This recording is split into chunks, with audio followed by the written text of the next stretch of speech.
Chapter 11. Requesting Troops from Lingqi. On the day of his awakening, Mulin did not choose to continue resting instead. He instructed the maidservant to take him to see Lingqi. Currently, the situation in Xia Pi city was dire, with Cao Cao's army poised to launch an assault at any moment. Mulin's plans required careful preparation, and if Cao Cao's forces were to attack immediately, the situation would become exceedingly precarious. Thus, it was imperative for Mulin to complete his arrangements before Cao Cao's army initiated their offensive. Initially, the maidservant responsible for tending to Mulin refused to escort him to Lingqi, as Xia Pi city was in a critical state. As the highest commander within the city, Lingqi had numerous pressing matters to attend to and scarcely any time to meet with others. However, Mulin was insistent on seeing Lingqi. Unable to deter him, the maidservant ultimately led Mulin to the council hall, clearly stating that while she could bring him to the hall, whether he could meet Lingqi was beyond her control as a mere servant. Stop right there. As anticipated, just before reaching the council hall, Mulin and the maidservant were intercepted by 4 guards stationed at the entrance. General Lingqi, I have urgent matters to discuss. Casting a glance at the 4 soldiers, Mulin paid them no heed. Instead, he clasped his hands and called into the council hall. The reason he disregarded the soldiers was that Mulin understood that no amount of reasoning would persuade them to allow him entry. These guards were resolute in their duties. Therefore, Mulin had no intention of wasting time in fruitless debate. As this was not the modern era, there were no soundproofing devices. Mulin's voice would undoubtedly reach the council hall. If Lingqi was present, she would certainly hear him. Impudent. This is the council hall, not a place for you to shout and bellow. Mulin's earlier disregard had already incensed the guards, and now, his loud declaration demanding to see General Lingqi further provoked their ire. Who did he think he was to demand an audience with her? If Lingqi were to be displeased, they would surely bear the brunt of her wrath. It was a critical time, and disturbing her could lead to dire consequences, even execution. The guards glared menacingly at Mulin, weapons drawn, prepared to subdue him. The maidservant accompanying Mulin was left aghast, her face paling at the unfolding scene. Let him in. At that moment, a weary voice emanated from within the council hall. It was Lingqi. Despite the fatigue in her tone, none dared to defy her command. The 4 guards reluctantly lowered their weapons. They lacked the courage to oppose General Lingqi's orders. Even though they harbored resentment towards this audacious young man, they could only swallow their displeasure. Mulin sighed in relief as he stepped into the council hall under the watchful gaze of the soldiers and the maidservant. Had the guards insisted on blocking his way, Mulin would have had no choice but to force his way through. Though the guards were undoubtedly stronger than Mulin, he possessed the martial skill sweeping through the armies. While his current strength was insufficient to unleash its full potential, it would suffice to deal with the 4 guards, who were only marginally more formidable than ordinary soldiers.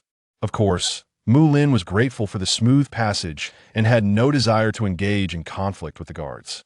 Upon entering the council hall, Mulin observed that the expansive room contained only Lingqi. Despite her enduring beauty, there were unmistakable signs of fatigue etched upon her exquisite features. Mulin could tell that since her return to Xia Pi, Lingqi had likely not rested at all.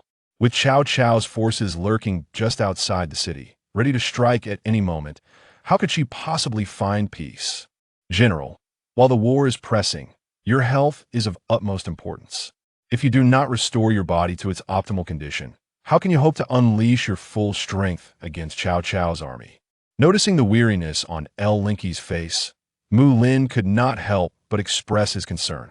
Thank you for your concern. I am perfectly fine, Lingqi replied, shaking her head with a smile. Although Mulin's care could not provide her with tangible assistance, it warmed her heart. In her moment of fatigue and helplessness, it brought her joy to have someone show concern for her well-being. By the way, your injuries. Suddenly, Lingqi recalled something. If she remembered correctly, Mulin was supposed to be severely injured. The physician had stated, in her presence, that he would require at least half a month to recover, and even upon waking, it would take him a day or 2. Yet, upon closer inspection, Lingqi found that Mulin bore no trace of injury. He appeared vigorous and full of life, as though he could easily take down a bull. This stark contrast was entirely at odds with what the physician had described. Well, Mulin had not anticipated this question. He found himself at a loss for words. After all, he could not divulge the existence of the divine system within his mind to Lingqi. Such a secret belonged solely to him, and even if he were to reveal it, she might not believe him. It was simply too far-fetched. If you prefer not to disclose it, that is perfectly acceptable. Everyone has their own secrets, Lingqi remarked, casting a meaningful glance at Mulin before refraining from further inquiry. Ever since Mulin had shielded her from that deadly arrow, Lingqi had sensed that this young soldier was anything but ordinary. The crimson arrow, which had instilled in her a profound sense of danger, had been deflected by Mulin, a mere foot soldier. If Mulin had no secrets, Lingqi would not believe it. Of course, while she remained unaware of the nature of Mulin's secrets, Lingqi was confident of one thing. This young soldier bore no ill intent towards her and would not seek to harm her. Knowing this was sufficient had he wished to do her harm. He would not have risked his life to save her from that lethal arrow. Had fortune not favored him, that arrow could have claimed his life. Speak what brings you to me. Foregoing further pleasantries, Lingqi got straight to the point.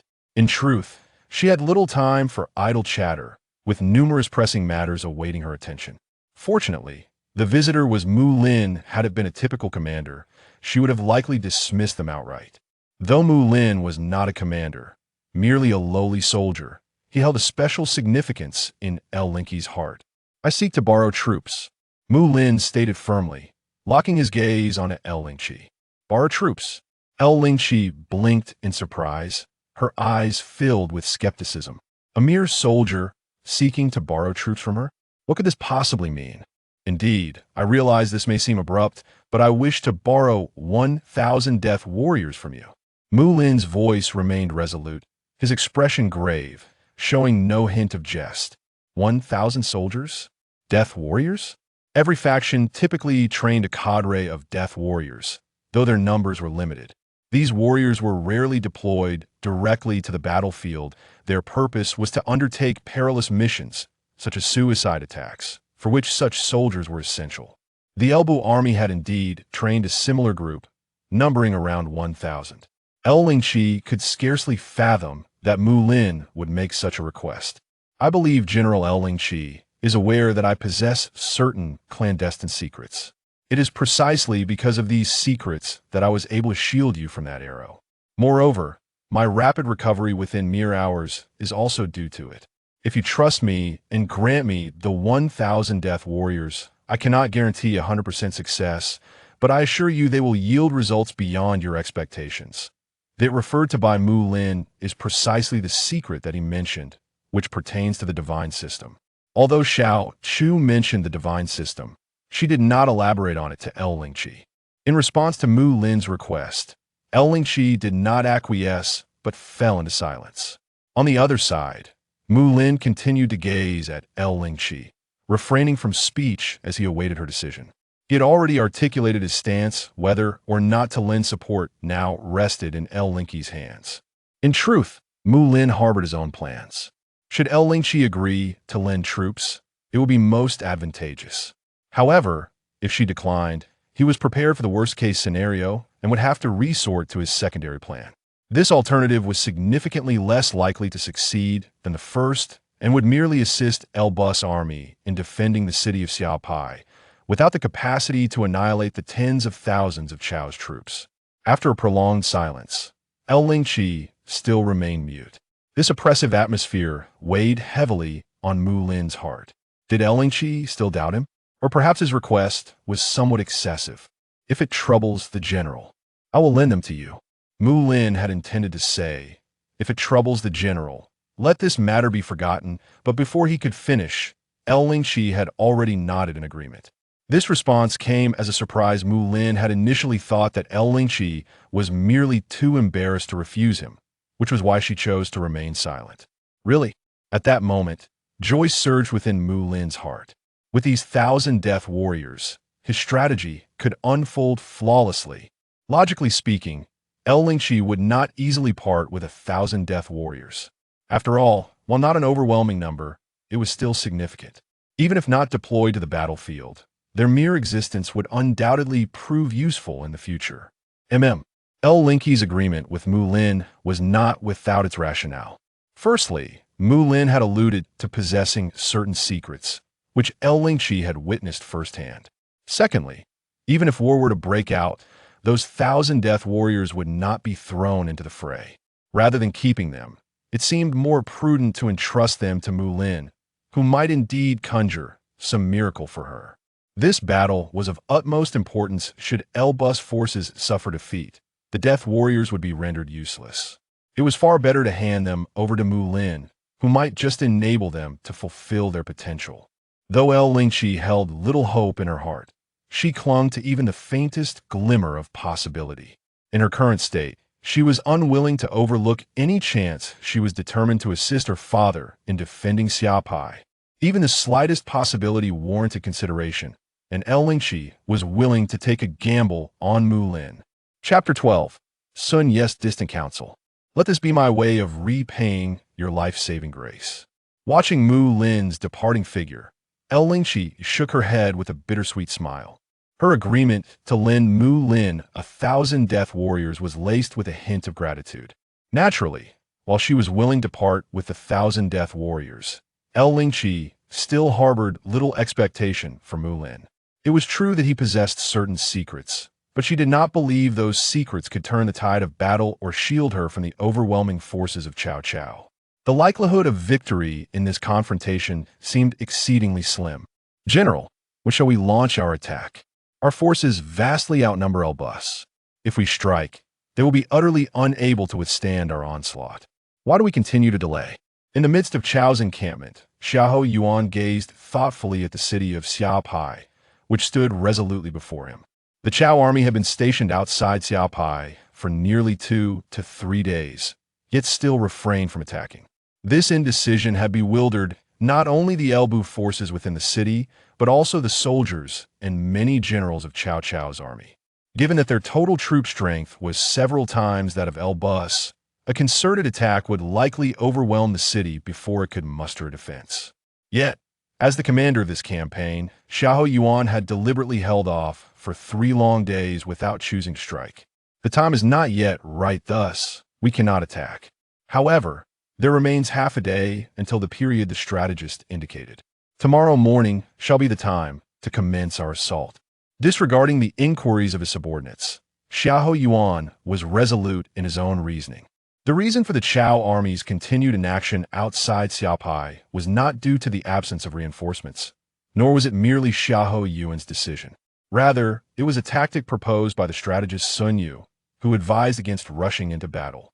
Instead, he suggested waiting 2 to 3 days before launching an offensive, which would significantly enhance the chances of successfully capturing Xia Pi. This aspect was something Xiahou Yuan struggled to comprehend. Why would waiting 3 days outside the city increase the likelihood of Chao's forces seizing Xia Pi? Were someone else to propose such a notion, Xiahou Yuan would dismiss it as absurd. Yet, these words came from the esteemed strategist, known as the talent of a king.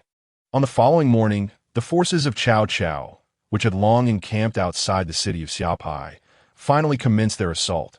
Within the walls of Xia Pi, the sound of drums reverberated through the heavens. Rousing the weary soldiers of Elbu's army from their slumber, a disoriented throng of soldiers began to gather with haste, preparing themselves for the impending conflict. Upon the ramparts, countless squads of archers had assembled. Yet the fatigue etched upon their faces was palpable, indicating that they had indeed been jolted awake from their dreams. How much fighting spirit could one muster when deprived of sufficient rest? When Xiahou Yuan beheld the weary expressions of Elbu's soldiers atop the city, the words of the strategist Sun Yu finally resonated within him, surrounded by the vastly superior forces of Cao. Nearly everyone within the city of Xia Pi was steeped in heightened anxiety. Who among them could sleep soundly? Some soldiers, gripped by tension, had not closed their eyes for 2 full days and nights. It was no wonder they were exhausted. It was akin to being told outright that someone intended to take your life. Yet their whereabouts remained a mystery, leaving you in constant dread of their approach. In such circumstances, how could one find solace in sleep? How could one remain at ease? Furthermore, the inexplicable delay in Cao Cao's offensive only intensified the air of mystery surrounding his troops, leading all to ponder whether reinforcements were en route. With their numbers already formidable, should they receive any additional support, would there be any hope of holding Xia Pi? Such thoughts only deepened the fear and tension among the soldiers within the city. For 2 or 3 days, the relentless psychological torment of uncertainty gnawed at Elbu's men, driving them to the brink of madness. They would have preferred a direct assault by Cao Cao's forces, simply to end their suffering. After enduring 3 days of such mental strain, the soldiers were not only physically drained, but also mentally exhausted. In this state, how could they hope to unleash their full potential in battle? It is undeniable that Sun Yu, renowned as a strategist of the Three Kingdoms, had deftly orchestrated a crisis that diminished the odds of Elbu's army holding Xia Pi from 1 in 5 to a mere 1 in 10, or even less. Meanwhile, upon learning of Cao Cao's impending siege, Lingqi hastily ascended the city walls, observing the steadily advancing forces of Cao Cao, her brow furrowed in concern. She was acutely aware of the dire condition of Elbu's soldiers and understood the reason behind Cao Cao's prolonged inaction. Upon seeing the exhaustion etched across the faces of her fellow soldiers, Lingqi's heart sank with foreboding. With a heavy sigh, she lamented her own helplessness. Could she truly command an attack against Cao Cao's forces while her troops still had some semblance of morale? Such a course would surely be tantamount to seeking death.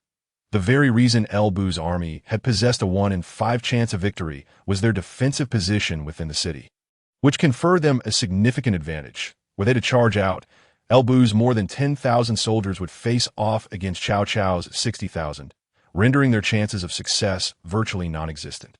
Now, after 3 days of psychological torment, their only advantage had been severely undermined. Looking upon the weary soldiers, Lingqi pondered how much strength they could truly muster. The multitude of adverse circumstances weighed heavily upon Elbu's army at this moment. Faced with the overwhelming numbers of Cao Cao's forces, how could they hope to withstand the onslaught? Even Lingqi had to concede that the likelihood of successfully defending Xia Pi had dwindled to far below 1 in 5. The vast might of Cao Cao's army left even the formidable Lingqi feeling powerless. Suddenly, she recalled a certain individual, a young soldier who had borrowed 1,000 elite warriors from her, claiming he could assist in defending Xia Pi. Though she held little hope for his return, he had unexpectedly crossed her mind at this dire moment. "Report, General, that rogue has vanished from Xia Pi a day ago without a trace, leaving no word behind. Even 1,000 elite warriors seemed to have disappeared, as if in a thin AIRMY subordinate fear to disturb General Lingqi, hence did not dare to report this until now. I beg for your forgiveness." The soldier who was questioned immediately fell to his knees in panic, pleading for clemency. "What? He has vanished? And taken the 1,000 elite warriors with him?" Lingqi gasped in shock, her heart heavy with disappointment and despondency. The young soldier who had so boldly vowed to help her defend Xia Pi had disappeared, along with the 1,000 warriors she had entrusted to him. Though she had not harbored great expectations for him, the mere fact that someone had shown concern at her most vulnerable moment had touched her deeply. Lingqi had always held a special fondness for that young soldier, though she was unsure whether it was love. Nonetheless, she certainly cared for him more than most. How could it be that the one who had offered her a glimmer of hope in her darkest hour had now vanished? In this critical moment, his absence felt like a betrayal. Lingqi could not fathom why he would deceive her. Was it merely for the sake of the 1,000 elite warriors under her command? That seemed implausible. Why would he risk his life to shield her from a deadly arrow, only to abandon her later? If he were indeed a spy sent by the enemy, it made no sense for him to act as he did. In the wake of such turmoil, Lingqi found herself reeling from the dual blows of Sun Yu's cunning strategy and the revelation of a young soldier's betrayal. Faced with the impending threat of Cao Cao's vast army, she felt an overwhelming sense of helplessness. The flicker of hope that had been ignited by that soldier was now extinguished. In her heart, Lingqi found herself at a loss, unsure of whom to rely on or trust. Staring blankly at the steadily advancing army of Cao Cao, she fell silent. Chapter 13. Lingqi versus Xiahou Yuan. I am Xiahou Yuan. Who dares to challenge me? At the forefront of the battlefield, the main general of Cao Cao's forces, Xiahou Yuan, boldly rode forth, brandishing a crimson blade while atop his steed. His spirit for battle surged, with an air of arrogance and dominance that he made no effort to conceal. Though Xiahou Yuan's bravado bordered on hubris, he possessed the prowess to back it up. As one of the world's most formidable warriors, his combat prowess surpassed even that of Lingqi. Boasting an astonishing rating of 9, such a figure indeed had every right to be proud. Gazing upon the towering and imposing figure of Xiahou Yuan, the soldiers of Elbu's army atop the city walls trembled in fear. The battle had yet to commence, yet the morale of Elbu's troops had already plummeted to an all-time low. The disparity in numbers and their exhaustion had already sapped their spirits. Now, with Xiahou Yuan's intimidating presence, whatever remnants of morale they possessed shattered instantaneously. To falter in spirit before the battle even begins is a grave misstep, yet Elbu's soldiers had fallen victim to this very folly. It was hardly their fault. The current circumstances were indeed exceedingly unfavorable for Elbu's army. In terms of numbers, Cao Cao's forces outnumbered them by 5 to 6 times. In terms of generals, the presence of renowned warriors such as Xiahou Yuan and Xiahou Dun only compounded their disadvantage. Under such overwhelming pressure, it was a small miracle that they had not already fled in disarray. Arrogant fool, I shall engage you in battle. The expressions on the faces of Elbu's soldiers did not escape Lingqi's notice. Anxious in her heart, she understood that at this moment, retreat was not an option. She must step forward and invigorate the waning morale of Elbu's army. With her delicate jade legs pressing upon the green bricks, Lingqi soared into the air. The blue lightning-emitting halberd in her grasp was hurled with great force. Its target, Xiahou Yuan. What a splendid opportunity! The daughter of Elbu, I shall see whether you bring shame to your father. Facing the approaching Lingqi, Xiahou Yuan stood resolute, his crimson blade swinging fiercely to intercept the oncoming halberd, resulting in a spectacular shower of sparks. Although Xiahou Yuan managed to block Lingqi's assault, his steed, unable to withstand the tremendous force behind the halberd, collapsed to its knees, rolling its eyes in death. With the loss of his mount, Xiahou Yuan fell to the ground, stumbling back 3 or 4 steps. With a swift flick, the halberd returned to Lingqi's hand, and she now stood upon the earth outside the city gate. Coldly regarding Xiahou Yuan in the distance, confronting him alone amidst the presence of the Xiahou brothers, and facing the formidable forces of Cao numbering in the tens of thousands. Not a trace of fear marred her demeanor. In that previous clash, Xiahou Yuan had suffered at Lingqi's hands, though it was the failure of Xiahou Yuan's steed that led to his retreat. The undeniable fact remained. Lingqi had not budged an inch, roaring with vigor. The general is majestic. Victory is assured for General Lingqi. Such mere brigands, if not for the absence of Lord Elbu in Suzhou, would you even dare to approach? With a single strike, Lingqi had decisively overpowered Xiahou Yuan, whose martial prowess was superior to her own, an exhilarating testament to her strength upon the city walls. The soldiers of Elbu's army, previously disheartened, now brimmed with renewed fighting spirit. In this moment, they felt immense pride for Lingqi. It could be said that Lingqi had bestowed upon them a source of pride. Though Elbu's forces currently found themselves at a disadvantage, so what? Had not their mightiest warrior been repelled by General Lingqi? Are you unscathed, cousin? Inquired the one-eyed Xiahou Dun, stepping forward with concern. Fear not, cousin. Merely a moment of carelessness, replied Xiahou Yuan, his complexion considerably improved after a light cough. That earlier strike from Lingqi, while not inflicting substantial harm, had effectively extinguished the arrogance that had radiated from him, leaving his inner energy in disarray. Far from the steadiness it once possessed, the once boastful Xiahou Yuan had now become significantly dispirited. What do they call this? Instant karma. Previously brimming with arrogance, he now found himself humbled.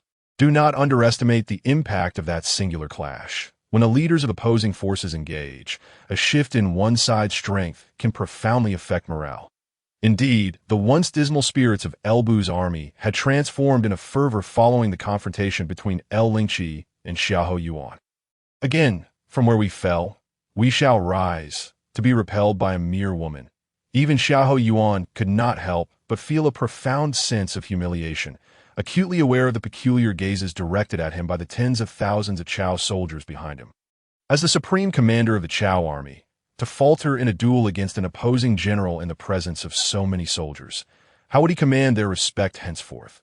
What authority would he wield to lead them? Moreover, Xiahou Yuan had indeed been careless. He should not have remained atop his steed while Lingqi launched her attack. The horse was but an ordinary mount, not a steed of renown. How could it withstand Lingqi's might? At this moment, observing Lingqi clad in refined armor, Xiahou Yuan cast aside all notions of underestimating her. Though she was a woman, her strength was not to be trifled with, the daughter of the divine. Indeed, her reputation was well-deserved.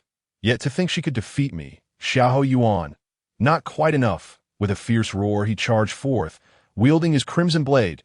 Do not underestimate the seemingly portly Xiahou Dun, for his speed was astonishing. Within mere breaths, Xiahou Yuan had closed the distance to Lingqi, that I shall cleave you beneath my blade. As Lingqi dismantled her halberd, she met the rushing Xiahou Yuan in a tumultuous clash. The resounding echoes of their weapons colliding, causing many to cover their ears in distress. At that moment, the earth trembled. Each collision between Lingqi and Xiahou Yuan sent shockwaves through the ground. A testament to their prowess as top-tier warriors, the air was charged with their energies, one a fierce crimson, the other a deep azure. The two colossal forces exchanged blows, neither yielding ground, and within a few short breaths, they had already exchanged a dozen fierce encounters. Despite their vigorous exchanges, neither combatant had managed to gain the upper hand, which was entirely to be expected given their comparable strengths by conventional standards. Lingqi should not have been Xiahou Yuan's equal, as his martial prowess stood at an impressive 9, while hers was but 8. A difference of 2 points in strength should not be underestimated. For ordinary warriors, such a discrepancy might seem trivial, yet among elite fighters, particularly those boasting martial values exceeding 90, each incremental point represents a significant advantage. Lingqi's ability to hold her own against Xiahou Yuan stemmed from the divine bloodline coursing through her veins. Her score of 8 did not classify her among the elite, as only those surpassing 90 are deemed as such. However, due to her innate heritage, she could contend equally with the finest. One cannot deny the advantage of a formidable lineage. Had Lingqi lacked her divine blood, it is unlikely she would pose a challenge to Xiahou Yuan. Alas, there are no what-ifs. Possessing the divine bloodline, Lingqi's combat prowess was on par, if not superior, to that of Xiahou Yuan, whose strength reached a formidable 9. Chapter 14. The defeat of Xiahou Yuan. The siege begins. Boom. The battlefield resounded with a thunderous clash, and, as the sound echoed, a figure, utterly disheveled, swiftly retreated from combat, dragging his feet across the ground, leaving deep imprints in the earth. Blood trickled from the corner of his mouth, indicating he had sustained significant injuries in the preceding battle. This figure, seemingly flung away from the fray, was none other than Xiahou Yuan of Cao Cao's forces. With only Xiahou Yuan and Lingqi engaged in battle, his ejection from the field left Lingqi as the sole combatant remaining. As they beheld the disheveled figure with blood staining his lips, the tens of thousands of Cao soldiers behind Xiahou Yuan could hardly believe their eyes. General Xiahou Yuan, defeated, bested by the enemy's commander. The shock and dismay amongst the Cao soldiers were palpable. While Xiahou Yuan was not the most formidable among Cao Cao's generals, he was nonetheless a respected figure, having bested many renowned warriors of his time. Yet today he had fallen, and the one who had vanquished him was a seemingly petite woman. In the previous encounter, one could argue that the inadequacy of the warhorse was the reason for the misfortune endured by oneself. However, in the present clash, both sides are engaged with unwavering determination. Yet Xiahou Yuan has still suffered a profound defeat, one so complete that even an excuse is rendered unnecessary. In stark contrast, the soldiers of Elbu stationed atop the city walls are reveling in their triumph, incessantly hurling insults at Cao Cao's army with words that are exceedingly harsh. After all, they are enemies, The soldiers of Elbu have no obligation to exercise civility, and if they can provoke a few of Chao's troops into a frenzy, it would surely align with their intentions. Some soldiers within Chao's ranks are rendered furious by the vitriolic taunts, their faces flushed with rage as they yearn to seize their weapons and charge at the soldiers atop the walls of Xiahou Pi. Faced with such derogatory provocations, they find themselves unable to retort. Who could blame them when Xiahou Yuan has been defeated? Although the language of Elbu's soldiers is undeniably foul, each utterance leaves them without a counterargument.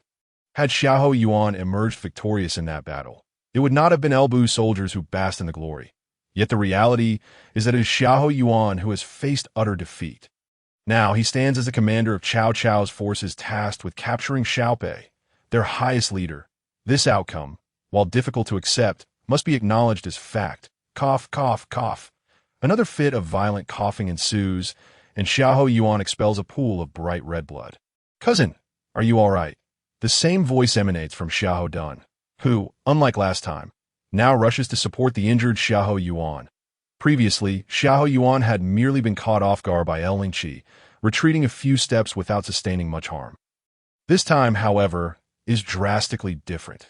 In his confrontation with Lingqi, he has indeed suffered injuries, not grievous, but still significantly impactful. "Brother, I have disappointed you. I have been defeated." A pallid visage betrays his guilt as Xiahou Yuan faces Lingqi. Having lost thoroughly and willingly, he never anticipated that a mere woman could possess such formidable strength, rivaling some of the world's most renowned warriors, and perhaps even surpassing many of them, including himself. In their earlier battle, Xiahou Yuan had exerted every ounce of his prowess, even resorting to the awakening dance, yet he still could not contend with Lingqi. Conversely, once Lingqi activated her awakening dance, her combat prowess surged dramatically, overwhelming Xiahou Yuan, who was also in an awakened state.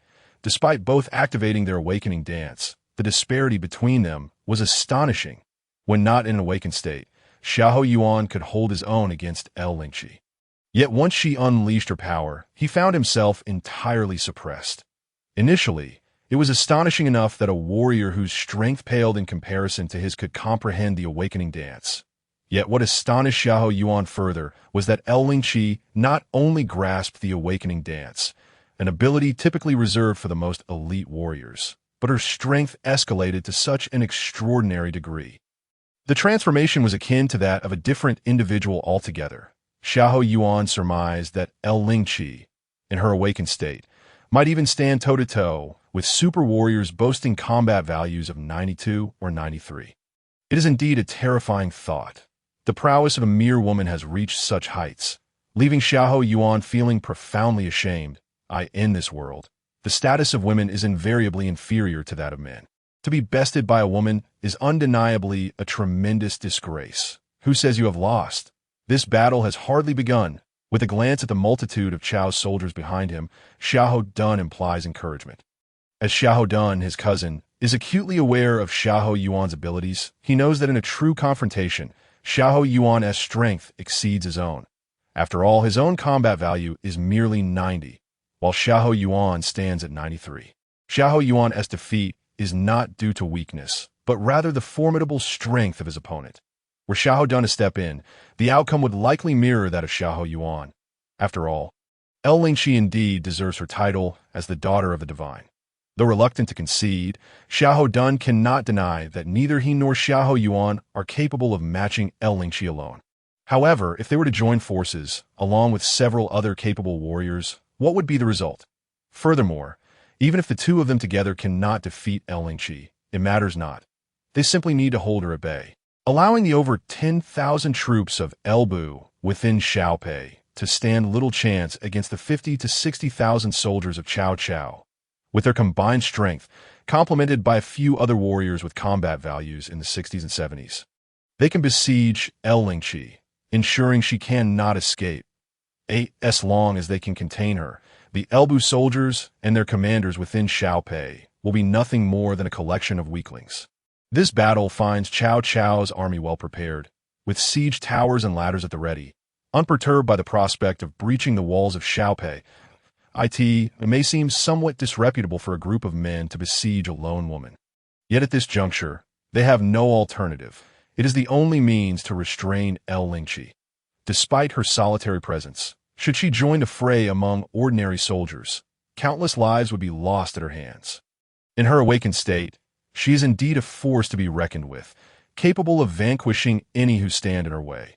Thus, while this strategy may seem disgraceful, the pursuit of capturing Xiao Pi justifies the means. On the battlefield, fairness is a rare commodity, and few will speak of equity when victory is at stake. What matters is the outcome. If it necessitates tactics deemed unscrupulous, so be it. All forces heed my command. Assault Xiao Pi. The pronouncement of the attack comes not from Xiahou Yuan, but rather from Xiahou Dun. Logically, this command should have originated from him. However, having been defeated by Lingqi, few would heed his orders. Only by having the undefeated Xiahou Dun issue the command can it carry any weight. Boom, boom, boom, boom, boom. Following Xiahou Dun's command, the Cao army immediately begins to beat drums and sound horns, a throng of soldiers bearing ladders rushing to the forefront. While siege engines roll into view, one after another, what was inevitable has finally arrived. With a soft sigh, witnessing the dense throng of Cao's soldiers, Lingqi is filled with a sense of helplessness. Following her prior victory over Xiahou Yuan, her expression remains devoid of joy or excitement, for she understands that defeating Xiahou Yuan does not equate to winning the battle. Her triumph merely serves to diminish the morale of Cao's army, having little impact on the overall dynamics of the battlefield. The multitude of feeble soldiers can be dispatched with a mere flick of her cross halberd, claiming dozens of lives effortlessly. Yet would Xiahou Yuan, Xiahou Dun, and the other valiant warriors permit her to slaughter their ranks unopposed?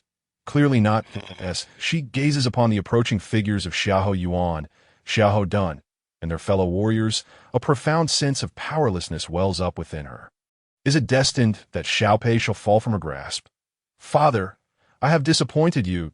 Lingqi truly does not wish to witness her father's disappointment. Yet in this moment, what can she do? The two brothers, along with several other formidable warriors, may not be able to vanquish her, but they can certainly impede her progress. Without her assistance, how can the over 10,000 soldiers within Xiao Pi hope to withstand the overwhelming might of Cao's forces? Boom! As a profound sense of sorrow and helplessness welled up within Lingqi, a thunderous explosion reverberated across the battlefield. She looked up, and upon witnessing the horrifying scene unfolding not far away, her mouth fell agape, and her beautiful eyes briefly reflected a deep shock. Chapter 15. The scheme of Mulin and Lingqi's line of sight. Amidst Cao's army, a tremendous explosion erupted at the heart of the crowded ranks. Those soldiers closest to the epicenter were nearly annihilated, leading Lingqi to speculate that hundreds of Cao soldiers had perished in that singular blast. This unforeseen calamity left the soldiers of Cao's army, who were poised to launch an assault on Xiahou City, momentarily paralyzed, their intentions to attack forgotten. Whispers of confusion rippled through the ranks as they pondered the origin of that colossal explosion, which had emanated from behind them.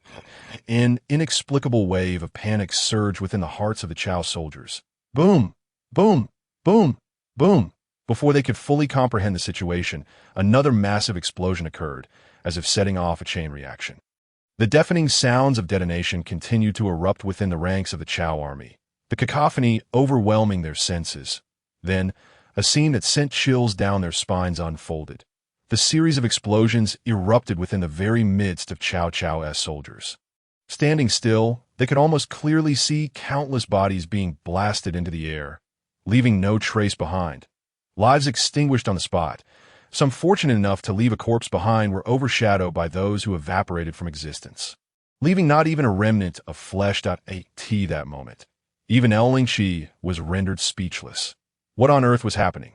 Why were there so many explosives within Cao's ranks? If these explosives had been buried underground, it would have been utterly impossible. The activities outside Xiahou City had been under constant surveillance by Cao's forces. To plant such a vast amount of explosives under the watchful eyes of Cao soldiers was akin to scaling the heavens. Yet, despite Lingqi's experience with grand spectacles, she remained utterly astounded by the scene before her. Puff? What are you doing? Why did you kill him? Before the terrifying explosion ceased, chaos erupted among Cao Cao's army. Numerous soldiers, clad in the attire of Cao Cao's forces, seized their weapons and ruthlessly struck down their comrades beside them, without a hint of hesitation. After dispatching one, they immediately charged at another. Such occurrences were unfolding in many places within Cao Cao's ranks. This is bad.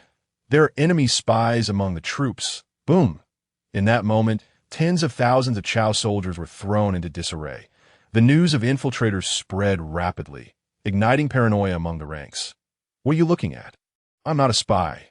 Not a spy. Umph. Then why were you sneaking around behind me? Speak. Are you an enemy spy?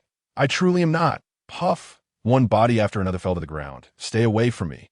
Get lost. Anyone who approaches me, I will kill. In an instant, the entire Cao army descended into chaos. Each soldier became acutely aware of their surroundings, fearful that someone might suddenly strike them down from behind. With an army of 50 to 60,000, it was impossible for everyone to know one another. Moreover, the soldiers of Cao Cao's army hailed from various regions, and few were acquainted in this atmosphere of distrust. They could not discern friend from foe. All wore the same uniforms. Who could tell if someone was a spy or an ally? Ultimately, in this world, the primary means of distinguishing between friend and foe hinged on attire and banners. If both parties donned similar garments and were unfamiliar with one another, they could not identify whether the other was an ally or a SPY at this moment. No soldier in Cao Cao's army trusted another. Each individual remained vigilant, wary of anyone approaching them. Similar scenes continued to play out among Cao Cao's ranks, with soldiers falling one after another. The earlier series of explosions had already claimed many lives. And now, with the onset of this turmoil, the situation only exacerbated the chaos, further diminishing the number of soldiers. However, this was not the most critical issue. The gravest concern was that within Cao Cao's army, a profound crisis of trust had emerged. No one believed anyone else. Who would trust a comrade who might very well be an enemy spy?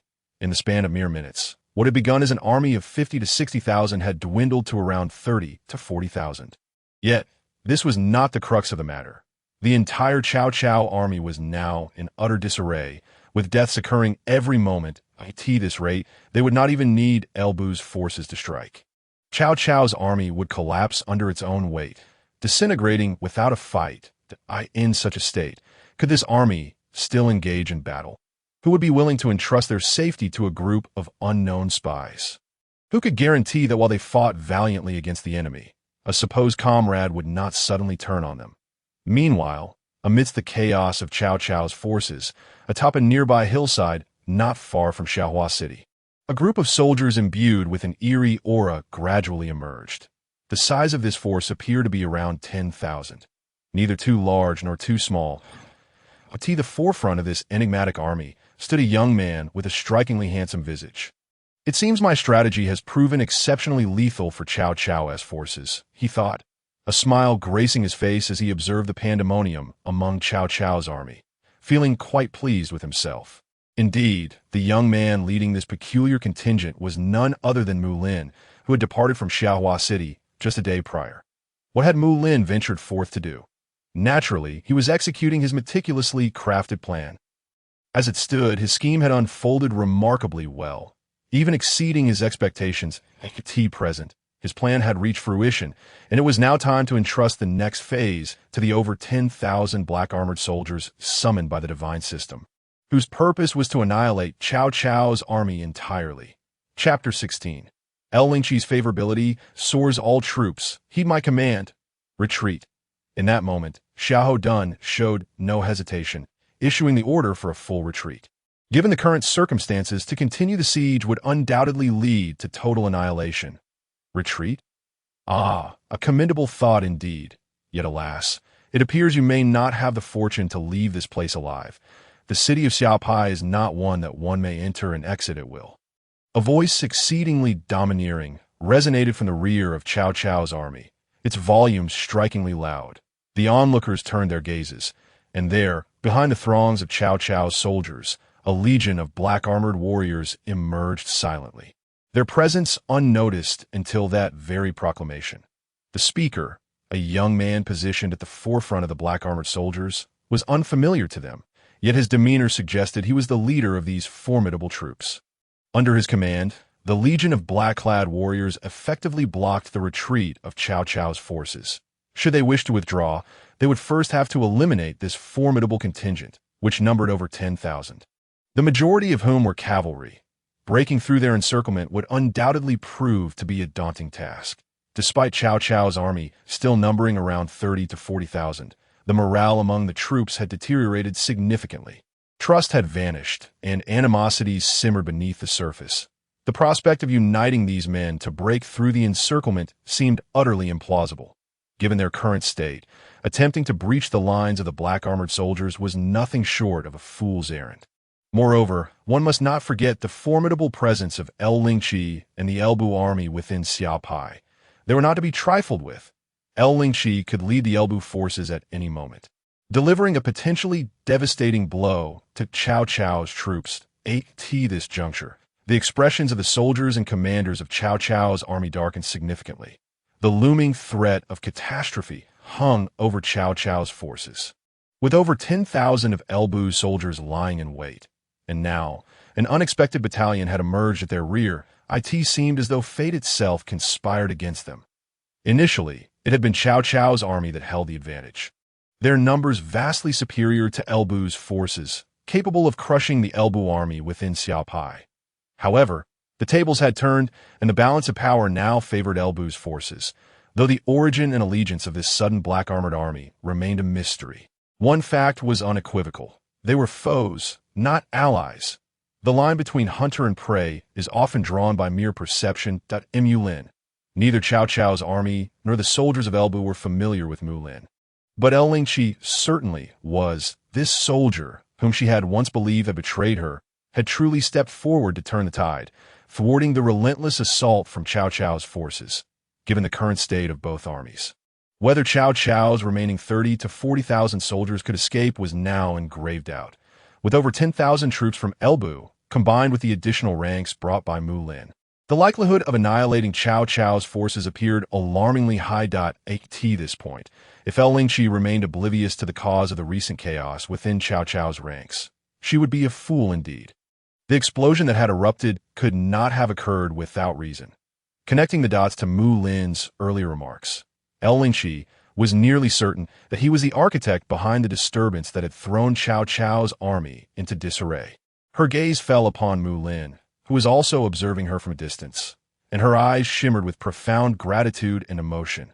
Beyond gratitude, Lingqi felt a deep sense of guilt. She had once doubted his loyalty, but now realized she had completely misjudged him. He had not betrayed her nor deceived her. From the very beginning, Mulin had been devoted to their cause, while she had harbored suspicions against him. The more she contemplated, the heavier her guilt became. That if Lingqi's suspicions were correct, Mulin must have taken 1,000 elite warriors from Xia Pi to execute his plan. How he managed to extract these soldiers from the city and infiltrate Cao Cao's army remained a mystery to her. But one thing was clear. Mulin had aided her. He had secured Xia Pi. Ding. Lingqi's fondness for her ally has increased. Current level 50. Ding. Lingqi's fondness for her ally has increased. Current level 60. Ding. Lingqi's fondness for her ally has increased. Current level 68. A series of notifications left Mulin momentarily stunned. Soon after, a wave of elation flooded his heart, a fondness level of 68. So close to reaching 70. Generally, an increase in fondness indicates mutual recognition. When the fondness level hits 30, friendship is established. At 50, it signifies a close friendship, and levels above 60 indicate intimacy, a blend of fondness surpassing mere friendship, bordering on affection. Once the fondness reaches 70, one can express love or even propose. Of course, there is no guarantee of acceptance, but the probability of success rises significantly, suggesting that the other party has developed feelings. A fondness level of 80 greatly enhances the chances of a proposal being accepted, indicating that the other has wholly fallen in love. Now that Lingqi's fondness for him stood at 68, It signified that her feelings had transcended mere friendship, intertwining with a hint of affection. In that moment, Mulin felt an overwhelming urge to shed tears. His efforts to safeguard Xia Pi had not been in vain. Lingqi was now one step closer to becoming his wife. A mere 2 points in fondness stood between them. Yet before that could happen, he must enhance his own strength, at the very least. On the day he professes his love to Lingqi, his martial prowess must not be inferior to hers. Quickly, Mulin suppressed his joy, replaced by an unwavering resolve. He must grow stronger. He must become worthy of Lingqi. Otherwise, even if she did not mind his weaknesses, Mulin could not bear to be with her. He could not accept being with someone stronger than himself. As a man, Mulin harbored a degree of machismo, and his pride surpassed that of many. The thought of his woman being stronger than him was something he would never accept.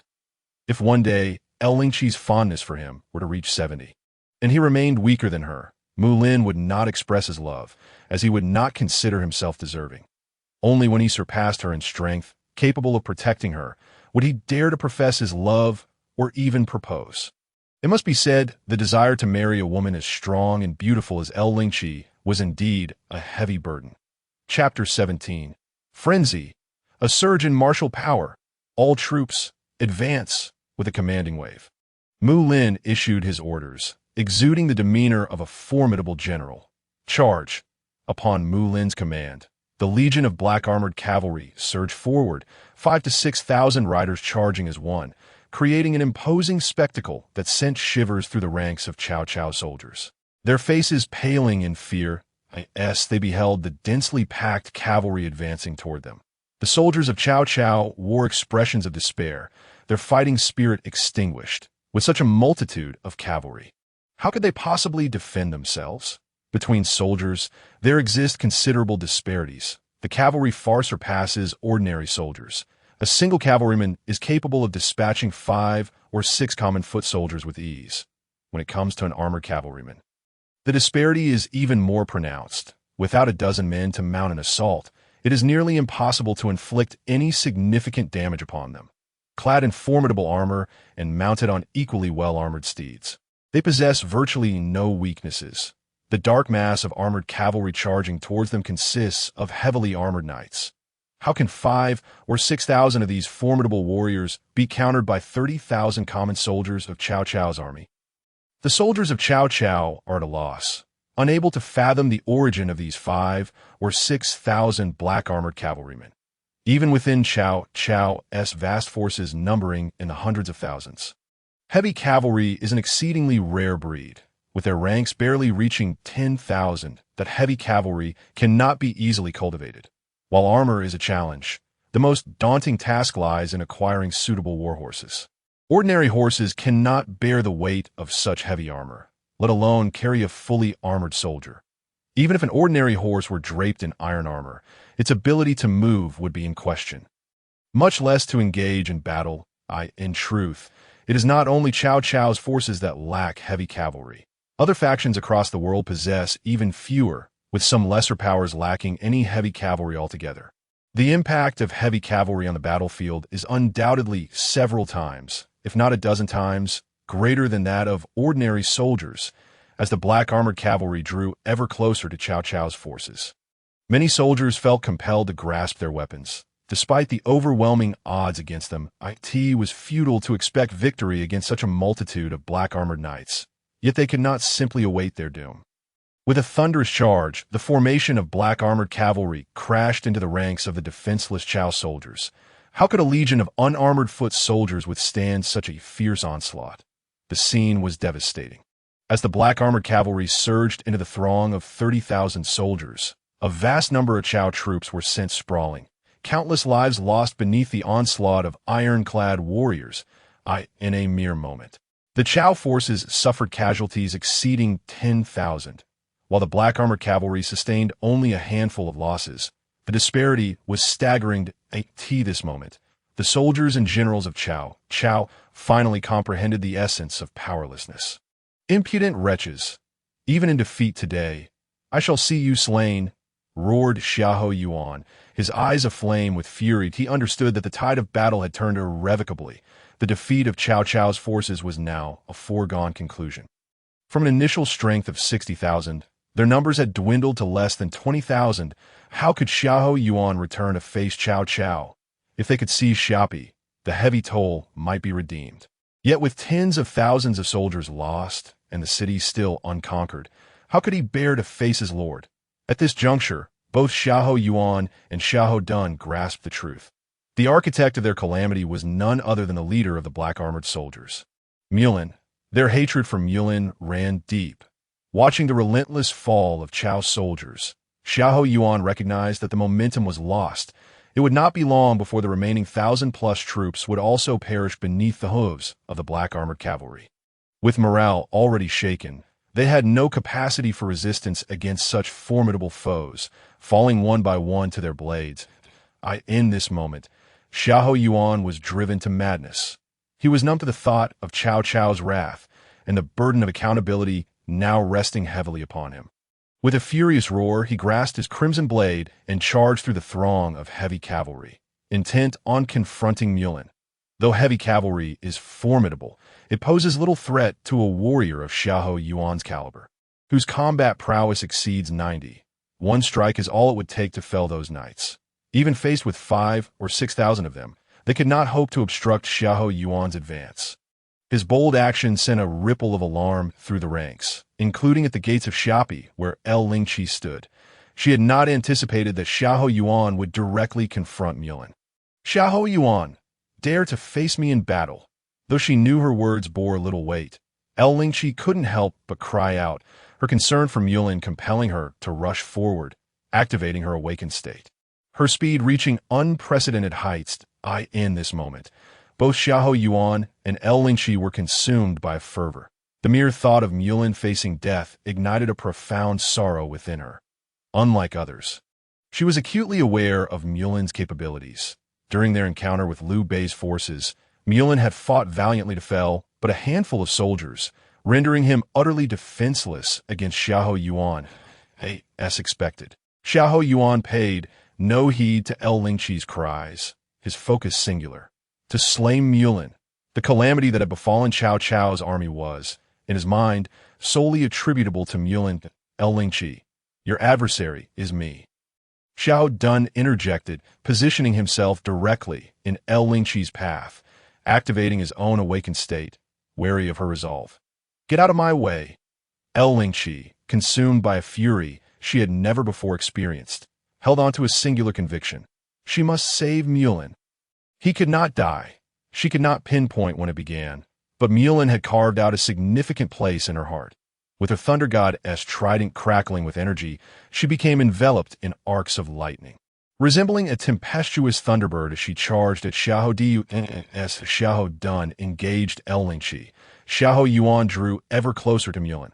The sight of the determined warrior barreling through the ranks of cavalry, undeterred by the throng, caused Mulin's heart to sink. That a top-tier warrior truly is formidable. Even in the face of inevitable defeat, Xiahou Yuan could easily claim his life. This was the might of an elite warrior, capable of cleaving through the ranks of thousands without impediment. With a deep breath, Mulin summoned forth an overwhelming battle spirit. Mulin, am not to be trifled with. You think you can kill me, Xiahou Yuan? You are nothing. The divine system, this time, I acknowledge my debt to you. Convert all my points into martial prowess. Understood. I've long held disdain for this old fool. Unable to best Lingqi, he dares to target our master. Does he truly believe the divine system is so easily manipulated? At this moment, the divine system and Mulin were intertwined. Should Mulin perish, the system too would cease to exist. Thus, the system comprehended the necessity of converting all points into martial power. Despite the pain of sacrificing its reserves, points could be replenished, but Mulin's life was irreplaceable. Ding. Conversion successful. Martial power increased. Current level. 20. Ding. Conversion successful. Martial power increased. Current level. 50. Ding. Conversion successful. Martial power increased. Current level. 70. Ding. Conversion successful. Martial power increased. Current level. 85. Chapter 18. Awakened Dance of Chaos. Commence. With clenched fists, a surge of wild energy erupted from Mulin. reaching a martial power level of 85. The tens of thousands of accumulated points that were once expended have now been nearly entirely transformed into combat prowess. This remarkable transformation is largely attributable to the divine system. Without its allocation of the points that rightfully belong to it, Mulin could never have achieved his current level. Ding! Congratulations, host, for comprehending the ultimate martial technique, Awakening Dance.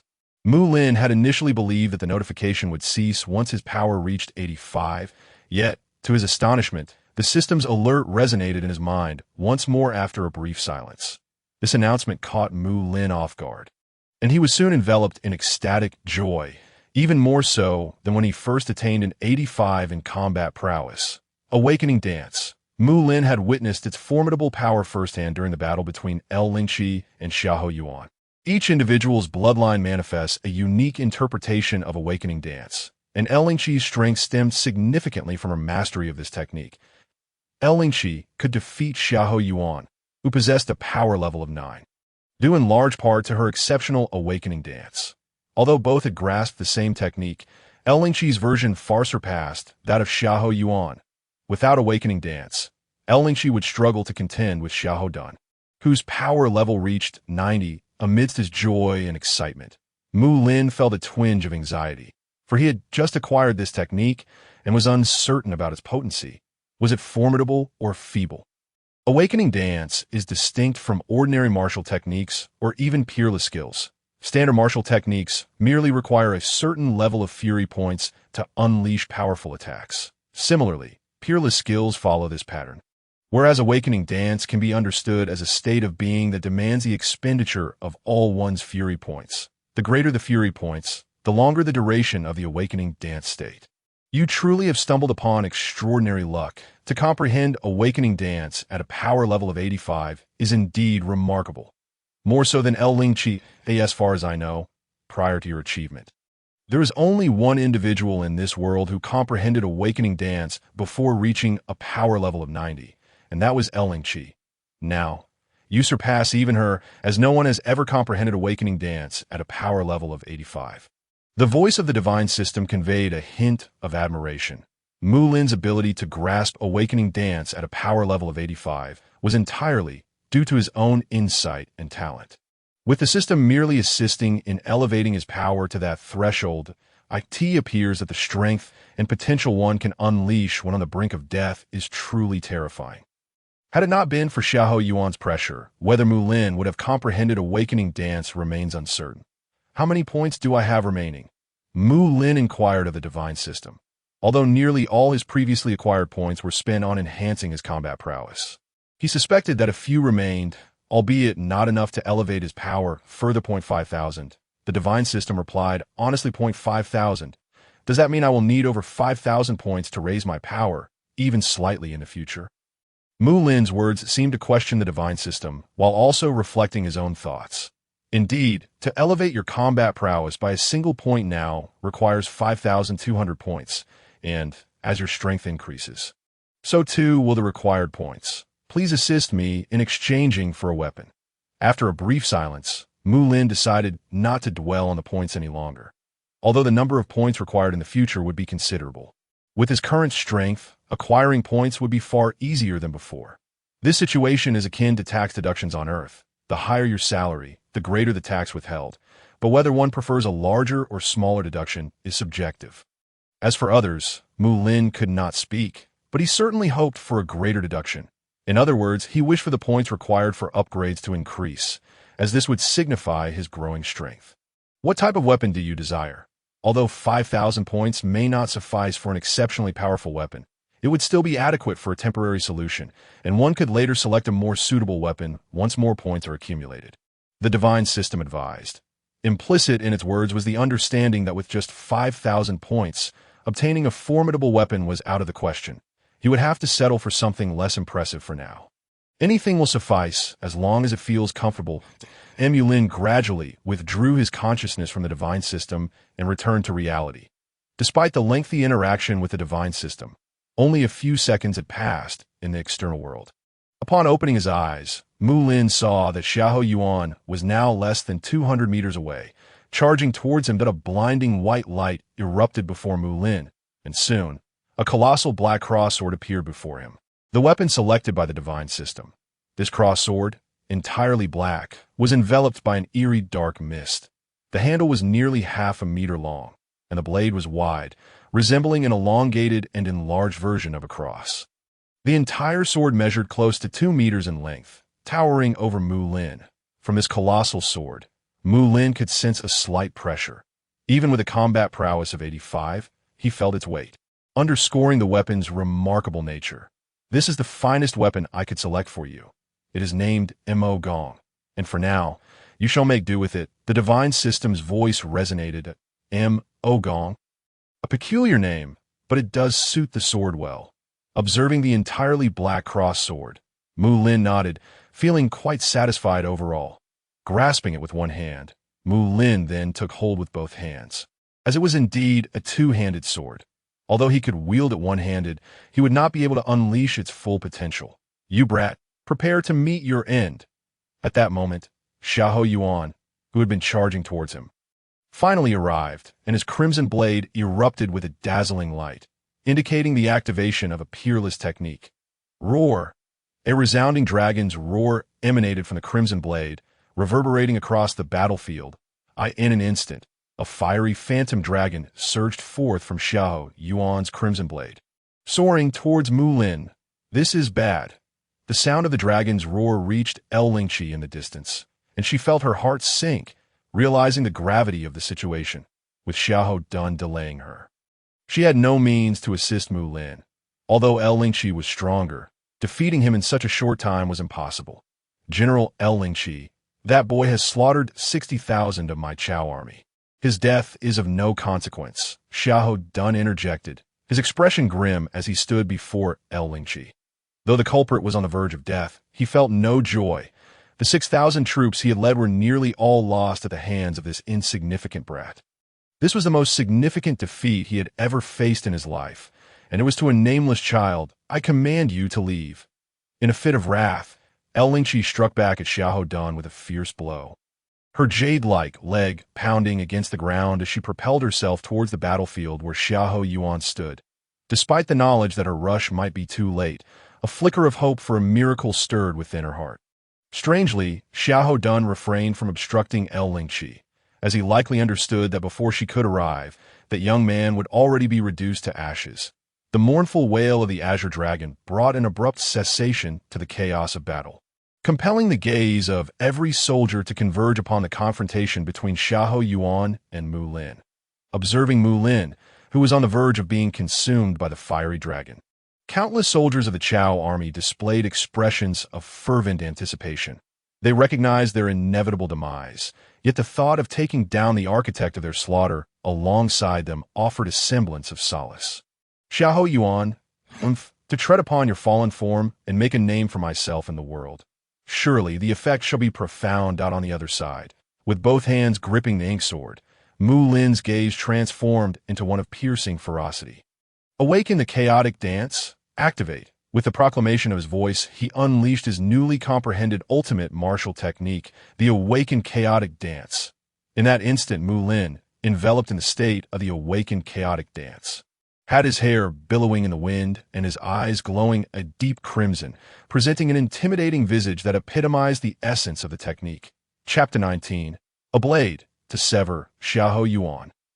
Boom! In the state of the awakened chaotic dance, Mulin's combat prowess surged dramatically. With a forceful stomp upon the ground, his form soared skyward, soon reaching an altitude of nearly 10 meters above the earth. One sword, to annihilate you!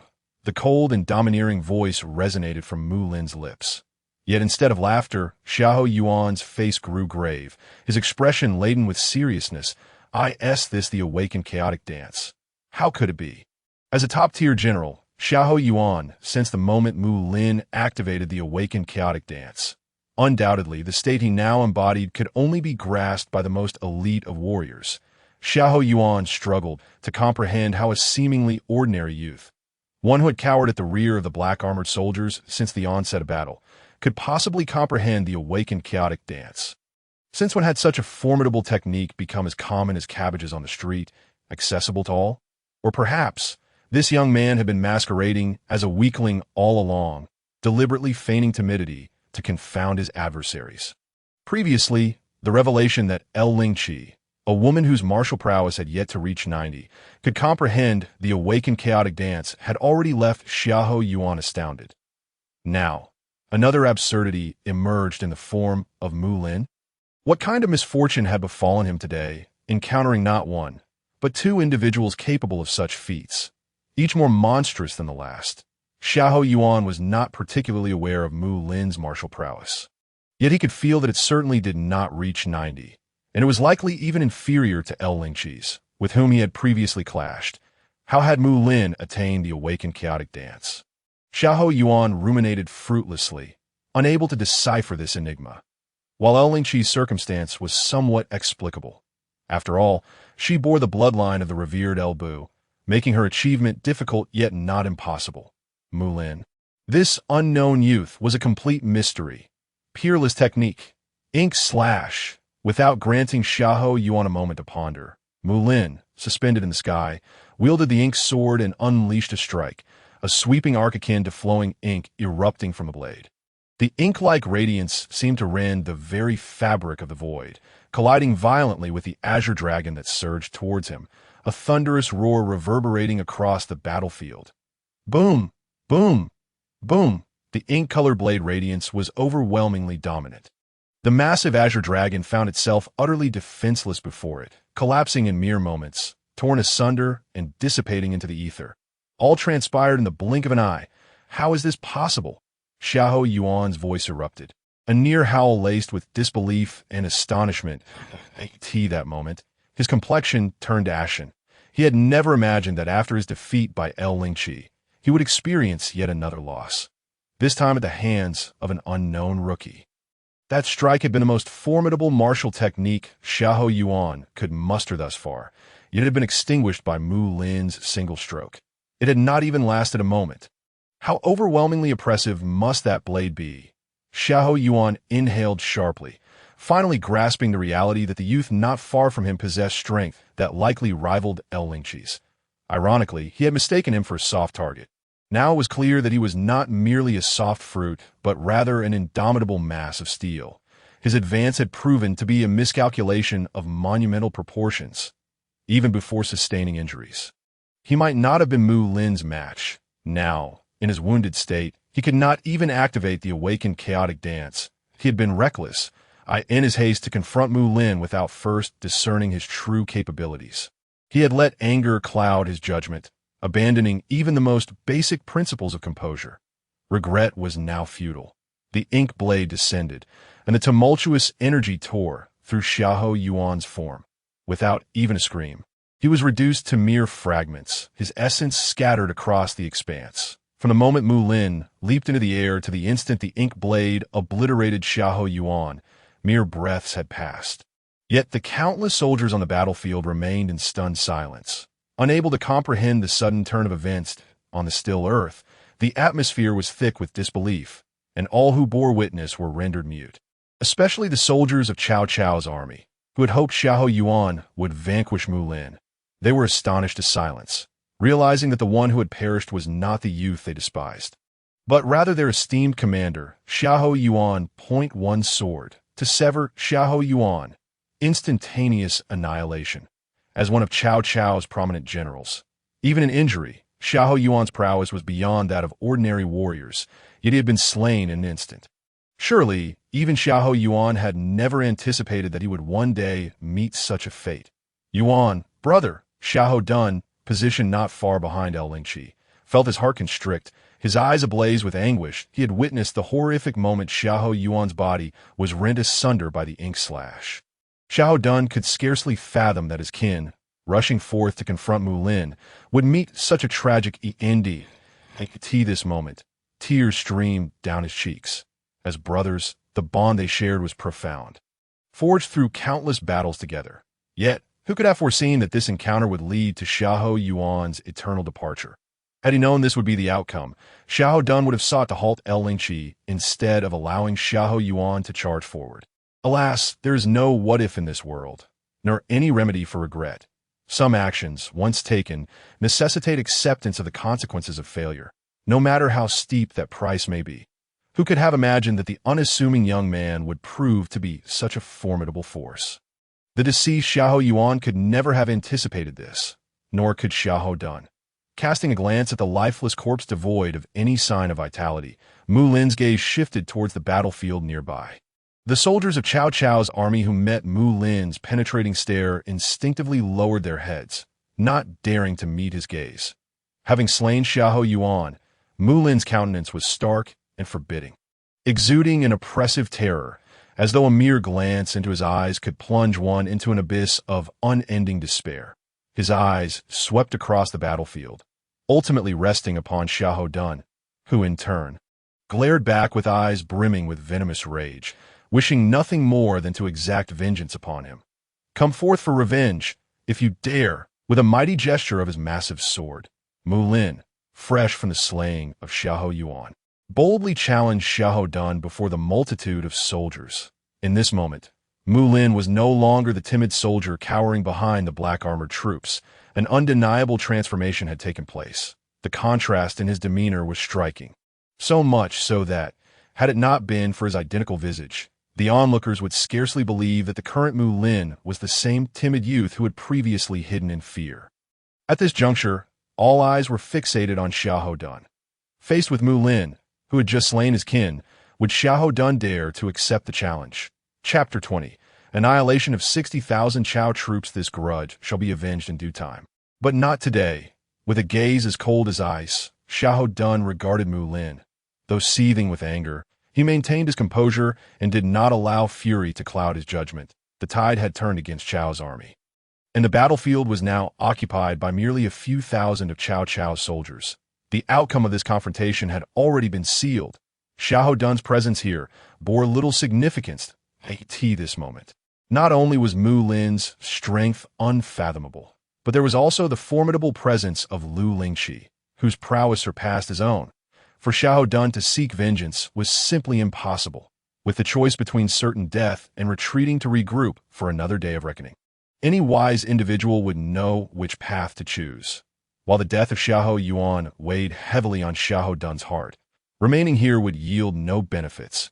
Revenge was an impossibility, and he might even find himself laid to rest on this very field. Under the scrutiny of the multitude, Xiahou Dun ultimately disappointed them all. "I shall not engage." His refusal not only left Lu Bu's soldiers disheartened, but also cast a shadow of disappointment over the remaining few thousand of Cao Cao's men. How could they not feel let down when their general dared not respond to the provocations of their enemy? "Wish to depart. You must first inquire if my thunder god cross spear consents." Upon witnessing Mulin's unscathed demeanor, Lingqi felt a surge of relief. She turned to Xiahou Dun, her gaze glinting with a hint of cold sharpness. Previously, when she attempted to rescue Mulin, it was Xiahou Dun who had vehemently obstructed her. The depth of her animosity towards him had reached staggering heights. "I wish to leave, and you are in no position to stop me." With the fierce Emperor Tiger King blade in hand, Xiahou Dun's tone dripped with disdain. He was aware that he might not be a match for Lingqi, yet the disparity between them was not insurmountable. If he wished to depart, she would indeed find it challenging to hinder him. "What say you if I join in?" A ghostly voice resonated from behind Xiahou Dun. Whirling around in astonishment, he discovered that Mulin, who had previously been situated behind the black armor cavalry, had somehow arrived at his back. At this moment, Mulin appeared to be still enveloped in his awakened dance state, his crimson eyes fixated on Xiahou Dun, with a faint glimmer of murderous intent emanating from him. In this instant, Xiahou Dun could no longer suppress his gravity of demeanor. Mulin's strength was not inferior to that of Lingqi. The recent display of lethality against Xiahou Yuan was testament to this.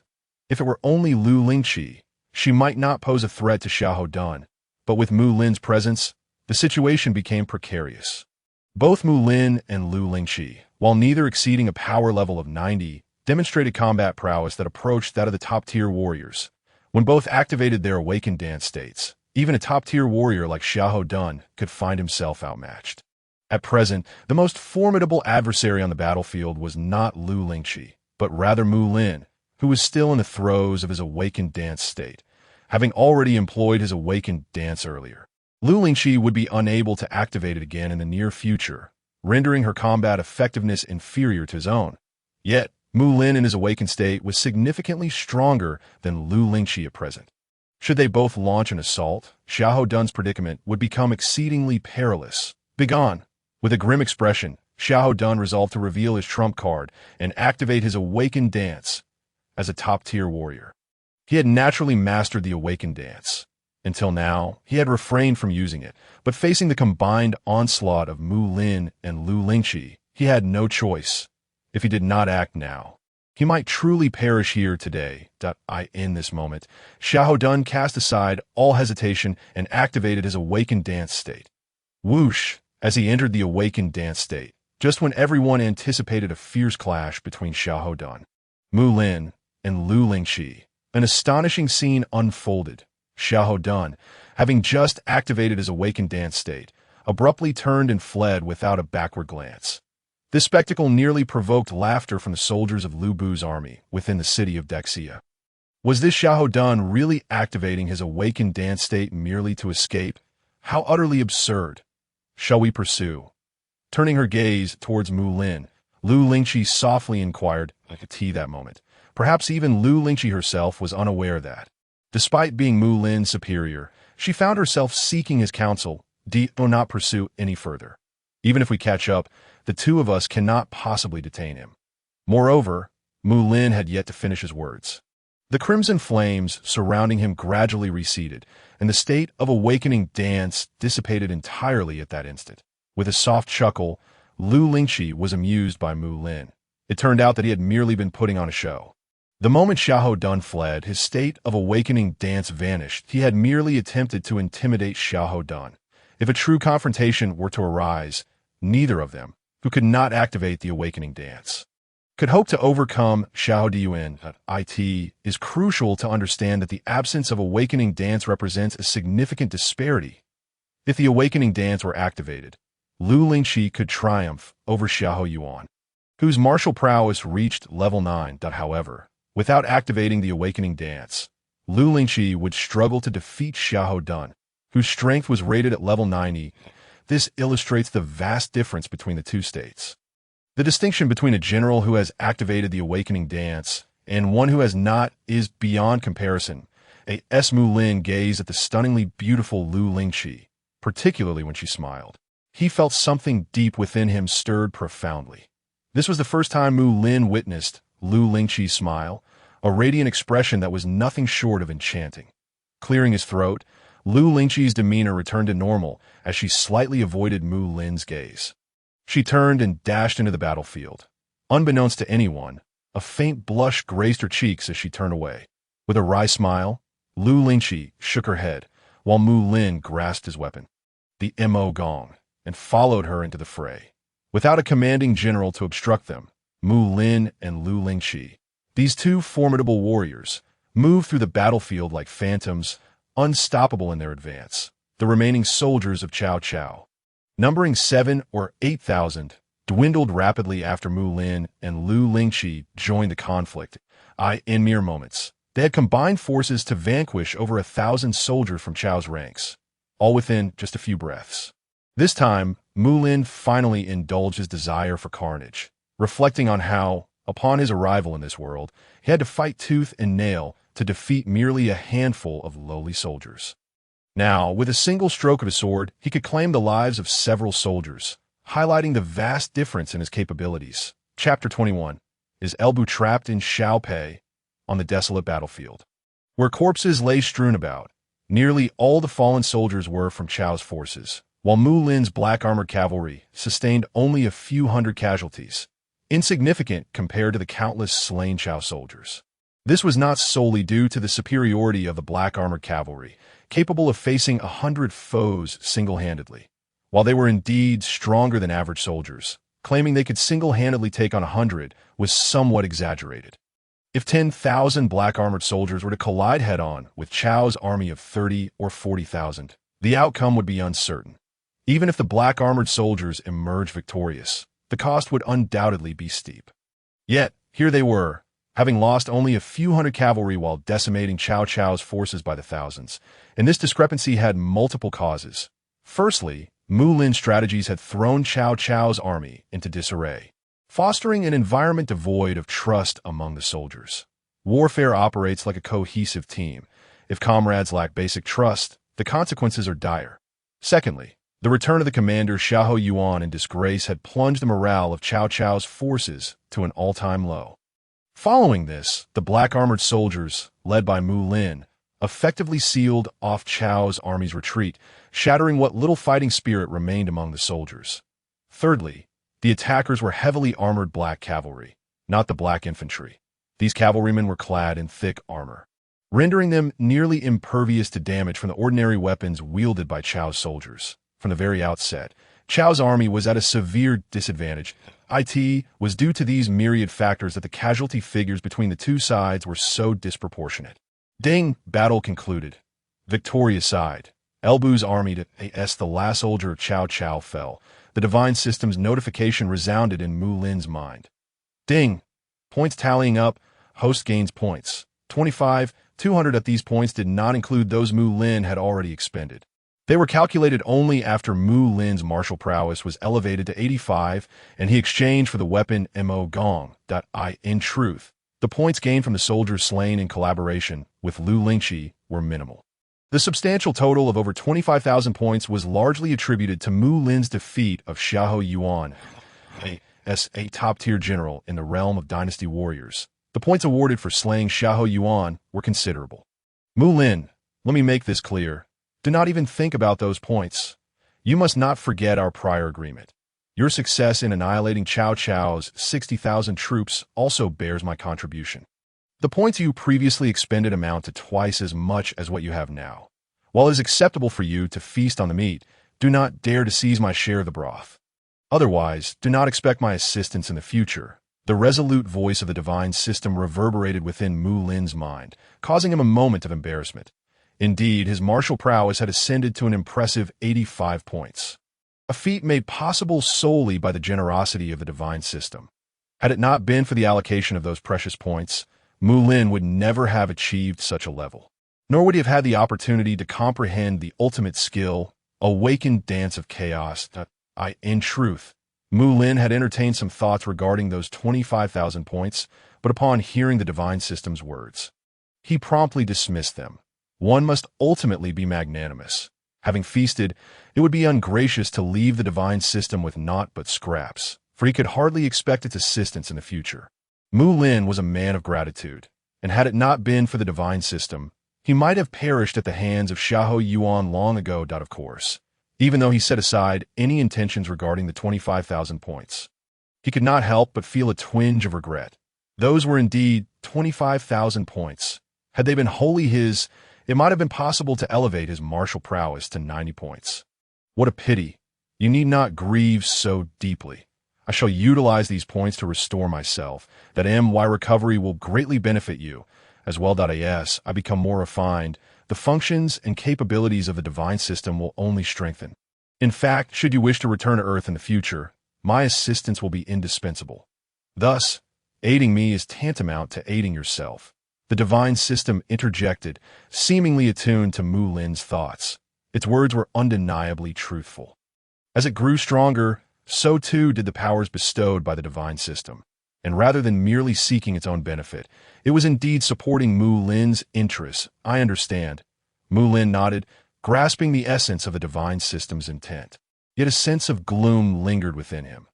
After all, the points he had painstakingly acquired had vanished into thin air, an experience that would leave anyone feeling discontented.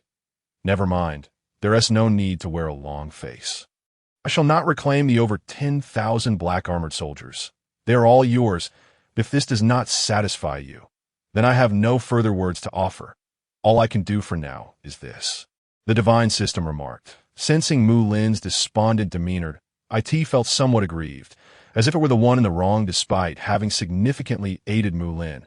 What a delightful relationship we have. It mused, only to realize that Mulin's smile had betrayed its expectations. A surge of unnameable fury welled up within the divine system. If it could, it would have gladly delivered a punch to Mulin to vent its frustrations. You, my friend, should have pursued a career as a cinematic genius. Such a loss to the film industry it would be if you did not, came the gritted reply from the divine system. Thank you for the compliment. Should the opportunity arise, I would genuinely like to give it a try. Mulin responded with a smirk. The day had elapsed since the confrontation with Cao Cao's forces. And after securing the city of Xia Pi, normalcy had returned. As for Mulin, he had been appointed as deputy general by Lingqi.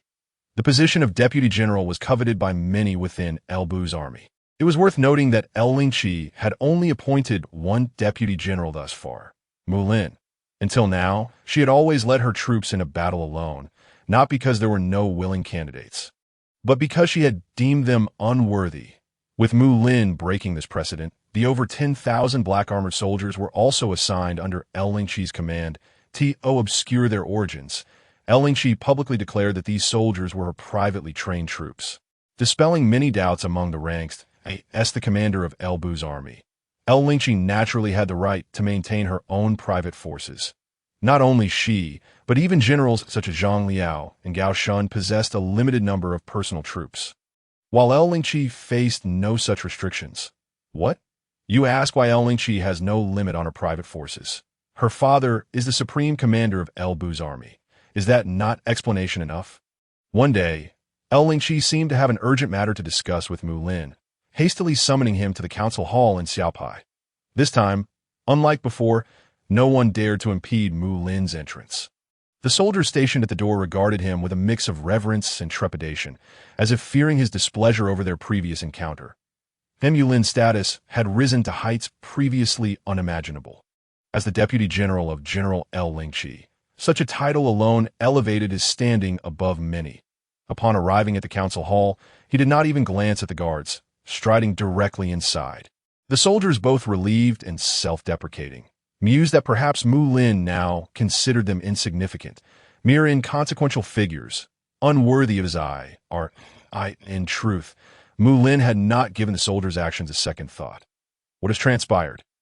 Why the urgency in summoning me? Upon entering the hall, Mulin immediately spotted Lingqi pacing anxiously. From the distressed expression on her face, he sensed an ominous foreboding that my father is currently trapped in Xiao Pi. I must depart immediately to rescue him. During my absence, I hope you can oversee all affairs in Xiao Pi, she implored, her gaze locked on Mulin, revealing a palpable urgency from Lingqi's words. It was evident how much she trusted Mulin, entrusting the entire command of the formidable base of Bu's army to him, a gesture that transcended mere confidence. She had fully embraced him as one of her own. Yet, what truly weighed on Mulin's mind were the earlier statements. Bu is trapped in Xiao Pi. Mulin was momentarily taken aback, the first thought to flash through his mind being, how can this be possible? Bu, the mightiest general of the three kingdoms, a paragon of martial prowess with a power level reaching 00, could he truly be ensnared in Xiao Pi? Surely, this was a jest. Mulin understood that Xiao Pi lay near the borders of Su province, currently under the control of Tao Qian. Yet how could Tao Qian possibly contain Bu? This notion was utterly unfathomable to him. Tao Qian's strongest general was merely Sun Quan, with a power level of 78, against Bu, who boasted a power level of 00. Even the likes of Zhang Liao or Gao Shun accompanying Bu could easily vanquish Sun Quan. Mulin recalled that a multitude of soldiers, over 20,000, had accompanied Bu from Xia Pi. Such a formidable force could not possibly be restrained by a mere Tao Qian. He remembered Lingqi stating that the forces in Xiao Pi were inferior to those in Xia Pi. Bu's martial prowess utterly eclipsed that of Tao Qian, and his soldier count was no less than that of Tao Qian's. How could he be confined? Had it not been for the gravity of Lingqi's demeanor, Mulin would have believed it to be a jest. Chapter 22. Diao Chan trapped in Xiao Pi. Chapter 22. Diao Chan trapped in Xiao Pi. It was inconceivable that Tao Qian could hold his father captive. Although feeling quite anxious, Lingqi patiently began to explain the situation to Mulin. A fleeting expression of pride crossed her face. She felt an immense sense of pride in her father. Bu, who was regarded as the mightiest general in this chaotic era, Indeed, the only super general with a martial prowess rating reaching 100, Bu, had always been her idol. That a father who instills pride in his daughter undoubtedly fulfills his role. And in that regard, Bu was without question a success. Observing Lingqi's expression, Mulin couldn't help but smirk. Of course, it wasn't due to jealousy over Bu. Why would he, as his daughter's future husband, intentionally make himself uncomfortable by feeling envious of his father-in-law? Mulin mused to himself, "Today, you are proud of your father, but in the future, I shall surpass him and become your greatest source of pride. There will come a day when you will feel proud and honored because of me." The situation unfolded as follows. Not long ago, Lingqi began to elucidate the entire sequence of events, including why Bu had led his troops away from Xia Pi city. It turned out that a week prior, the city of Xiao Pi, under Tao Qian's command, had been attacked by Cao Cao. Cao Cao launched his campaign from Chunlu, leading an army of 50,000, personally commanded by his general Su Huang, to assault Xiao Pi with overwhelming force. Faced with the ferocity of Cao Cao's army, Tao Qian was nearly paralyzed with fear, fully aware that he possessed no capability to resist the approaching 50,000 soldiers. Tao Qian had managed to survive all this time by exploiting the rivalry between Cao Cao and Sun Jian. Cao Cao had made too many enemies and was preoccupied with battles against other factions, allowing Tao Qian to evade his wrath. Otherwise, how could Tao Qian have survived for so long against Cao Cao's forces? Not only Tao Qian, but even Bu's troops in Xia Pi faced a similar predicament. Cao Cao boasted an army of 500,000, with 200,000 stationed in Chunlu and 300,000 in Suchong. If he were to concentrate his forces on Suzhou, no city there would withstand such an overwhelming assault. Fortunately, the presence of the fierce Sun Jian and other rival powers restrained Cao Cao from deploying tens of thousands to attack Suzhou. 5,000 soldiers might seem modest, yet they were more than sufficient to capture Xiao Pi, considering that Tao Qian's forces barely numbered over 20,000. Furthermore, he had no significant generals to halt the advance of Su Huang's 50,000 soldiers. Tao Qian knew all too well that if he faced Cao Cao's 5,000 elite troops alone, he would stand no chance. Thus, on the very night Cao Cao mobilized his army, Tao Qian sent a distress signal to Bu in Xia Pi, seeking his assistance. Historically, Bu and Tao Qian had maintained a cordial relationship. While their armies were not formally allied, they were steadily moving toward that direction. Logically, Bu ought to assist Tao Qian. If he could help defend against Cao Cao's onslaught, Tao Qian had promised to immediately ally with Bu. This proposition indeed tempted Bu. Though Bu's forces appeared formidable, they were still weak in the face of Cao Cao's army of 500,000. With only 30,000 soldiers at his command, the disparity was significant. Engaging in direct combat with Cao Cao's forces would have been disastrous for Bu's army, despite Bu being the mightiest general of the three kingdoms. Could he single-handedly slay 10,000 of Cao Cao's soldiers? Could he defeat 20,000? Ultimately, if a single individual's capabilities are limited, especially considering that Cao Cao had several generals who were not significantly inferior to Bu. Therefore, Bu had been in search of allies, proposing alliances to figures such as Kong Rong of Beihai and Yuan Shao of Nanpi. Yet all had turned him down. No one was willing to offend the formidable Cao Cao for Bu's sake. Consequently, despite his earnest efforts to forge alliances, Bu had yet to secure a single ally. Cao Cao's assault on Xiao Pi presented a unique opportunity. The common enemy was Cao Cao. If Bu could assist Tao Qian in repelling the Cao army, it would mark the beginning of a crucial alliance. This was precisely why Bu led an expedition of 20,000 troops to support Xiao Pi, with all of his generals hastening to join him. Save for Lingqi. Then, it dawned on Mulin that they had fallen into a trap.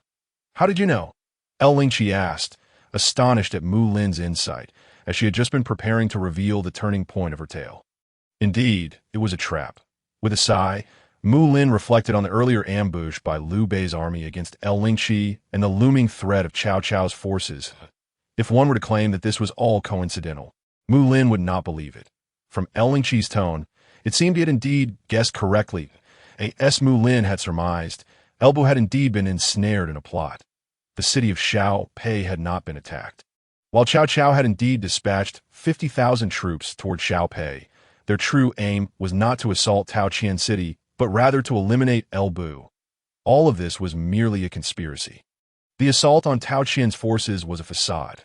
The real target was El Bu. Furthermore, this was a collaborative effort among three factions: Cao Cao, Liu Bei, and Tao Qian. Mulin did not require Lingqi to elaborate further. He had already grasped the gist of the situation.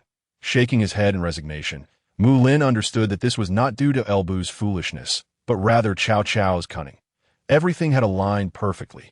The enemy had calculated El Bu's need for allies, knowing that he would surely rush to support Xiao Pi in fear of Cao Cao advancing into Suzhou. Thus, they had laid an enormous trap. Waiting for El Bu to walk right into it was not that their own army was foolish, but rather that the enemy was exceptionally shrewd, that if the roles were reversed, Mulin might have made the same decision as El Bu and sent troops to assist Xiao Pi. Presently, El Bu's army stood opposed not only to Cao Cao and Liu Bei, but also to several other factions, making allies a pressing necessity. Moreover, whether Cao Cao captured Xiao Pi or Tao Qian's forces managed to hold it, neither scenario would benefit El Bu's army. If Cao Cao took Xiao Pi and moved into Suzhou, the next target would undoubtedly be El Bu's army in Xia Pi. Conversely, if Tao Qian's forces managed to defend Xiao Pi, they would likely harbor resentment towards El Bu's refusal to aid them, possibly leading to direct conflict, thus costing El Bu an ally while gaining another enemy. Therefore, El Bu's army had no choice but to support Tao Qian, not solely for the sake of their ally, but also for their own self-interest. Cao Cao had precisely captured this point, which is why he was unafraid of El Bu's potential naivety. It was uncertain whose scheme this was: Jiasu, Guojia, or perhaps Sun Yu, who had previously engaged in a battle of wits with him. One could not deny that Cao Cao's ranks were filled with exceptional strategists. Jiasu, Sun Yu, and Guofeng Xiao each was a top-tier strategist of the Three Kingdoms. With only Chun Gong serving El Bu, how could he contend with those three whose cunning was unparalleled? Chapter 23.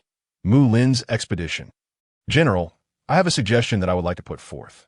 Regarding Mulin, Lingqi is particularly concerned, for it was Mulin alone who previously aided her in turning the tide and securing the defense of Xia Pi City. Completely annihilating the Cao army, in her heart, Lingqi harbors a subtle anticipation for Mulin, hoping that he might devise an effective plan for her. How about I go to rescue Lord El Bu, while you, General, remain stationed at Xia Pi City? After a brief pause, Mulin continued. Firstly, I trust you have witnessed the combat prowess of those black-armored soldiers, although there are merely 10,000 of them under my command. They can confront an enemy force of 40 to 50,000. Secondly, my influence in Xia Pi City is rather limited. Should I be tasked with its defense, it may lead to discontent among the troops. Thus, the most suitable person to guard Xia Pi City would undoubtedly be you, General. You wish to go? Just as Lingqi was about to speak, she realized that this proposal was indeed quite reasonable and feasible. As Mulin stated, her effectiveness in defending Xia Pi City would far surpass that of Mulin himself. Although Mulin had successfully led to the complete destruction of the Cao army at Xia Pi, his short tenure there understandably diminished his standing. Moreover, Lingqi had personally witnessed the formidable fighting capability of those 10,000 black-armored soldiers, who seemingly only obeyed Mulin's commands if she were to lead 1,000 ordinary soldiers from El Bu's army. Her impact would be negligible. There was a genuine risk that she might not only fail to rescue her father, but also find herself trapped. Oh, you still doubt my capabilities, General? Mulin furrowed his brow slightly. No, not at all. I merely worry for your safety. In her haste, Lingqi inadvertently expressed her true feelings. But as soon as the words left her mouth, she sensed something amiss. There is no need for concern. General, you are well aware of my strength. Should I awaken my chaotic dance, I could contend with even Xiahou Yuan. Observing Lingqi's face flush a lovely shade of red, Mulin felt a surge of affection. Almost wishing to embrace her then and there. Of course, such thoughts were fleeting. Their relationship had not yet reached that level. Nevertheless, Mulin found joy in Lingqi's somewhat ambiguous concern for him. Then I shall entrust this task to you. With the conversation reaching this point, Lingqi could not possibly oppose further. Moreover, in terms of effectiveness, Mulin's proposal was indeed the best option. Rest assured. General, I will certainly rescue Lord Elbu. Mulin's journey to Xiao Pi was not solely to rescue his father-in-law, Elbu, but also to meet the fabled beauty, Diao Chan, if a little story could blossom between them. That would be even more wonderful. From Lingqi, Mulin learned that there was no romantic connection between Diao Chan and Elbu. Their relationship was purely that of superior and subordinate, with Diao Chan merely being a commander within Elbu's forces. This was a common theme in this world. For instance, Sun Shangxiang still belonged to the Eastern Wu faction and had never married Liu Bei. Nor did Xiao Qiao and Qiao have any romantic ties, simply being commanders under Sun Jian's banner. Not so. Does this mean Wang Yi is not a widow? Zheng Ji has never married anyone else? They are both still maidens? A wave of inexplicable joy surged within Mulin. Indeed. However, while they may not yet be betrothed to others, the future remains uncertain. Thus, you must act swiftly. The divine system couldn't resist teasing Mulin.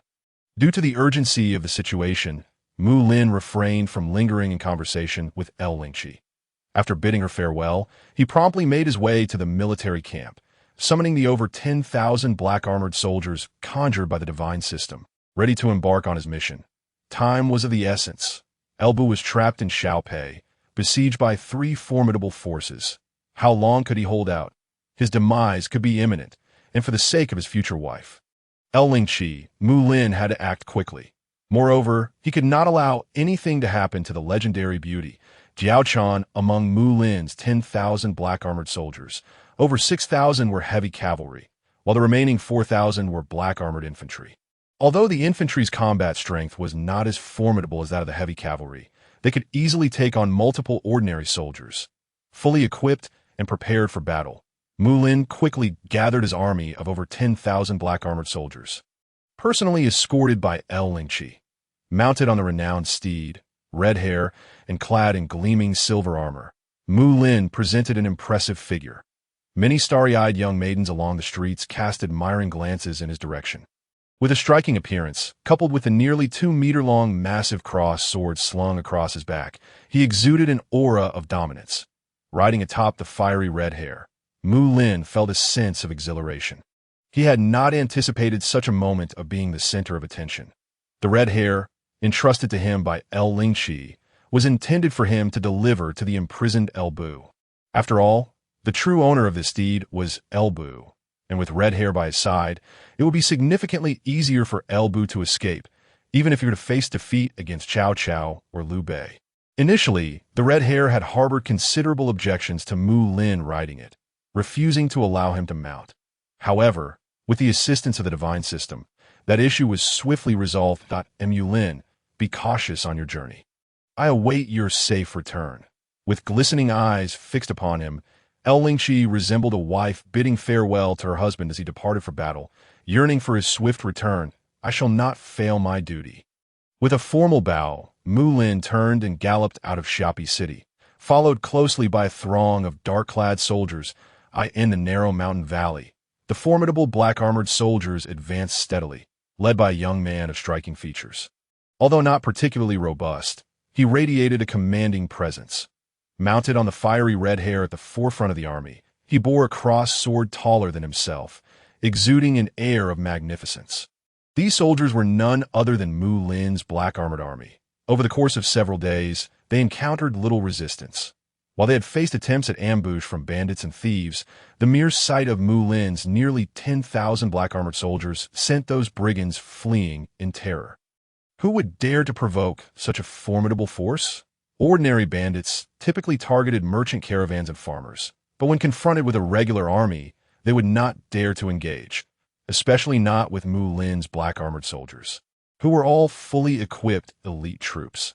Though they numbered merely 10,000, in actual combat, they could easily overpower 30 to 40,000 regular troops. Such a formidable army was far beyond the reach of mere brigands. Do not mention that the opposing side still possesses 10,000 troops. Even if they only have a few hundred, they are not a threat that these petty bandits can provoke.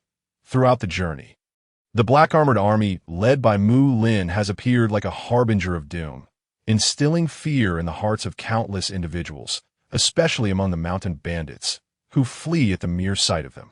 This is a canyon, not particularly small, but it depends on the perspective. For an ordinary merchant convoy of 100, this canyon is indeed considerable, yet for the tens of thousands of the black armored army, it feels rather constricted. After 3 days of travel, where have we arrived now? Sitting astride the steed Xiahou, Mulin inquired of a soldier beside him. This soldier was not from Mulin's black armored army, but rather a soldier from the army of Elbu, who had fled from the city of Xia Pi seeking assistance. He was one of Diao Chan's subordinates, placed next to Mulin by Lingqi, who feared that Mulin might not recognize the route to Xiao Pi. Intending for this soldier to guide Mulin and the black armored army, report to the general. After passing through this canyon, we will be close to Xiao Pi, the soldier replied respectfully, slightly cupping his hands.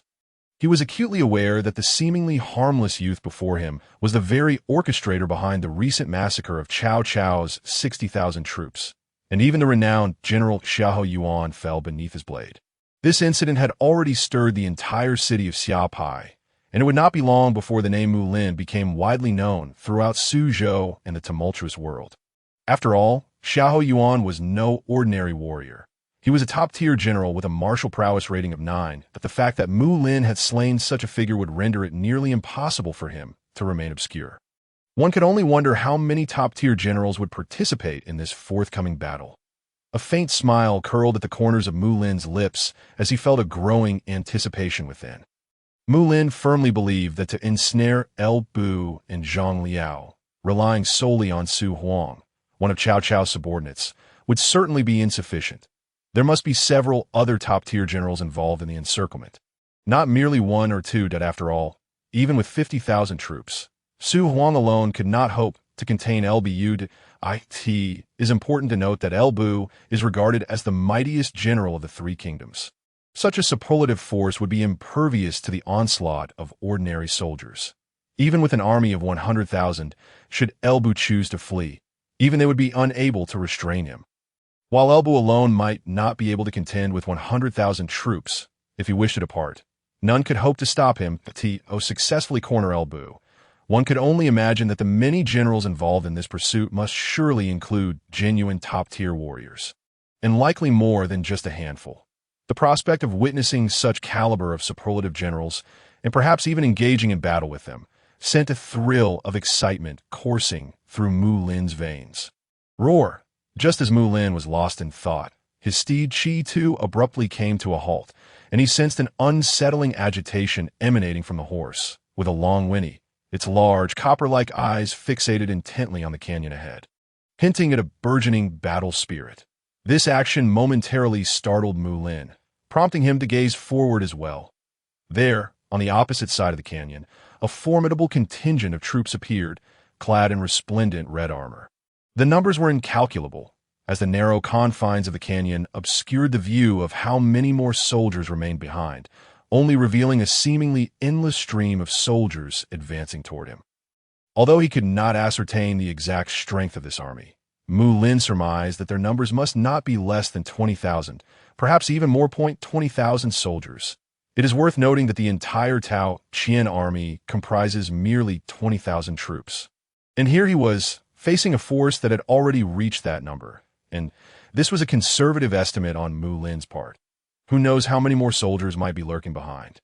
His expression grew grave. In the face of such a colossal army, Mulin dared not be careless. Furthermore, in Mulin's perception, among the ranks of those red-armored soldiers, there were several powerful presences, with one aura rivaling that of the Xiahou Yuan he had previously slain. A top-tier general. This aura could only belong to a top-tier warrior, and Mulin couldn't help but feel fortunate. It had been little time since he emerged, yet he had already encountered such a vast army. Along with a warrior boasting a martial prowess rating exceeding 90 in all of Suzhou, aside from the city of Xia Pi, no other city or faction could possibly command such a large army. Or perhaps these troops did not originate from Suzhou, but from other forces beyond its borders. As time progressed, the red-armored army entering the canyon drew ever closer to Mulin's black-armored forces, and it would not be long before the two armies would collide. As the distance between the two forces narrowed, Mulin finally discerned the figures at the forefront of the several thousand troops. 2 women and 3 men. When Mulin's gaze fell upon the 2 women, he could not help but silently exclaim in admiration for their beauty. The 2 girls astride their horses were indeed striking. One appeared delicate and fragile, invoking a sense of pity, while the other exuded an aura of refined elegance, unmistakably the offspring of a noble lineage. This subtle nobility emanated from her very soul, a heritage that flowed through her veins. This was only the second instance since Mulin arrived in this world that he encountered such exquisite beauty. The first was Lingqi, and the 2 before him were equally captivating, making it a challenge to determine who was the fairest among them. Each possessed her own unique charm, differing in grace and allure. De Xiahou, Sun Shangxiang.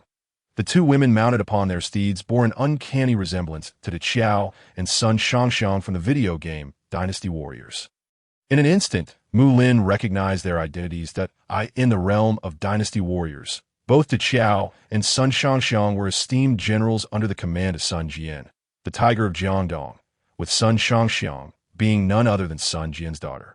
With their identities recognized, it was clear from whence this formidable force hailed, from the eastern Wu under Sun Jian. The man at the forefront of Sun Jian's army was also recognized by Mulin. The little overlord, Sun Tzu. No wonder he emanated such an imposing presence. He was indeed Sun Jian's son, Sun Tzu, known as the little overlord, whose prowess ranked among the elite in all of Jiangdong. Likely only surpassed by the mightiest generals of eastern Wu, Tai Shi and Gan Ning. Chapter 25. The little overlord Sun Tzu. Before long, the slowly advancing forces of Sun Wu came to a halt as well. They too had caught sight of Mulin's army stationed at the opposite end of the canyon. The canyon was narrow, and the sheer number of soldiers from both armies was overwhelming, particularly the Sun Wu forces, which nearly filled the entire canyon, rendering it impossible for them to navigate past one another. The current situation necessitated that one side retreat to the mouth of the canyon to allow the other to pass through. But who would yield? The Elbu army. The Sun Wu army. As a superpower of Jiangdong, the Sun Wu forces commanded such respect that even Cao Cao's 500,000 troops regarded them with caution. And with the little overlord Sun Tzu leading the charge, would he allow passage before so many Sun Wu soldiers? It represented not only Sun Tzu's reputation, but also the face of the entire Jiangdong Sun Wu faction. Therefore, Sun Tzu would undoubtedly refuse to yield. The little overlord was known for his domineering nature, always expecting others to concede, never once having been known to yield to anyone. The Elbu army? Casting a glance at the L flag raised high before the black-armored troops, Sun Tzu spoke with a hint of surprise. Sun Tzu was certainly aware of the Elbu forces. Not only had he heard of them, but he also knew that the current Elbu army was being besieged by the combined might of Liu, Cao, and Tao Elbu, along with Zhang Liao and other commanders, found themselves in dire straits. And if Sun Tzu's guess was correct, this contingent of Elbu troops was likely en route to offer assistance. However, in the face of those 3 forces, even he must tread cautiously, let alone this 10,000-strong army. Even if they were to reach Xia Pi, what could they possibly achieve? The demise of Elbu's army was an inevitable fate. Contemplating this, Sun Tzu could not help but reveal a cold smirk at the corner of his mouth. Though Elbu's forces were not extensive, their audacity was exceedingly brazen, especially Elbu himself, who, despite his weak standing, made numerous enemies, provoking not only Liu Bei, but also inciting Cao Cao's deep-seated desire for his death. Such a person, after all, is hardly worthy of lamentation. Whenever Elbu was mentioned, a glint of cold light would flash in Sun Tzu's eyes. There were indeed some grievances between Sun Tzu and Elbu. Sun Tzu had suffered losses under Elbu's command, which had fostered a lingering resentment in his heart.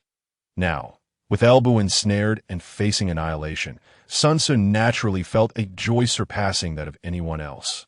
Although Sun Tzu's martial prowess was formidable, reaching an astonishing score of 92, it still paled in comparison to Elbu's ultimate combat value of 100. It was precisely this disparity that had led Sun Tzu to suffer considerable setbacks at Elbu's hands, thus nurturing his animosity. Were it not for the fear of incurring excessive costs, Sun Tzu would have long since led his troops to assault the city of Xia Pi, leaving no room for Cao Cao or Liu Bei. I am Sun Tzu, the small overlord of Jiangdong. Be gone." With a chilling demeanor, Sun Tzu glared fiercely, bellowing imperiously, showing not an ounce of respect to the opposing commander, Mulin, demanding that his contingent of 10,000 troops vacate the gorge and yield passage to the Sun Wu forces. It is noteworthy that Sun Tzu used the term go rather than retreat, signifying his utter disregard for the opposing army. In truth, Sun Tzu held Mulin and his 10,000 troops in contempt. He had long-standing grievances with Bu, and although these men were not Bu himself, they belonged to his ranks. Now that Bu was besieged by three powerful factions, Sun Tzu could not seek vengeance directly from him. So he resolved to vent his rage upon Bu's soldiers. With an army of 60,000 at his back, Sun Tzu regarded this mere contingent of 10,000 as insignificant in the past. He might have harbored some trepidation towards Bu, refraining from engaging in conflict with his forces.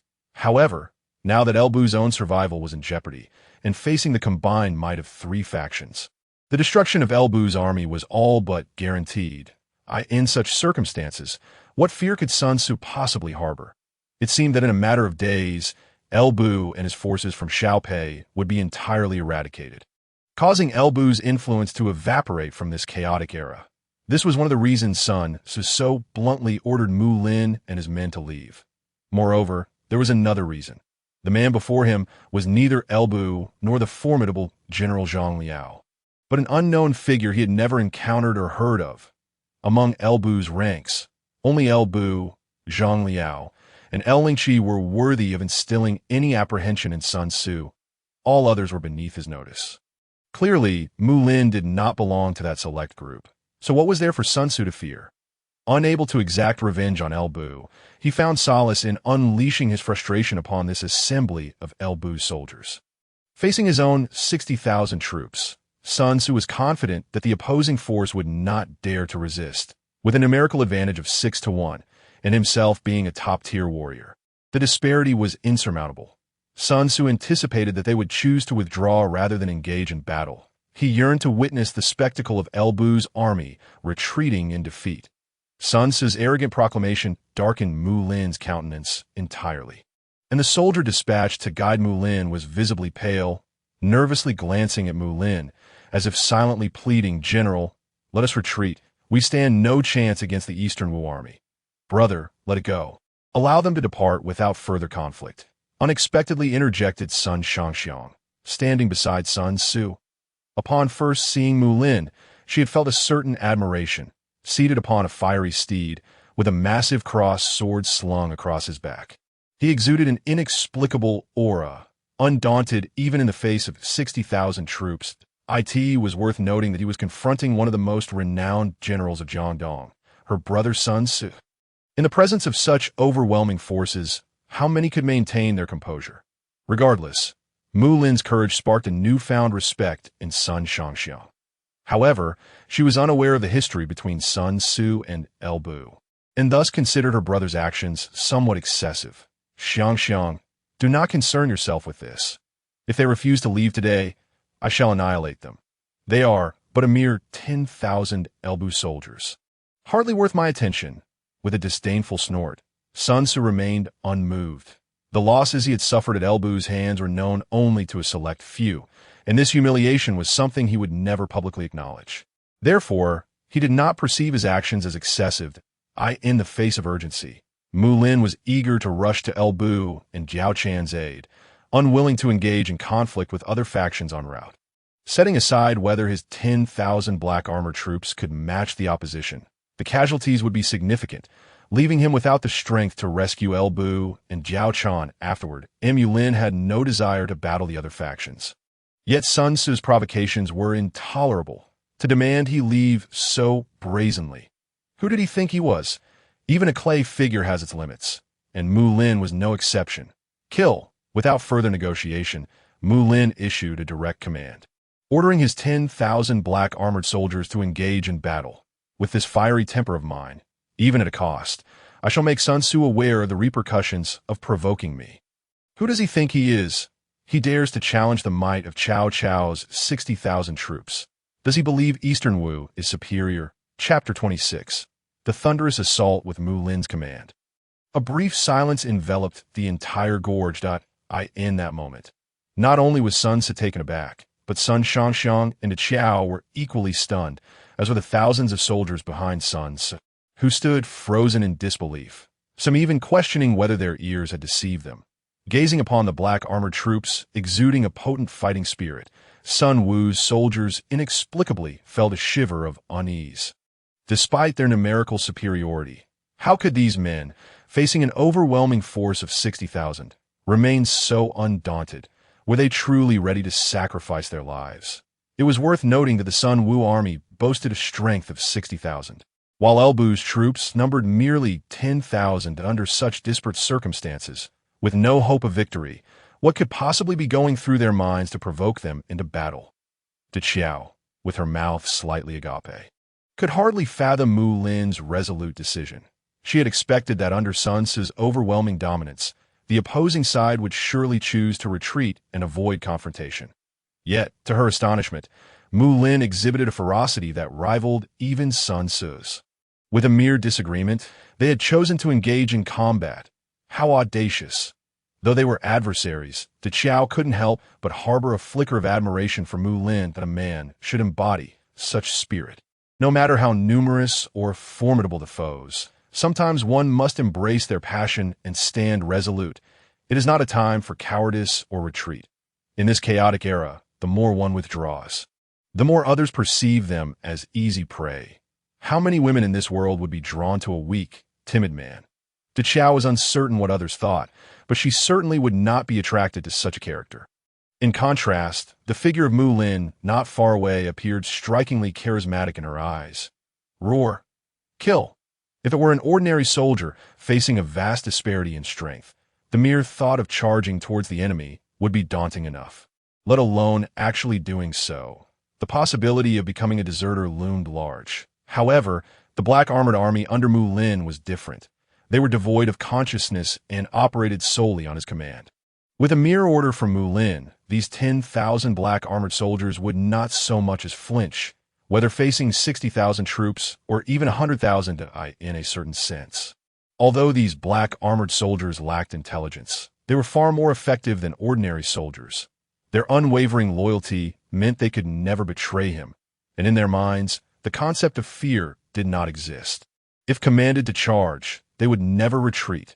The deafening roar of battle echoed through the canyon, reverberating as chilling cries awakened the dazed soldiers of the Sun Wu army. As they beheld the ominous wave of black armored soldiers rushing towards them, the Sun Wu soldiers felt a chill run down their spines, each hastily drawing their weapons in preparation for the impending confrontation. Well done, lad. You truly have guts. Sun Ce, renowned as one of the leading figures of the Sun Wu in Jiangdong, quickly regained his composure after a brief moment of astonishment. Casting a deep glance at the silver-armored youth charging towards him, he felt little tension. Although Mulin's actions had taken him by surprise, it was merely that, faced with his own 60,000 Sun Wu soldiers, he doubted that the enemy could stir up any significant trouble. Get back, he bellowed, mounting his steed and charging forth with determination. Sun Ce wielded 2 spinning staves, each over a meter long. These were no ordinary wooden rods, but crafted from an exceptionally rare wood, capable of withstanding blows that would leave no mark from typical weapons. Lord Sun Ce Qiao spoke, her expression somewhat tense, not out of fear from the battle before her. As her own combat prowess exceeded that of an average soldier, she intended to urge Sun Ce to show some mercy. For she did not wish to see the youth, who had left a favorable impression on her, perish at his hands. Yet, as the words left her lips, she realized she had no justification to plead for leniency. With a sigh, Qiao found herself inexplicably worried, not for Sun Ce, but for the silver-armored youth, despite having only met him once. Why should she feel concern for someone she had only encountered briefly? Qiao pondered whether she should speak up. She was uncertain of the silver-armored youth's capabilities, but doubted he could rival Lord Sun Ce. After all, Sun Ce was among the top martial generals in Jiangdong, boasting a martial prowess exceeding 90, reaching an astonishing 92. Few could stand against him in this chaotic era, and Qiao was well aware that the silver-armored youth did not fit the profile of any top-tier martial general. This indicated that he was certainly not among the elite, and his martial prowess could not possibly reach 90. How could he contend with someone of Sun Tzu's caliber? The disparity between those with martial values above and below 90 was immense. Generals with martial values over 90 had typically mastered the ultimate technique, the awakening dance, which, once activated, could enhance their strength by at least 1 or 2 times, if not more. Conversely, those with martial values below 90 rarely grasped such techniques. This was precisely why those exceeding a martial value of 90 were deemed top-tier generals. They had comprehended the awakening dance, rendering them far superior to regular generals, even if the latter possessed a martial value of 89. As the two formidable figures, Sun Tzu and Mulin, prepared to clash, not only did Xiao, but even Sun Shangxiang and the Sun Wu army behind them believed Mulin stood no chance of victory. Boom! In an instant, the strongest martial generals, Sun Tzu and Mulin, collided. The spinning staves met the colossal sword. Get lost! The domineering voice did not belong to Sun Tzu, but to Mulin, whose eyes turned a shade of crimson as fiery flames erupted around him. He had entered the state of the awakening dance. From the very start of the battle, Mulin unleashed this formidable technique, fully aware that without it, he stood no chance against Sun Tzu. With Sun Tzu's martial prowess at 92 and his own barely reaching 85, the latter, while formidable, posed little threat to Sun Tzu, and Yulin's advantage lay in his mastery of the awakening dance.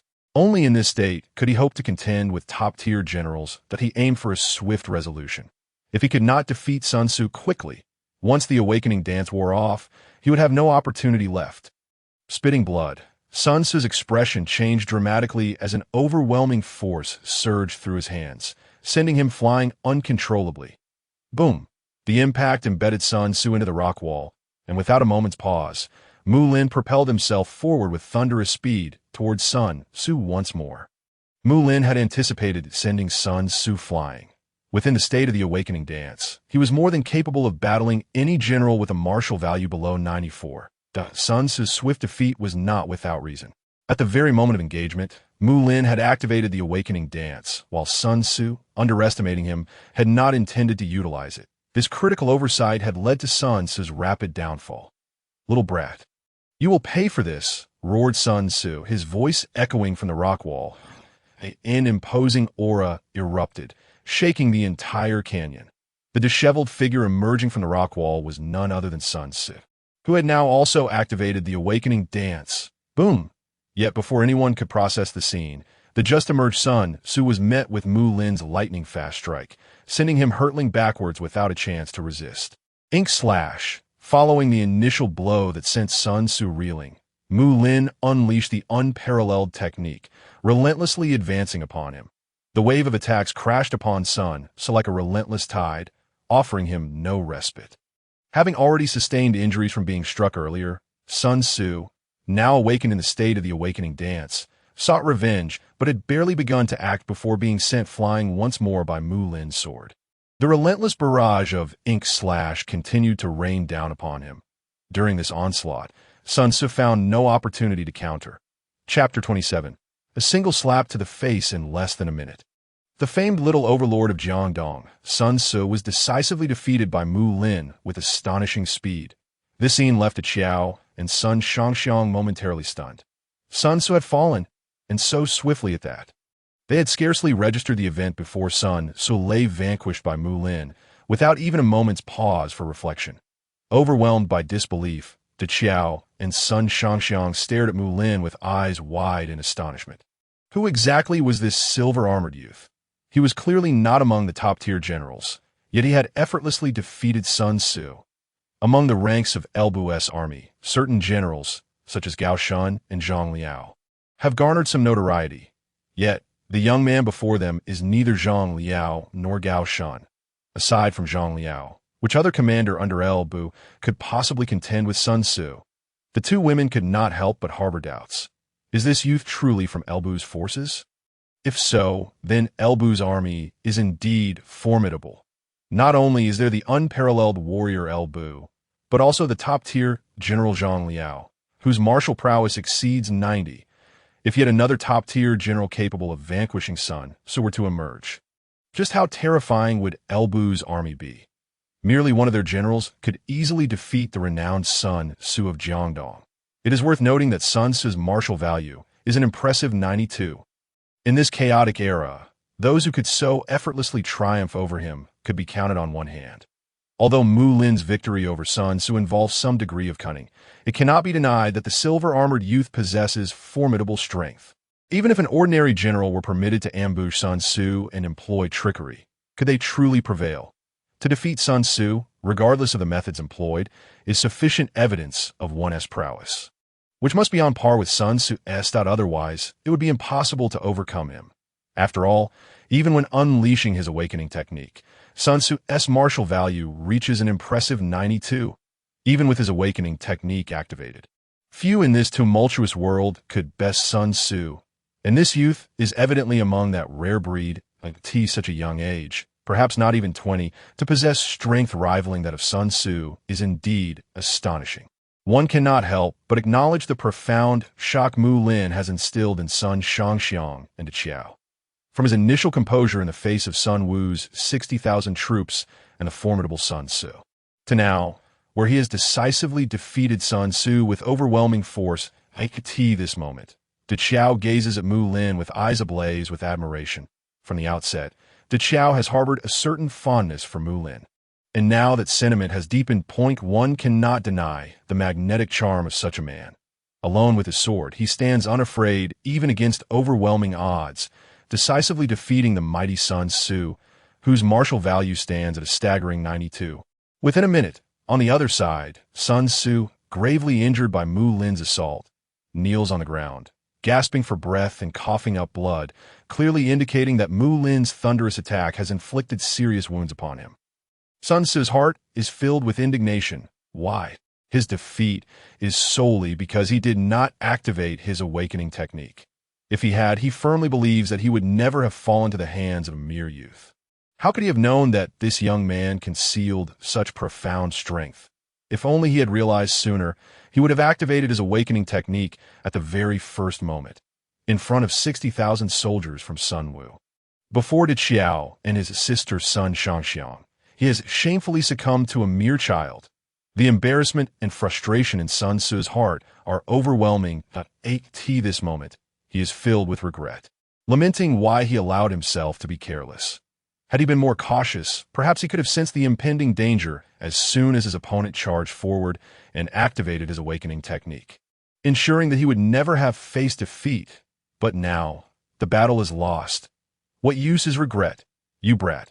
You dare. Just as Sun Tzu begins to speak, Mulin delivers a powerful kick, sending him sprawling several meters away, landing in a most undignified manner. You dare. With a glare, Sun Tzu seethes with rage, yearning to tear Mulin apart. Who is he? He is Sun Tzu, the son of Sun Jian, the tiger of Jiangdong. How dare this wretch trample upon his dignity, offering him no semblance of respect? Truly outrageous. Slap. The resounding smack echoes. Unfazed by Sun Tzu's threats, Mulin does not allow him to finish speaking. Stepping forward to deliver a slap that leaves Sun Tzu seeing stars, trembling uncontrollably, he trembles, not from fear, but from sheer indignation. He has never endured such humiliation. Not even his father, Sun Jian, has struck him in such a manner. How can Sun Tzu not be furious? Not even my father has hit me. And yet you, a mere child, dare to do so. If you have the guts, call out again.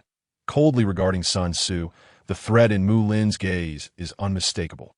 As long as Sun Tzu dares to retort, Mulin will not hesitate to deliver a few more slaps, even to the point of nearly beating him to death. Everyone, cease this at once. Mulin's voice, amplified by spiritual power, reverberates across the battlefield and through the canyon, causing countless onlookers to take notice.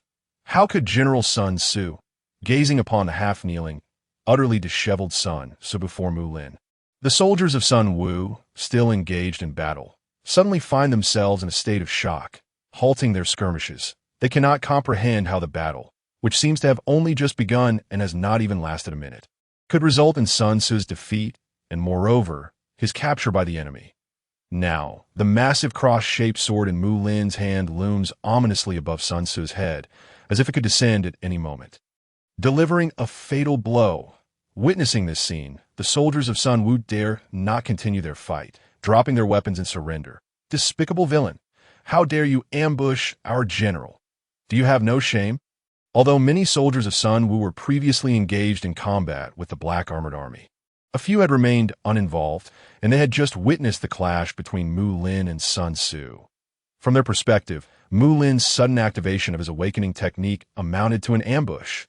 They believed that if their general, Sun Tzu, had also activated his awakening technique, he would undoubtedly have triumphed over Mulin. What? An ambush? Is that why our general Sun Tzu was defeated? This statement ignites a stir among the soldiers of Sun Wu, particularly among those who had participated in the battle and were unaware of the circumstances. That I was wondering how our general could lose to a nameless nobody. It turns out it was an ambush. How shameless. Indeed, if it were not for the ambush, how could their general possibly suffer defeat? The soldiers of Sun Wu, seemingly enlightened, take it upon themselves to assert that Mulin's victory over Sun Tzu was solely due to an underhanded tactic. Despicable wretch, release our general at once. Let us battle honorably. Release our general. Release our general. Despicable villain. Despicable villain. The shouts of thousands of Sun Wu soldiers resonate with great power, carrying an undeniable weight. Were it an ordinary person, they might falter under such intimidation, but would Mulin? An ambush? Despicable. The words of the Sun Wu soldiers nearly provoke Mulin to laughter. How is it that activating his awakening technique is considered an ambush? Did he ever declare that Sun Tzu should not utilize his own awakening technique? Sun Tzu underestimated him, believing he was unworthy of such a tactic. What business is that of his? How is it that he is now labeled the despicable one? These soldiers truly are incomprehensible, setting aside whether or not his actions constitute an ambush. Even if they did, so what? In battle, who adheres to the code of chivalry? Of course, Mulin had no intention of engaging in a debate with these individuals. He has always resolved such matters through sheer strength. Believe what you will, utter one more word of nonsense, and I shall slay him on the spot. The enormous cross-shaped sword slowly shifts to rest against Sun Tzu's neck. Mulin's gaze icy, devoid of any hint of jest. Gradually, the soldiers of Sun Wu who had continued to shout fall silent, as if rendered lifeless. The entire canyon, despite the presence of thousands, grows eerily quiet in the face of Mulin's overt threat. No one dares to question its validity. From Mulin's eyes and actions, they can perceive he is indeed prepared to kill Sun Tzu. This is no jest. No. Esteemed General, we acknowledge our previous misdeeds, and I, your humble servant, offer my sincerest apologies on behalf of my younger sister. I implore you to spare my elder brother. The cold gaze of Mulin startled both Sun Shangxiang and Chiao, its frigid intensity reminiscent of death itself as it fell upon Sun Tzu. Regardless of the circumstances, Sun Tzu remains Sun Shangxiang's brother, and she could not bear to witness his demise. Thus, she had to intervene. No one anticipated that events would escalate to such a dire situation. Neither Sun Shangxiang, nor did Xiao, nor the 60,000 soldiers of the Sun Wu army, nor even Sun Tzu himself, who never imagined he would find himself in such a predicament. This was undoubtedly the gravest humiliation Sun Tzu had ever endured. Chapter 28. The abduction of the Xiao, esteemed general. I trust your intentions are to proceed to Xiao Pi City to rescue the besieged Elbu. If I am not mistaken, you do not wish to be our enemy. Should you be amenable, kindly divulge your conditions. If they fall within our capacity to accept, we shall comply. That the Xiao's voice was soft and enchanting, laced with a touch of vulnerability.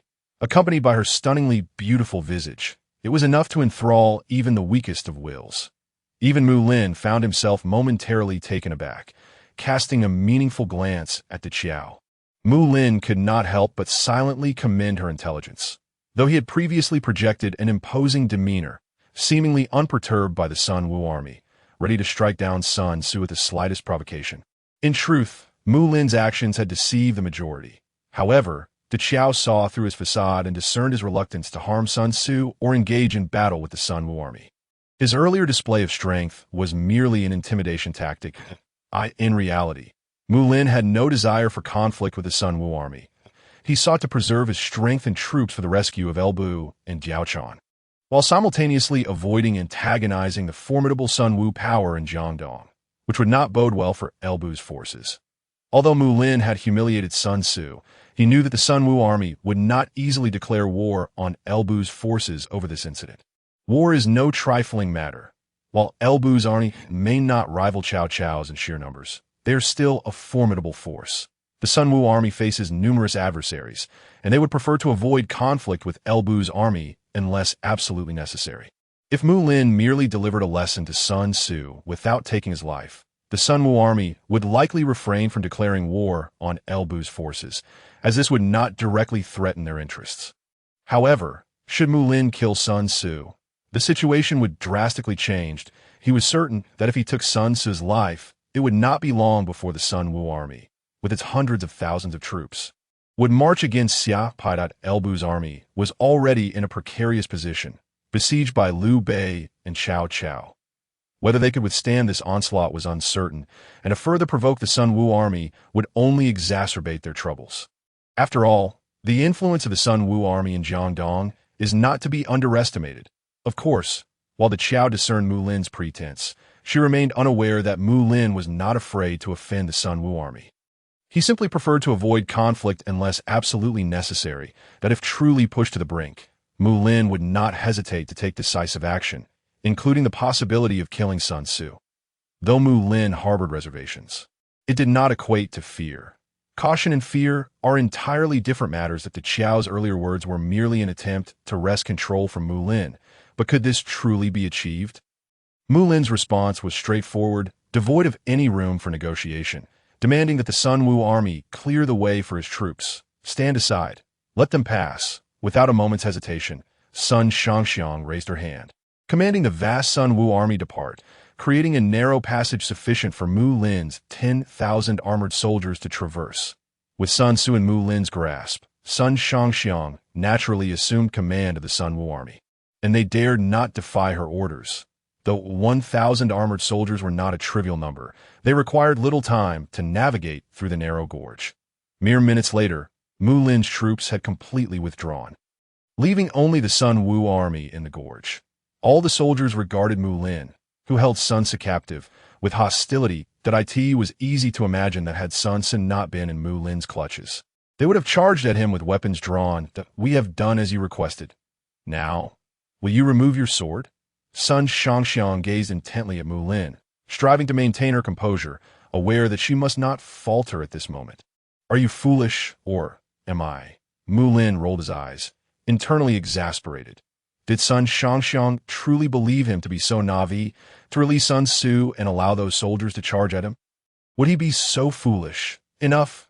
Mulin's words ignited Sun Shangxiang's anger, her cheeks flushing crimson. I have already set him free. Are you now contemplating going back on your word? Going back is not an option. However, before I release him, he must first consume this pill. With a wave of his hand, Mulin produced a crystal-clear white pill from seemingly nowhere and presented it before Sun Tzu. What is the meaning of this? Do not push me too far. Sun Tzu glared at Mulin, understanding that he had no choice but to comply. Yet he found Mulin's demands excessive. Ingest this mysterious pill.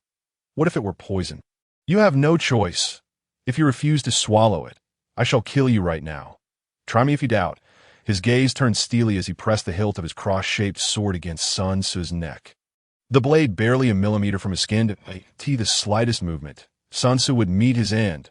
This pill contained poison, acquired from the divine system, effective for only 1 month. After that time, the toxin would dissipate. Mulin was uncertain whether Sun Tzu would seek retribution later, so he had to exercise caution. This was a critical juncture. He was about to rescue Elbu and Diao Chan, and he could not afford any missteps. Who could guarantee that once he released Sun Tzu, the latter would not return to ally with Cao Cao and Liu Bei to eliminate him? This was no child's play. Mulin would not gamble with his life. Whether Sun Tzu would retaliate in the future was beyond Mulin's concern, and he had no desire to ponder it. For the duration of his mission to rescue Elbu's forces, he absolutely could not allow the Sun Wu army to interfere. Will that pill be lethal? Sun Shangxiang inquired cautiously, her gaze fixed on the sharp cross sword at Sun Tzu's throat, causing everyone's hearts to race with anxiety. fearing that a single misstep could lead to Sun Tzu's demise. That it will not. Its effect will last for only 1 month before dissipating. On what ground should I trust you? Once again, you have no choice. Very well, I will trust you. With a lingering gaze fixed upon Mulin, Sun Shangxiang addressed her elder brother, Sun Tzu. Though her words were only partially spoken, the intent was unmistakable to all present, including Sun Tzu himself. Sun Shangxiang was urging him to swallow the poison gallbladder. At this critical juncture, no alternatives remained. Compliance with the adversary's demands was the sole means by which Sun Tzu might continue to survive. Casting a resentful glance at Mulin, Sun Tzu felt an overwhelming sense of frustration and unwillingness, yet he had no choice but to ingest the elixir. Only by doing so could he hope to evade Mulin's grasp. Very well, should I detect the slightest indication of pursuit, your fate will be dire. Remember my words. Satisfied, Mulin withdrew the cross sword that had been poised at Sun Tzu's throat, leapt onto the fiery red steed, and surged forth like a blazing specter into the expanse beyond the canyon. That scoundrel. I shall ensure he meets 1,000 torturous deaths. The anguished roar erupted from Sun Tzu's lips after Mulin had vanished. Taking a deep breath, Sun Shangxiang seemed utterly spent, as though the preceding events had drained her of vitality, leaving her drenched in cold sweat. She had nearly been separated from her brother forever. After exhaling a profound sigh of relief, Sun Shangxiang suddenly sensed something amiss, though she could not pinpoint the source of her unease. Xiao, that wretched scoundrel. The furious exclamation reverberated throughout the canyon. It became evident that Xiao, who had been beside Sun Shangxiang, had inexplicably vanished without a trace. Connecting this disappearance to Mulin's sinister smile as he departed, Sun Shangxiang quickly grasped the situation. That fiend had not only compelled Sun Tzu to ingest a poison, but had also taken Xiao as a hostage. Rest assured, as long as you refrain from causing trouble, I shall release her soon. Although Mulin's figure had faded from view, his voice echoed back from beyond the canyon, crystal clear to all ears present. Chapter 29. The beauty that dims fish and geese an hour later. Deep within the lush forest, a contingent of soldiers clad in black armor advanced slowly. At the forefront stood a silver-armored youth bearing a colossal sword, cradling in his arms a breathtakingly beautiful maiden. This entourage comprised Mulin and his black-armored army, having departed from the canyon, with the girl nestled in Xiao Chu's embrace, none other than the kidnapped Xiao. Upon leaving the canyon, Mulin and his black-armored army resumed their journey, and now, after an hour had elapsed, they were but a short distance from their destination, the city of Xiao Pi. You seem remarkably unperturbed? The fiery steed, Qi Tu, traversed the dimly lit thicket as Mulin sat confidently astride, holding the enchanting Xiao close. From such proximity, he could detect the subtle fragrance that emanated from her being, a scent that tantalized the senses. Indeed, Xiao, one of the famed Jiangdong two Xiaos, possessed an innate beauty that required no embellishment. Her flawless complexion seemed capable of yielding dew. Like Lingqi, Xiao was a paragon of natural beauty. Nervous? Whatever for? In response to Mulin's inquiry, Xiao retorted. Nervous? After being abducted by you, I haven't reacted as expected, she remarked, astonishingly calm. The outside observer, Xiao, seated before Mulin, appeared less a hostage and more like a devoted wife. Adorned with a gentle smile, devoid of any trace of fear or anxiety. Are you not afraid I might take your life? You would not, Xiao replied, her gaze bright and unwavering. As Mulin scrutinized the exquisite beauty in his arms. Xiao mirrored his examination. How can you be so certain I wouldn't kill you? We are, after all, enemies, not allies. Mulin replied with a slight smile that I sense no malice within you. I have always trusted my instincts, and they have yet to fail me. You shall not harm me at this juncture. Xiao's delicate visage bore a newfound seriousness, as if she genuinely relied on her intuition to gauge Mulin's intentions. Their exchange resembled that of two deeply bonded friends, devoid of any semblance of captor and captive. An uninformed observer might easily mistake them for a pair of affectionate spouses sharing tender words. At times a woman's keen intellect can be a double-edged sword, particularly in the case of someone as beautiful and clever as you, which can leave a man feeling quite outmatched. Mulin chuckled softly. However, congratulations, your instincts are correct. You may leave. With that, he brought Xiahou to a halt, leapt down onto the grass, and gently set the Xiao on her feet. After holding her for so long, even if the Xiao wished to remain in his embrace, Mulin felt it inappropriate to continue that Mulin had initially taken to Xiao as a precaution against a potential pursuit by the Sun Wu army. However, having traversed a considerable distance from the canyon, and with no signs of the army in pursuit, continuing to hold the Xiao was now of little consequence as for what lay ahead. Mulin was preparing for a fierce confrontation, and he preferred not to involve a delicate beauty such as the Xiao. Despite her remarkable intellect and beauty, her combat prowess was lacking. Her martial capabilities scarcely exceeded 60, bringing her along to face formidable generals with ratings over 90 would be tantamount to courting death. In the heat of battle, the Xiao would not only fail to aid him, but might even become a liability. When the clash erupted, faced with numerous top-tier generals, Mulin harbored no illusions about his chances of victory. He could hardly afford to divert his attention to protect the Xiao. Then, the prospect of her demise at the hands of the enemy or her capture, which would likely result in a far grimmer fate, was a scenario Mulin wished to avoid at all costs. Such a captivating beauty should not perish. It would be a tremendous loss. Leave? The Xiao's lips parted slightly, her tranquil countenance betraying a flicker of astonishment. She had contemplated numerous outcomes, yet never anticipated that Mulin would so easily release her, shattering all her assumptions. For reasons unknown, even as she neared freedom, a sense of disappointment washed over her. Was her allure so lacking? Did he truly despise her? Summoning her courage, the Xiao inquired, her enchanting eyes fixed intently on Mulin, awaiting his response. She could not fathom where she had fallen short. Wouldn't most long to be bound as a cherished wife? He had, astonishingly, released himself so easily that it compelled the Xiao to question her own allure.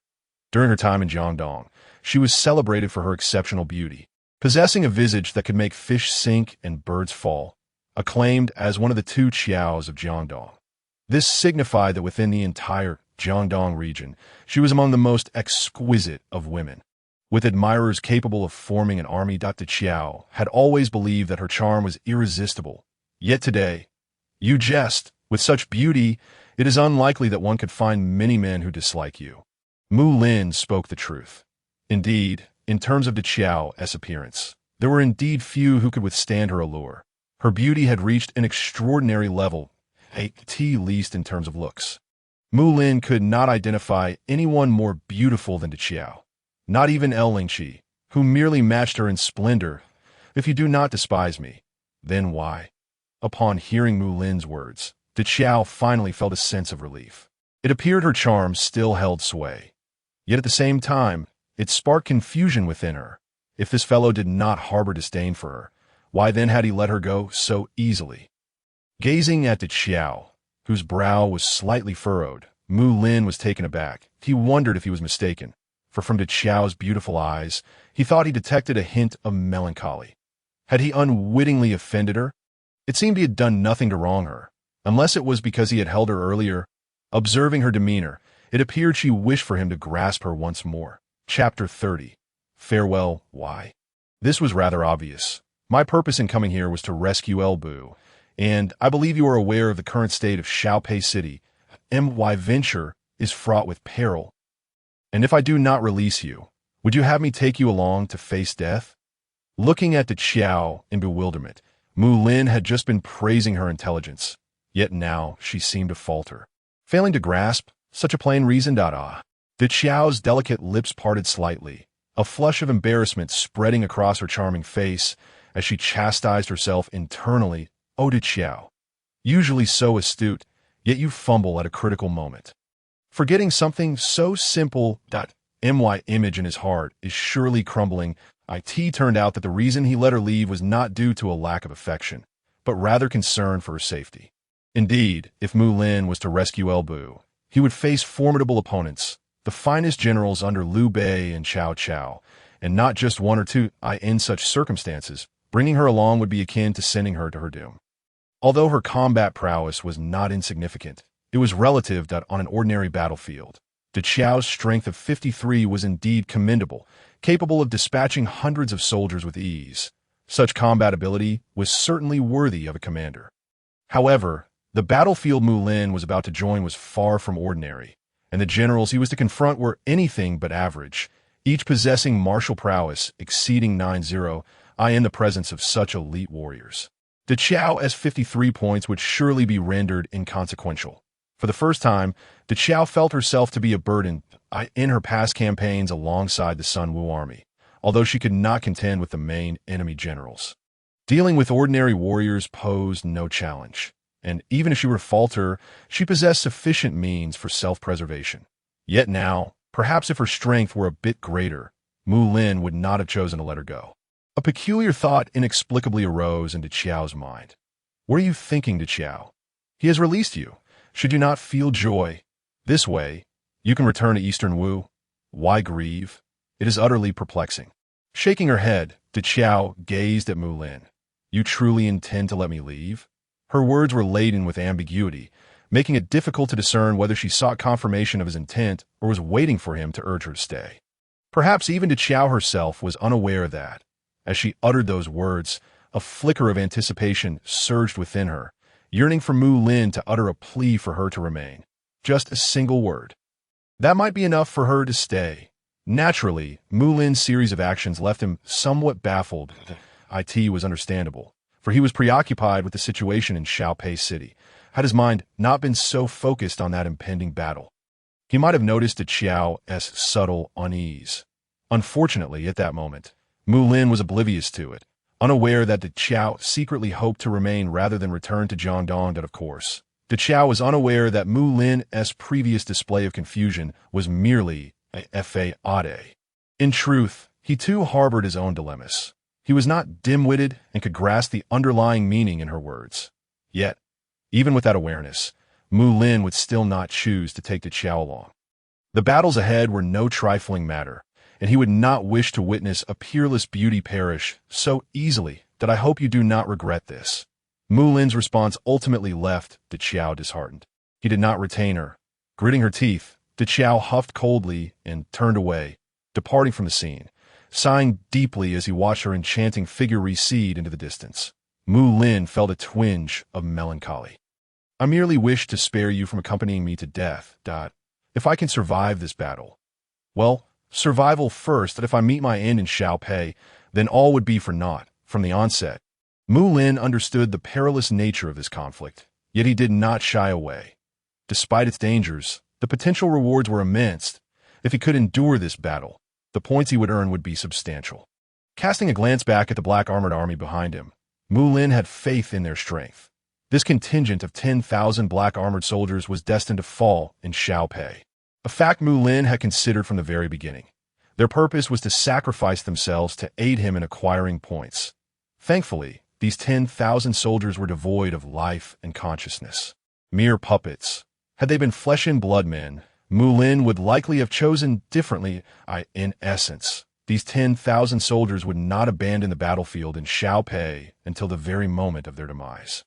Despite how readily Mulin had agreed to Lingqi's plea for assistance in rescuing Bu, he himself harbored no confidence, not even his own ability to escape alive. Mulin was a man willing to fight. Nothing worth having came without effort, and point were no exception to in this chaotic world. No one would wait for him to develop at a leisurely pace, granting him time to grow stronger. Currently, Mulin's situation was dire. Without swift enhancement of his abilities, survival in this tumultuous era would be impossible, let alone winning Lingqi's hand. As a member of Bu's army, he was effectively in the same boat as Bu and his comrades. If Bu fell, their ship would capsize, leaving Mulin adrift in this chaotic world without a haven, forced to wander while evading Cao Cao's relentless pursuit. Having slain Xiahou Yuan, Mulin assumed that Cao Cao would be hell-bent on his destruction. As long as he could save Bu and secure the city of Xuchang, there would still be hope. As long as the Green Mountains remain, one need not fear a lack of firewood. As long as the foundations of Xuchang and Bu endure, there shall surely come a day of resurgence. Continue the march. Upon mounting the steed known as Chitu, Mulin issued a command, and the formidable black-armored army promptly resumed its advance towards the town of Xiao Pi. However, burdened with heavy thoughts, Mulin failed to notice a delicate silhouette concealed behind a thicket not far behind the black-armored troops. Gazing intently at his retreating figure, this enchanting figure belonged to the Qiao. She had not departed. With a gaze fraught with complexity, the Qiao contemplated the receding army, her mind clouded with unspoken concerns. Chapter 31. Despair of Diao Chan flee. Is escape even possible? In the woods on the outskirts of Xiao Pi, an intense chase was unfolding, with hundreds of soldiers clad in black cloth armor, their appearances disheveled and expressions filled with terror and despair as they glanced back at their pursuing foes. At the forefront of this beleaguered group stood a woman of extraordinary beauty, her exquisitely delicate face glistening with beads of sweat from exertion, her lustrous black hair cascading over her shoulders. She possessed a graceful visage with captivating eyes, the faintest scent escaping her lips as her breaths quickened. Her slender figure, accentuated by a pink dress, exuded an alluring charm. Undoubtedly, she was a stunning beauty, rivaling the likes of the Qiao and Lingqi, whom Mulin had previously encountered, and perhaps even surpassing them in this world. Those who could compete with the Qiao and Lingqi in beauty were exceedingly rare, and the identity of this woman was unmistakable. She was Diao Chan, renowned as the most beautiful woman of the chaotic era. Presently, Diao Chan appeared visibly fatigued, having evidently gone several days without proper rest. Her once pristine pink attire now soiled from relentless flight. The beleaguered party consisted of Diao Chan and the soldiers of El Bu. Initially, as Diao Chan had burst through the encirclement from Xiao Pi, she had nearly 4,000 soldiers by her side, yet now, fewer than 1,000 remained alive. Throughout their escape, they had suffered continuous losses, and the remaining soldiers were largely remnants, either wounded or in a state of despair. Their combat effectiveness likely inferior to that of a mere novice recruit. The mere act of fleeing had become a significant challenge. Their ability to continue escaping relied solely on a flicker of survival instinct. Without it, they would have long since been caught and slain by their pursuers. The relentless force chasing Diao Chan was led by the General Xiahou Yuan under Cao Cao's command, comprising around 5,000 troops. For nearly 2 days, this contingent had pursued Diao Chan, repeatedly managing to corner her, yet refraining from capturing her, seemingly indulging in the humiliation of their quarry. Diao Chan felt a mix of anger and despair. She was acutely aware of Xiahou Yuan's intentions, yet, knowing did little to change her fate. With a mere strength score of 62, how could she possibly contend with Xiahou Yuan's score of 73? Despair consumed her, leaving no room for hope that El Bu was trapped in Xiao Pi, unable to aid her. She alone had escaped with a handful of soldiers, and no one was coming to her rescue. A profound sense of helplessness weighed heavily upon her, rendering her breathless. The only flicker of hope she clung to was a soldier she had dispatched to Xiahang City days prior to deliver a message. However, that hope was tenuous at best. Even if the soldier could break through the encirclement to reach Xiang, reinforcements would not arrive swiftly. Though the distance was not vast, it was not negligible either. A lone rider might make the round trip in 2 or 3 days, but a military contingent would require significantly more time, at least several times longer. Thus, even if Xiahang sent reinforcements, it would take nearly a week for them to reach Xiao Pi, rendering her hopes increasingly dim. Regardless of Diao Chan's exceptional beauty, she was still a woman in a moment of despair, yearning for support that was nowhere to be found, leaving her enveloped in profound hopelessness. The heavy sound of hooves reverberated through the earth, felt not only by Diao Chan, but also by Xiahou Yuan and his men. The sudden clamor of galloping horses caused both sides to halt in their tracks. Rooted in place, Diao Chan's forces were comprised solely of infantry, with no cavalry present, and neither did the pursuing Qiao army possess any. Thus, the source of the approaching hoofbeats could not be from either side. The sheer number of hooves suggested at least several thousand cavalry. In that moment, the soldiers of El Bu ceased their flight, and the Qiao troops led by Xiahou Yuan also paused, their gazes drawn towards the front. Where the thunderous sound of hooves echoed along the main road ahead, was fate conspiring against her. A massive contingent of heavy cavalry, dark as night, advanced towards her, their numbers exceeding 10,000, a large banner, emblazoned with the character for Liu, fluttered in the wind, revealing the identity of this formidable force. Liu Bei's army. Diao Chan had not anticipated that, in the effort to encircle Elbu's forces within Xiao Pi. Both Cao and Liu would deploy 8,000 troops, including heavy cavalry that now blocked her path of escape. Was this not a sign that even the heavens conspired against her? Gazing upon the approaching formation, it became apparent that heavy cavalry constituted nearly 70% of their ranks, with approximately 7,000 elite horsemen. Heavy cavalry wielded combat prowess far surpassing that of ordinary soldiers, capable of shattering enemy lines and defenses with devastating force. Though the total force numbered only around 10,000, their combat effectiveness could rival that of 30 or 40,000 infantry, with victory likely favoring the side that possessed the cavalry. With danger looming behind and a relentless foe ahead, she faced not merely a wolf, but rather the very specter of death.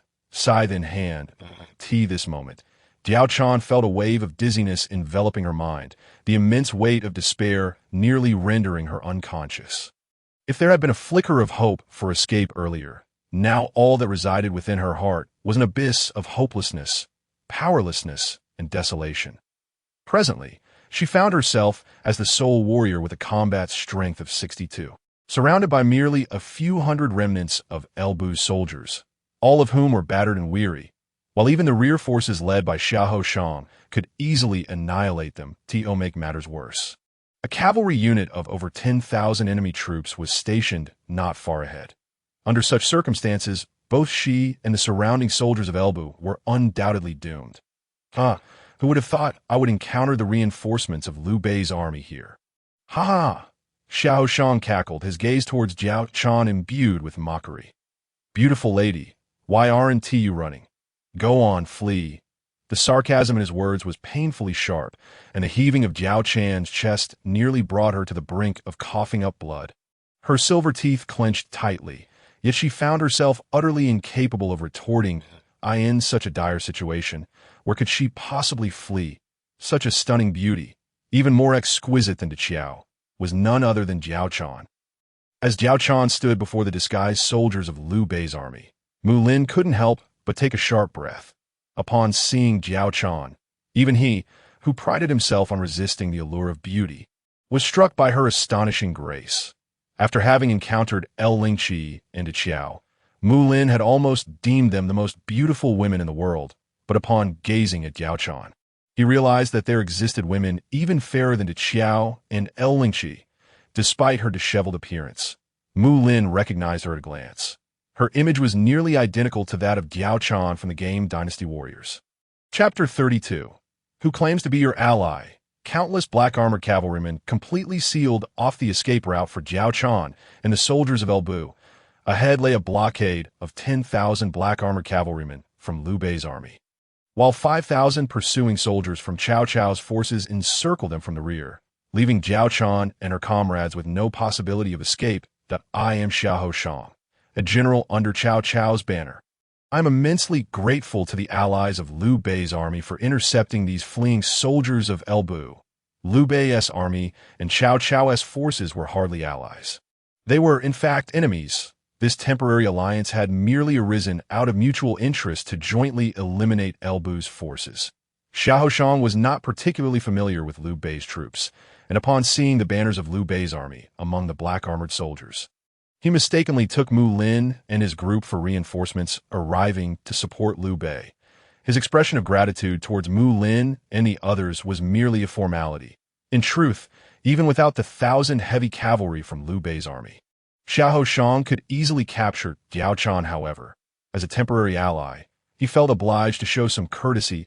At this moment, Mulin, positioned at the forefront of the 10,000 black-armored soldiers, was not riding Red Hare, but had concealed the steed within the ranks of the black-armored cavalry, making it difficult to discern its presence from the outside. This was a deliberate tactic on Mulin's part. As the black-armored troops approached the vicinity of Xiao Pi city, Mulin had already commanded them to hoist the prepared banners of Liu Bei's army, while he himself had mounted an ordinary war horse, aiming to disguise his 1,000 black-armored soldiers. As for how long they could maintain this disguise or whether they would be recognized by the enemy forces in Xiao Pi. Mulin was unconcerned. Should their cover be blown, he would simply order the 1,000 black-armored soldiers to charge into Xiao Pi and directly engage in battle. The intention behind masquerading as Liu Bei's army was solely to minimize unnecessary complications.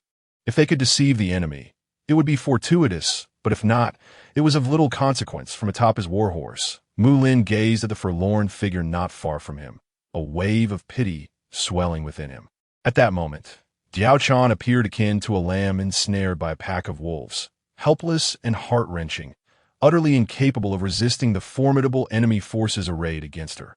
Gradually regaining his composure, Mulin had heard Xiahou Yuan's previous remarks. However, he merely shook his head in silence, dismounting his horse and leisurely making his way towards Diao Chan's location, seemingly fixated on her. Boom! At that instant, an overwhelming aura of murderous intent erupted from Mulin, a terrifying force that instilled fear in countless hearts. What a powerful individual! Who would have thought that besides those few top generals, there existed such a formidable presence within Liu Bei's army? From the sheer pressure of his aura, Xiahou Yuan understood that this man's strength was undoubtedly superior to his own. As Mulin drew closer to Diao Chan, he unsheathed the colossal sword strapped to his back. This general, you must not. The murderous intent emanating from Mulin was glaringly apparent. Any discerning eye could recognize that this silver-armored youth intended to slay Diao Chan. Without hesitation, Xiahou Yuan dashed in front of Diao Chan to shield her from Mulin. General, Lord Cao has issued a command. This woman must not be killed. I implore you to spare her life and hand her over to me. Despite standing before Mulin, Xiahou Yuan's tone was exceedingly respectful, even lowering his posture. The reason Xiahou Yuan had refrained from executing Diao Chan all this time was due to Cao's prior orders. Diao Chan was to be captured alive, not killed. That he dared not defy Cao's command. Hence his immediate decision to block Mulin's path. Xiahou Yuan believed that the two factions, Cao and Liu, still maintained their alliance. Thus he was confident that the other party would grant him this favor. The soft sound of footsteps did not cease in the slightest due to Xiahou Yuan's obstruction. The expressionless silver-armored youth continued to advance towards Diao Chan general. Faced with this situation, Xiahou Yuan's heart raced. He did not wish to offend the Liu Bei general before him, for in terms of both strength and troops, the opponent far surpassed him. Yet on the other hand, Cao had commanded him to ensure Diao Chan was brought back alive. Caught in this dilemma, Xiahou Yuan found himself in a precarious position. Rest assured, I shall not kill her. As Mulin closed the distance to less than 10 meters, a faint smile finally graced his cold visage. Upon witnessing this smile, Xiahou Yuan felt a wave of relief wash over him, the burden on his heart lifting at last. Thank you, General. With a swift stroke, Mulin's speed reached its zenith. Ugh! A muffled grunt escaped Xiahou Yuan's lips as he felt the world spin around him. Shockingly realizing that his head seemed to be uncontrollably plummeting downward, the scenery around him rapidly shifting. That moment, he lost all connection between his head and body.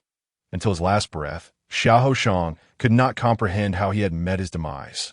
In those final moments, he understood that the silver-armored youth from Liu Bei's army was the one who had slain him, yet he could not fathom why this soldier would wish to kill him. The forces of Cao and Liu Bei are no longer allies, are they? Despite the multitude of uncertainties, it is destined that no one will offer an explanation to Xiahou Yuan, for he has bid a permanent farewell to this world. With a muffled gasp, Diao Chan pressed her small hands to her mouth, striving to stifle any sound. In that moment, she was rendered pale with fright by the sudden and shocking scene before her. Just moments ago, she had not even had time to close her eyes. A flash of silver light streaked past, and then Xiahou Yuan's head was severed from his body. The event transpired with such startling rapidity that Diao Chan could scarcely comprehend when the silver-armored youth had appeared before Xiahou Yuan. All she felt was a blur before everything faded into silence. The aftermath unfolded precisely as she had witnessed. Xiahou Yuan had perished. This martial general under Cao's command fell by a single strike from the silver-armored youth. The abruptness of it all left Diao Chan in a state of utter shock, with an abundance of questions swirling in her mind. Wasn't that silver-armored youth a member of Liu Bei's forces? Why did he slay Xiahou Yuan? Did he not realize that such an act would jeopardize the alliance between their two armies? Just moments ago, Diao Chan had been preparing to close her eyes and await death. Yet she could never have anticipated that the one to die would not be herself, but Xiahou Yuan. After casting a glance at Diao Chan, Mulin raised his blood-stained cross-shaped greatsword. Kill! Following this command, the throng of heavily armored black cavalry, upon receiving Mulin's orders, surged forth with ferocity, charging towards the 5,000 ordinary soldiers of Cao Cao's army. The battlefield resonated with the cries of despair. Predominantly emanating from Cao Cao's troops, the overwhelming force of nearly 10,000 heavy cavalry against Cao Cao's 5,000 soldiers rendered the outcome all too predictable. The disheartened soldiers of Cao Cao were ruthlessly slaughtered by Mulin's legion, leaving no survivors in a matter of minutes. Not a single soul escaped, and among Mulin's 10,000 black-armored soldiers, the casualties were merely a handful. To achieve such a resounding victory with so few losses is nothing short of remarkable. When Xiahou Yuan was slain, the soldiers of Cao Cao were left completely dazed. In the face of the charging black cavalry, they offered no resistance whatsoever. After a single charge, scarcely any of Cao Cao's soldiers remained. Chapter 33. Diao Chan's affection gazing upon the battlefield littered with the corpses of Cao Cao's soldiers. Diao Chan and her remaining troops regarded the black-armored cavalry with expressions akin to those of monsters. The combat prowess of this cavalry was indeed terrifying. 5,000 soldiers of Cao Cao's army, while not an overwhelming number, certainly constituted a formidable force. Two contingents of 5,000 could easily form an army of 10,000. Having witnessed the recent battle, Diao Chan and her men realized they had gravely underestimated the might of these black-armored cavalry. The annihilation of over 5,000 soldiers of Cao Cao's army, with their own losses barely exceeding a dozen, highlighted the vast disparity in power. As the brief engagement concluded, the remnants of Diao Chan's forces remained vigilant, their eyes fixed on the surrounding black cavalry. Although Cao Cao's army had been obliterated, the threat had not yet dissipated. These unexpectedly arrived heavy cavalry from Liu Bei's forces, having slain Cao Cao's soldiers, might not hesitate to turn their blades upon them. For these riders belonged to Liu Bei's faction, and the armies of Elbu and Liu Bei were adversarial. Why did you save me?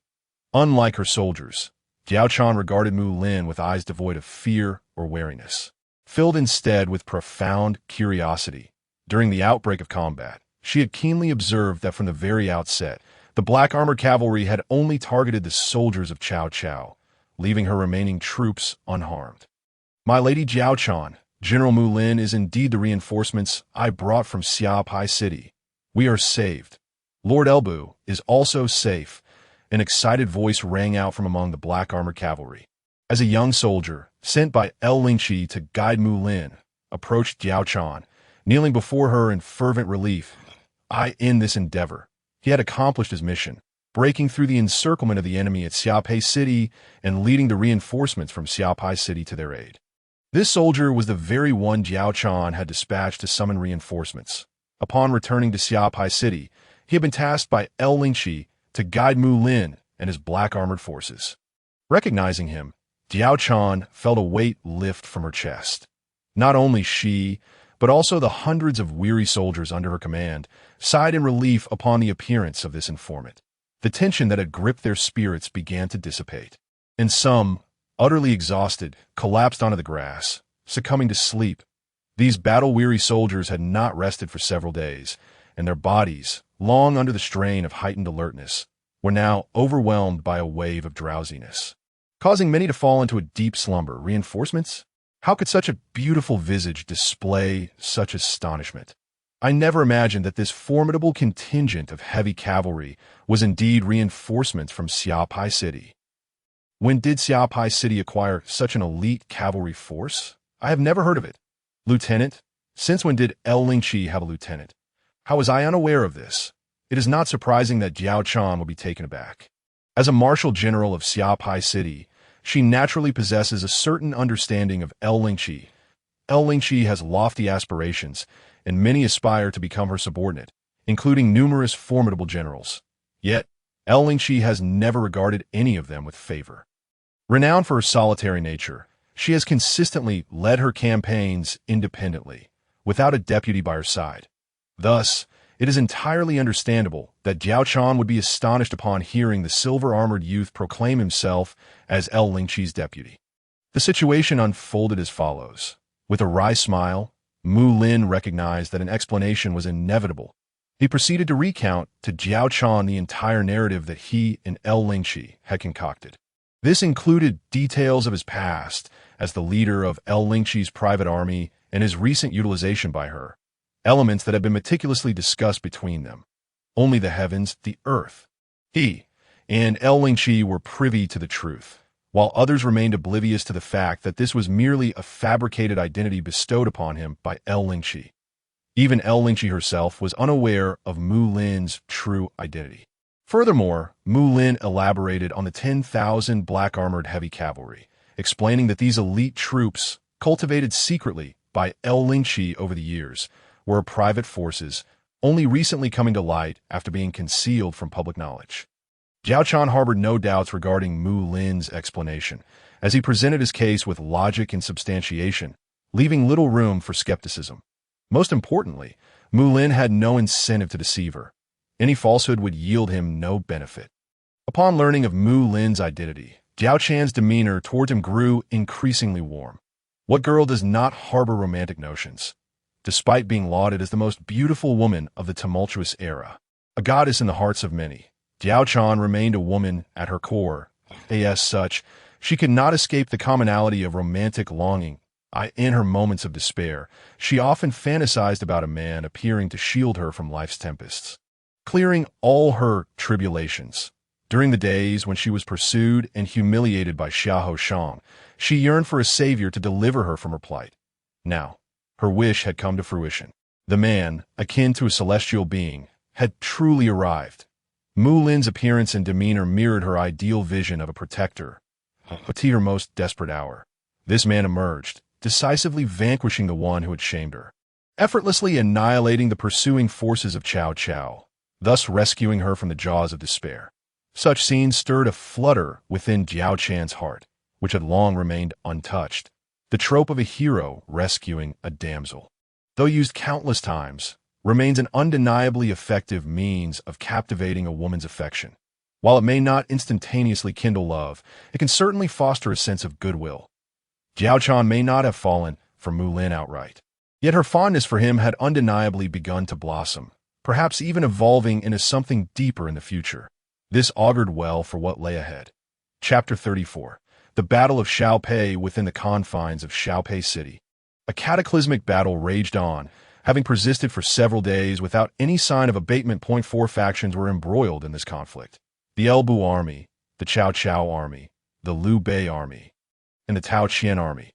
Among these forces, Cao, Liu Bei, and Tao Qian collaborated to besiege Elbu's forces, leaving Elbu without allies or support.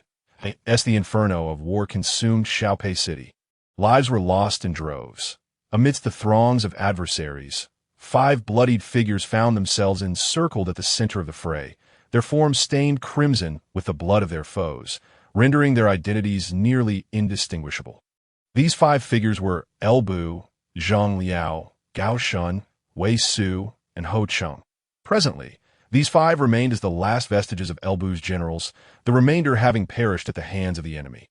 Each of the surviving generals bore wounds, the most grievously injured being Elbu himself. From the outset of the battle, he had been besieged by 4 of the enemy's most elite warriors: Su Chu, Su Huang, Jiang Wei, and Zhang Fei.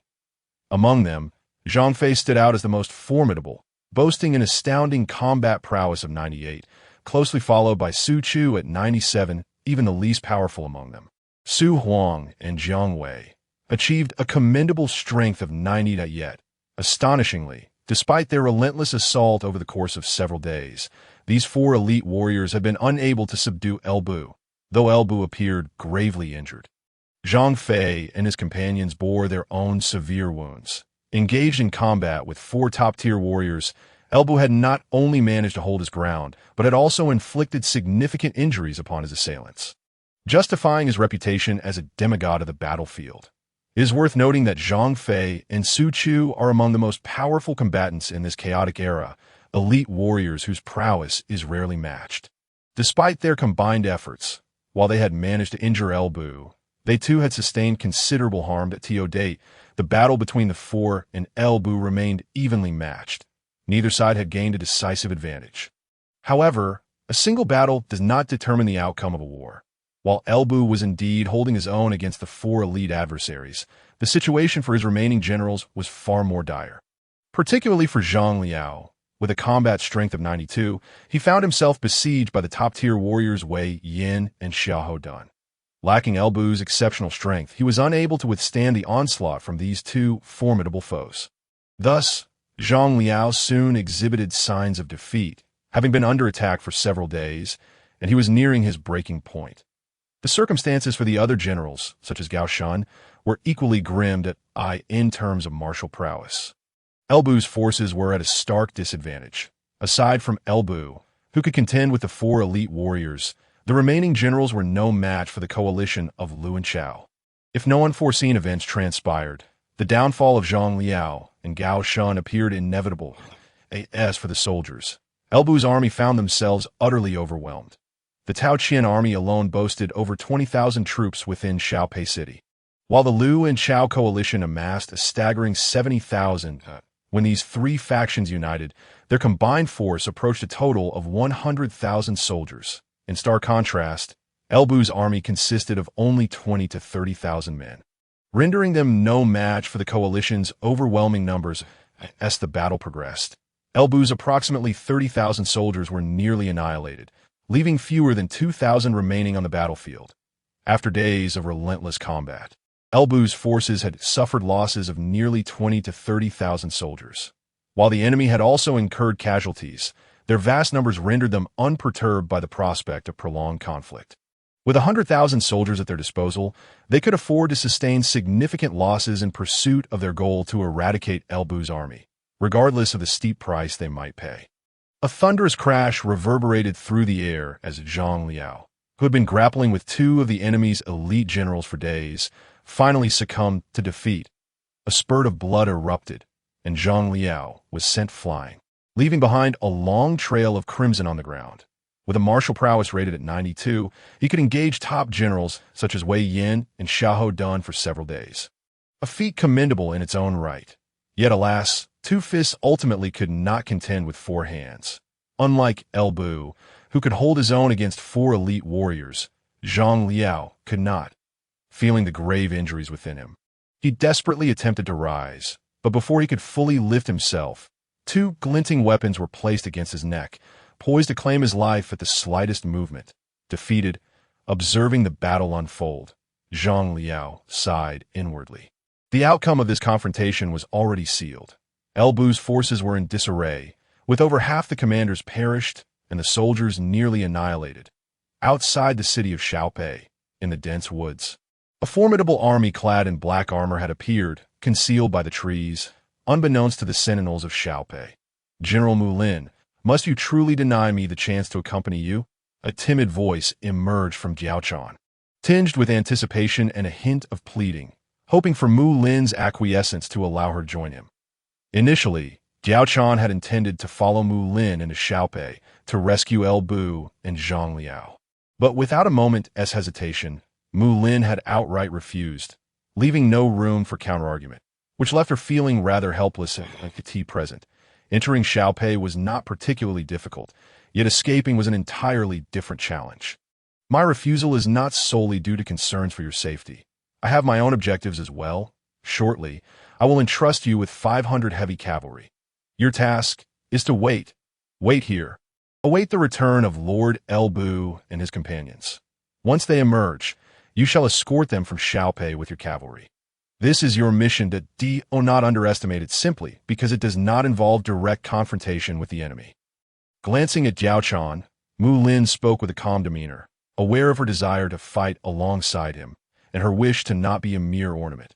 However, the impending battle was anything but child's play. Moreover, after rescuing Elbu, there indeed needed to be someone to provide cover, and Diao Chan was the most suitable candidate for this role. And what of you, General? In Mulin's plan, everything revolved around Elbu and Zhang Liao. Yet he had not mentioned his own fate.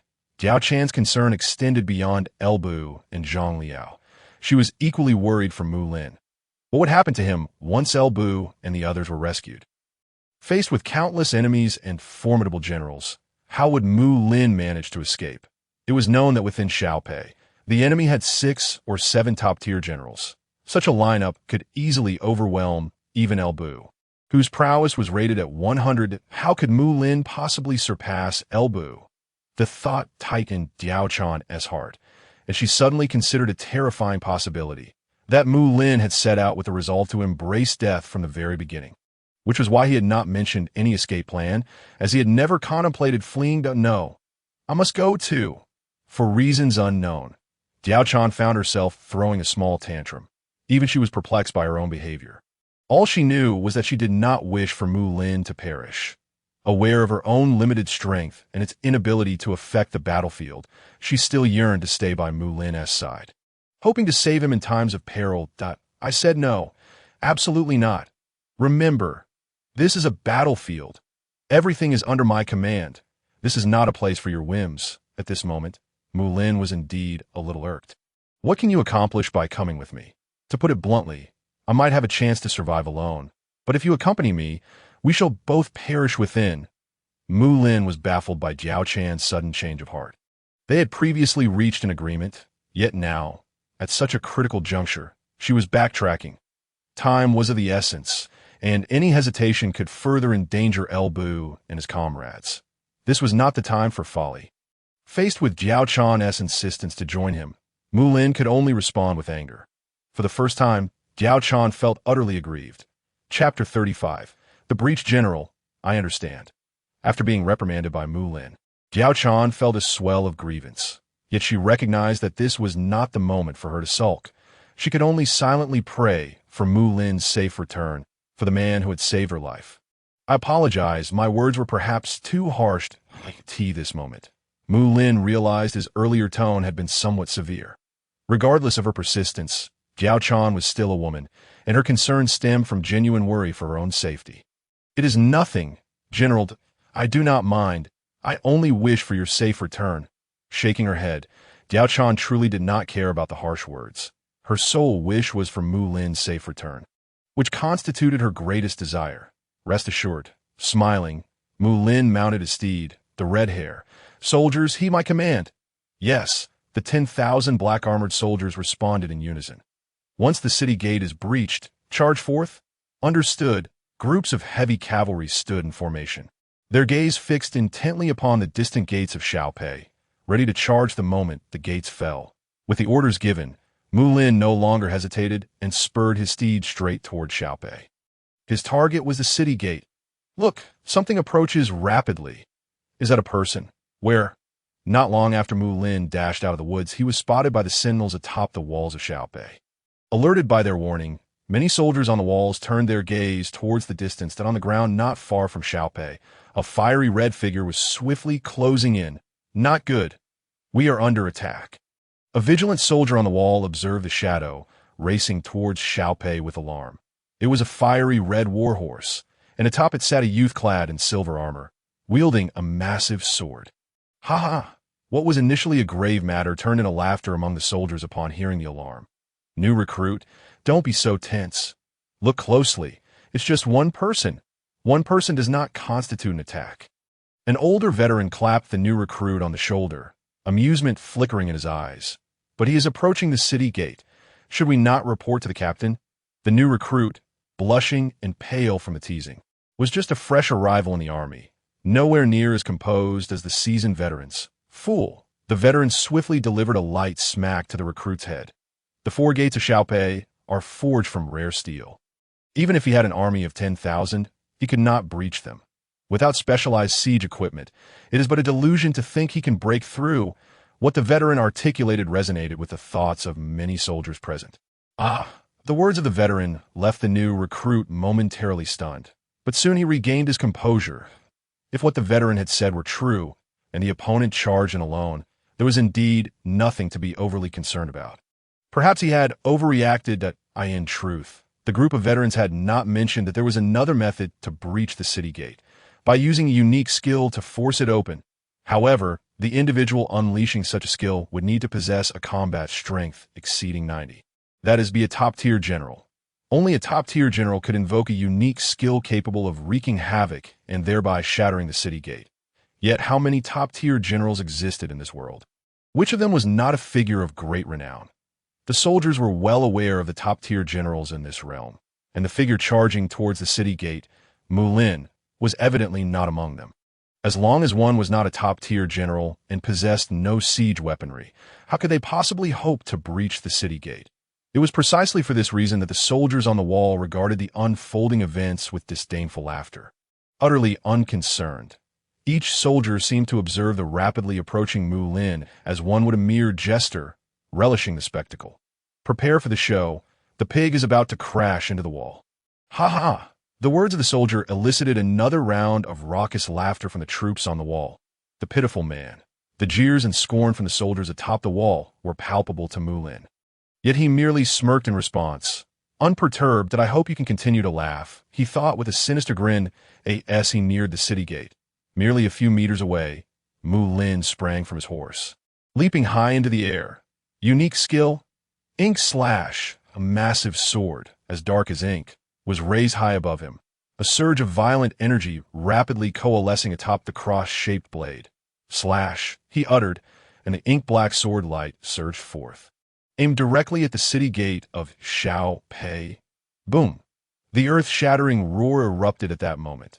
The laughter, mockery, and disdain abruptly ceased. The soldiers stationed on the wall felt the stones beneath their feet tremble violently, and the deafening sound that had just resonated seemed to signal the gate's destruction. This a joke. A wave of inexplicable terror washed over every soldier on the wall. Report. The city gate has been breached. How could he possibly achieve that? Was it not said that only a top-tier general could break through this gate? This youth was clearly not among the top-tier generals. Why then? The air was thick with disbelief as soldiers who witnessed the gate crumble beneath the silver-armored youth's strike gasped in shock. At that moment, no one dared to mock the silver-armored youth any longer. Mockery? Who was mocking whom? Overestimating one's capabilities? Who had truly overestimated? Now, the answer was glaringly evident. How foolish they had been to scoff moments ago. Who would dare to laugh now? The entire wall fell into a profound silence. As the gate shattered under Mulin's assault, a flurry of dark figures surged from the nearby woods that a horde of shadows raced toward Xia Pi City. The ground trembled slightly as countless gazes turned towards the advancing mass. Cavalry, and heavy cavalry at that. Enemy attack! Enemy attack! Quickly inform the general.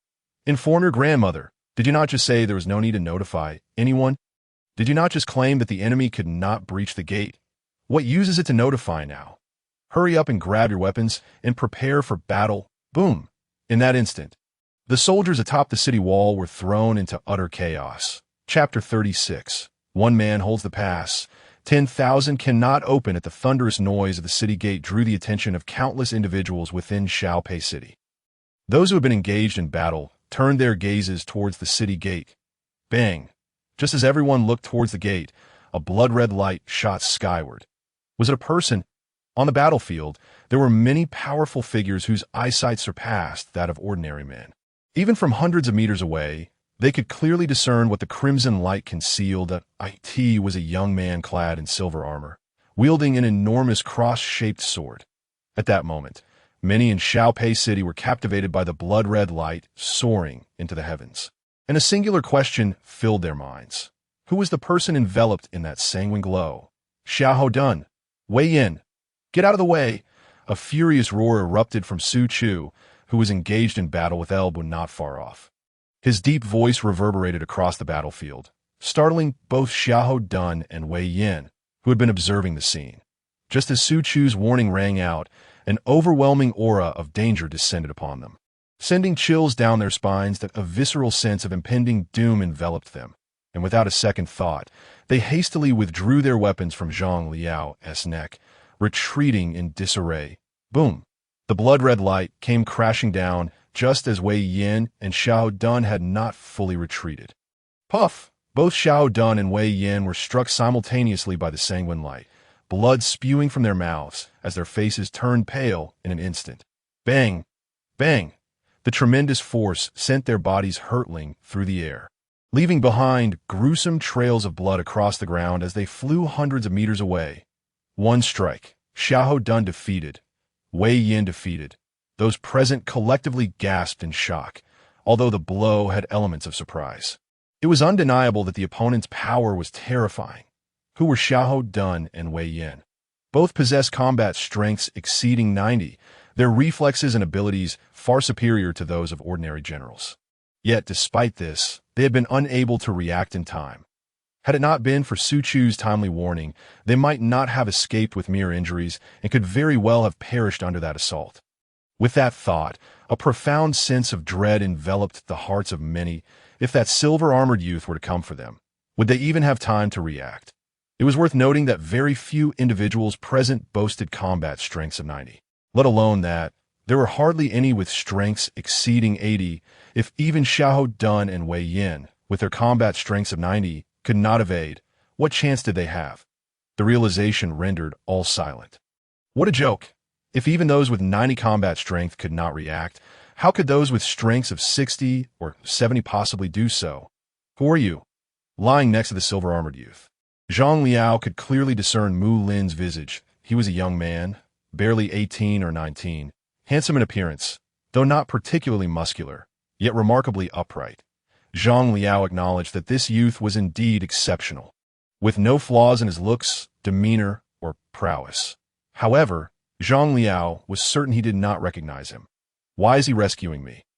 I am Mulin, the aide to General Lingqi. I have come to aid Lord Elbu at the behest of General Lingqi. Gazing at the somewhat disheveled, yet imposing figure before him, Mulin felt a stir within his heart.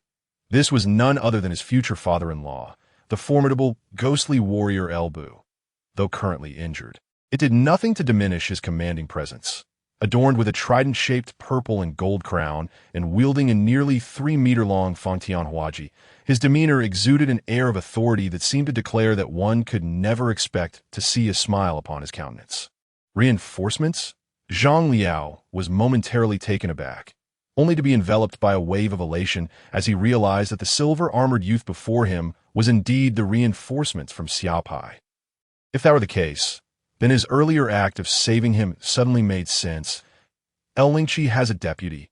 When did she acquire such an officer? The authoritative voice emanating from Elbu, coupled with his intimidating expression, could easily paralyze an ordinary person with fear. Fortunately, Mulin was no ordinary individual. It must be said that conversing with Elbu required a certain level of courage. A common person would likely lack even the bravery to meet his gaze. That I was appointed as General Lingqi's deputy after Lord Elbu departed from Xia Pi City, Mulin replied candidly. Although he felt no fear in the presence of his future father-in-law, a hint of nervousness lingered in his heart. After all, this man was the father of his future wife, Lingqi. Can one not feel a twinge of anxiety when meeting one's prospective father-in-law? Even if it was not yet the case? Clop, clop, clop. The crisp sound of hooves resonated from afar as Mulin conversed with Elbu, a magnificent crimson steed, larger and more robust than the average Shiliang horse, galloped into view. Positioned on the battlefield, Elbu instantly recognized the horse. It was none other than his loyal steed, Red Hair, which had accompanied him through countless battles. The sight of Red Hair dispelled any lingering doubts Elbu harbored regarding Mulin. Lord Elbu's Red Hair was entrusted to me by General Lingqi. Mulin's words further solidified Elbu's suspicions, causing his gaze to soften towards Mulin. Nay, a long whinny erupted from Red Hair upon seeing its master, displaying immense excitement. Lord Elbu, we must retreat swiftly. Outside of Xia Pi City, there are allies waiting to assist. I shall take care of everything from here, Mulin declared confidently, thumping his chest. You? Elbu regarded Mulin with skepticism. While Mulin had indeed demonstrated considerable strength, the enemy generals were no weaklings either. Even Elbu himself could not swiftly defeat Zhang Fei. Could this youth truly handle the situation? Of course. I am not alone. Just look towards the city gates, Mulin replied with a sly smile. reveling in the thrill of impressing his future father-in-law. Boom! Before Elbu could shift his gaze, the thunderous sound of hoof commanded the attention of all present. At the city gates of Xiao Pi, a legion of heavily armored cavalry clad in black surged forth, their numbers estimating at least 10,000. To describe it as a stampede of a myriad of horses would be no exaggeration. The simultaneous charge of nearly 10,000 heavy cavalry created an imposing spectacle that sent tremors through the earth, causing soldiers from the Lu, Cao, and Tao armies to feel the ground quaking beneath them. Heavens! All heavy cavalry! How is this possible? When did Lord Elbu's forces acquire such a cavalry unit? Incredulous roars reverberated among the allied forces of Cao and Lu. A heavy cavalry division of this magnitude was indeed terrifying. Even amongst Cao's vast army of 500,000, the number of heavy cavalry was unlikely to reach 10,000, as they were treated as prized possessions and seldom deployed. The sudden emergence of such a formidable cavalry unit was enough to instill fear in any heart. Kill! However, the black armored cavalry did not grant them the luxury of time to ponder their fears. A deafening battle cry erupted from their ranks, the sheer momentum causing the more timid soldiers from Liu Bei and Cao's forces to retreat in trepidation. Despite their number being merely 10,000, the combat prowess of these heavy cavalrymen could rival that of tens of thousands of ordinary soldiers. Who among them could remain unafraid in the face of such a charge? Lord Elbu. Time is of the essence. Mulin noted the shock reflected in Elbu's eyes, feeling a surge of pride swell within him. Evoke such a reaction from Elbu. A warrior of unmatched might was indeed a source of pride. Yet pride aside, Mulin did not forget the urgency of the situation. He promptly urged Elbu and the others to retreat. Several more steeds soon arrived at the side of Zhang Liao and Gao Shan, all prepared by Mulin, boasting speed and endurance sufficient to carry them back to Xia Pi City. It's up to you now. Mounted atop his steed, red hair, Elbu addressed Mulin, but he understood that this was not the moment to linger. His injuries were severe, and continuing to fight would only lead to certain defeat. There was no shame in retreating. It was the cowardly who quailed before battle, while those who charged forth in the face of inevitable defeat were truly foolish. Though Elbu often acted impulsively, he knew well the distinction between retreating and fighting. Thank you, General Mulin, for coming to our rescue. We shall remember this. Zhang Liao and the others hastily mounted their horses, clasping their fists in gratitude to Mulin. Without his timely intervention, their demise would have been certain, and they felt a deep sense of appreciation for him. Let us speak no more. Take care. Generals, upon my return to Xia Pi City, I shall ensure we share a drink together. Ha ha. Good lad. You must return alive. Zhang Liao, Gao Shan, and the others, being sentimental men, felt their admiration for Mulin swell with his words. He was one of them, valiant and spirited. With a rallying cry, Elbu and his companions charged towards the gates of Xiao Pi City, shielded by the black armored cavalry. Stop that rogue, observing Elbu, who had been besieged for days and was now poised to escape. The commanders of Cao and Liu Bei's forces could hardly contain their outrage. After all, Elbu had single-handedly slain thousands of their soldiers. The entirety of Elbu's forces had reduced the encircling army of 100,000 to a mere 50 or 60,000. Such losses could not be overlooked. Allowing Elbu to escape unscathed would render their joint efforts a laughingstock across the realm. Thus, Elbu must not be allowed to flee. The first to charge towards Elbu was Su Huang, who had been relentlessly attacking him, brandishing a massive axe as he transformed into a streak of red light. Aiming directly for the retreating Elbu. Get back! Mulin's furious shout rang out as he swung his colossal sword, colliding with Su Huang's axe. The sheer force sent Su Huang hurtling backward, thwarting his pursuit of Elbu. Fast in arrival, swifter in departure. I shall handle this. Another warrior from Cao's forces, possessing a power level around 70, charged at Mulin in a fit of rage, intent on halting the departing Elbu and his comrades. Die. Su Huang was unable to defeat Mulin with a single strike, yet this warrior of Cao's army, possessing a martial prowess of around 70, was hardly regarded by Mulin. With a swift motion, the obsidian-colored cross-shaped greatsword was unleashed, cleaving the approaching Cao general in twain before he could even emit a scream. One man, one sword. He stood as a barrier against all of Liu Bei's forces.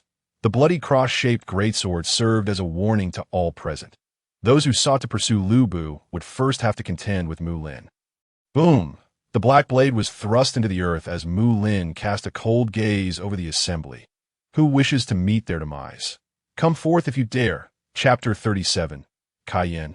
Kai Wenji, what audacity! Such a presumptuous young fool! How dare you act recklessly before your elder? Zhang Fei. Observing the united army soldiers, all of whom were struck dumb by the imposing aura of their adversary. Zhang Fei stepped forward, his domineering presence resonating throughout the battlefield. Countless soldiers felt the overwhelming might emanating from Zhang Fei, their hearts trembling in response. Zhang Fei was indeed the mightiest among them, boasting a martial strength of 98. Even before his injury, he could match Liu Bei blow for blow. Though wounded now, his prowess remained significantly superior to that of Su Huang or Wei Yan. While Mulin could defeat Wei Yan and Xiahou Dun, he would undeniably fall short against Zhang Fei. Among the top-tier warriors, there exists a vast disparity in strength. For instance, while both Zhang Fei and Su Huang are elite generals, their abilities are worlds apart. In a full-strength confrontation, Su Huang would struggle to withstand even a few attacks from Zhang Fei. The difference between Zhang Fei's martial value of 98 and Su Huang's 90 is substantial. Once martial values exceed 90, every single point represents a considerable gap, and an 8-point difference is particularly daunting to overcome. Though Zhang Fei was injured, he remained far stronger than Su Huang. Zhang Fei's appearance undoubtedly made a significant impact, as the pressure Mulin had exerted on the three armies was completely shattered in that instant. With General Zhang Fei present, what need was there to fear the silver-armored youth? As Zhang Fei stepped forward, many soldiers of the united army sighed in relief. That youth is dangerous. Perched upon a structure, clad in elegant robes, Kai Wenji, holding a guzheng, gazed upon Mulin in the battlefield with eyes akin to autumn waters. Feeling a stir within her heart, it must be said that Mulin's arrival undeniably instilled a sense of pressure among the united army's warriors, even affecting Kai Wenji, descending onto the battlefield with overwhelming might. He swiftly vanquished the elite warriors Xiahou Dun and Wei Yan, subsequently forcing Su Huang to retreat. It is worth noting that all three possessed martial values exceeding 90. Fortunately, the united army still had Zhang Fei and Su Chu, two superlative warriors at their disposal. Otherwise, relying solely on Su Huang and Wei Yan, they would have found Mulin quite formidable. You pursue that scoundrel Liu Bei. I shall deal with this brat. With a commanding shout, Zhang Fei, wielding his 8-foot-long serpent spear, surged forward, conjuring a formidable tempest as he bore down upon Mulin. Despite Zhang Fei's robust stature, his speed was not to be underestimated. Had he not been injured, his velocity would have been even greater. As Zhang Fei transformed into a streak of golden light hurtling towards him, Mulin felt a tightening in his chest. Zhang Fei's arrival indeed posed considerable pressure on him. Had Zhang Fei been in his prime, Mulin would have turned and fled without hesitation. In the presence of a fully capable Zhang Fei, Mulin could never hope to contend, let alone withstand a single blow. However, facing the currently injured Zhang Fei, Mulin felt a measure of confidence. With a swift motion, Mulin drew the black blade from the ground, resolutely confronting the oncoming Zhang Fei head-on. Boom! The clash of strength erupted in a tremendous sonic boom, deafening all within earshot. Nearby soldiers were sent reeling, some bleeding from their orifices due to the shockwave produced by their confrontation. The clash of top-tier warriors is no mere child's play. What ferocity! Though Mulin was sent hurtling nearly 100 meters back from Zhang Fei's strike, Zhang Fei himself had only retreated a few paces. This Zhang Fei is exceedingly formidable.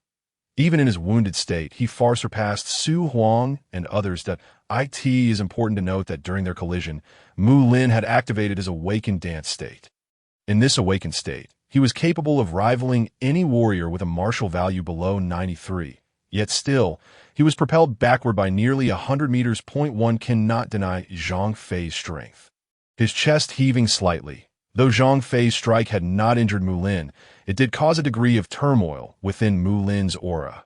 Drawing a sharp breath, Mulin began to assess his current predicament. Engaging Zhang Fei in direct combat was clearly unfeasible. Even in his wounded condition, Zhang Fei remained immensely powerful, and besides him, there were still numerous elite warriors on the opposing side, with Su Chu potentially being nearly as formidable as Zhang Fei. With myriad thoughts swirling in his mind, Mulin began to formulate a plan. "Huh, you little brat," letting you act arrogantly before Zhang Fei. With a single strike that forced Mulin back, Zhang Fei felt an immense sense of satisfaction.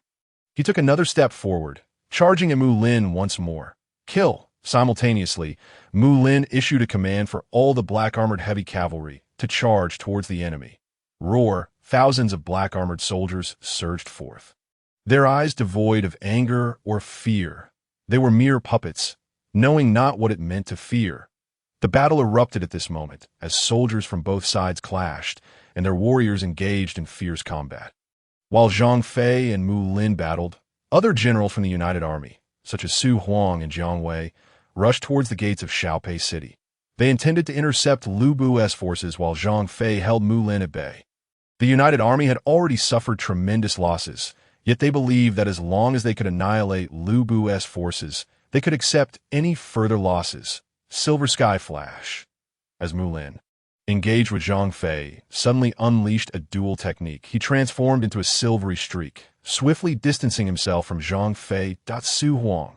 "Be careful!" Boom! Once again, Su Huang was violently hurled away. This time, unlike the last, he was injured. After using his duel technique, Mulin inexplicably left Zhang Fei behind and charged towards Su Huang, catching him off guard. Su Huang's martial value was merely 90, while Mulin, having activated his awakened dance state, was capable of contending with warriors boasting martial values of 93. Coupled with the astonishing speed Mulin displayed, how could Su Huang possibly defend himself? Silver Sky Flash was Mulin's second duel technique learned after the Ink Slash. Its defining characteristic lay not in its sheer power, but in its incredible speed. Previously, when Xiao Chu first appeared, he had used this technique to defeat Xiahou Dun and Wei Yin in quick succession. Silver Sky Flash allows the user to dramatically increase their speed in a short time, reaching an astounding velocity. When Mulin unleashed Silver Sky Flash in his awakened dance state, he moved far faster than during his earlier assault on Xiahou Dun and the others. It would be nothing short of miraculous for Su Huang to react in time. "You brat, prepare to die." Behind him, Zhang Fei had already caught up. Mulin swiftly disengaged from combat and launched a surprise attack on Su Huang, achieving success which left Zhang Fei seething with frustration. The speed of this young man was simply too swift for him to match. It was no wonder, as Zhang Fei was currently in a severely injured state. Although his combat prowess surpassed that of Su Huang, it barely reached 94, that while he could easily overpower Mulin, he could not match his speed. With Mulin employing the Silver Sky Flash, his velocity likely exceeded that of any general with a power level of 95. In his prime, Zhang Fei would have had no trouble pursuing Mulin, but alas, the current Zhang Fei's power had diminished to about 94, and his speed had also waned compared to his peak. Catch up with Mulin was no simple task. In the realm of martial arts, speed reigns supreme. Possessing overwhelming strength alone is futile if one cannot land a blow on the opponent. At this moment, Zhang Fei exemplified this truth. After injuring Su Huang, Mulin showed no sign of hesitation, not even glancing back at Zhang Fei, as he charged directly towards Jiang Wei. One must pick the soft fruit to squeeze. If Zhang Fei could not defeat him, could he not handle someone like Jiang Wei? Mulin was no fool.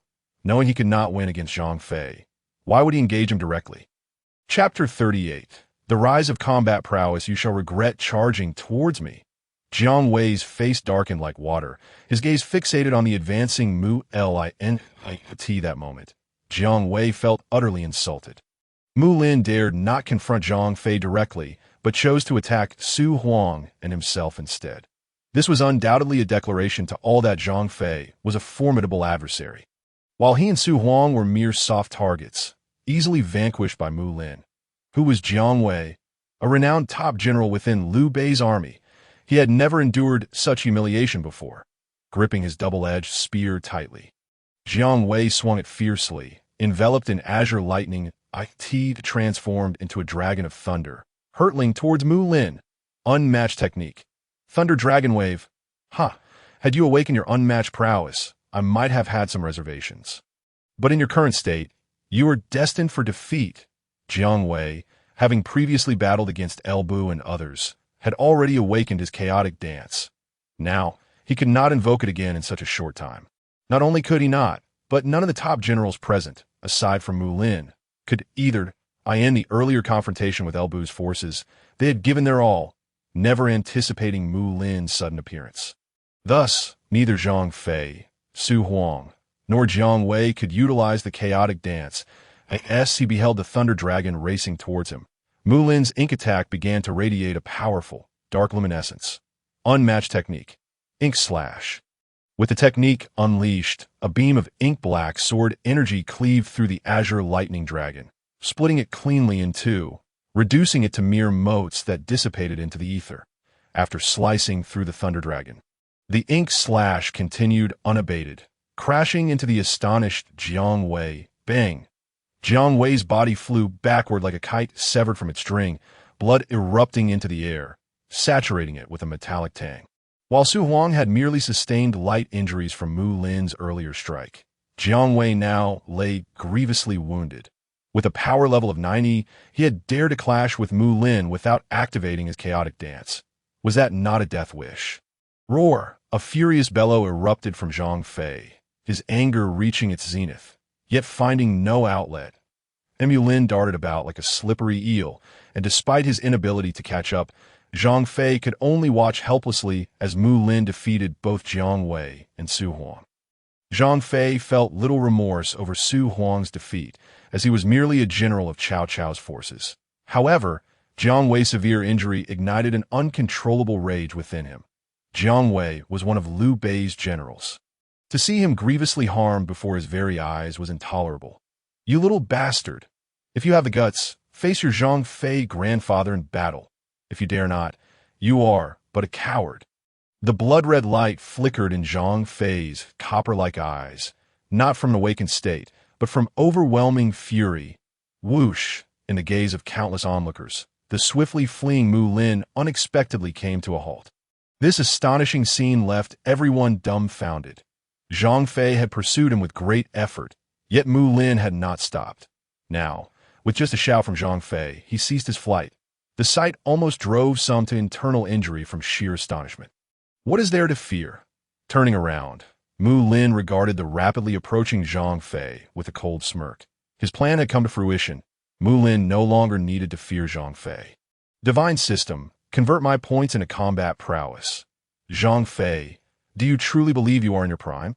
You are gravely injured, and yet you think yourself invincible? Let us fight. Am I to fear you? The battlefield of Xiao Pi City was nearing its conclusion. While Mulin and Zhang Fei clashed, his black-armored heavy cavalry had already slain numerous coalition soldiers, and the points earned were sufficient to elevate Mulin's strength considerably. Currently, the gap between his abilities and the injured Zhang Fei was merely a matter of power-level points. After converting his prowess, Mulin's combat strength would likely approach 95. What fear would he have in facing Zhang Fei?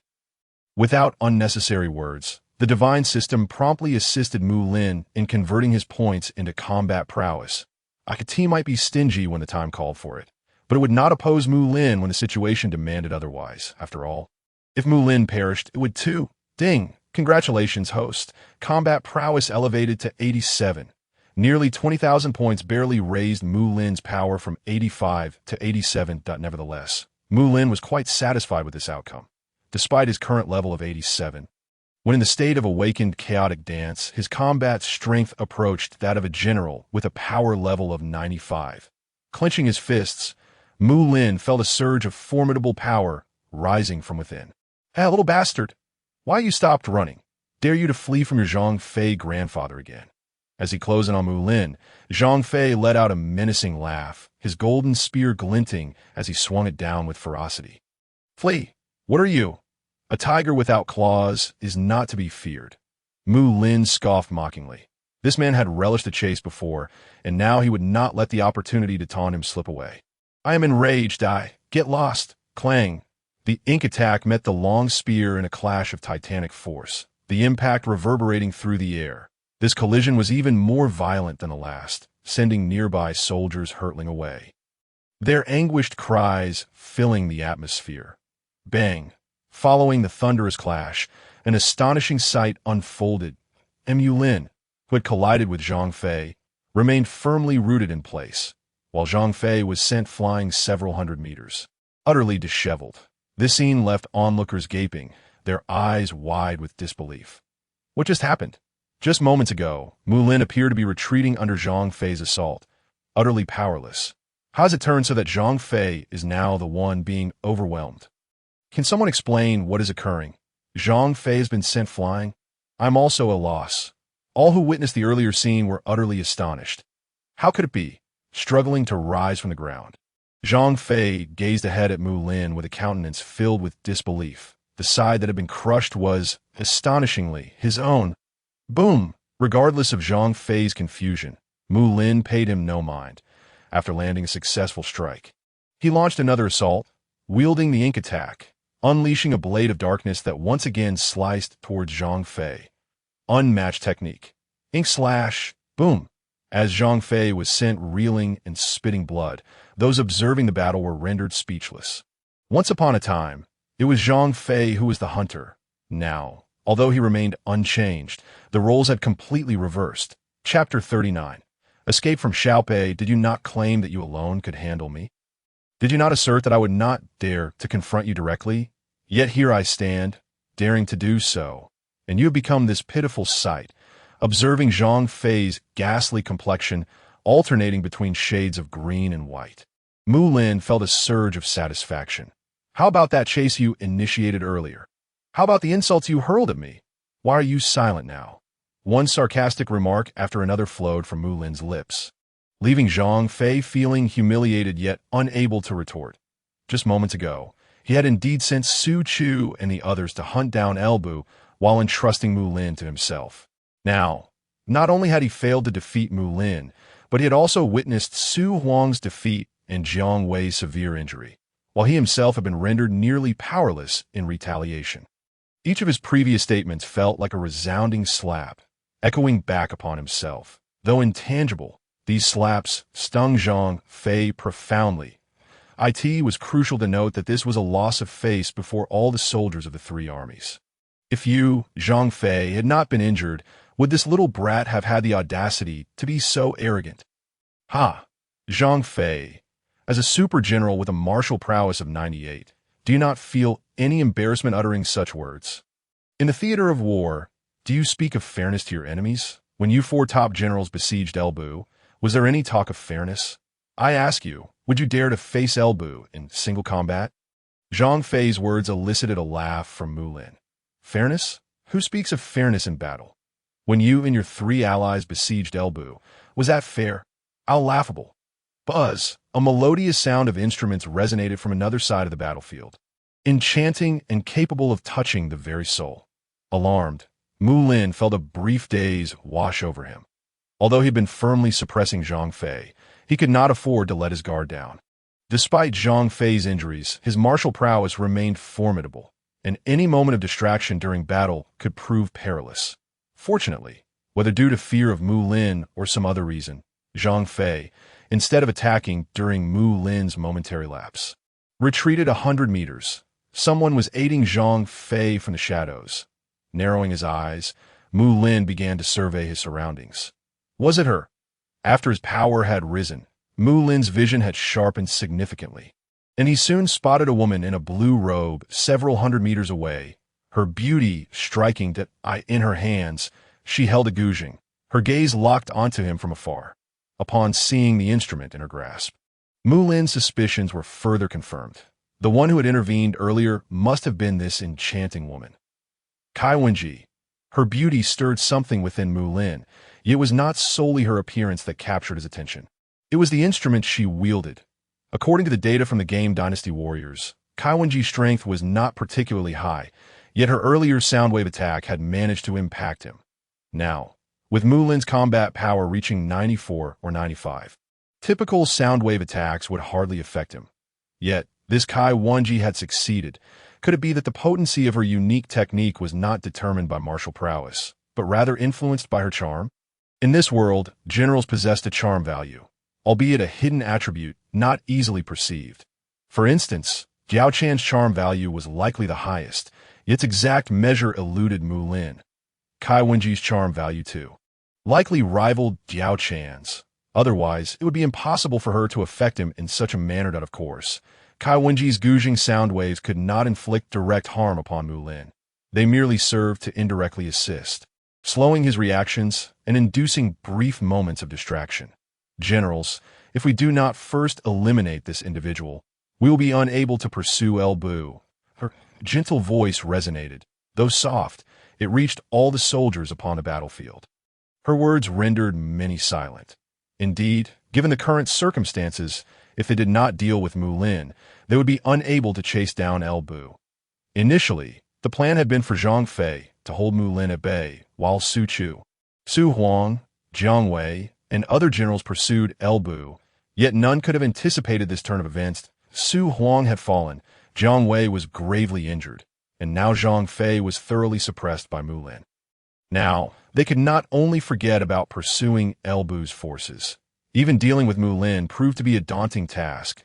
El Bu and his men had already fled, looking at the empty gates of Xiao Pi. The generals were left speechless. Where was the trace of El Bu's army? Those warriors had long since vanished. In truth, even if they managed to defeat Mulin, they would still be unable to catch up with El Bu and his men. At this moment, the battles among the soldiers on the battlefield were drawing to a close. To their shock, they discovered that the original nearly 60,000 troops had dwindled to under 20,000. The Allied forces had lost over 40,000 soldiers during their confrontation with Mulin. Although the black armored troops had also suffered significant losses, the disparity in casualties was still immense. Witnessing this scene, a wave of intense fury surged within all the Allied generals. This battle had seen nearly 140,000 troops deployed, with El Bu's 30,000 soldiers and Mulin's 10,000 black armored warriors nearly annihilated. While the Allied forces had suffered catastrophic losses, their numbers reduced from 100,000 to just over 10,000, ultimately allowing El Bu and Zhang Liao to escape. The outcome of this war had become painfully evident. Having paid such a heavy price, the Allied forces had not only failed to eliminate El Bu, but their own ranks had been decimated. At this moment, all that filled their minds was a singular thought: to kill Mulin. Die. In that instant, Su Chu, Zhang Fei, Su Huang, and the other generals all surged towards Mulin. Even Kai Wenji, who had been distanced, began to unleash her sound wave attacks. This strike was one that Mulin could not withstand. Should he attempt to absorb it, he risked certain death. Unmatched technique. Silver Sky Flash. The rage within has nearly been exhausted, and my awakened state of unparalleled power will soon dissipate as well. Mulin now prepares to unleash the Silver Sky Flash one final time. This technique can be directed not only at foes, but also at the very air itself, meaning that Mulin can utilize it as a means of escape. The outcome of life or death hinges on this singular move at this moment. Mulin entrusts his fate to the heavens. He executes the Silver Sky Flash. A faint silver radiance envelopes his form, and in that instant, his figure begins to blur. Boom! Ultimately, Mulin is unable to evade the combined assault of Su Chu, Zhang Fei, and others. The overwhelming force crashes into Mulin's body, wreaking havoc within. With a cough of blood, Mulin feels as though he is vanishing from the city of Xiao Pi, although he could not evade the onslaught of Zhang Fei and his comrades. The Silver Sky Flash still activates in the final moments, causing Mulin's figure to vanish from Xiao Pi in an instant. Without the awakened state of unparalleled power, he could traverse several hundred meters with the Silver Sky Flash. But in the awakened chaotic dance state, he can cover a distance of 1,000 or 2,000 meters in the blink of an eye. Dizziness overwhelms him, and at this moment, Mulin is uncertain of his whereabouts. His consciousness is rapidly fading. Following this, he becomes completely oblivious to his surroundings, only faintly sensing that before losing consciousness, He seemed to have collapsed into a fragrant embrace, the aroma reminiscent of a young maiden's unique and delicate scent. Chapter 40. The distraught Lingqi days later, in the distant city of Xia Pi. Report. A soldier from Bu's army rushed into the hall, his expression tinged with excitement. Speak. What is the matter? Glancing at the soldier kneeling below, Lingqi rubbed her smooth forehead. The past few days, she had been tirelessly managing various affairs in Xia Pi, leaving her utterly fatigued. Yet, there was no alternative. She was the only one capable of overseeing matters in the city. And if she did not take charge, chaos would surely ensue. General Lingqi, Lord Bu, and the others have returned. What? Instantly rising from her seat, Lingqi's eyes sparkled with fervent excitement. Since Mulin's departure from Xia Pi, a considerable amount of time had passed, and Lingqi had received no news regarding Bu and his companions, causing her immense worry. Now, upon hearing that Bu and the others had returned, how could she not feel exhilaration? Without waiting for the soldier to respond, Lingqi dashed out of the hall, racing towards the city gates of Xia Pi. Minutes later, atop the city walls of Xia Pi, Lingqi gazed into the distance. Sure enough, not far from the city, a cavalry unit of approximately 500 was steadily approaching. With her keen eyesight, she could clearly discern the faces of the leaders among them. And the figure at the forefront was unmistakable. Her father, Bu. Following closely were generals such as Zhang Liao, Gao Shun, and Diao Chan, all making their way towards Xia Pi, before the boundless joy could fully wash over her. A cold splash of reality doused her fervor, leaving Lingqi momentarily shaken, as if plunged into an icy abyss. Upon catching sight of Bu, she exhaled in relief, only to quickly divert her gaze in search of Mulin. Perhaps unbeknownst to herself, Mulin had begun to occupy a place in her heart that was second only to her father, Bu. However, disappointment surged within her as she searched every corner of the unit. Finding no trace of Mulin, convinced she had perhaps overlooked him, she conducted another thorough search, yet still he was nowhere to be found. Father, General Zhang Liao, General Gao Shun, and the others have returned, but where is Mulin? A sense of foreboding filled Lingqi's heart. No, please no, she silently prayed, hoping that this was merely a cruel jest of fate, and that Mulin was simply trailing behind her father. Arriving a moment later, clinging to this hope, Lingqi leaped down from the walls and sprinted towards the approaching army of Bu, eager for answers, perhaps due to her fear of an impending disaster. She yearned for clarity, wishing to be reassured that her worries were unfounded. Lord Bu, look, Lady Lingqi has come to greet us. As they observed the rapidly approaching figure, smiles spread across the faces of Zhang Liao and the others. After days of relentless travel, they had finally reached Xia Pi, and upon arrival, they would be truly safe. Lingqi, gazing upon Lingqi's anxious approach, although Bu wore no smile, his eyes softened as he regarded her. Remembering the perilous moment when he nearly perished in Xiao Pi, a wave of dread washed over him. He almost lost sight of his daughter forever, if not for Mulin's timely intervention. Reflecting on Mulin, Bu let out a faint sigh in that dire situation, where he himself could find no escape. Mulin's fate was likely grim, and the chances of him still being alive were exceedingly slim. Father, where is Mulin? Is he holding the rear for you? Arriving a moment later, it's all right. I will go to meet him. It was thanks to him that we were able to rescue you. Perhaps sensing her own fears, Lingqi's gaze remained fixed on Bu, hoping to see him nod in affirmation. If he did, it would signify that Mulin still lived, and that his absence was merely due to his role in covering the retreat. Alas, Lingqi, Mulin, as he beheld the pain etched on his daughter's face. Bu's heart sank. In that instant, he realized that Lingqi's feelings for Mulin were far from ordinary. If he were merely a vice commander, she might feel sorrow, but it would not manifest in such profound anguish. Only when someone holds a significant place in her heart would she display such emotion. Lingqi's hopeful gaze stirred a sense of reluctance in Bu's heart, a sentiment echoed among Zhang Liao and the others, although they longed to reassure Lingqi that everything was fine, that Mulin was just behind them and would soon arrive in Xia Pi. The truth was starkly different. this point. Could they still deceive Lingqi? I am sorry, Lady Lingqi. I was unable to bring General Mulin out of Xiao Pi with us. Zhang Liao felt a similar pang of anguish, as the joy of returning to Xia Pi was swiftly overshadowed by a wave of sorrow. Remembering the lone figure who had stood against a myriad of foes to protect them, Zhang Liao could not help but feel despondent. The young man who had instilled hope in their hearts during their darkest hour, now, whether alive or dead, remained unknown, leaving him questioning the very legitimacy of his joy. Lingqi, do not be too sorrowful. It is possible that Mulin is still alive. Observing the profound sorrow etched upon Lingqi's face, Elbu felt a pang of compassion within him. He uttered these words solely to offer Lingqi a glimmer of hope. In truth, Elbu was acutely aware that the chances of Mulin escaping from such dire circumstances were exceedingly slim, almost negligible. Rest assured, Lady Lingqi, I too believe that General Mulin is a favored soul of destiny and shall surely be unharmed. I have faith. Clenching her delicate fist, Diao Chan also attempted to console Lingqi. Deep within her heart, Diao Chan held steadfast to the belief that Mulin could not possibly meet with misfortune. Even she herself could not fathom the source of this conviction. Perhaps it stemmed from a woman's sixth sense.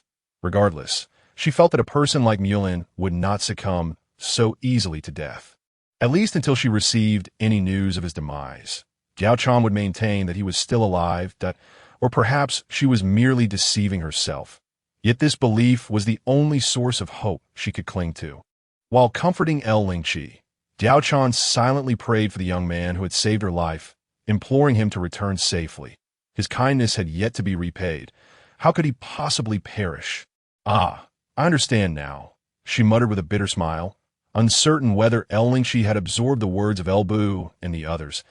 In her present state, Lingqi had even forgotten to greet Elbu and his companions. Turning on her heel and walking back toward the city of Xia Pi. If I had known that boy was so significant to Lingqi, I would have risked everything to bring him back. Elbu mused, a twinge of regret surfacing in his heart. He had never anticipated that Mulin held such an important place in his daughter's affections. Chapter 41. You reckless woman. On the desolate ancient road. A procession of horse-drawn carriages passed by, their sounds solitary and monotonous, the hooves clattering against the ground, kicking up clouds of dust. This was a sizable merchant convoy, comprising just over 100 individuals. With numerous cavalry guards, approximately 50, surrounding the carriages, making up half of the total number. While these cavalrymen could not compare to regular troops, their strength was still formidable enough to handle ordinary bandits with ease. In addition to the guards, the convoy also employed a few scattered mercenaries, their attire varied and not uniform, likely summoned to ensure the safety of the merchant caravan. Inside one of the carriages, a veiled girl was attentively caring for a young man whose pallor suggested a sickly hue, likely a consequence of excessive blood loss. Although the man lay unconscious, his features were sharp and well-defined, with striking brows and an exceptionally handsome visage, exuding an ethereal quality even in his slumber. The masked girl before him was gently wiping the dirt from his cheeks with a pink embroidered handkerchief. Her movements tender as if she were tending to her own husband, her eyes filled with deep concern at a faint, pained groan escaped the lips of the unconscious man, barely audible. Yet the veiled girl caught it perfectly.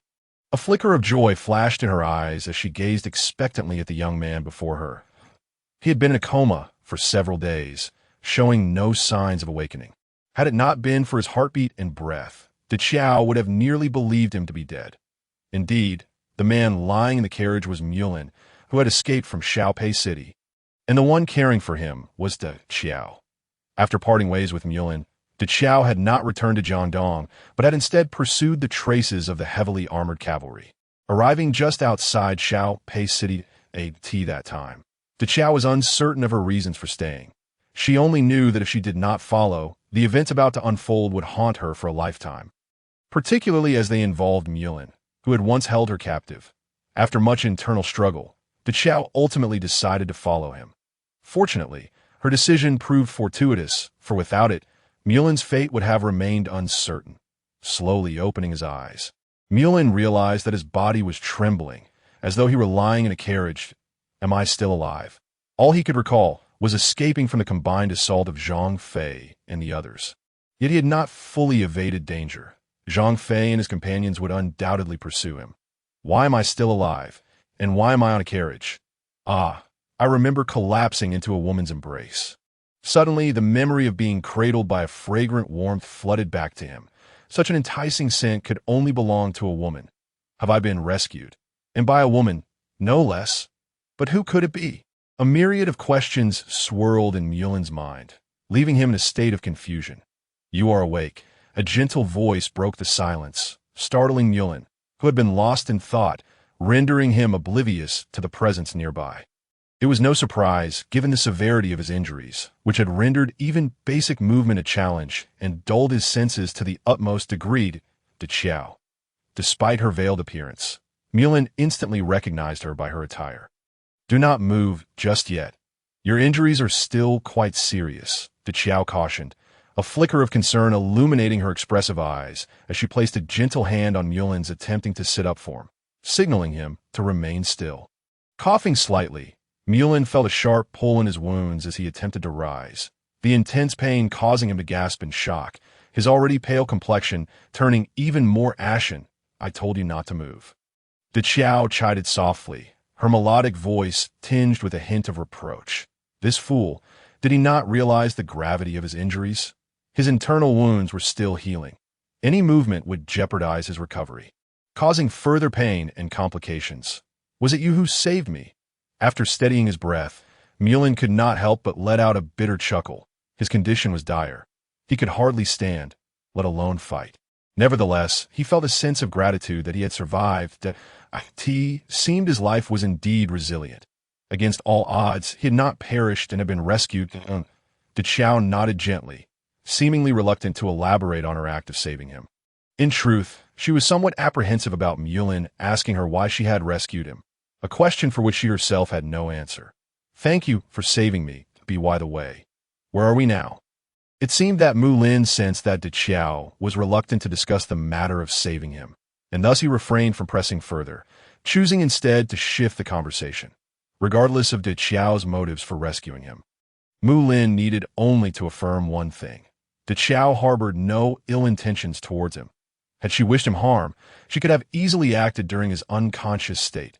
Moreover, she merely needed to abandon him, and he would inevitably have met his demise at the hands of Zhang Fei and his companions. It could be said that if Xiao desired his death, it would have been a trivial matter, requiring no effort on her part. On our way to Xia Pi City, I gave the owner of this merchant caravan some silver to take us along, Xiao explained softly. Some silver? Mulin was taken aback. I gave him all the money I had, Xiao replied, her cheeks flushing with apparent embarrassment. How much money do you have on you? Mulin felt a premonition that Xiao had undoubtedly been taken advantage of by the caravan's owner. Not much, just a few dozen taels of silver, Xiao said, squirming as if feeling Mulin's disdain. That Mulin was left speechless by Xiao's words. Not much, just a few dozen taels of silver. For merely hitching a ride for two people, he could have easily robbed them. Although that money was not his, Mulin felt an acute sense of heartache, as if it were he who had been swindled. In that moment, Mulin could only exclaim, "You extravagant woman! I know you have money, but you need not spend it so recklessly." He recalled his own indulgences in Xia Pi City, where he had managed to save quite a bit from merely a meal that cost a tael or two. Xiao's words, though somewhat vague, hinted that it could be 10 or even 99 taels, but judging by her flustered expression, Mulin knew without question that the amount she had been swindled out of was certainly no less than 50. Chapter 42. The Yang Sisters as night fell. The blazing sun was replaced by a crescent moon, casting a gentle silvery glow through the clouds upon the earth, draping the desolate landscape in a delicate veil of silver. The night sky appeared especially tranquil and delightful at this hour. With the onset of night, the large merchant caravan that Mulin was part of ceased its journey, and the members began to set up camp amidst the trees. Traveling at night poses far greater dangers than during the day. While the surrounding darkness seems eerily silent, it conceals countless perils, all of which are intangible. You can never know when a venomous snake may be slithering towards you, nor can you anticipate whether a tiger or leopard might suddenly emerge from the underbrush, ready to tear you to shreds. Such occurrences are entirely plausible. This is not the modern world where one merely sees tigers and leopards in a zoo. This is a chaotic era in the wilderness where wolves, tigers, and leopards abound, and a moment's carelessness could lead to one's demise at their jaws. Typically, few individuals or caravans would dare to travel at night. Even some military forces avoid marching under the cover of darkness. Of course, there are exceptions. If one possesses confidence in their abilities and is unafraid of wolves or leopards, they need not worry. However, if one lacks the strength to dismiss such beasts, it is wise to make a fire and camp until the dangers of the night have passed. In the wilderness, tigers and leopards may not be the most fearsome threats. The most terrifying are those pack-hunting creatures, such as wolves. Should one encounter a pack of wolves, even 100 cavalry guards would hardly suffice. Inside the carriage, Mulin slowly awoke from a deep slumber. Alas, I wonder what has happened to the divine system. Ever since I fell unconscious, it seems to have severed its connection with me. If it were still operational, my injuries would have healed in an instant. He stretched his somewhat sore body, furrowing his brow in frustration. It was perplexing. Upon waking from his unconscious state, it was as if the divine system had vanished, leaving him unable to even check his points. Without the assistance of the divine system, Mulin's injuries could only heal at their own pace, and the recovery was excruciatingly slow. After all, the ones who had severely injured him were Zhang Fei and Su Chu, each a top martial general in this world. Their combined assault was no jest. Had he not reacted quickly, he might have already perished. Though the speed of his recovery was sluggish, it was certainly an improvement over the daytime. Now, while moving still caused some discomfort, he could at least manage to move. Earlier, he had been unable to stand at all. Given the absence of the divine system's help, this level of recovery could be considered quite commendable. He could only wait and hope that there was not a serious issue with the divine system. With a soft sigh, Mulin silently prayed for its being grow stronger. He would need to rely on the capabilities of the divine system. Should it disappear, his future achievements would likely come to a halt, an outcome he fervently wished to avoid. "Oh, why are you up? Lie down." The curtain of the carriage was lifted by a delicate jade hand, revealing Xiahou, her face veiled, hurrying to stand before Mulin, her beautiful eyes filled with deep concern. Into Xiao's eyes, Mulin had sustained such severe injuries that he would require at least 5 or 6 days before he could even move. The fact that he had managed to stand after just half a day filled her with worry. "Wait!" Suddenly, Xiao seemed to recall something, her eyes widening in shock as she gazed at Mulin, muttering in disbelief. "How did you manage to stand up?" She had just realized that the Mulin she thought would remain bedridden for days was now standing before her. Despite his pale complexion, he showed no signs of pain, indicating that he was not forcing himself to stand. "Rest assured, I can move about a little now." Gazing into Xiao's worried eyes warmed Mulin's heart. In his time of despair, he had the care of such a stunning maiden. "Indeed, Mulin, the kindness you accumulated in your past life has not been in vain." "You scared me." Xiao shot him a reproachful glance, gently placing her hand on his shoulder. "Come on, you must be hungry after being unconscious for so long. Let me find you something to eat." With a charming smile, though her exquisite features were obscured by a thin veil, Mulin could still envision the enchanting smile hidden beneath. Xiao. "Thank you. A 1,000 words condensed into a single expression of gratitude. At that moment, Mulin could only convey his appreciation through this simple thank you. "Thank me for what? I should be the one thanking you." Xiao rolled her eyes at Mulin playfully. "Thank you." Mulin was momentarily taken aback. After all, it was Xiao who had saved him. Why should she thank him? "Indeed, General Mulin, I ought to properly express my gratitude for your mercy in not killing me back then." "Indeed," Xiao chuckled, playfully teasing Mulin. Her words left Mulin momentarily speechless, as they seemed to mock his predicament. Amidst their light-hearted banter, Mulin, supported by Xiao, slowly emerged from the carriage. Taking a deep breath of the fresh air, he savored the sensation.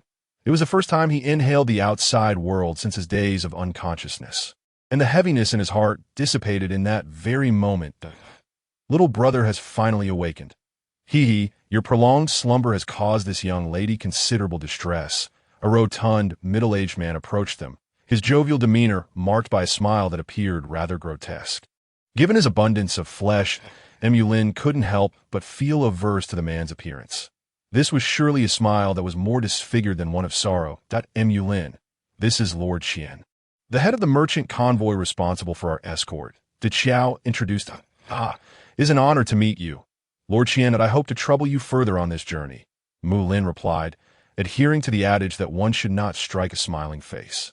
Despite the repugnant smile before him, he could not afford to disdain the man. Deep down, however, he wished to deliver a sharp kick to this corpulent figure, for Mulin suspected that this very individual was the culprit behind the financial troubles that had befallen Xiao. Yet he ultimately suppressed his frustration. His current state of weakness demanded a cautious approach. Once he regained his strength, he would ensure that the silver he was owed would be returned, and with interest. Those around me, how dare you treat them as mere pawns? Young brother, your injuries appear severe. What transpired? Lord Xian inquired, feigning concern. Alas, I encountered a pack of wolves in the wilderness. Surviving this ordeal must be attributed to my ancestors' blessings.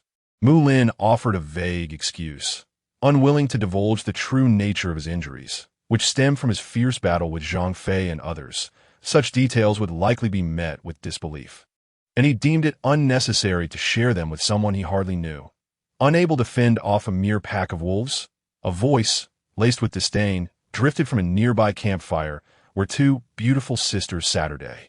Though not as striking as Xiao, they were nonetheless attractive. The elder sister, clad in purple, was called Yang Shui, the eldest daughter of the Yang family from Xia Pi city. Her younger sister, Yang, was merely 14 or 15, sharing a resemblance with her older sibling.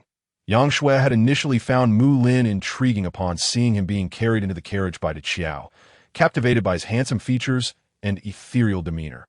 However, upon learning that he couldn't even defend himself against a few wolves, her interest waned significantly. Shui, what happened? Weren't you just fascinated by him? Yang Inger inquired, observing her sister's change in demeanor.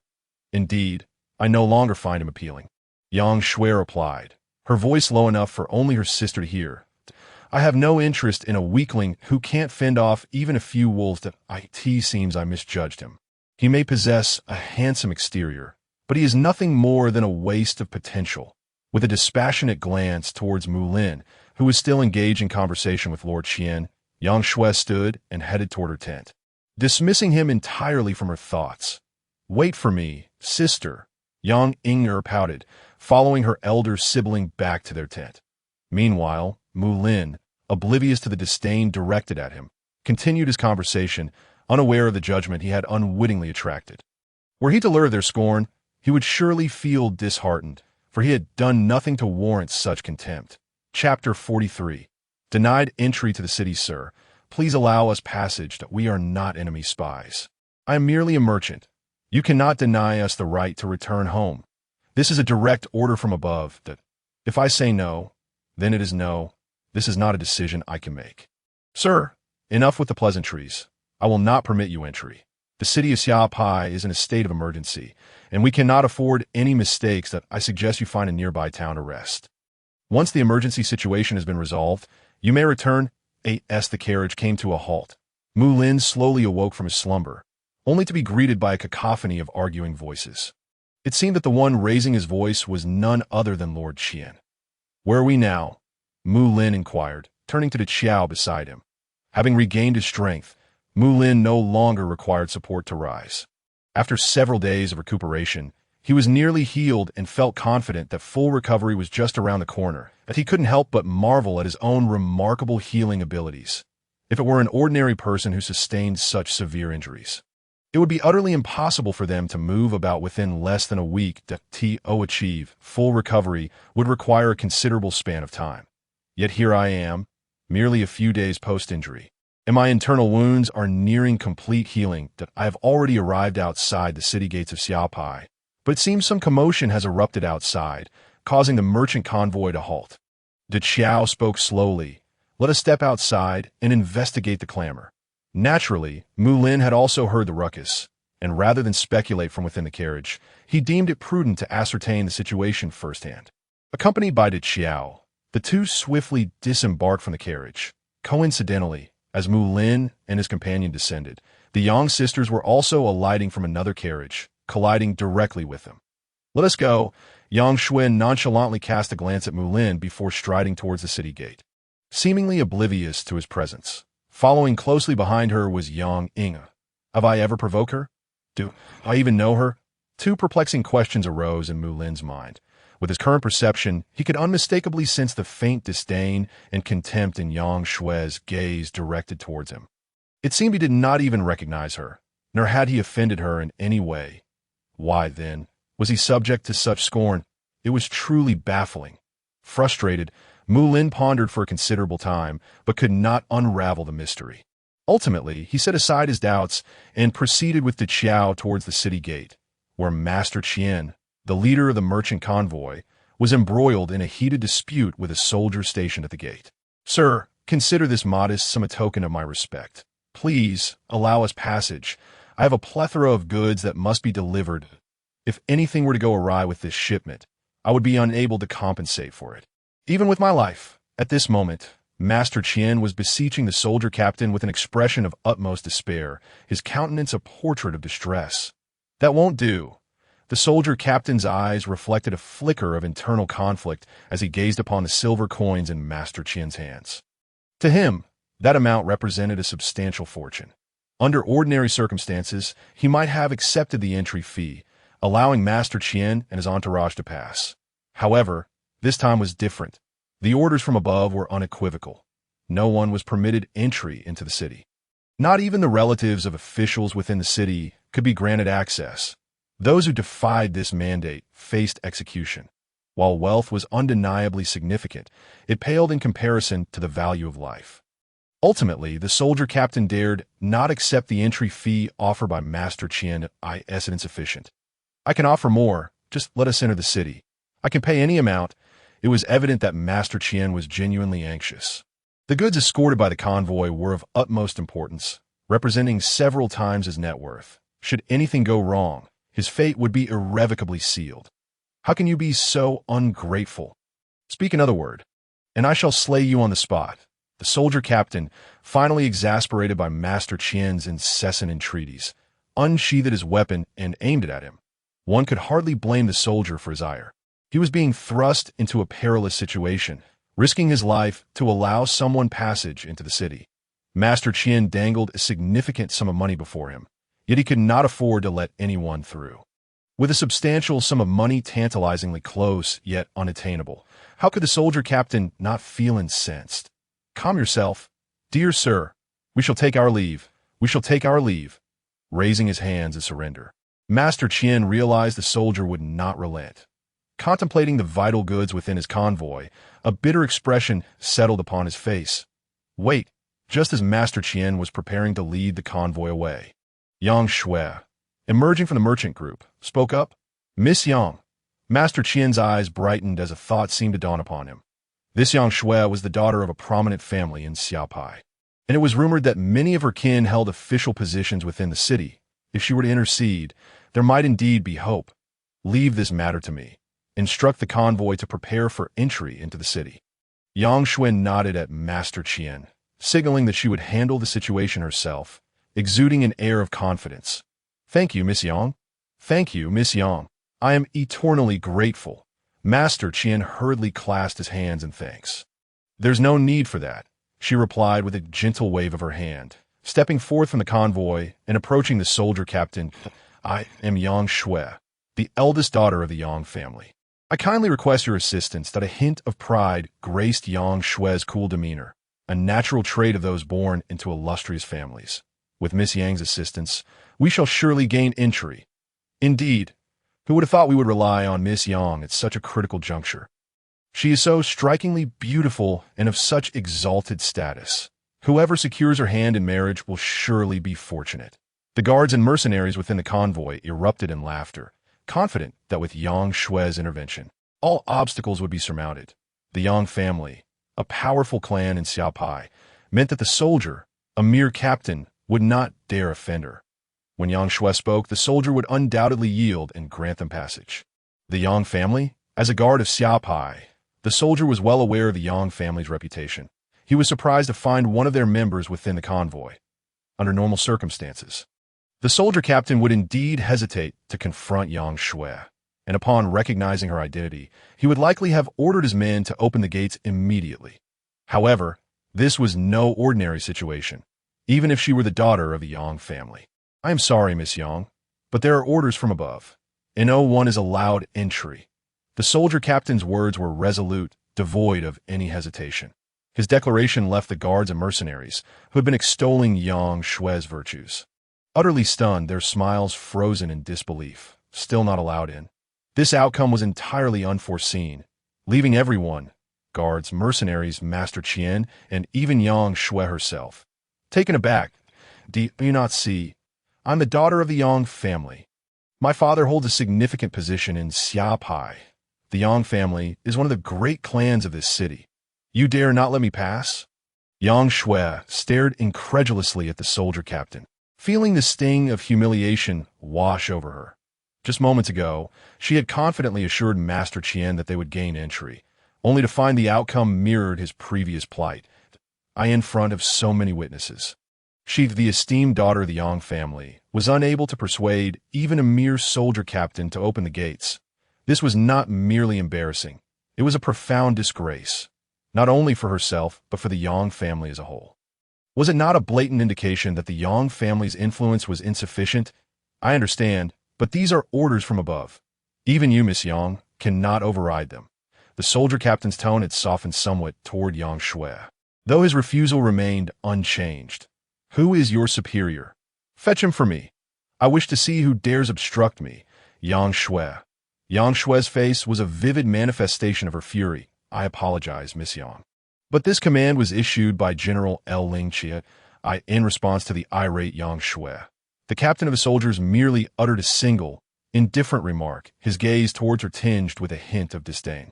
"Summon General Lingqi. Who do you think you are? Do you truly believe that General L would come and meet you personally? The eldest daughter of the Yang family is quite something. Is she? This city belongs to General L.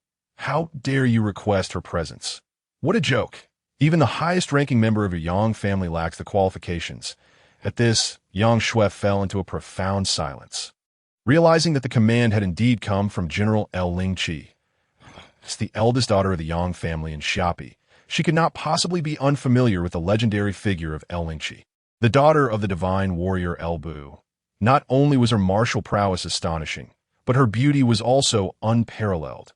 Yang Shui had encountered Lingqi a few times, and even disregarding her strength, Lingqi's appearance left Yang Shui feeling woefully inadequate, lacking even the courage to meet her gaze. Though Yang Shui was proud, her pride dissipated in the presence of Lingqi in terms of status. She was merely the eldest daughter of a family, while Lingqi commanded the vast city of Xia Pi. In terms of strength, Lingqi ranked among the elite in this chaotic era, whereas Yang Shui was not even a match for an ordinary soldier. Finally, in terms of beauty, she fell far short of Lingqi. Upon realizing that the order had come from Lingqi, Yang Shui felt a wave of despondency wash over her. She understood that her status was insufficient to warrant the captain's opening of the city gates. Just as everyone fell into silence, a soft voice emerged from the rear of the merchant convoy. I could see that moment. All eyes turned towards the source. There, at the back of the convoy, a man and a woman walked side by side toward the city gates. The woman was veiled, obscuring her features, while the man was strikingly handsome. Mulin. The guards and Master Qian were no strangers to him. Was this not the young man who had been injured in the wolf attack? What did he mean by this? Everyone found Mulin's words perplexing. Even the proud Yang Shui was at a loss. What could this brash youth possibly do? The audacity! Mulin's statement elicited a cold laugh from Yang Shui. If even she, the eldest daughter of the Yang family, could not gain entry, how could the words of this so-called waste compel the captain to open the gates? It was utterly ludicrous. Chapter 44. A warm welcome for General Mulin. General Mulin. Just when everyone anticipated that the captain would unleash a torrent of insults upon Mulin, the captain's words took everyone by surprise, leaving them momentarily stunned, with some even doubting their own hearing.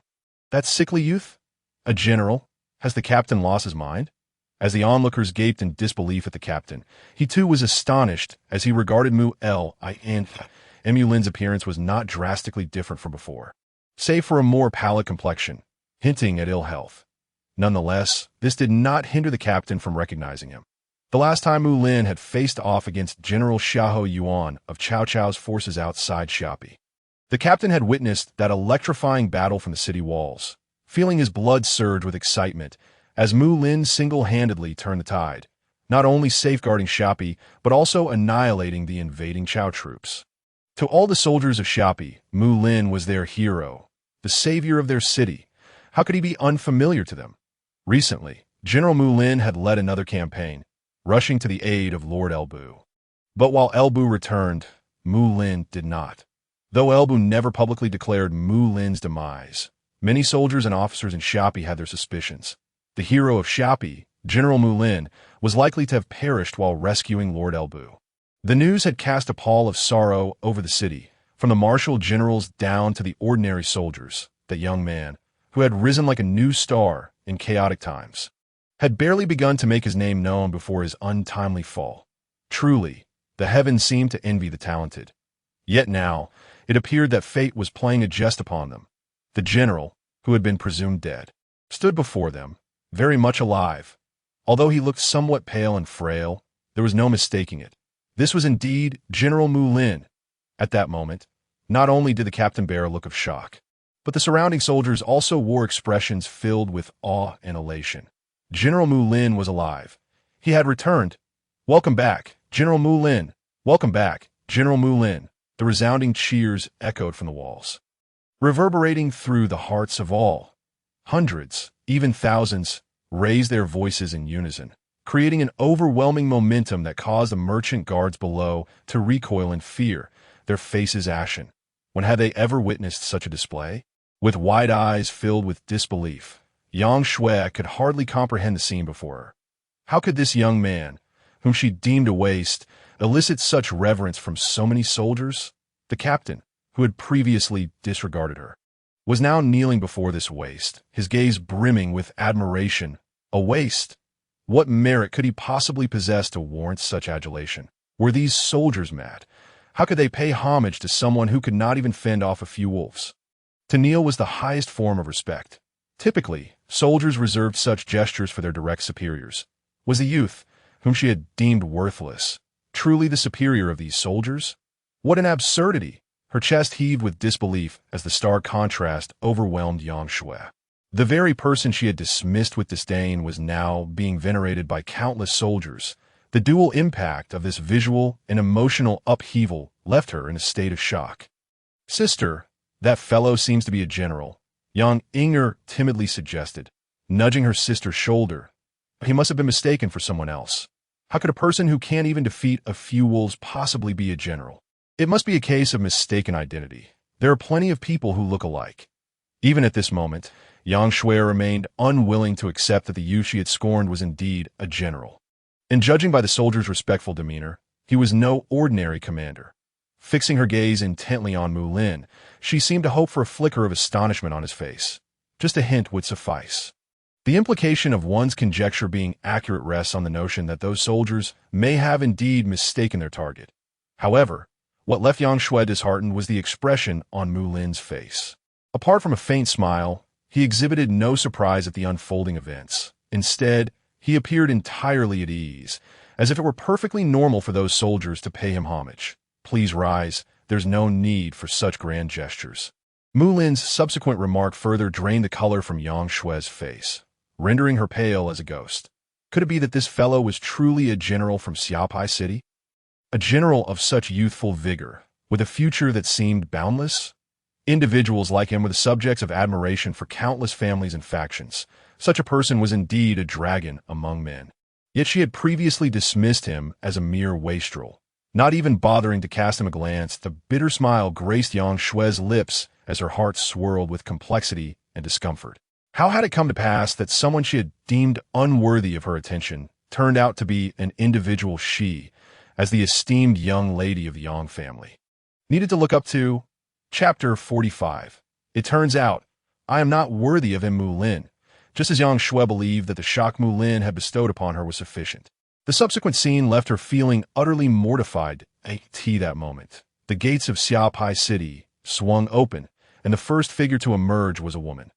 Clad in obsidian armor, her delicate arms and slender legs were exposed to the air, and beneath her light brown short hair was a visage of unparalleled beauty.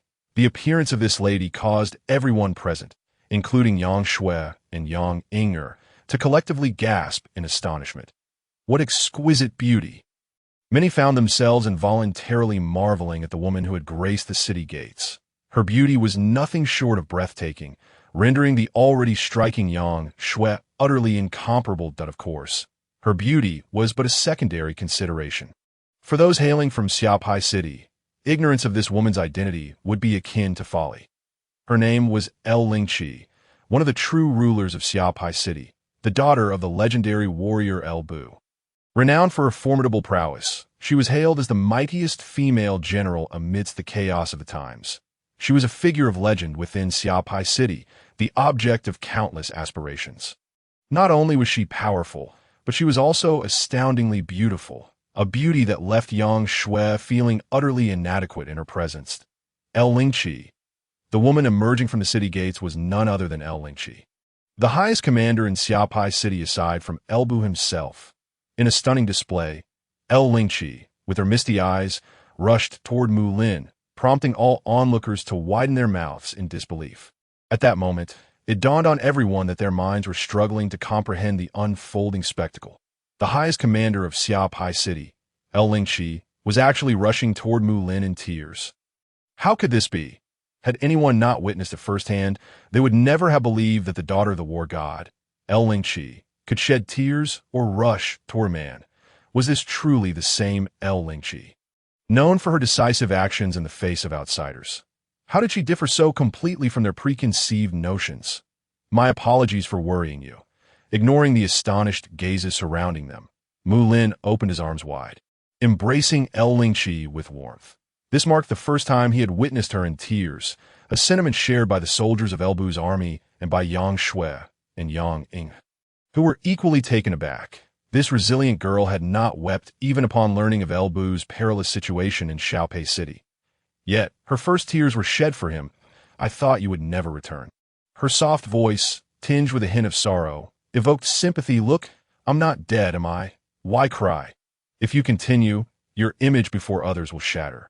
Gently patting Lingqi's shoulder, Mulin offered soothing words, although it would be disingenuous to claim he was not pleased by her tears.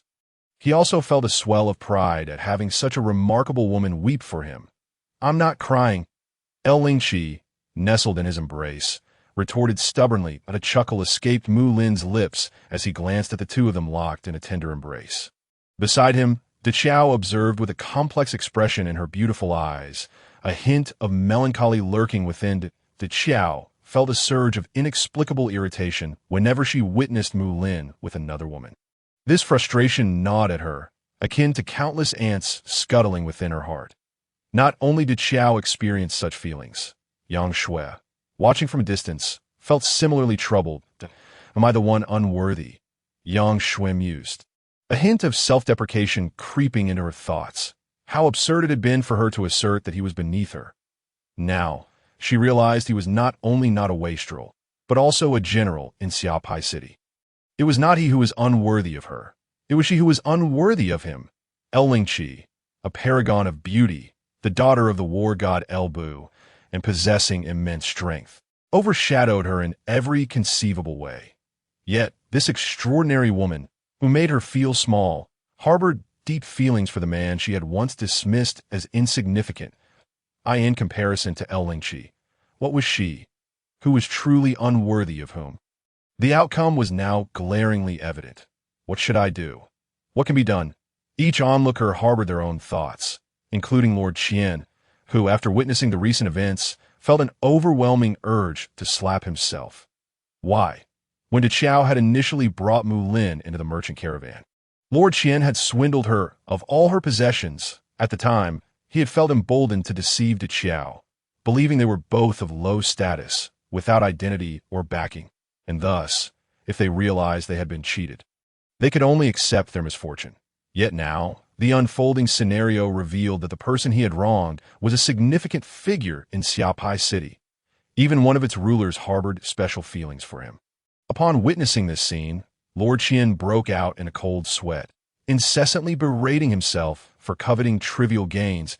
If this were to be pursued, the fate of a mere caravan leader like him was all too predictable. Chapter 46. Lingqi and Qiao. General Lingqi and General Mulin are indeed a match made in heaven. They are truly a match made in heaven, gazing upon the tightly embraced couple. Several soldiers from Elbu's army could not help but express their admiration. It must be said that Mulin and Lingqi are indeed a perfect pair, embodying both talent and beauty. Their strengths perfectly balanced, as if crafted by the hand of destiny, evoking envy from those around them. Within the walls of Xiahou Pi city, many harbor affections for Lingqi, and the soldiers of Elbu's army are no exception. Given Lingqi's exquisite beauty, it is hard to find anyone who does not admire her. These soldiers possess a keen self-awareness. While they may be enamored with Lingqi, they also recognize that their status and capabilities render them unworthy of her. To them, the current Mulin is the most suitable match for Lingqi. He possesses looks, charm, and even strength that rivals that of General Lingqi. Should Lingqi find herself with Mulin, they would feel a tinge of disappointment, yet predominantly they would offer their blessings. Perhaps only such a man could be deemed worthy of being Lingqi's partner. Even Qiao, who stood by Mulin's side, had to concede that the two were indeed well matched. Let go. There are so many onlookers, Mulin remarked, noticing the suggestive gazes from the soldiers guarding the city gate and those stationed on the walls. Despite his self-proclaimed thick skin, he couldn't help but feel a bit embarrassed. Indeed, Lingqi nodded, having also caught sight of the soldiers' ambiguous stares. Her fair cheeks flushed slightly, prompting her to release her hold on Mulin. Although she endeavored to regain her usual commanding demeanor, it was a challenge. No matter how hard she tried, the weight of so many lingering gazes made it difficult for her to compose herself. When she had rushed into Mulin's arms earlier, she had not given it much thought. Upon seeing the man who occupied her dreams, she found her joy and excitement overwhelming, and in that moment, she was oblivious to everything else, wishing only to embrace him tightly. Lord Mulin. Observing the parted couple, the anxious Qiandarin finally approached Mulin, his nervous demeanor eliciting a chuckle. Enough of this display. I was already aware of your little predicament. If I intended to do something about it, I would not have waited this long. I merely wish to advise you to refrain from such subtle antics in the future. Otherwise, if misfortune befalls you, do not blame me for not warning you. After all, not everyone is as accommodating as I am. Mulin regarded Qiandarin, whose face was marked by distress, without any intention of pursuing the matter further. The silver he had lost due to the Qiao's misfortune was not of great consequence. It had merely irked Mulin at the time. Throughout their journey, Qiandarin had shown considerable care for both Mulin and the Qiao, which is why Mulin had no desire for retribution. Thank you, General. Thank you, General. Mulin's words brought immense relief to Qiandarin, who seemed as if he had narrowly escaped the clutches of death. Breaking into a cold sweat, in truth, Qiandarin was aware that he had indeed faced a grave threat. This situation, while seemingly trivial, could have had serious repercussions depending on Mulin's response. If Mulin had chosen to pursue the matter, Qiandarin would have been left in dire straits, for with Mulin's influence, eliminating him would have been a mere command away, with the soldiers of Xiahou Pi city readily apprehending him. Reflecting on this, Qiandarin felt a lingering fear and silently vowed to avoid such petty gains in the future, realizing that he could easily lose his life over them. Mulin, may I ask who this is? In her excitement, Lingqi had not noticed Qiao's presence. That moment, she had eyes only for Mulin, dismissing everyone else around her. Now, regaining her composure, she realized that there was indeed another person beside Mulin. A woman that I am the Qiao, honored to finally meet the illustrious General Lingqi, whose beauty and prowess are renowned. Today's encounter does not disappoint. With a gentle smile, the Qiao removed her veil, offering a graceful bow as a sign of respect. The Qiao, one of the famed two Qiaos of Jiangdong. Lingqi was taken aback, clearly astonished that the beautiful woman beside Mulin was none other than the legendary Diao. Renowned for her beauty, and a wonder she was so stunning. However, the question of how Diao came to be by Mulin's side puzzled Lingqi greatly. Indeed, Diao replied with a smile. Undeterred by Lingqi's slightly hostile gaze, another exceptional beauty, when Diao unveiled her face, revealing her exquisite features to all, it sent ripples of astonishment through the crowd, particularly affecting Yang Shui. Throughout their journey, Yang Shui had not paid much attention to Diao, assuming that this veiled woman must possess an ordinary, if not unattractive, appearance. Otherwise, why would she conceal her looks? After all, what woman does not cherish beauty? If she were not hideous, who would willingly hide their visage from the world?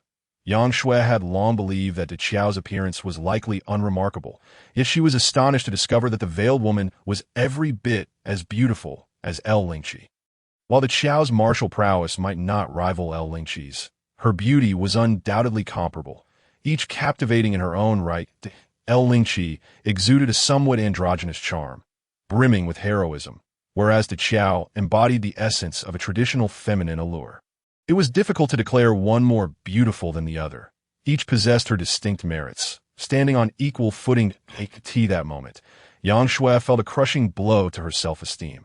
Although Mulin and the others had not intentionally sought to undermine her, the unintentional comparison left her feeling utterly dejected. How could she maintain any sense of superiority when any woman by Mulin's side eclipsed her entirely? Chapter 47. Drink these 10 jars of wine, and I shall give you my daughter in marriage. Mulin's return filled Lingqi with joy, yet the presence of the stunning woman he had brought back stirred feelings of unease within her. Unbeknownst to her, Lingqi had gradually come to regard Mulin as her own possession. He was her deputy, belonging solely to her. True to her lineage as Elbu's descendant, she was not only domineering in action, but also in thought. Her affection for Mulin led her to believe he could only be her man, and no other woman was permitted to intrude. This was the reason for the hostility she displayed upon encountering Diao. In Lingqi's eyes, this woman, whose beauty rivaled her own, posed a significant threat. Certainly, Lingqi referred to as danger was not the threat posed by Diao's strength, but rather the realm of emotions. A woman's intuition can be quite formidable. Lingqi keenly sensed that Diao harbored exceptionally deep feelings for Mulin, feelings that transcended mere friendship. Ahem, let us discuss our matters inside. Observing the two women at odds with one another, Mulin felt a sense of helplessness. Why did these two, upon meeting, immediately adopt a hostile stance? While it was certainly flattering to have two stunning beauties vying for his attention, from another perspective, it was not necessarily a good thing. At the very least, resolving the tension between them had become a significant challenge. Casting a profound glance at Diao, Lingqi chose not to voice her thoughts and turned to enter the city of Xia Pi. Following Lingqi, Mulin exchanged a pained smile with Diao, and they both proceeded to follow her into Xia Pi. General Mulin, as he watched Mulin about to disappear through the city gates, Lord Qian's anxiety surged. Initially, Mulin's willingness to overlook the earlier incident involving Diao filled Lord Qian with immense gratitude, that he recognized that making further demands at that moment would be somewhat excessive. However, if this shipment could not be allowed into Xia Pi, his own position would be precarious. Swallowing his pride, Lord Qian finally set aside his dignity and called out to Mulin, hoping he would intercede and persuade the soldiers guarding the gate to grant passage. Everyone knew that a single word from Mulin would suffice to secure their entry, a task that seemed insurmountable to them, but was merely a matter of speech for Mulin. At this moment, all eyes, including that of Yang Shui, were fixed upon Mulin, their gazes betraying a faint tension. This was a chaotic world, rife with peril at every turn. Only within a city guarded by soldiers could one reasonably expect a reduction in danger. Reflecting upon this, Yang Shui found herself almost amused. From the outset, Mulin had not even spared her a glance, and even as he prepared to depart, his gaze had never lingered upon her. It dawned on her that he had never truly cared about her. It was merely her own misguided sentiments. "Sister, a man like that is not someone we can hope to possess," she remarked. Beside Yang Shui, Yang Inger gazed at Mulin by the city gate with a similarly complex expression that I understand. She said with a bittersweet smile that a man as exceptional as Mulin was indeed beyond the reach of someone from her modest family. "Let them in," came Mulin's voice, though he did not turn. "Yes, General Mulin." The soldiers did not dare defy his command. After uttering those words, Mulin continued on his way into the depths of Xia Pi. As night descended once more, upon reaching Xia Pi, Mulin first sought an audience with Elbu and others. He fulfilled his prior promise to Zhang Liao and the other warriors, indulging in revelry until intoxication claimed him. Returning to Xia Pi, Mulin's earlier worries dissipated significantly, for within the city, he felt a sense of safety. That night, Mulin cast aside all his concerns, joining Zhang Liao and the others in hearty celebration. "Ah, what fine wine! What splendid wine!" exclaimed Mulin. "General Mulin, you cannot fathom how impressive it was when you single-handedly held back 3 enemy forces. If I were a woman, I would surely be captivated by your charm." "Ha ha! Come, let us drink." With bowl after bowl, he imbibed, surrendering his consciousness to the intoxication. Then Mulin had long lost count of how much he had drunk. In any case, his hands were never idle. "Drink less, you still bear wounds," admonished Lingqi. "And you too, father, as the highest commander of Xia Pi, how can you allow yourself to become this inebriated? What would the soldiers think?" Beside Mulin, Lingqi watched the group guzzle wine as though it were water, her annoyance palpable. Yet her attempts to intervene seemed utterly futile. Clearly, the increasingly inebriated Mulin and his companions were not inclined to heed her concerns. Her greatest worry was not the drunkenness of Elbu and the others, but rather Mulin's condition. He still bore injuries. Consuming such copious amounts of alcohol would hinder his recovery. Though everyone was in high spirits, one must still be mindful of their health, while Mulin was oblivious to his own well-being. Lingqi was not. "Lingqi, I see you are concerned for this scoundrel. You are so coy, and yet you have not even been wed," declared Elbu, his tone suddenly serious. "Let me be clear. My daughter is not someone just anyone can marry. If you wish to wed her, first drink 10 jars of wine. Should you falter along the way, I, Elbu, will never consent to give my daughter to you." Elbu, inebriated and pointing at the 10 jars of wine, adopted a rare moment of gravity, as if implying that once Mulin downed those jars, Lingqi would be his. "Father, what nonsense are you speaking? When did I ever say I wanted to marry him?" Lingqi's face flushed crimson at her father's words, and the laughter around her only deepened her embarrassment. After all, Lingqi was still a girl, and at her age, she was just beginning to explore the realm of emotions. Her expression had always been stoic, but that was merely due to not having encountered the one destined for her. Now that she had, she found herself struggling to maintain her composure. Instances of blushing and shyness, once foreign to her, had begun to occur with alarming frequency.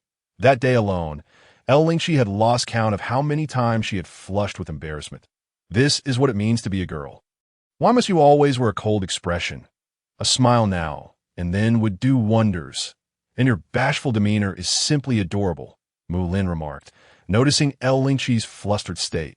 "I am not," she retorted, her cheeks reddening even further at his words. Although she protested, deep down, Lingqi was more delighted than anyone else. "Hey, you two youngsters, I'm still here. Take your affections elsewhere. Mulin, you have yet to answer my question. Will you drink? If you finish these 10 jars and remain upright, I, Elbu, shall acknowledge you as my son-in-law." Just then, someone oblivious to the mood disrupted the atmosphere, observing the affectionate exchange between Mulin and Lingqi. Elbu was incensed as a father. He felt overlooked while the two began to ignore his presence. "What has 10 jars of wine to me? I, Mulin, shall drink them." With that, Mulin seized a jar and began to gulp down its contents as if his life depended on it. Within mere moments, he had drained an entire jar of strong liquor. "Are you trying to kill yourself?" Lingqi exclaimed, her brows furrowing in concern as she watched Mulin drink recklessly, torn between anger and worry. "Fine, drink to your heart as content. I can't be bothered with you. Drink yourself to death for all I care." With that, she sulkily turned away, clearly irritated with Mulin out of course. Lingqi's ire was not solely directed at Mulin. It also included her father, Ulbu. Had he not spoken up, Mulin would never have consumed so much, having consumed more than a dozen jars of potent liquor in one go, even with Mulin's robust constitution. He found himself somewhat overwhelmed. Prior to this, Ulbu had indeed remarked that one should not rely on strength to counteract the effects of alcohol. Under such circumstances, for Mulin to manage to drink so many jars without collapsing was already quite remarkable. Did one not observe Zhang Liao and the others, who, after merely 5 or 6 jars, were sprawled across the ground in disarray? These burly men were even less adept than Muel in a state of hazy confusion. Mulin had no recollection of how he returned to his room. He only vaguely sensed that someone was assisting him, and that this person was likely a woman. Chapter 48. To Xiao's concerns, it was truly exasperating to have drunk to such excess. What would happen if his injuries worsened? Did he not feel a twinge of self-pity? Gazing at Mulin, who lay soundly asleep on the bed, Lingqi could not help but curl her lip. Moving Mulin back to his room posed no challenge for her. Her strength was such that she could lift an elephant, let alone Mulin, who weighed but a little over 100 pounds.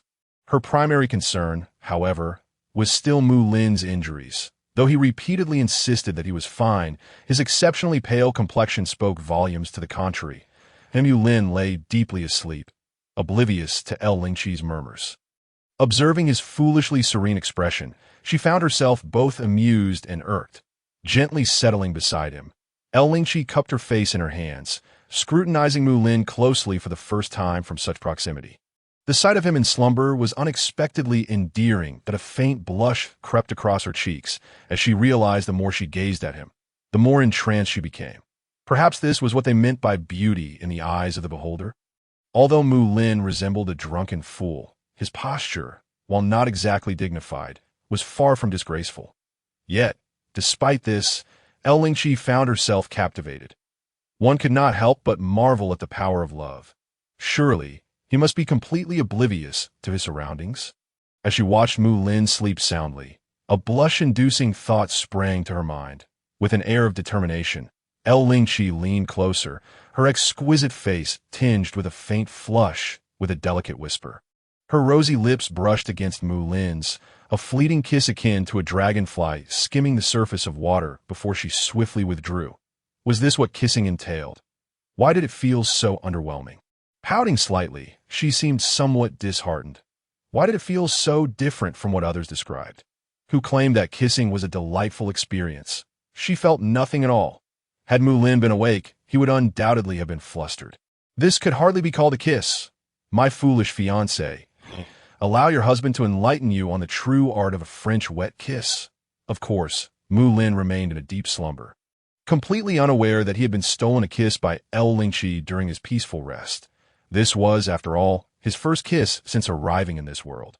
How fortunate for you that my initial kiss has been so casually given to you. With a hint of dreamy eyes, Lingqi gazed at Mulin. Though the initial kiss left her feeling somewhat unfulfilled, she still felt a surge of happiness. After tucking Mulin snugly under the covers, she quietly closed the door and returned to her own room. As Mulin slowly opened his eyes, he found himself reclining on a soft bed. Glancing out the window, he discerned that it must be nighttime. The sky remained shrouded in darkness. Shaking his heavy head, a wry smile crept onto his lips.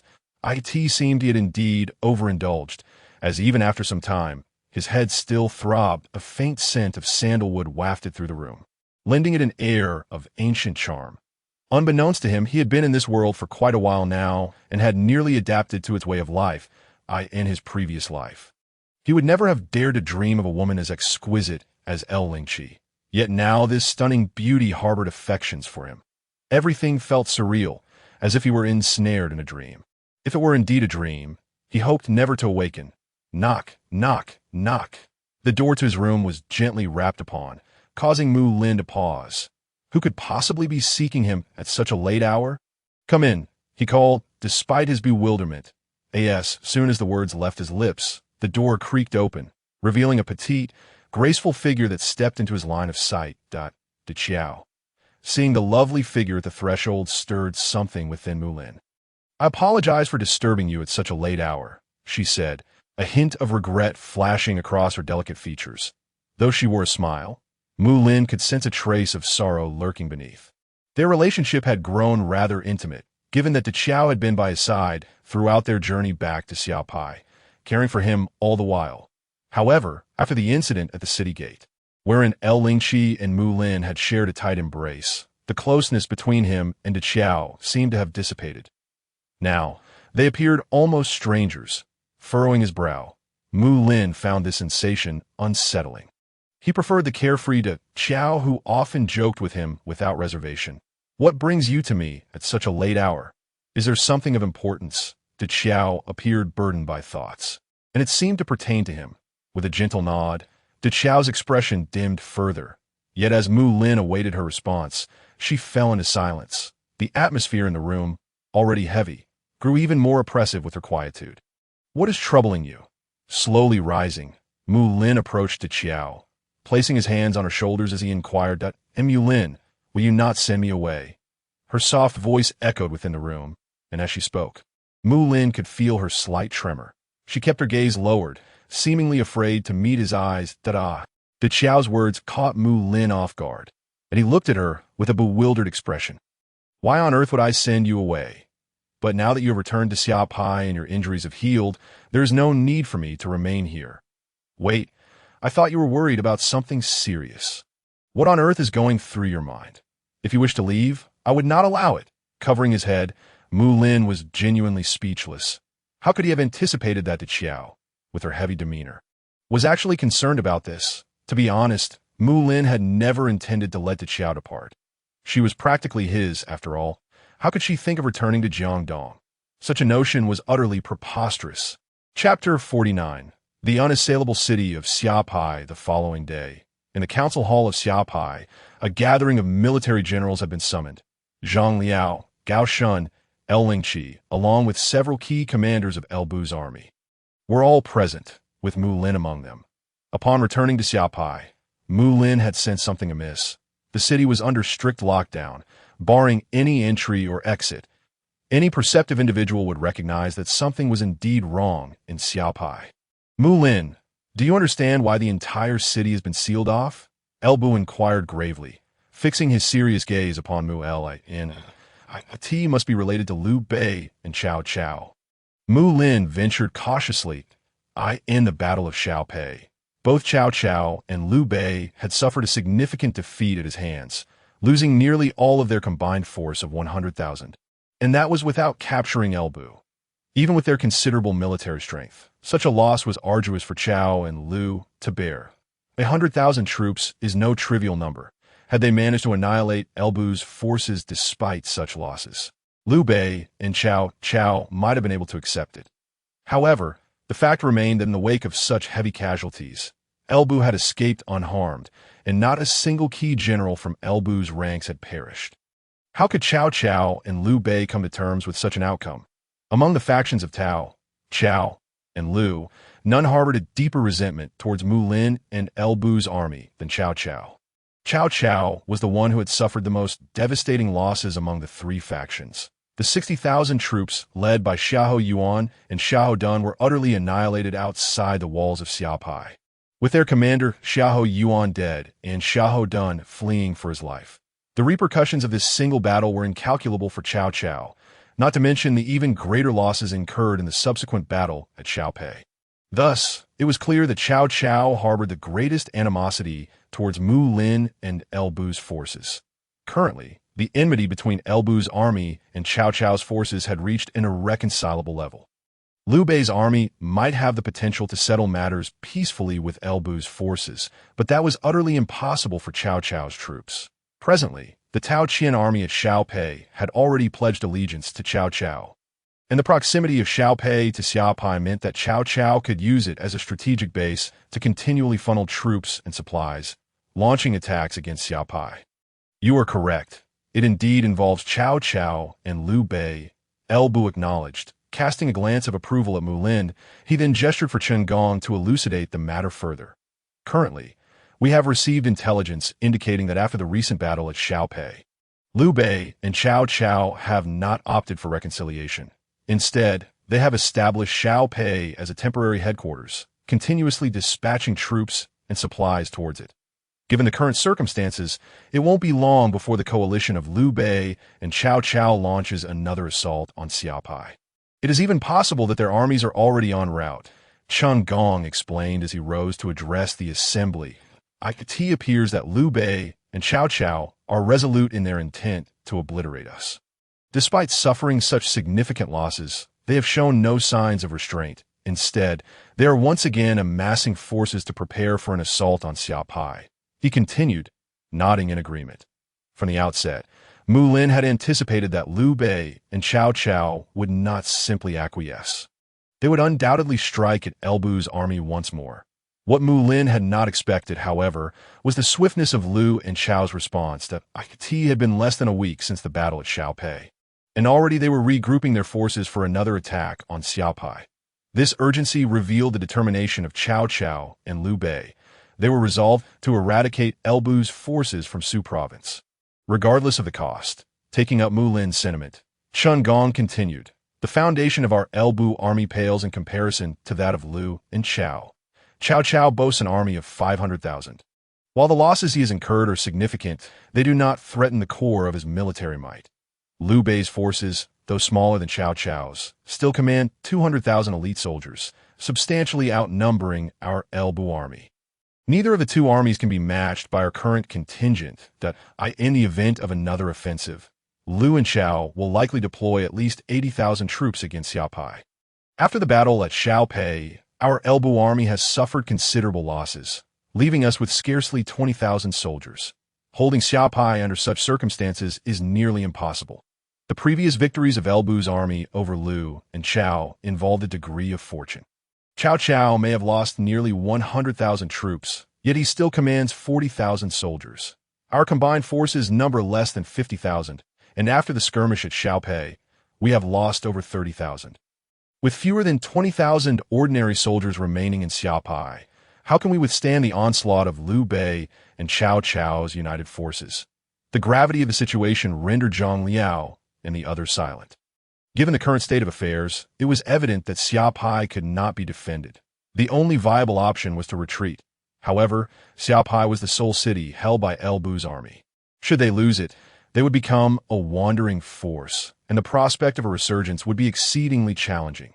Losing their stronghold would leave them vulnerable in this chaotic era, and few would choose to join Elbu's ranks thereafter. Esteemed colleagues, might any of you possess a strategy to help Xia Pi weather this impending crisis? Chen Gong posed the question, his own silence betraying his lack of solutions as Elbu's military strategist. The council hall fell into another heavy silence. In my view, it is impossible for us to defend Xia Pi with our meager force of fewer than 20,000 soldiers. We must call for reinforcements. Mulin stated plainly. This is not a notion we have neglected, but who would come to our aid? Our Elbu army is isolated and friendless, surrounded by numerous enemies. Under these circumstances, who would be willing to assist us? Chen Gong furrowed his brow and inquired. There is no question of willingness, only capability, and if there are mutual interests at stake, the other party will certainly extend their support. Liu Bei and Cao Cao were once adversaries. Were they not? Yet in their pursuit of conquering Su province, they have allied together. My knowledge, the previous factions of Liu Bei and Cao Cao were rife with contradictions and enmities, Mulin replied with a slight smile. Chapter 50. Seeking Reinforcements. General Mulin, have you conceived of a plan? In the tumultuous world, Mulin's reputation had gradually risen, and nearly everyone in Xia Pi was aware of his illustrious feat of eliminating 60,000 soldiers from Cao Cao's army. This news had reached Chen Gong and others shortly after their return to Xia Pi. All present understood that Mulin's capabilities extended far beyond mere martial prowess. We should forge an alliance with the Sun Wu forces. Mulin articulated his thoughts. Although he had some minor grievances with Sun Tzu, they hardly amounted to enmity. It was merely a matter of preserving face for Sun Tzu. Elbu's army could indeed set aside past grievances and become allies with Sun Wu. Moreover, Sun Tzu was not the ultimate commander of Sun Wu. The true leader was the formidable Sun Jian, known as the Tiger of Jiangdong. The Sun Wu army stands as one of the most formidable forces amidst the chaos of the era, fearlessly confronting Cao Cao in direct confrontation. Renowned for its naval prowess, the Sun Wu fleet has earned a stellar reputation during these tumultuous times. Presently, the capital of Sun Wu is located in Jianya, encompassing 4 cities, Jianya, Wu, Kuaiji, and Chaisong. In terms of territorial acquisition, Sun Wu vastly surpasses both the Liu Bei and Cao Cao factions, with each city fortified by a substantial military presence, firmly establishing control over its domain. The 4 cities held by the Sun Wu army boast terrains that are easily defensible yet challenging to assault. Any attempt to attack one of these cities would necessitate overwhelming force. Moreover, to launch an offensive against the Sun Wu cities, one must first navigate the waterways, where the Sun Wu Navy's formidable reputation poses a significant obstacle for any aggressors, placing them at a disadvantage from the outset. The proximity of the 4 cities allows for rapid reinforcements, rendering the Sun Wu army one of the most resilient factions to eradicate in this chaotic era. This is precisely why the Sun Wu army remains unperturbed by the threats posed by Cao Cao and Liu Bei. It is they who must initiate an assault, while Sun Wu stands ready to repel any such attempts. Mulin, are you jesting? How could the Sun Wu army possibly come to our aid? We have no ties with them whatsoever. The onlookers cast strange glances at Mulin, astonished that his proposed solution was so improbable. While this idea was not without precedent, the question remained, what reason would the Sun Wu army have to assist the forces at Xia Pi? The Elbu army, it seemed, lacked any substantial leverage to forge an alliance with the Sun Wu forces that if one were to argue any relation between the 2 factions, it would be their mutual enmity towards Cao Cao and Liu Bei. Yet, relying solely on this shared opposition to persuade the Sun Wu army to send reinforcements appeared utterly futile. Mulin's response left many present feeling disheartened. They had anticipated some ingenious stratagem from him, only to find that his suggestion was nearly impossible to actualize. Do not be so quick to despair, my friends, that I would not utter such words without a means to secure Sun Wu support, Mulin said with a slight smile, unperturbed by the disappointment etched on their faces. Under ordinary circumstances, it is indeed improbable for the Sun Wu army to assist the Elbu forces. However, these are not ordinary times. General Mulin, you have a plan? The crowd gasped in astonishment, their eyes fixed on him. Indeed, I have a method, albeit one whose success I cannot guarantee. I can only promise to exert my utmost effort. As for the specifics of my plan, allow me to keep it under wraps for now. You will understand in due time that if you place your faith in me, I shall be journeying to Yangzhou shortly. You need only await my good news in Xia Pi, Mulin explained with a smile. The conference hall fell into a prolonged silence as all eyes turned towards Elbu, for he was the true leader among them, and weighty decisions rested squarely on his shoulders. Father, I trust Mulin. He has never let me down. Stepping forward, Lingqi declared her allegiance to Mulin. Throughout their encounters, Mulin had consistently met her expectations. Whether in the battle against Cao Cao's formidable forces at Xia Pi or the subsequent conflict at Xiao Pi, she firmly believed that Mulin would not disappoint her this time. Either point, one might argue that Lingqi's trust was somewhat blind. Yet it was undeniable that her unwavering faith in Mulin had been instrumental in the survival of the Elbu army. Without Mulin, Xia Pi would have long since fallen, and the Elbu forces would not have escaped from Xiao Pi. To assert that the Elbu army owed its continued existence to Mulin is no exaggeration whatsoever. Lord Elbu, I too believe in General Mulin. Zhang Liao stepped forward, clasping his fist in salute. Mulin, you won't let us down, will you? Elbu fixed his gaze on Mulin. Indeed, Mulin replied, feeling a slight tremor of responsibility. Even if the Sun Wu army does not lend their forces, he must find a way for the Elbu army to weather this crisis. This endeavor served not only to aid the Elbu army, but also to safeguard his own interests. He and the Elbu forces were inextricably linked, and if the tether were to snap, they would all perish. Very well. I trust my daughter's judgment and my own instincts. I leave everything to you. As the supreme commander of the Elbu army, Elbu's every decision significantly impacted its survival. His willingness to place the hope of Xia Pi in Mulin's hands spoke volumes of his profound trust. At this juncture, they had no choice but to place their faith in Mulin. That I shall not disappoint you all, Mulin vowed, not only addressing those present, but also reaffirming his own resolve. Without further ado, he prepared to depart, knowing that time was of the essence. The precise moment when Cao Cao's forces or Liu Bei's army might strike remained uncertain. Thus, this was yet another gamble. One that hinged on Mulin's ability to procure reinforcements before the coalition launched its assault. Leaving the conference hall, Mulin's heart weighed heavily with the gravity of the task ahead.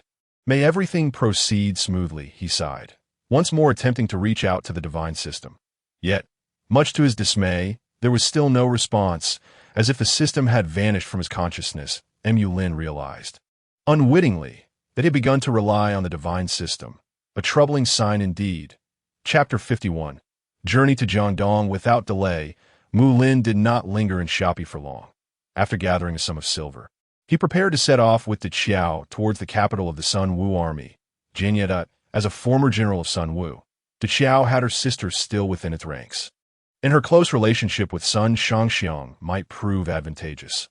Thus, Mulin decided to bring her along, hopeful that her presence could yield unforeseen benefits. I want to go too. The door to the room swung open abruptly as Lingqi entered, dressed in plain clothes. How absurd! Turning around, Mulin shot her a fierce glare. Oh, you think I am off to frolic? If you accompany me, who will guard Xia Pi? What if Cao Cao and Liu Bei's coalition launches an attack before I can secure reinforcements? Without you, the Elbu forces at Xia Pi would be significantly weakened, but with your presence, they should be able to hold out until my return. Without you, however, Mulin left the sentence unfinished, confident that Lingqi understood the gravity of the situation and the implications of his words. Her combat prowess rivaled that of the finest warriors. She was an indispensable asset to the defense of Xia Pi. The difference between her presence and absence was monumental. Being scolded by you is rather unfair. Oh, Lingqi murmured, her voice tinged with grievance. Enough. This is not the time for childish antics. Every decision we make from here on out will impact our very survival in this chaotic world. We cannot afford to be careless. One of the commanders of Xia Pi. If you depart, how will the soldiers continue to fight? Obey me. Seeing Lingqi's pouting expression, Mulin felt a twinge of sympathy. He approached her gently and embraced her, softly offering words of comfort. Mulin, but what about Diao? Her voice trembled, finally revealing the source of her concern. It seemed Lingqi was worried about his relationship with Diao. Worrying about the potential for ambiguous tensions with Diao along the journey. Lingqi harbored feelings of insecurity. In her heart, she believed Diao's beauty rivaled her own, and she was aware of the special feelings Diao held for Mulin. The thought of leaving Mulin alone with Diao filled her with trepidation, fearing that one day he might favor Diao over her. Such is the nature of a woman in love, prone to irrational thoughts. Indeed, there were hints of flirtation between Mulin and Diao. You foolish woman, I am taking her along merely because she might play a significant role in our negotiations. Where do your thoughts wander? Rest assured, Mulin reassured, gently patting Lingqi's head, though inwardly he could not help but smile bitterly. Mulin's decision to bring Diao was certainly not to indulge in romantic exchanges. With the impending battle in Xia Pi, he had no time for such distractions. You must return early. If too much time passes, I will miss you, and you must not develop any relations with that woman. After the previous battle in Xia Pi, where Lingqi nearly believed Mulin had perished, she fell into a despondency upon learning the news, often lost in thought, even neglecting the words of Elbu. During that time, her emotions plummeted to their lowest ebb. Following the near loss of Mulin, Lingqi became even more dependent on him, unwilling to endure the anguish of losing him again. She was well aware of the woman she referred to, and with a resigned smile, Mulin could only nod slightly. You stay here in Xia Pi and await my return. Trust me, this battle, even if it costs me my life, I shall emerge victorious. His eyes sparkled with unwavering resolve. Whether for Elbu's army, for Lingqi, or even for himself, this battle was imperative to win. The Elbu army could not afford another defeat. If they lost, they would lose everything. I do not ask for you to risk your life. I only wish for you to return alive. Snuggling against Mulin, Lingqi appeared somewhat displeased with his words. I will, he replied, after soothing her for a while. Afterward, Mulin and Diao departed Xia Pi, making their way to Hailing Port, which was situated near the sea. Hailing Port, governed by Xia Pi, had a mere 1,000 soldiers stationed. Thus, Mulin realized that reaching Jinya could not be accomplished overland. To do so would significantly prolong the journey, as they would need to circumvent a vast expanse of sea. Time was of the essence for Mulin. If they traveled by land, even if they hurried through the night, they would likely arrive too late, with the Luqiao coalition already advancing on Xia Pi.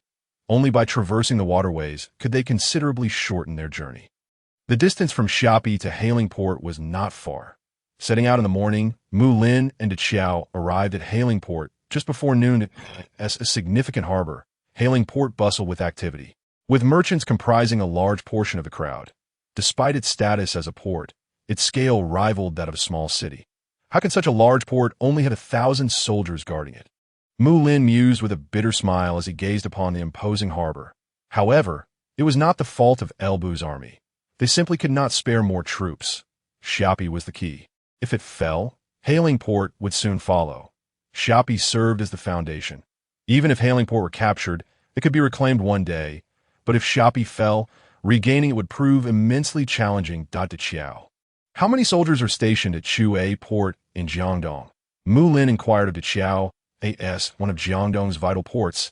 It was guarded by 1,000 elite troops dispatched by Lord Sun Jian, with General Cheng Pu overseeing the operations. Xiahou replied, but her answer left Mulin speechless. The disparity was staggering.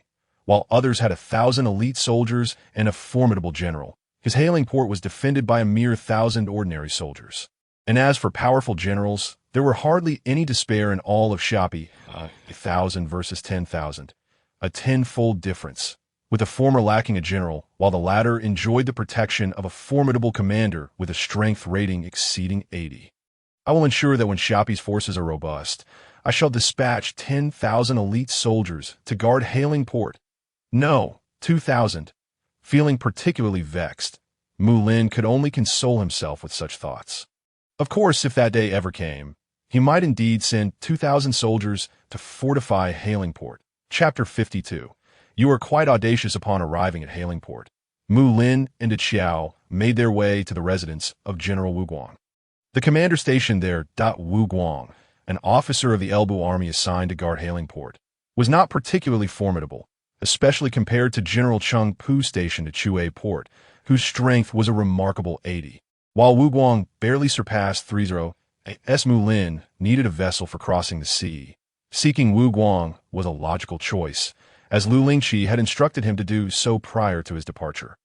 Within a lavish residence, two middle-aged men sat in the main hall, engaging in lively conversation. The man of authority seated at the head was General Wu Guang, the highest-ranking officer in Hailing Port. In this domain, Wu Guang was the undisputed ruler. The man seated below him appeared to be a merchant, adorned in fine attire. Just as they were engrossed in their discussion, Mulin and Xiahou entered the hall, drawing immediate attention. The two men furrowed their brows at the unexpected entrance of Mulin and Xiahou. While Wu Guang maintained a composed demeanor, a flicker of irritation stirred within him. He was puzzled as to how these two had gained access to his residence, given the guard stationed outside, and he had received no prior notification of their arrival. I am Mulin, he declared, regarding the authoritative figure.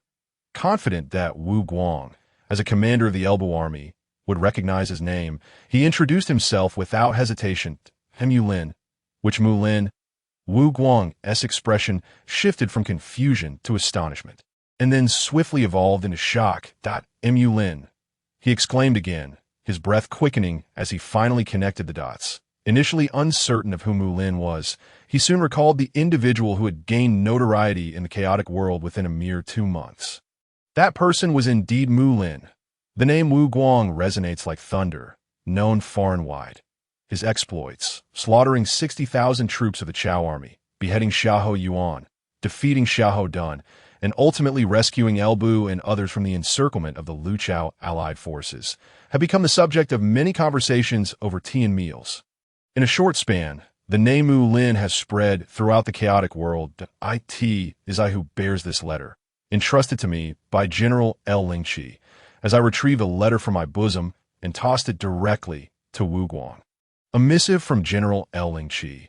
Upon opening the envelope, Wu Guang was first met with a pitch-black token. The moment he laid eyes on this token, any doubt regarding Mulin's identity vanished. The young man before him was undoubtedly Mulin himself.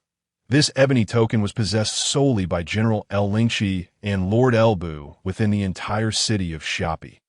Consequently, from the instant he beheld this token, Wu Guang was left without a shred of doubt regarding Mulin's identity. These tokens belonged exclusively to Lord Bu and General Lingqi, and given their formidable prowess, no one could seize these tokens from them unless they willingly handed them over. After producing the token, Wu Guang discovered a letter as well that he opened it and began to read attentively. Beside him, the middle-aged merchant remained silent, patiently awaiting Wu Guang's perusal of the letter to General Mulin. With a respectful clasp of his fists, Wu Guang knelt partially, his excitement evident. This display startled the middle-aged merchant beside him. Who is Wu Guang? The highest-ranking commander of Hailing Port, wielding absolute authority in this territory. Yet this prominent figure was bowing deeply before a mere youth. Who is this young man? What is his stature? Rise, for do you know the purpose of our visit? Mulin inquired, unaware of the letter's contents. I am aware. General Mulin need not worry. I shall arrange a vessel for you immediately. Wu Guang replied respectfully. Despite being the highest commander of Hailing Port, he dared not assume any airs before Mulin. Though the youth appeared young, he was on an entirely different level. Rumor has it that General Mulin possesses the strength of a top-tier martial general. A top-tier martial general. A level Wu Guang could never hope to attain. Not to mention, even a martial general with a combat rating of 70 could easily dispatch him. Yet, the youth before him could effortlessly eliminate a martial general of that caliber. The disparity was undeniably vast. Although Wu Guang was older than Mulin, it did not diminish his admiration for him that in this world, where strength reigns supreme, those with power command respect. Age and rank are inconsequential to those lacking strength. Where does this general intend to go? The middle-aged merchant, unable to contain his curiosity, inquired. Old Yang, do not be rude. Furrowing his brow, Wu Guang scolded the middle-aged merchant. Their relationship was generally amicable, and Wu Guang rarely rebuked him. However, today was not an ordinary occasion. The youth before them was one of the highest combatants in Bu's army. Regardless of being but one person, a 1,000-strong army would pale in comparison before him. The mere thought that this seemingly innocuous young man had annihilated 60,000 soldiers of Cao Cao's forces sent shivers down Wu Guang's spine. 60,000 soldiers, all extinguished by this young man who appeared harmless, terrifying to contemplate. No matter, we are bound for Jiangdong City. With a wave of his hand, Mulin dismissed any notions of arrogance. He did not consider himself so grand. Having risen from humble beginnings, he had no intention of displaying any airs before outsiders. Jiangdong? What a coincidence! I am also headed to Jiangdong. General, that if you do not mind, why not accompany us? I am a merchant, preparing to transport some goods to Jiangdong, the middle-aged merchant proposed, his eyes sparkling with ambition. Upon learning that Mulin was a general, he began to contemplate the advantages of associating with him. That on land, there are bandits and robbers. At sea, pirates pose a significant threat to merchant convoys. A general such as Mulin would undoubtedly possess considerable strength, and seeing Wu Guang's profound respect for him only reinforced the merchant's belief in Mulin's exceptionalism. With such a powerful martial general as a companion, he need not fear pirates. You have quite the audacity, daring to plot against me in light of Wu Guang's respect. Mulin's smile was neither warm nor cold, leaving his thoughts shrouded in mystery. General Mulin, Wu Guang began to speak, but was promptly silenced by Mulin's raised hand. I am aware of your intentions. While I may agree to accompany you, I must ascertain the speed of your journey. I have urgent matters in Jiangdong that require my swift arrival. If your convoy travels slowly, regrettably, I cannot join you. Mulin understood the merchant's motives. The means of travel mattered little to him. Only the swiftness did. Uncertain of when the Lu and Xiao allied forces might assault Xia Pi, he had to act quickly. Rest assured, General, I can assure you that our convoy's speed far exceeds that of ordinary vessels. Our crew is robust and capable, ensuring we reach Chue port in the shortest time possible. The middle-aged merchant proclaimed confidently, and Yulin's willingness to converse pleasantly was unexpected and precisely what he had hoped for. With a martial general whose prowess surpassed even Wu Guang's accompanying him, the safety of his journey was significantly enhanced. The merchant surmised that Mulin's combat prowess was certainly superior to Wu Guang's, evident from Wu Guang's profound respect for him, that if only he knew that Mulin's strength not only surpassed Wu Guang's, but was comparable to that of the top-tier martial generals. Would he still dare to entertain such thoughts? Chapter 53. The allure of Diao at the harbor, an immense merchant ship, measuring 100 meters in length, lay anchored upon the sea, resembling a colossal beast of the ocean. The prow of the vessel was adorned with a fearsome dragon's head, intricately carved and exuding an aura of formidable might. Upon sighting this magnificent ship, Mulin could not help but marvel at the ingenuity of ancient craftsmen. The construction of such a grand vessel must have required an immense investment of human and material resources. General Mulin, this is my merchant ship, declared the elderly Yang, pride evident in his eyes as he gazed upon the imposing vessel. This ship was born from considerable financial and laborious efforts on my part, employing dozens of the finest shipwrights over several months to bring it to fruition. It represents a monumental investment of my heart and soul. Yang Cheng, known as Old Yang, was a prominent merchant of hailing port, frequently traversing various harbors amidst the chaos of the times. He was among the wealthiest in hailing port, his reputation resounding throughout the region, as evidenced by the numerous acquaintances who greeted him warmly. Indeed, this is a fine ship. Mulin acknowledged with a nod that a vessel of such magnitude unquestionably promised substantial profits for Yang Cheng, capable of transporting cargo several times more than other ships, thus yielding profits that far exceeded those of his competitors, all while saving time. The considerable resources invested in constructing this grand merchant ship were undoubtedly justified, provided, of course, that it did not encounter pirates during its voyages. With great profit comes equally great peril. Should a fully laden merchant ship fall victim to piracy, the losses would be staggering, and such large vessels were precisely the type that pirates favored. If captured, the pirates would likely find themselves set for life. Thus, navigating the seas with such a sizable ship necessitated adequate protection.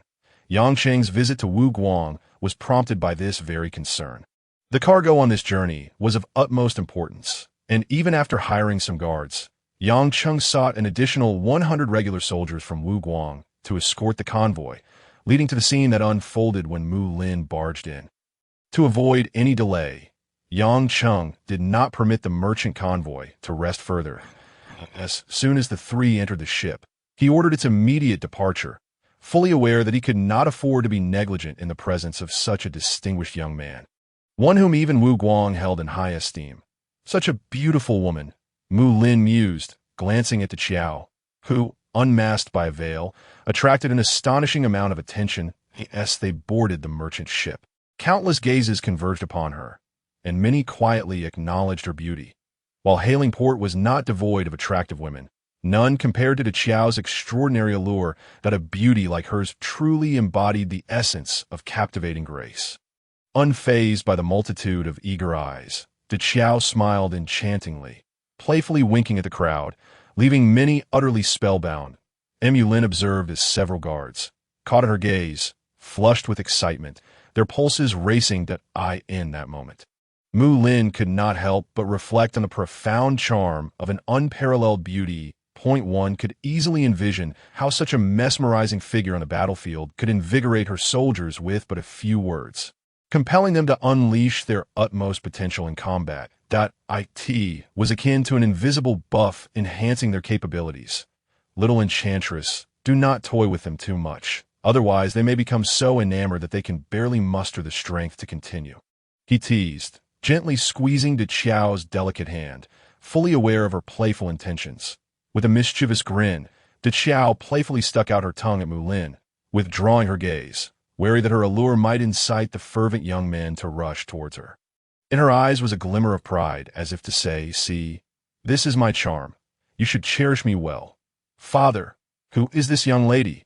At that moment, a slightly trembling voice emerged from nearby. Mulin turned to see a young man, around 20 years of age, approaching with an expression of excitement. His eyes remained fixated on Xiao, while his gaze towards Mulin was tinged with an almost feverish admiration.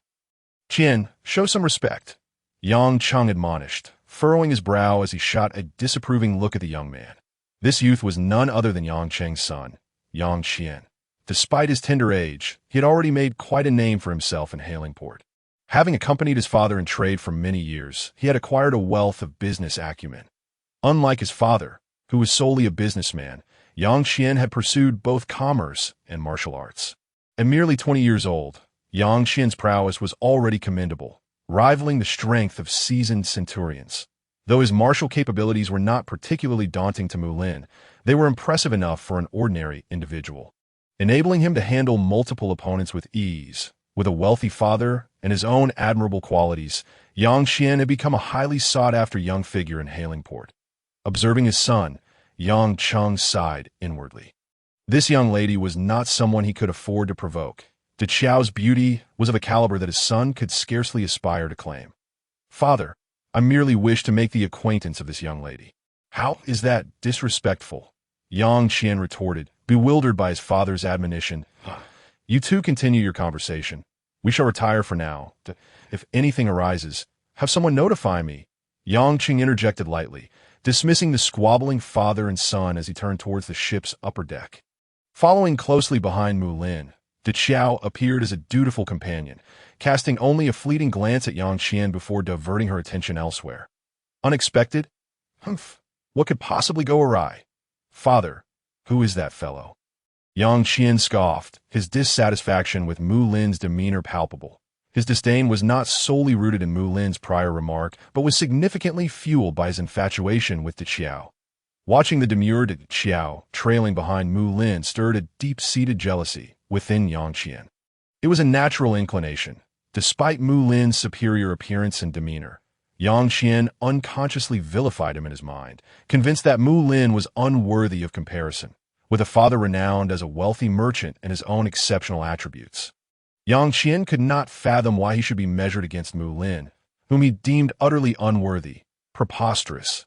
Yang Cheng's sharp voice startled Yang Qian, who had been lost in admiration of De Qiao's retreating figure. Turning in surprise, he found himself bewildered by his father's unexpected fury as the sole heir of Yangcheng. Yang Qian was accustomed to his father's indulgence. Anything he desired was readily granted, and his father had rarely chastised him. Yet this time, Yangcheng was genuinely angry. This left Yang Qian feeling somewhat incredulous. "Father, you wicked son, I warn you, erase those thoughts from your mind at once, that I can overlook many matters and even indulge you. But on this issue, you must heed my words," Yang Cheng said with a grave expression. "Why should I? A graceful lady is a gentleman's ideal match. The moment I laid eyes on her, I was smitten. Father, I swear, just this once, I've never made any significant demands of you, but this time, you must assist me." Slap! A resounding blow landed on Yang Qian's face. Although Yang Cheng was not a martial artist, he possessed considerable strength, and this slap rendered the left side of Yang Qian's face crimson. Striking his own son caused Yang Cheng immense heartache. Yet, heartache was one matter. He still had to act. If he did not make Yang Qian aware of the gravity of the situation, they both would face dire consequences should they provoke that Mulin. Such a person was not someone they could afford to offend. Even the supreme commander of Halingport, Wu Guang, would not dare to cross him, let alone himself. "Father, you hit me." Yang Qian's voice trembled, his gaze toward his father filled with disbelief. The father who had always showered him with affection could actually strike him? This was something Yang Qian had never dared to imagine. "Hit you? Consider yourself fortunate. Remember my words. Those two are not adversaries we can confront." With a cold snort, Yang Cheng departed, leaving Yang Qian in a state of bewilderment. Chapter 54. Exchange of Troops. Upgrade of the Divine System. "Hey, Mulin, wake up!" "Hey!" A familiar voice suddenly echoed in his mind, startling Mulin awake as he sprang from his bed. "Damn, can you not appear so suddenly? You vanished for so many days and then just pop up out of nowhere. Are you out of your mind?" The voice resonating in his mind was none other than the Divine System, which had been absent for a considerable time.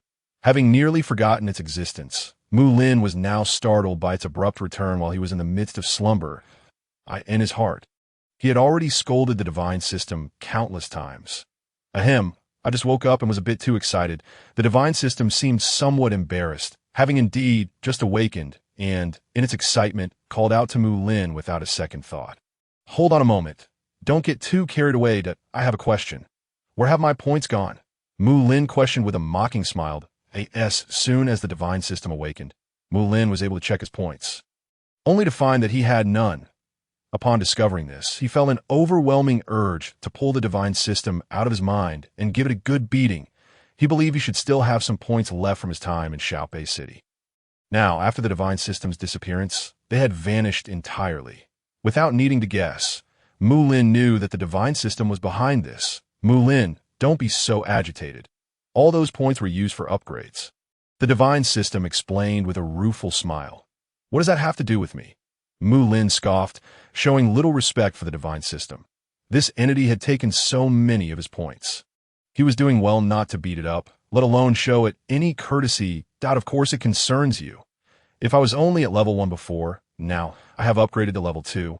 The divine system retorted with excitement. "Oh, so what new functions does the second level provide?" Mulin found himself intrigued, momentarily forgetting his anger. "Troop exchange," the divine system declared confidently, believing this feature would be of immense allure to Mulin at this stage. Troop exchange? Really? A surge of joy welled up within Mulin. The soldiers in Suzhou City could only be recruited, and there was a limit to how many could be enlisted, as not everyone was willing to become a soldier and face death. Most people preferred to live a stable life rather than join the military. What had Mulin's journey to Jiangdong been for, if not to borrow troops? If he possessed points, he could directly exchange for tens of thousands of soldiers. In that case, would he still need to seek assistance from Sun Jian? Would he need to fear the Chaolu coalition? Do you still think those points are wasted?" the divine system said smugly. As Mulin's shock and excitement were precisely what it had hoped to elicit. "Kid, you were just blaming me, and now you still blame me for taking your points? Enough with the show-off. Tell me what types of troops can be exchanged." With his excitement now reined in, Mulin pressed for details. This feature was indeed extremely appealing to Mulin at the moment. "Many, you can check for yourself," said the divine system, presenting a list in Mulin's mind, detailing various troop types available for exchange. With a hint of excitement, Mulin gazed at the illusory list that appeared in his mind. Regular infantry requires 1 point ratio. 1 point exchanges for 1 regular soldier. Regular cavalry requires 3 points ratio 3.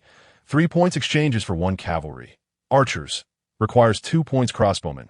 Requires 3 points elite infantry. Requires 2 points elite cavalry. Requires 5 points black armored infantry. Requires 5 points black armored cavalry.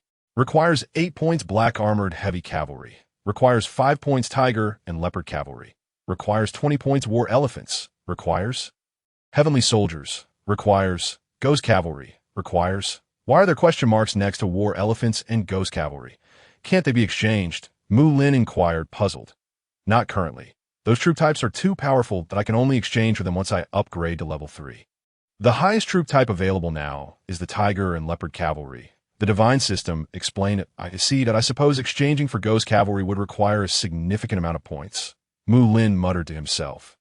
Though disappointed that he could not exchange for ghost cavalry or war elephants, the available options thus far were more than sufficient. Unfortunately, I currently have no points whatsoever. Otherwise, I would have exchanged for a tiger and leopard cavalry to see just how formidable the highest level troops are. Mulin felt an eagerness to exchange for the tiger and leopard cavalry, realizing that the points required for this unit were even greater than those for the black armored heavy cavalry. Thus, it was evident that the tiger and leopard cavalry might be even stronger. However, regrettably, he had no points at present.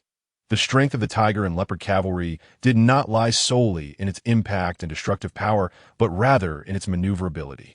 In terms of sheer force, the tiger and leopard cavalry could not compare to the black armored heavy cavalry. Yet the former possessed many advantages that the latter lacked, the divine system explained gently. By the way, how formidable is the ghost cavalry? Do you have any idea how many points it requires? Mulin, filled with curiosity, inquired about the enigmatic ghost cavalry, a unit he had never encountered even during his gaming days.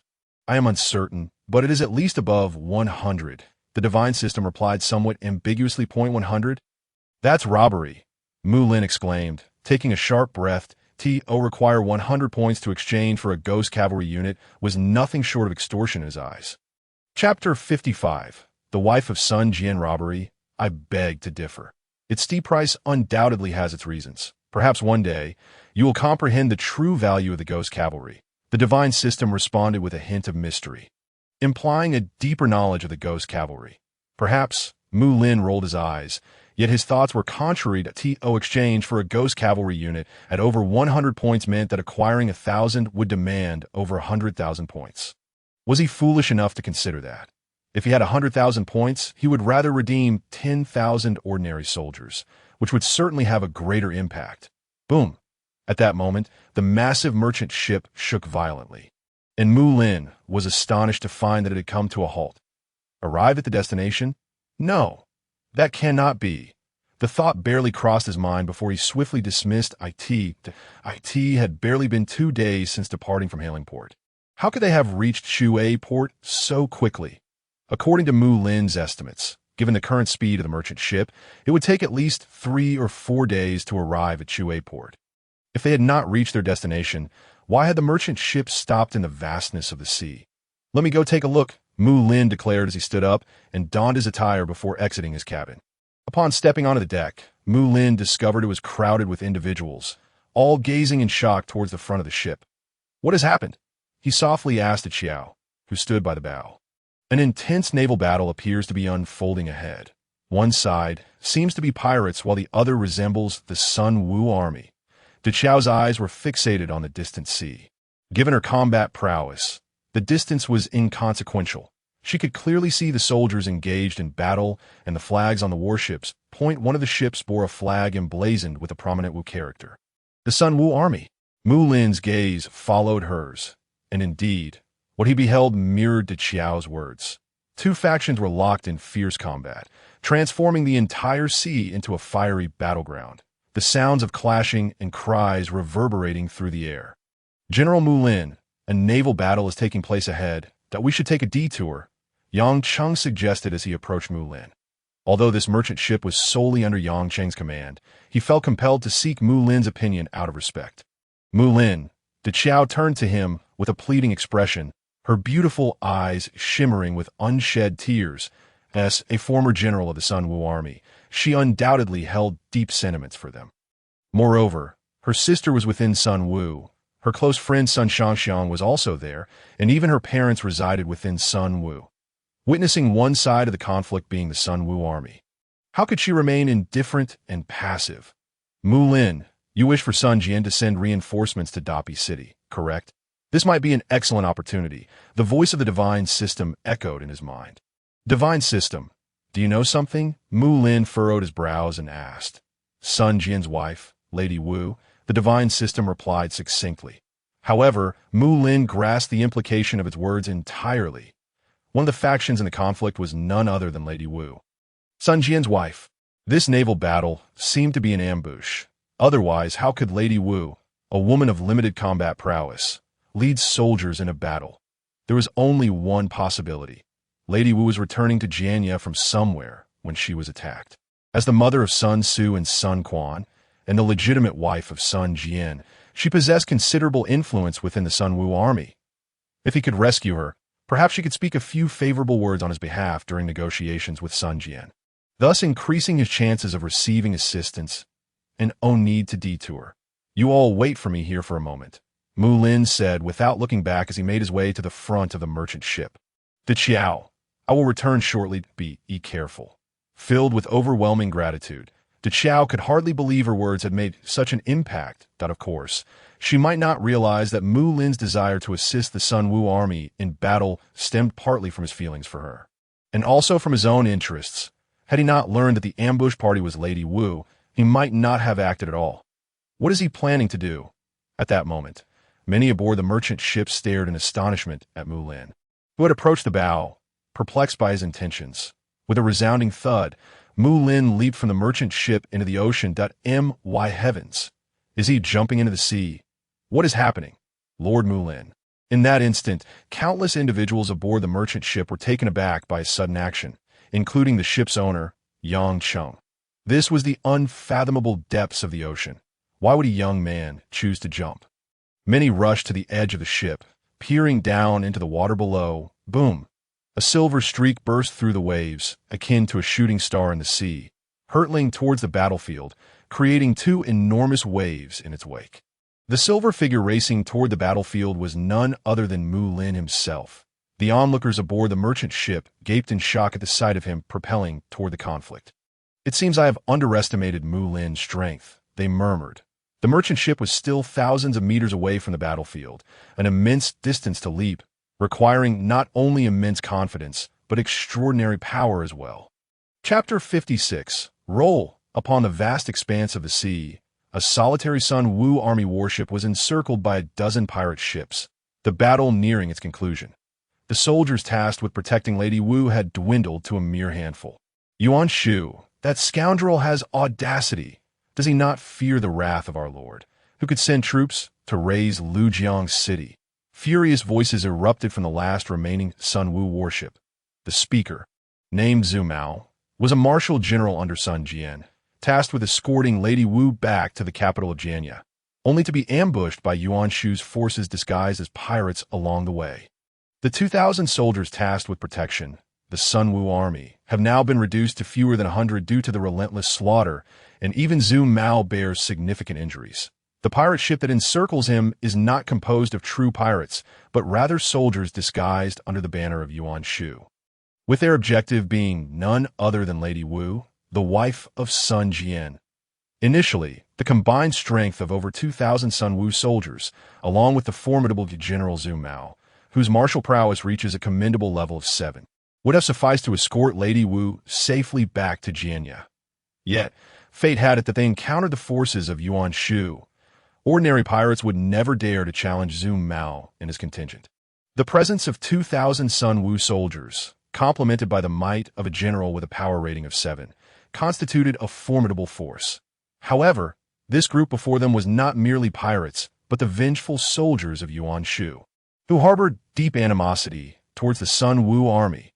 The animosity between the Yuan Shu army and the Sun Wu forces has been long-standing, stemming from Sun Jian's ambition to seize the city of Lujiang, which Yuan Shu could never relinquish. The two factions have frequently clashed, leading to numerous skirmishes and battles of varying scales.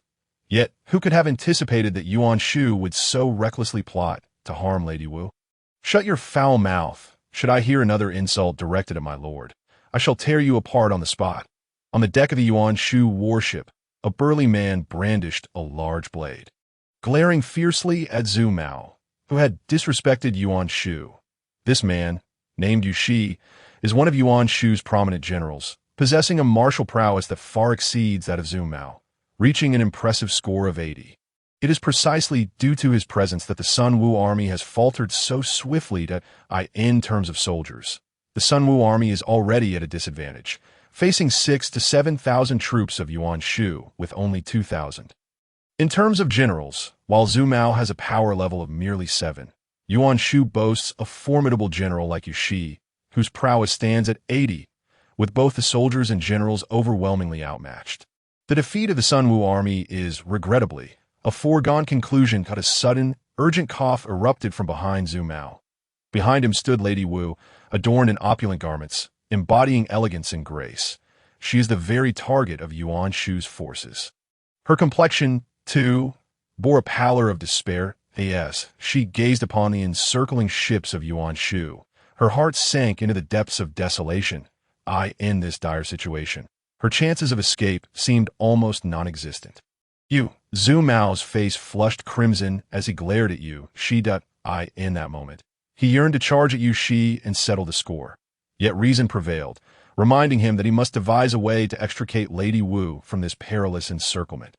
Sun Jian had entrusted this mission to him, and he had solemnly vowed to ensure Lady Wu's safe return to Jianya. Rip him apart?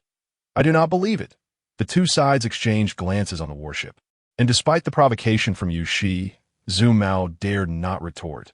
The remaining soldiers of the Sun Wu army, trembling on the ship, refrained from uttering a sound, rendering the atmosphere palpably tense and silent. Yet, amidst this eerie quietude, a voice suddenly pierced through. If Yu Shi's earlier words were a threat to Zhu Mao, this statement now served as a slap in the face to Yu Shi, a blatant act of disdain. All eyes turned towards the source of the voice, and upon seeing the speaker, The crowd fell into stunned silence once more that on the solitary warship of the Sun Wu army. A young man wielding a massive sword had appeared seemingly out of nowhere. The onlookers were astonished. How had he arrived without anyone noticing? After all, this was amidst the watchful eyes of thousands of soldiers. Yet no one could pinpoint when he had manifested aboard the Sun Wu vessel. The surrounding soldiers were certain that this figure had not been present on the Sun Wu warship moments before. There are only 2,000 ordinary soldiers on our side, and Zhu Mao is our sole general, they thought. This is a matter between the Yuan Shu army and the Sun Wu army. I hope you will not interfere. Contrary to everyone's expectations, Yu Shi, who had been disrespected, did not rush forward in a fit of rage to tear the young man apart, but instead regarded him with a mixture of wariness and respect. His words laced with courtesy. Get lost. The single word get lost emanated from the young man's lips. In the face of you, she's excessive politeness. The youth offered no concession before the thousands of Yuan Shu soldiers. He not only displayed no fear, but boldly commanded Yu Shi to leave. This scene ignited a surge of fervor among the remaining soldiers of the Sun Wu army, as the pent-up frustration within them seemed to find release in that moment, bringing immense satisfaction. The young man, bearing the colossal sword, exuded an aura of dominance. It is worth noting that he stood before an assembly of 5,000 to 6,000 Yuan Shu soldiers, led by Yu Shi, one of Yuan Shu's prominent generals. In such a scenario, to dare to humiliate the adversary so brazenly was nothing short of audacious. You are going too far. Yu Shi, known for his fiery temperament, felt a flicker of rage kindled within him. Despite his wariness of the youth, the blatant disrespect he had just endured was intolerable, if not for the profound sense of danger emanating from the youth. He would never have allowed himself to feel such indignation. Since he refused to leave, prepare to die. With a chilling gaze, Mulin had no intention of engaging in further dialogue with Yu Shi. The matter was simple. If Yu Shi would not depart, then he would meet his demise. There was nothing to negotiate between Mulin and Yu Shi. The latter sought to capture Lady Wu, while Mulin was determined to rescue her. Placing his hand upon the hilt of his ink-black sword, Mulin slowly withdrew the imposing cross-shaped blade from his back. Not good. Clear out. A wave of intense foreboding washed over Yu Shi as Mulin unsheathed his colossal sword. Chapter 57. Decapitation of Yu Shi. With a tremendous crash, the warship, measuring over 20 meters in length, was cleaved in two by the stroke of the youth's sword, sinking beneath the waves. The soldiers aboard either plummeted into the ocean or were obliterated by the resplendent arc of the sword. Splutter. On another Yuan Shu warship, Yu Shi spewed a mouthful of blood, his face ashen as he stared at Mulin with an expression akin to that of a ghost. A ghastly wound marred his chest, crimson blood gushing forth from the injury and staining his garments. In a single strike, Yu Shi was defeated. A vessel carrying hundreds of soldiers had succumbed to the depths. Those aboard perished or fell into the water. Impressive. At that moment, a sense of astonishment surged within many hearts. The once mighty Yu Shi, with a power score of 80, had been vanquished in one blow. Yu Shi had previously sensed the danger posed by Mulin. Yet he had not anticipated that this young man, wielding a massive sword, would possess such extraordinary strength. Even a formidable general like Yu Shi, regarded as quite powerful in this tumultuous era, would require a minimum power score of 87 to easily defeat him. If the youth wielding the giant sword had achieved such prowess, it would imply that he possessed a martial power rating of at least 87, if not higher. At this moment, even Zhu Mao, who had previously been utterly overwhelmed by Yu Shi, found himself intimidated by Mulin's prowess. The disparity in strength was staggering. How could the one who had so thoroughly overpowered him fall to this youth in a single strike? If this young man could defeat Yu Shi with ease, it stood to reason that he could effortlessly obliterate Zhu Mao as well. As they gazed at the figure standing at the forefront of the Sun Wu warship, the soldiers of Yuan Shu fell into a state of panic, and Yu Shi felt a similar trepidation. For someone of Yu Shi's caliber, facing off against even those with a martial power level of 82 was a daunting task. Encountering someone with a power rating of 85 would spell trouble, while an adversary with a power score of 87 could easily overwhelm him. Flee.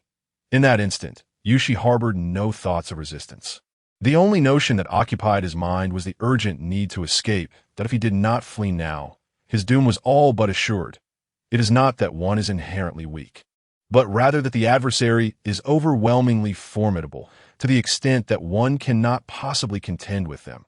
Yuxi firmly believes that even if the mightiest general of Yuan Shu's army, Jiling, were to confront this youth, he would still be no match for him. The youth's combat prowess is estimated to be at least 87, if not higher. Such strength is a rarity within the entire region of Yangzhou. Yuxi is baffled by his misfortune, as merely stepping outside has led him to encounter a top-tier general with a combat value that seemingly approaches 90. When did elite generals become so commonplace? Without further hesitation, Yuxi turned and dashed out from Yuan Shu's warship, skimming across the surface of the sea as he swiftly made his escape. Unmatched technique. Ink slash, with a mighty swing of the colossal sword. A blade of darkness cleaved through the ocean, and before the astonished gazes of all present, it severed Yuxi, who had barely managed to flee. In 2M, Yulin's combat value reached an impressive 87.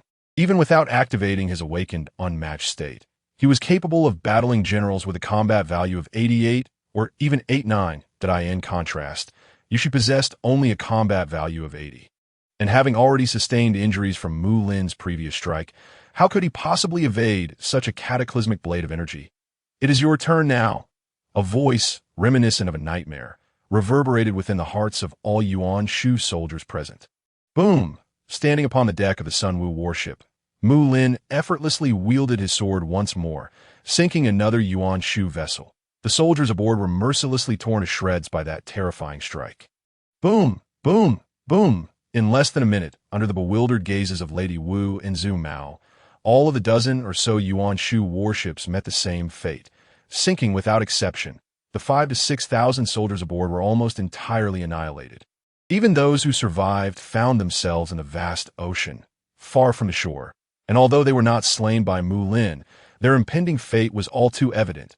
"Thank you, my lord, for your rescue. I am eternally grateful." With a slight bow, Lady Wu expressed her profound gratitude to Mulin. Her appreciation was not singular. Zhu Mao and the remaining soldiers of the Sun Wu army shared the same sentiments. Without this youth's intervention, they would likely have perished at the hands of the overwhelming Yuan Shu forces. "Thank you, benefactor." Among them, Zhu Mao felt the deepest gratitude towards Mulin. Thanks to him, Lady Wu had not encountered any misfortune. Had anything untoward happened to her under his protection, Zhu Mao would have had no face to return to his lord, Sun Jian. "You need not be so formal. It was merely a favor."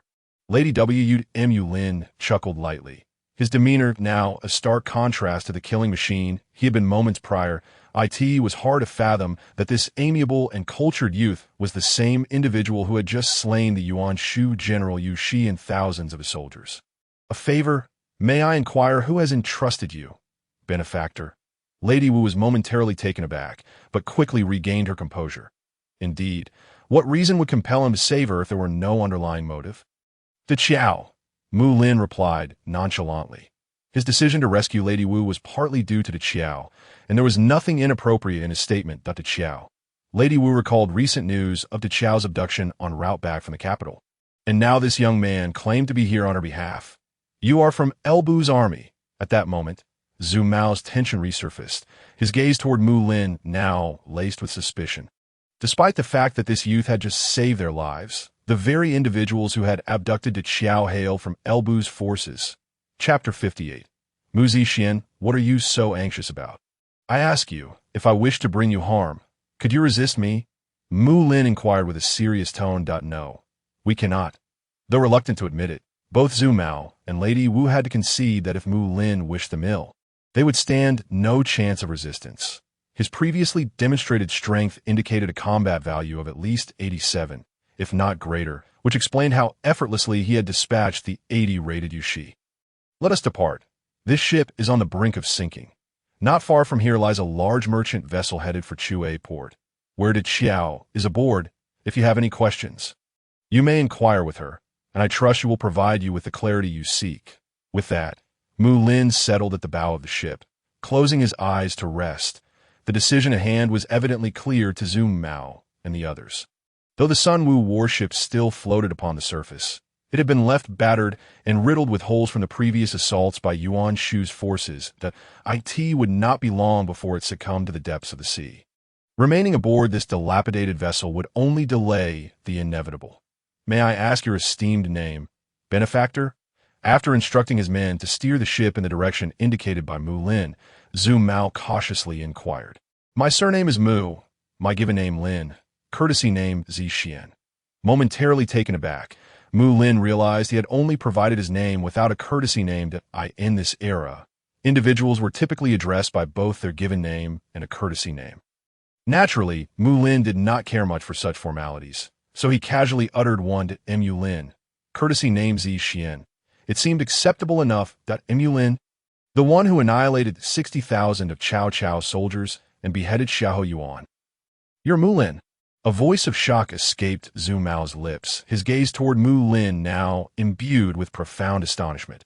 Initially, he believed the youth's demonstrated prowess was impressive, but upon learning that he stood before the infamous Mulin of El Bu's army, Zhu Mao realized that the young man's true capabilities far exceeded what he had just witnessed. The name Mulin had become legendary throughout the chaotic realm, and as one of Sun Jian's generals, Zhu Mao could not be unfamiliar with it. It was said that Mulin had orchestrated the slaughter of 50 to 60,000 soldiers from Cao Cao's forces in Xia Pi.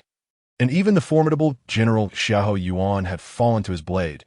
His combat value undoubtedly reached the pinnacle of martial prowess. Even recently, Lord Sun Tzu had suffered a significant setback at the hands of Mulin. The Qiao was indeed the one who had been captured by this very individual, and her whereabouts remained unknown. It was no wonder Zhu Mao was so astonished. How many top-tier generals existed amidst this tumultuous era? In the entire region of Jiangdong, only a handful could be counted as possessing such extraordinary martial prowess. The youthful figure before him, seemingly so young, was none other than the recently renowned Mulin. No wonder he could so easily slay the 80-rated Yushi. If he truly was Mulin, it was hardly surprising. After all, if he could dispatch a top-tier general like Xiahou Yuan, what was a mere Yushi in comparison? Lady Wu also bore an expression of shock. The very individual who had bested her son was standing right before her, looking so remarkably youthful. At last, they arrived. Mulin opened his eyes. He beheld the enormous merchant vessel anchored upon the ocean. Simultaneously, Yang Cheng, De Qiao, and the others aboard the merchant ship noticed the dilapidated vessel slowly making its way toward them. Madam, a delicate call echoed from the merchant vessel as the resplendent figure of De Qiao, clad in an elegant white dress, leapt down from the ship, rushing excitedly towards Madame W.S., the legitimate wife of Sun Jian. De Qiao could not possibly be unfamiliar with her. Little did De Qiao anticipate that the party responsible for the outbreak of the naval conflict was not only the Sun Wu army, but that Madame Wu was also intricately involved. A sense of relief washed over De Qiao for having sent Mulin to rescue her. Otherwise, the consequences would have been dire. De Qiao, as she beheld the stunning girl before her, a smile finally graced Madame Wu's face. This breathtaking beauty was none other than De Qiao herself. Upon seeing De Qiao, any lingering doubts Madame Wu harbored regarding Mulin dissipated entirely. He must have been entrusted by De Qiao to come to her aid. Without a doubt, Madame Wu. Just as De Qiao and Madame Wu engaged in conversation, a voice more shocking than before resonated from the massive merchant ship, drawing everyone's attention to the source of the utterance. When they turned to look, they discovered that the speaker was none other than the ship's owner, Yang Cheng, who gazed at Madame Wu with an expression of incredulity, as if he were witnessing the arrival of someone entirely out of place. The astonishment he felt was beyond words. "Who are you?" Furrowing her brows, Madame Wu regarded Yang Cheng with curiosity. After scrutinizing him a few times, she realized that she did not recognize this middle-aged merchant. "I am Yang Cheng, honored to meet Madame Wu." Yang Cheng bowed respectfully, though a tempest of emotions swirled within him. He had never expected to encounter such a prominent figure in this place. As a seasoned merchant traversing various lands, Yang Cheng had been fortunate enough to catch a glimpse of Madame Wu once, and that fleeting encounter had etched her visage indelibly into his memory. The woman standing before him, slightly pale yet dignified, held an incredibly esteemed position. She was the wife of Sun Jian, the current ruler of the Sun Wu army. the mother of the little tyrant Sun Su and Sun Quan. If the Sun Wu army could be likened to a nation, then Madame Wu was undoubtedly its queen. Though Yang Cheng was a significant merchant, he felt exceedingly insignificant in the presence of someone as exalted as Madame Wu. Before her, he dared not presume to be a person of great importance. After all, who could claim to be of higher stature than the queen of a nation? Why are you still standing there? Do not greet Madame Wu. Yang Cheng glared at his day subordinates aboard the merchant ship, wishing he could rush over and slap some sense into them. How could they lack such discernment? Did they not see even him bowing deeply? Greet Madame Wu. The group of guards and sailors, though unaware of Madame Wu's true identity, dared not defy their employer's command. Moreover, as individuals accustomed to navigating the chaos of war, they possessed a certain level of insight. Seeing their boss bow so deeply, they understood that Madame Wu's status was undoubtedly extraordinary. Their employer, Yang Cheng, was not without standing himself, so anyone capable of commanding such deference from him must possess an exceptional rank. Let us dispense with formalities. I am merely a fallen individual at present. Along this journey, I will depend on Yang's guidance. Madame Wu spoke with a sense of understanding, eschewing any display of authority. Recognizing that this was not her domain to assert her stature, "You honor me, madam. Rest assured, I, Yang, shall ensure your safe passage to Chue port," Yang Cheng declared, though internally he was calculating his own interests, being the wife of Sun Jian. Madame Wu, while not wielding absolute power, still commanded considerable respect throughout the Jiangdong region. Establishing a connection with her could yield untold benefits for him in the future, in the world of commerce. Where trust is hard-earned, Yang Cheng viewed people through the lens of value. Those who were worthy of engagement and those who were not. The stronger the counterpart, the higher their status, the more he aimed to leverage that relationship, or rather, to curry favor. However, Yang Cheng did not presume to exploit Madame Wu. His intention was simply to ingratiate himself with her. "That would be troublesome for you, Yang," Madame Wu smiled gently. "Let us speak further on board." "The vessel is on the verge of sinking," Mulin interjected, glancing at the dilapidated Sun Wu military ship, which was taking on water at an alarming rate, threatening to submerge at any moment. If they did not board soon, it would be quite the embarrassment if they fell into the sea. While it might not matter much for others, if Madame Wu were to fall overboard, her esteemed reputation would be significantly tarnished. Once aboard, Yang Cheng promptly directed his subordinates to prepare accommodations for Madame Wu, his servile demeanor suggesting that he could easily be mistaken for her grandson. Mulin merely smiled at this displayed. In tumultuous times, everyone adhered to their own code of conduct. While he found Yang Cheng's behavior somewhat distasteful, he refrained from voicing any objections. After all, not everyone possessed the strength to disregard Madame Wu's stature as he did. To him, she was not particularly significant, but to those of lesser status, her identity was almost divine. In modern terms, Madame Wu's status would equate to that of a presidential spouse.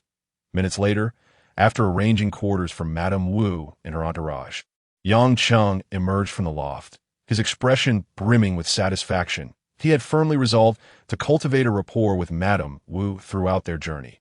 If he could establish a connection with her, his prospects for success would be assured. "Boss, just who is that Madame Wu?" one of the guards inquired. "She seems extraordinarily distinguished." While Madame Wu was present, no one dared to speak freely, but now that she was gone, the curiosity among the guards and sailors was palpable, prompting them to direct their questions at Yang Cheng. "You will soon find out. She is an absolute big shot. I must warn you all, do not create any trouble along the way. Treat Madame Wu with the utmost respect, do you understand?" Yang Cheng cautioned firmly. "We understand, boss. And you, young rascal, dispel any of those silly notions from your mind."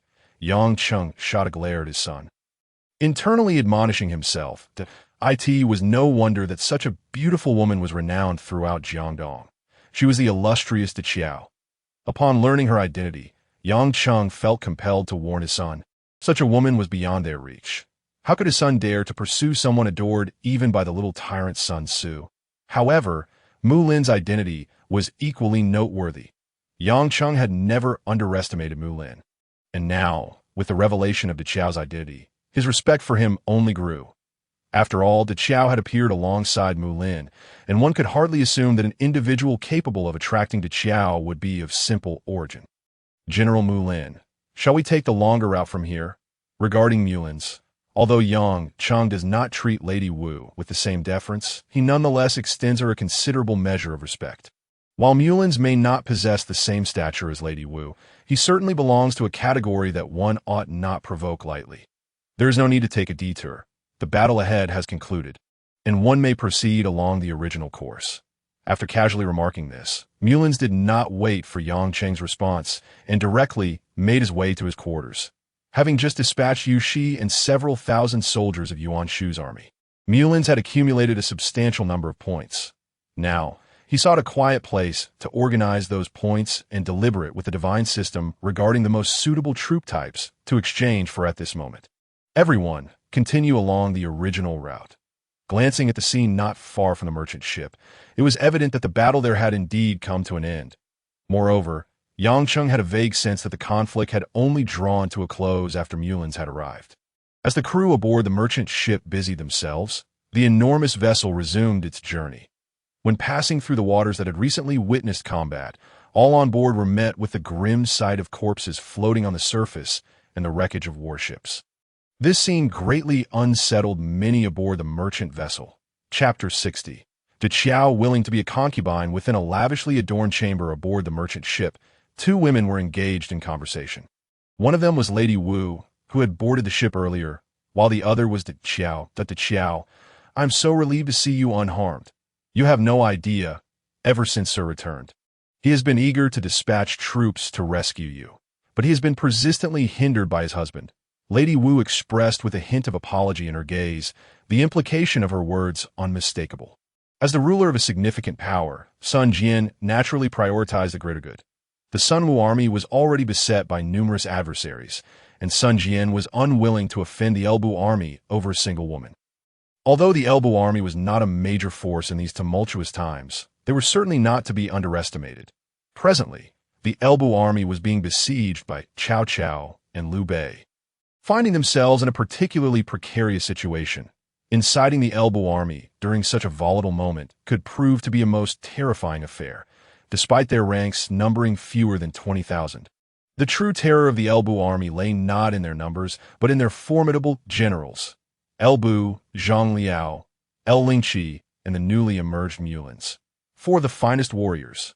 Moreover, Elbu was renowned as the mightiest general of the chaotic era, known for his fearsome prowess. Provoking them would be ill-advised indeed. Sun Jian was not the type to risk inciting the wrath of a frenzied Elbu army for the sake of a woman. My lady, I can understand, Diao replied, her delicate features tinged with a hint of bitterness. She was acutely aware of her own status. Although she was a general within the Sun Wu army, her position was not particularly high, and she knew that the army would not jeopardize its standing to confront the Elbu army on her behalf.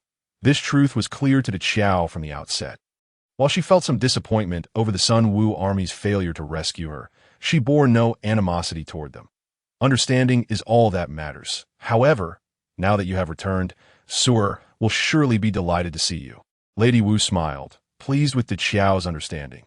She had always regarded Diao as a daughter-in-law, believing that Diao and her son's son were destined to unite as husband and wife. My lady, Diao said, her brows slightly furrowed, as if grappling with the difficulty of her next words. She understood that Lady Wu viewed her as a potential daughter-in-law, but Diao wished to express that her affections did not lie with Sun Ce, for she had already given her heart to another. My lady, you have someone else in your heart, and it is not General Sun Ce, she said, lowering her head, her voice tinged with a sense of regret. Yet, she felt compelled to speak the truth. Disliking someone is one thing. Diao wished to avoid any misunderstandings, especially now that she had feelings for another. Naturally, she was also concerned that Mulins might misconstrue her relationship with Sun Ce, and believed it best to clarify her position sooner rather than later. Sigh, it must be that Mulins, then. Upon hearing Diao's words, Lady Wu appeared to have anticipated this revelation, offering a rueful smile and a slight sigh. From the way Diao had looked at Mulins earlier, Lady Wu had already gleaned some insight. Her previous remarks had merely been a means to gauge the situation, and it now appeared that her suspicions were indeed correct. Indeed, Diao nodded shyly, lowering her gaze. Mulins is undeniably a remarkable figure, young yet already renowned in this chaotic world, his strength and appearance both impeccable. However, I have heard that he is involved with El Bu's daughter. Lingqi. Chao's declaration of her willingness to be a concubine conveyed her deep affection for Mulins. If her feelings were not profound, she would not willingly accept such a role. What woman would not desire to be the principal wife? Yet, for the sake of being with Mulins, Diao was prepared to sacrifice her status. A considerable sacrifice indeed. One of the two renowned beauties of Jiangdong, an object of admiration for countless suitors. Even the future heir of the Sun Wu army, Sun Tzu, held deep affections for Diao. The fact that such an extraordinary woman would willingly become another's concubine was astonishing. Given this, I shall not press you further. However, it does cause her some heartache, for he harbors deep feelings for you. Lady Wu remarked with a bittersweet smile that Diao is unworthy of General Sun Tzu. I believe you will surely find someone even more suitable than I. Diao replied, but Lady Wu was somewhat dismissive of her words, recognizing them as mere pleasantries. Someone better than you? Who in Jiangdong could claim to surpass Diao? Lady Wu inquired. By the way, since your heart is not set on Jiangdong, what brings you back this time? Well, Diao began, swiftly conveying the purpose of her and Mulin's visit to Lady Wu. She understood that whether they could secure reinforcements from Sun Jian depended on Lady Wu, and thus she would not conceal anything to an alliance. Slightly taken aback, Madame Wu fell into a moment of silence before slowly speaking. Diao, the decision does not rest with me, for I am but a woman of humble standing. However, I can assure you that I shall do my utmost to assist you. While Madame Wu did not make any guarantees, merely stating her intention to try, Diao was already quite satisfied with this outcome. Although Madame Wu held the esteemed position of Sun Jian's rightful wife, the real authority ultimately lay in Sun Jian's hands. Thank you, madam, Diao expressed gratefully, and no need for thanks, were it not for you and Mulin. I fear I would never have the chance to see my husband again. If anyone should be thanking anyone, it is I who should express my gratitude to you, Madame Wu replied with a smile. Indeed, the fact that Mulin and Diao had saved her was a truth that filled Madame Wu with genuine appreciation for Mulin. Had Yuan Shu's army captured her, it would have been disastrous. Death would have been preferable to being taken prisoner and used as leverage against her husband, Sun Jian. Chapter 61. I like you. You fool. The subsequent journey was considerably more serene, at least for Mulin. Even when some pirates appeared, with General Zhu Mao of the Sun Wu army present, there was no need for Mulin to intervene. Zhu Mao was more than capable of handling the situation on his own. With a combat prowess rated at 7, he may not have been comparable to the mightiest of generals, yet he was more than sufficient to deal with minor thieves and pirates. Upon returning from Madame Wu's quarters, Diao wore a radiant smile, her joy evident. What is it? Why are you so happy? Mulin inquired, unable to suppress his curiosity as he gazed at the beaming Diao. Guess what I discussed with Madame Wu in a room? Diao teased, sitting beside Mulin and playfully winking at him, creating an air of suspense. How would I know? Just tell me what you talked about. Mulin rolled his eyes, showing no inclination to guess. This demeanor made Diao pout slightly, as if somewhat displeased. How dull you are. If you won't guess, then let me tell you. Madame has agreed to assist us. How about that? You should thank me. With that, Diao closed her eyes and tilted her lips in anticipation of Mulin's praise. Assist us, regarding the alliance. Madame Wu truly agreed. Mulin's heart stirred, prompting him to ask eagerly. Otherwise, what do you think we were discussing? Diao countered, affirming the answer that Mulin had been contemplating. Initially, Mulin had been troubled about how to approach Madame Wu regarding this matter. But he never anticipated that Diao would resolve it for him. I truly must thank you, Diao, Mulin said sincerely, ruffling Diao's adorable little head, feeling genuinely grateful for having brought her along on this journey. I am just glad you're happy, Diao replied, her cheeks flushing slightly. Yet her heart was filled with joy. The gratitude Mulin expressed for her efforts was enough to make her exceedingly happy. Although she lacked strength in combat to assist Mulin, Diao did not wish to be a mere ornament. Since she could not aid him in battle, she resolved to alleviate his burdens in other ways, demonstrating that she was not just a pretty face, but capable of much more. Did Madame Wu say anything else to you? Mulin inquired casually, gazing out at the vast sea beyond the window. Madame also suggested that I marry Lord Sun Tzu. Da Qiao replied, a mischievous glint in her eyes as a faint smile graced her lips. What? Mulin exclaimed, rising from his seat in a sudden surge of excitement, his expression betraying a hint of anxiety as he looked at Da Qiao. And what did you say? Mulin asked, acutely aware of his racing heartbeat, feeling the tension mounting within him. Mulin had always been a composed individual, displaying little sign of nervousness even in the face of Cao Cao's formidable army.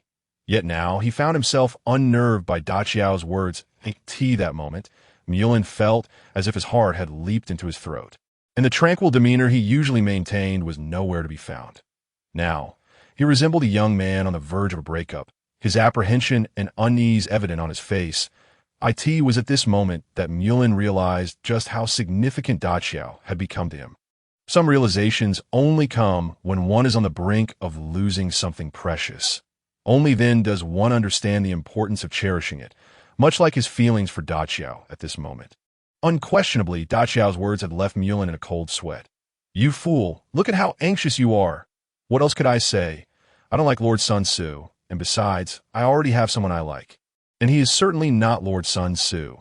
How could I agree to Madame Wu's suggestion? Da Qiao said, her heart swelling with sweetness as she observed Mulin's anxious demeanor. Women often find delight in witnessing their beloved's concern for them. And Da Qiao was no exception. Mulin's actions clearly indicated just how much he cared for her. This was perhaps the first time Da Qiao had seen such a nervous expression on Mulin's face. So, he truly does care for me. Who is the person you like? Mulin asked, feeling a sense of relief while simultaneously pressing for clarification. Though he had his suspicions, he sought confirmation. But I want to tell you. The one I like is indeed quite impressive and exceptional. Yet at times, he could be rather foolish and often makes me jealous. Da Qiao giggled, and without waiting for Mulin's response, she hummed a tune and exited the room. This girl is intentionally teasing me. Mulin's face flushed slightly as he realized Da Qiao was indeed playing with his feelings. Learning that the person Da Qiao liked was him sent a chill down his spine. No matter how capable he was or how powerful he became, he was still just a novice in matters of love. Mulin could not help but admire love's potency. A single phrase had sent the usually composed him into such a frenzy. Of course, none of this was truly of great consequence. What mattered most was that Mulin now knew Da Qiao's affections were directed toward him, and that was enough. Whoever it may be, none shall take you from me. You will forever remain Mulin's woman. Mulin clenched his fists, silently vowing to himself. Chapter 62. Arrival at Xiahou Port. Listen up, crew. Steady yourselves. Hoist the sails. Our destination is Changyang Port in the North Sea. The journey is long, so we must remain vigilant. I, Captain, a merchant vessel, laden with cargo, gradually departed from the harbor under the commanding shouts of its captain, swiftly making its way towards the boundless sea. Such scenes frequently unfolded at Xiahou Port, one of the largest ports in the entire Jiangdong region. Xiahou Port far surpassed the bustling and grand hulling port of Xia Pi City. The docks were akin to a lively marketplace, bustling with people, while ships of various kinds, merchant vessels, fishing boats, and the warships of the Sunwu army, continuously entered and exited, painting a picture of extraordinary vibrancy. A colossal merchant ship, under the watchful gaze of many, slowly maneuvered into Xiahou Port and docked beside the pier. These large merchant vessels were a rarity even in the thriving Xiahou Port. Those who could own such ships were either wealthy or powerful. Their status undoubtedly significant. On the dock stood a middle-aged general clad in armor, his expression tense as he gazed upon the massive merchant ship.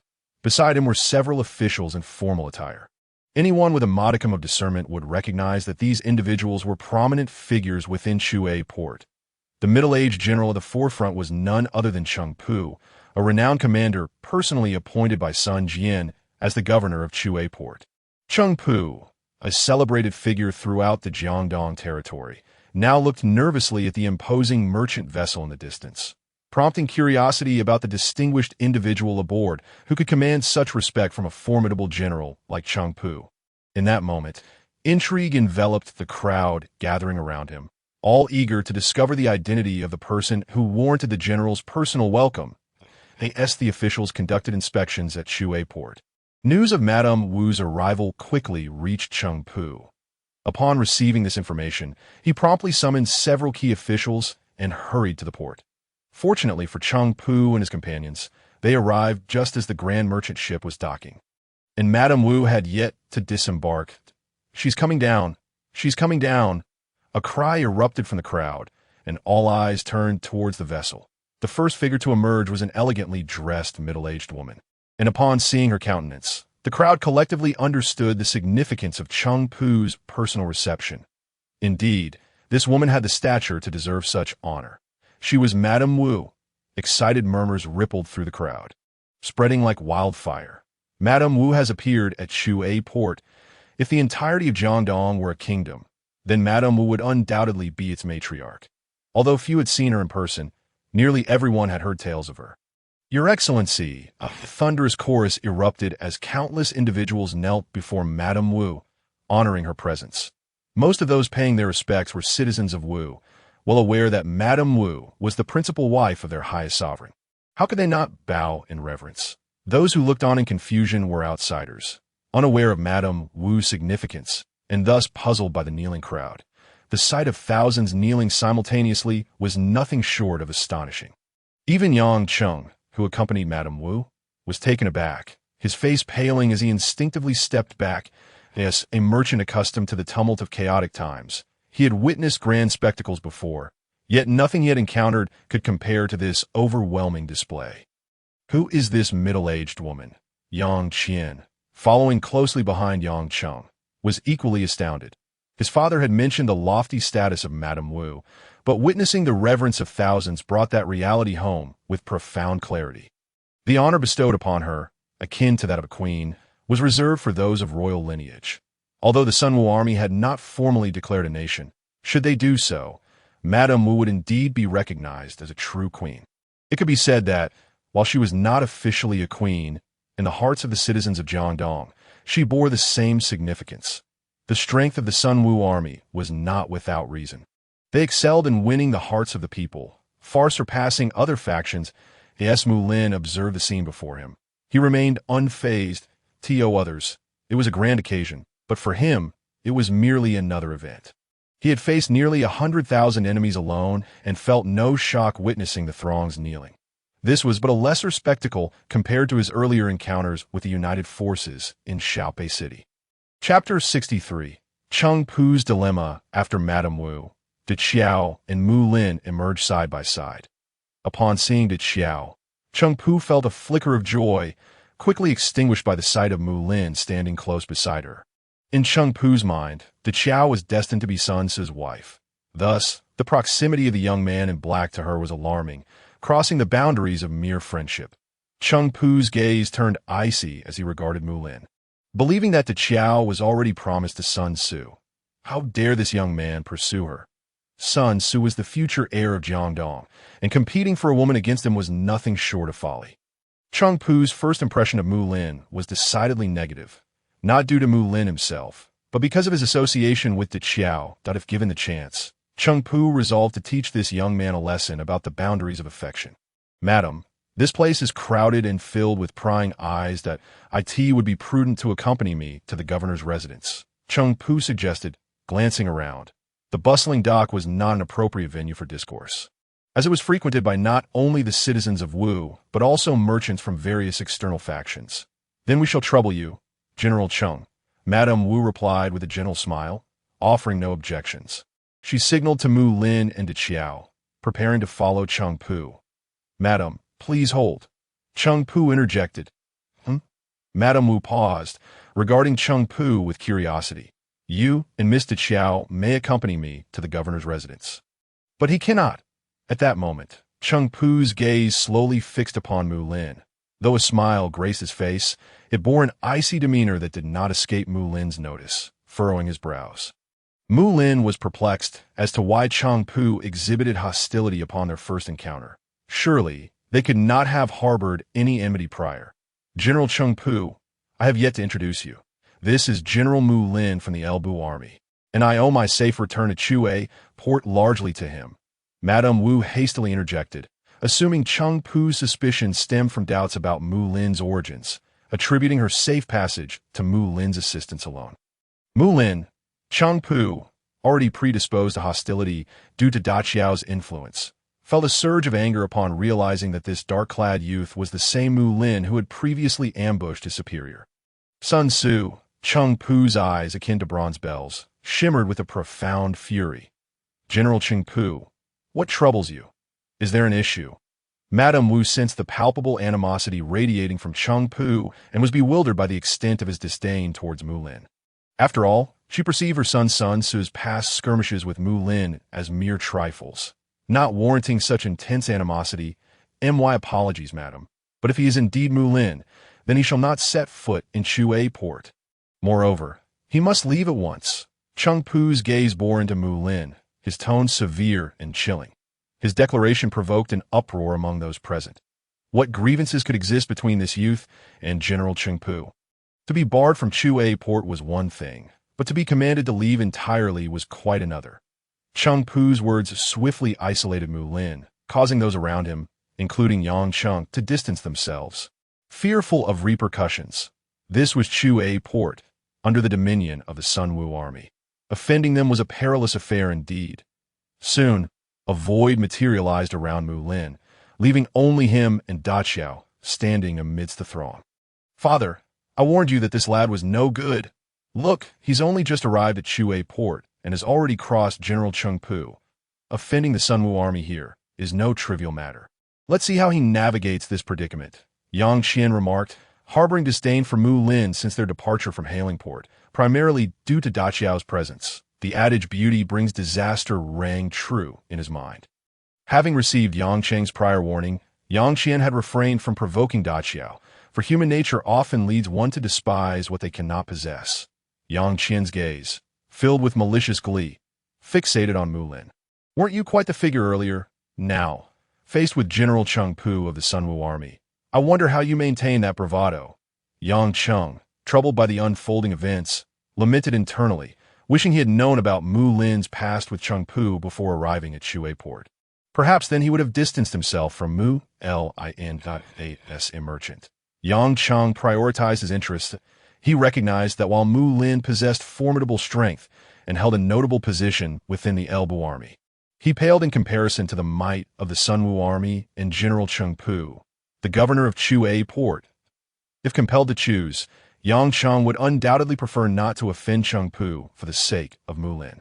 Offending the Sun Wu army in Chue port was tantamount to courting death. Furthermore, while the Elbu army was strong, it appeared insignificant when compared to the colossal Sun Wu army, with less than 20,000 troops. The Elbu army was dwarfed by the hundreds of thousands under Sun Wu's command. Any discerning individual would know which side to choose as he observed the crowd hastily distancing themselves. Mulin's expression remained unchanged, yet he felt a pang of sadness within. Yang Cheng, the merchant who had once implored him to accompany him to Hailing Port, now fled faster than anyone. Those sailors who had shared laughter and camaraderie with him on a merchant ship now regarded him with the same fear as one would a plague. Keeping their distance in dread of being associated with him, thought my man, you still have me. Da Qiao's eyes, like autumn waters, fixed unwaveringly on Mulin, unabashedly declaring him as my man. Her intent was clear, regardless of who abandoned him. A woman named Da Qiao would remain steadfast by his side, offering support and companionship in his most lonely and challenging moments. Tea times. The most formidable adversaries are not external, but arise from within oneself. Da Qiao worried that the actions of Yang Cheng and others might inflict psychological harm on Mulin. Da Qiao, do you truly perceive me as so fragile? Mulin affectionately tousled Da Qiao's adorable head, shaking his own with a wry smile. He was hardly so weak as to be fazed by such trivial matters. In truth, Mulin felt little in response to Yang Cheng's betrayal. He had never regarded them as friends to begin with. So the notion of betrayal was moot. Whether they would choose to stand by his side mattered not to him. Of course not. My man is far stronger than I ever imagined, Da Qiao teased, sticking out her tongue playfully. Cheng Pu, is it? Mulin mused, patting Da Qiao's head before stepping forward to confront Cheng Pu, the governor of Chue Port. "You insolent brat. Cheng Pu is not a name you can utter." Cheng Pu seethed, his glare fierce. Had he not known of Mulin's prowess, he might have charged at him, incredulous that someone would dare address him so disrespectfully. "That I know not why you obstruct me, nor the source of your hatred, but I shall declare this. From the moment I, Mulin, set foot in Chue Port, I have no intention of retreating. Command me to leave. What are you? But a mere speck." His final words, amplified by his own energy, reverberated throughout the dock and even across Hailing Port. Boom! Soon after Mulin's imperious proclamation, a terrifying pressure erupted from within him, sending shivers down the spines of all present. Cheng Pu included that it was as if a volcano had erupted, instilling a sense of impending doom among the crowd. "What an astonishing presence," gasped many, utterly astonished. They had never felt such a terrifying aura, even from General Cheng Pu. Did this imply that the youth before them possessed strength surpassing that of General Cheng Pu? General Cheng Pu is renowned throughout Jiangdong as a formidable warrior, boasting a martial prowess rated at 8. He was personally appointed by Sun Jian as the governor of Chue Port, which underscores the immense trust Sun Jian placed in Cheng Pu's abilities. However, at this moment, this esteemed figure, regarded highly by all, finds himself drenched in cold sweat, his countenance paling to the extreme under the overwhelming pressure. Mulin's martial prowess reaches an astonishing 87. Even without activating his awakening dance state, he is capable of contending with warriors whose strength hovers around 88 or 89. Among those present, Cheng Pu, with his martial prowess of merely 8, is by far the weakest, with a significant gap of 7 or 8 points separating him from Mulin. Once one's martial prowess exceeds 80, each incremental difference becomes a considerable hurdle. Thus, this disparity of 7 or 8 points is sufficient for Mulin to effortlessly overpower Cheng Pu in comparison to Yu Shi, whom Cheng Pu had previously slain. The latter appears only marginally stronger. The terrifying force seems to target only Cheng Pu. The others, while sensing the dreadful pressure, do not exhibit the same degree of distress. At this moment, Cheng Pu stands beneath Mulin's immense aura, his face ashen, feeling as though a colossal stone is pressing down upon his chest, suffocating him and making it difficult to breathe. Observing Cheng Pu's ghastly expression, Mulin slowly draws the massive cross-shaped sword, Mo Gong, from his back and strides directly towards him. "You little brat, how dare you? This is Jiangdong, not your territory in Xuchong, nor a place for your reckless antics." At that moment, Cheng Pu is thrown into a panic. After sensing that terrifying momentum, his fighting spirit has all but evaporated. In truth, his earlier arrogance was merely a fade, leveraging the might of the Sun Wu army to belittle Mulin. Cheng Pu had believed that, regardless of Mulin's capabilities, he would hesitate to create a disturbance in Chue Port, a territory under the control of the Sun Wu army, as that would equate to provoking them. Yet, Cheng Pu could not have anticipated that Mulin was even more audacious and domineering than the rumors suggested. It is indeed true. Mulin's strength is undoubtedly at the pinnacle of martial generals. For how else could he exude such an overwhelming presence? Cheng Pu has long harbored doubts about Sun Tzu's defeat at Mulin's hands, that he believed that had it not been for Mulin's sneak attack and the immediate activation of his awakening dance state, he could never have bested Sun Tzu in a fair fight. Sun Tzu would undoubtedly have triumphed over Mulin with ease. However, at this moment, Cheng Pu's conviction has begun to waver, and Mulin's prowess has altered Cheng Pu's perception of him. Even in a fair duel, it seems Sun Tzu would find it challenging to vanquish Mulin.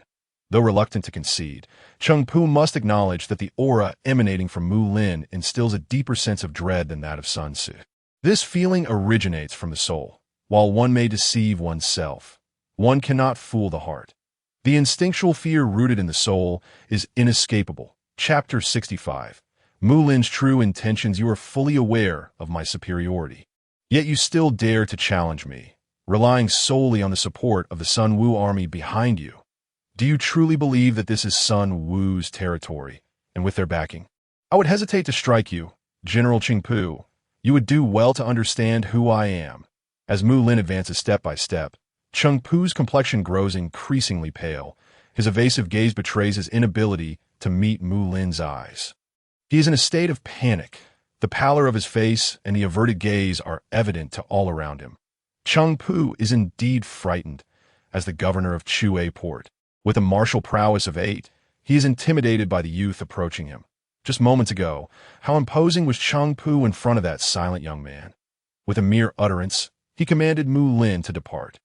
Note that it was depart, a term laced with contempt. When spoken by Cheng Pu at that time, it radiated authority and dominance. Yet now, the words he previously uttered seem to be rebounding upon him, as Cheng Pu no longer exhibits even a fraction of his former bravado. Instead, he is consumed by profound terror. One can only imagine that had it not been for the multitude of onlookers, Cheng Pu might have turned to flee. The mere weight of Mulin's presence constricts Cheng Pu's breath and hinders his movements. He cannot fathom how he would endure even a few exchanges should a confrontation arise. At this moment, Cheng Pu's fighting spirit has all but vanished. His audacity in commanding Mulin to leave stemmed solely from his belief that he was safeguarded by the presence of the Sun Wu army in Chue Port. However, Mulin's actions now unequivocally convey to Cheng Pu that even here, in Jiangdong, within the Sun Wu army's domain, he is still willing to take his life.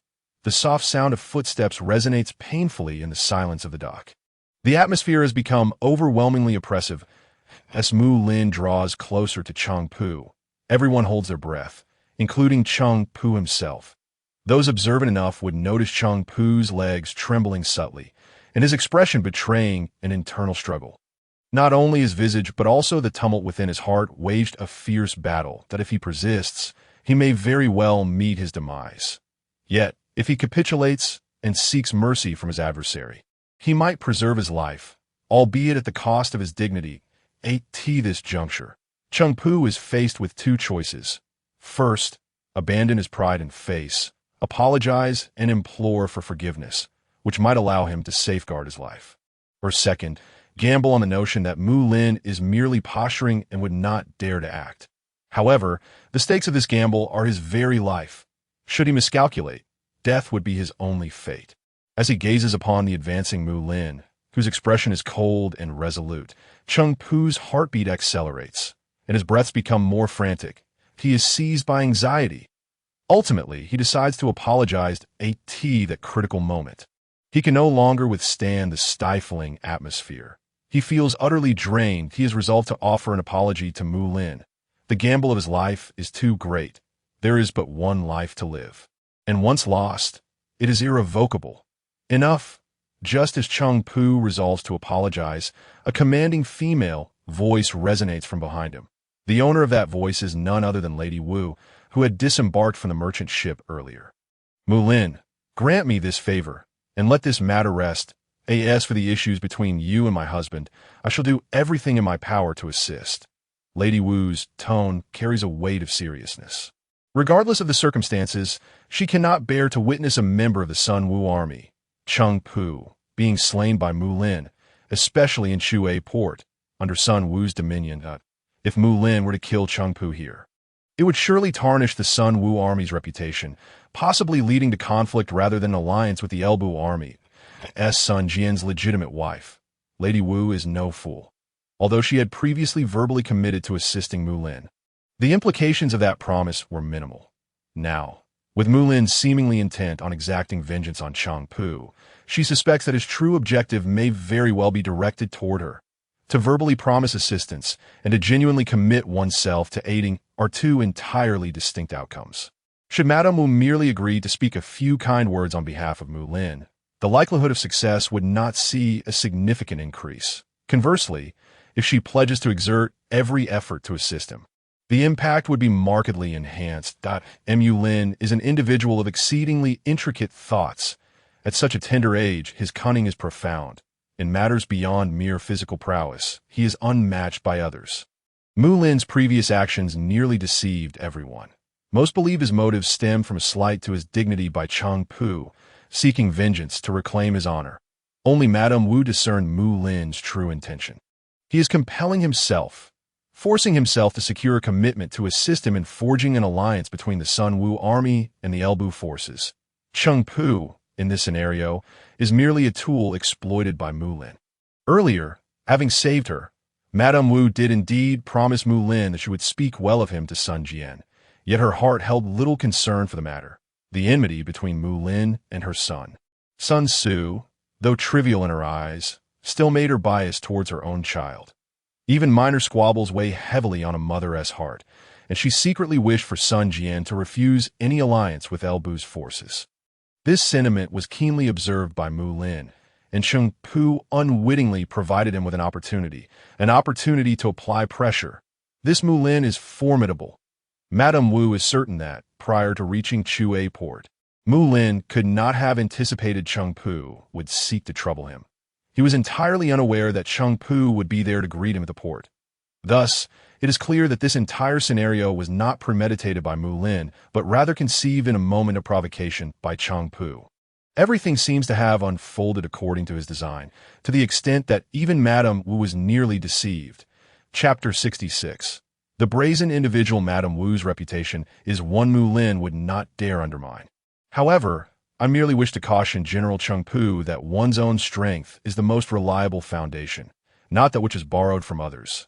Intellect, too, holds great importance. Before undertaking any endeavor, one must engage the mind. Mulin's subsequent words left many perplexed. Aside from Mulin and Madame Wu, it is likely that no one present could fathom the meaning behind his statement.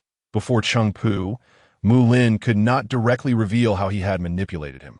Nearly all of his previous actions were veiled in deception, and his sole purpose was to coerce Madame Wu into compliance. With his plan now successfully executed, Mulin would not overreach. He understood the wisdom of knowing when to withdraw. Cheng Pu, however, remained oblivious to the true implications of Mulin's words.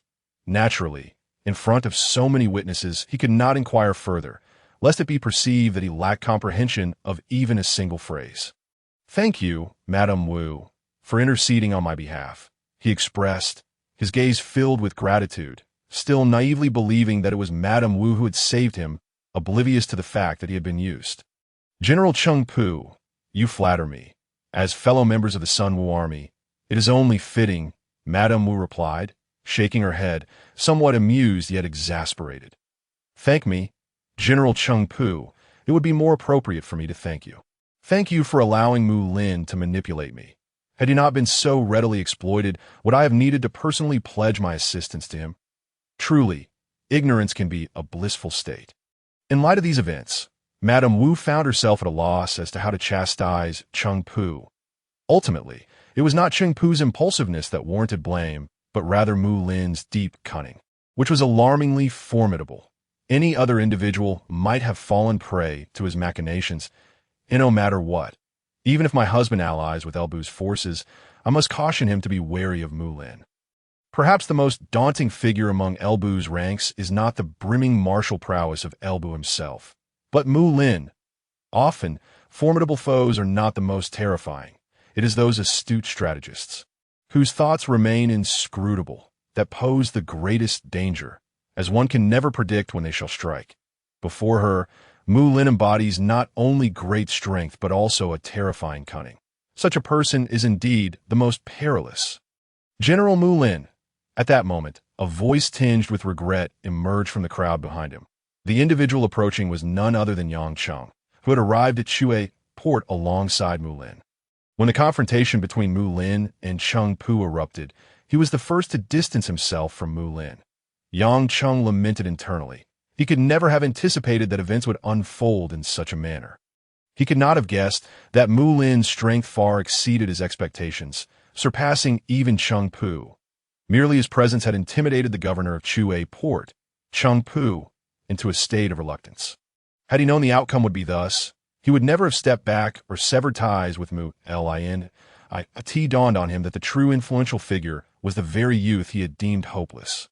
Now, Yang Cheng felt a wave of regret wash over him. Regret for his earlier choices, regret for retreating as he approached, wearing a face of despair.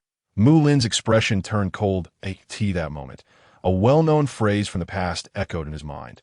"I have never encountered such a shameless individual. When I clashed with Cheng Pu, where were you?" Now, Upon realizing that I surpassed Chengpu, you return with a sycophantic demeanor. Such a person leaves Mulin utterly speechless. Indifferent to Yangcheng, Mulin merely lifted his foot and strode toward the interior of Chue port. Get lost! The single word contained an immense force, sending Yangcheng sprawling to the ground, tumbling several times in utter disarray. Yangcheng, from this day forth, you shall find no welcome at any port or city under the Sunwu banner. Furthermore, no merchant of Wu shall engage in any commercial dealings with you. Her gaze icy, Madame Wu no longer exhibited the cordiality she had shown earlier. Having endured humiliation from Mulin, she could not vent her frustrations upon him. Thus Yangcheng became the target of her ire. Moreover, she held a deep-seated disdain for such individuals. With that, Madame Wu turned her back on Yangcheng, following Mulin and the others out of the port, leaving him pale and aghast. Yangcheng's primary commercial dealings relied on the ports under the Sun Wu command. Now, with Madame Wu's decree, all his financial avenues had been severed. He harbored no doubt regarding the impact of her words. It was evident that henceforth, merchants of Wu would never collaborate with him, likely severing all ties immediately. This blow was undeniably significant for Yangcheng, that I suspect your merchant vessel harbors dangerous goods. Bring forth that ship. Detain it. Confiscate all cargo aboard. It was clear to any observer that both Madame Wu and Mulin held a palpable disdain for Yangcheng, though Chengpu may not be the most astute. He could certainly perceive this, with Mulin being the spouse of his superior and the one who had spared him a moment ago. Angering them would undoubtedly reflect poorly on Chengpu. Yes, General Chengpu. Surrounding soldiers of the Sunwu army promptly responded in unison. At this very moment, a relentless barrage of blows assailed Yangcheng's psyche. With a splatter, a mouthful of blood erupted from Yangcheng's lips. The cargo aboard this merchant vessel was not solely his to claim. Seizing all the goods aboard was tantamount to taking his very life. Chapter 67. The super-large city, Jinya. After departing the harbor, Mulin and Lady Wu did not linger long at Chue port, but hastily set off once Chengpu had prepared 2 carriages. Originally, Chengpu had intended for Lady Wu and Mulin to rest for a few days at Chue port before returning to the capital, Jinya. However, as soon as this suggestion escaped his lips, it was swiftly dismissed by Mulin. Time was of the essence for Mulin. How could he afford to tarry here for several days? After a few days, would there still be a Jiangdong city to save without reinforcements? The group accompanying Lady Wu back to Jianya was small. Mulin, Da Xiao, Zhu Mao, and Lady Wu, totaling 4 individuals in 2 carriages. Upon entering Chue port, they were effectively within the sphere of influence of the Sunwu army, where significant danger was unlikely. The presence of Zhu Mao was more than sufficient to deter minor bandits and thieves. And with Mulin, a top-tier general, accompanying them, the likelihood of any peril was negligible, but if trouble arose that even Mulin could not resolve, then sending several thousand soldiers would yield little benefit. The combat prowess of Mulin alone could rival that of 10,000 soldiers. If he could not address the trouble, what could several thousand Sun Wu soldiers accomplish? The distance between Chue port and Jianya was not vast. With the carriages traveling uninterrupted, they reached Jianya in just half a day. The majestic city that came into view was the ultimate destination for Mulin and his companions. Jianya. This city was at least 3 times larger than Jiaping and far more prosperous. Jianya truly deserved its title as the capital of Wu. It was likely one of the foremost cities in this chaotic era, comparable only to a few renowned megacities like Luoyang and Chang'an. Within the imperial palace, upon receiving news of Lady Wu's arrival in Jianya, several Sun Wu commanders accompanied Sun Jian to prepare for her welcome. Although Lady Wu held no real power within the Sun Wu army, her status as the legitimate wife of Sun Jian rendered her a figure of near royalty, commanding respect from countless individuals. The garrison stationed in Jianya numbered at least 60 to 70,000 troops. From the moment they entered Jianya, Mulin began to assess the surroundings. The soldiers guarding the city gates alone numbered in the thousands, and with 4 city gates, the total was close to 10,000 troops. This was merely the contingent stationed at the gates. The patrols along the roads within Jianya were several times greater than those in Jiaping, and upon entering the palace, the number of soldiers on patrol increased even more. All of this was merely superficial. Just the visible forces in Jianya exceeded 20,000, that if one were to combine the various regiments, Mulin firmly believed the total strength surpassed 70 or 80,000. Was Mulin curious about the total military strength of Jianya? His subtle movements did not escape Lady Wu's notice, and as they walked, she smiled and inquired, "General Mulin, what do you surmise?" Nodding slightly, Mulin admitted his uncertainty. "You may take a guess." Lady Wu encouraged, her eyes sparkling with mischief. "IKT must be at least 70 or 80,000, Mulin ventured. Lady Wu chuckled lightly at his estimate.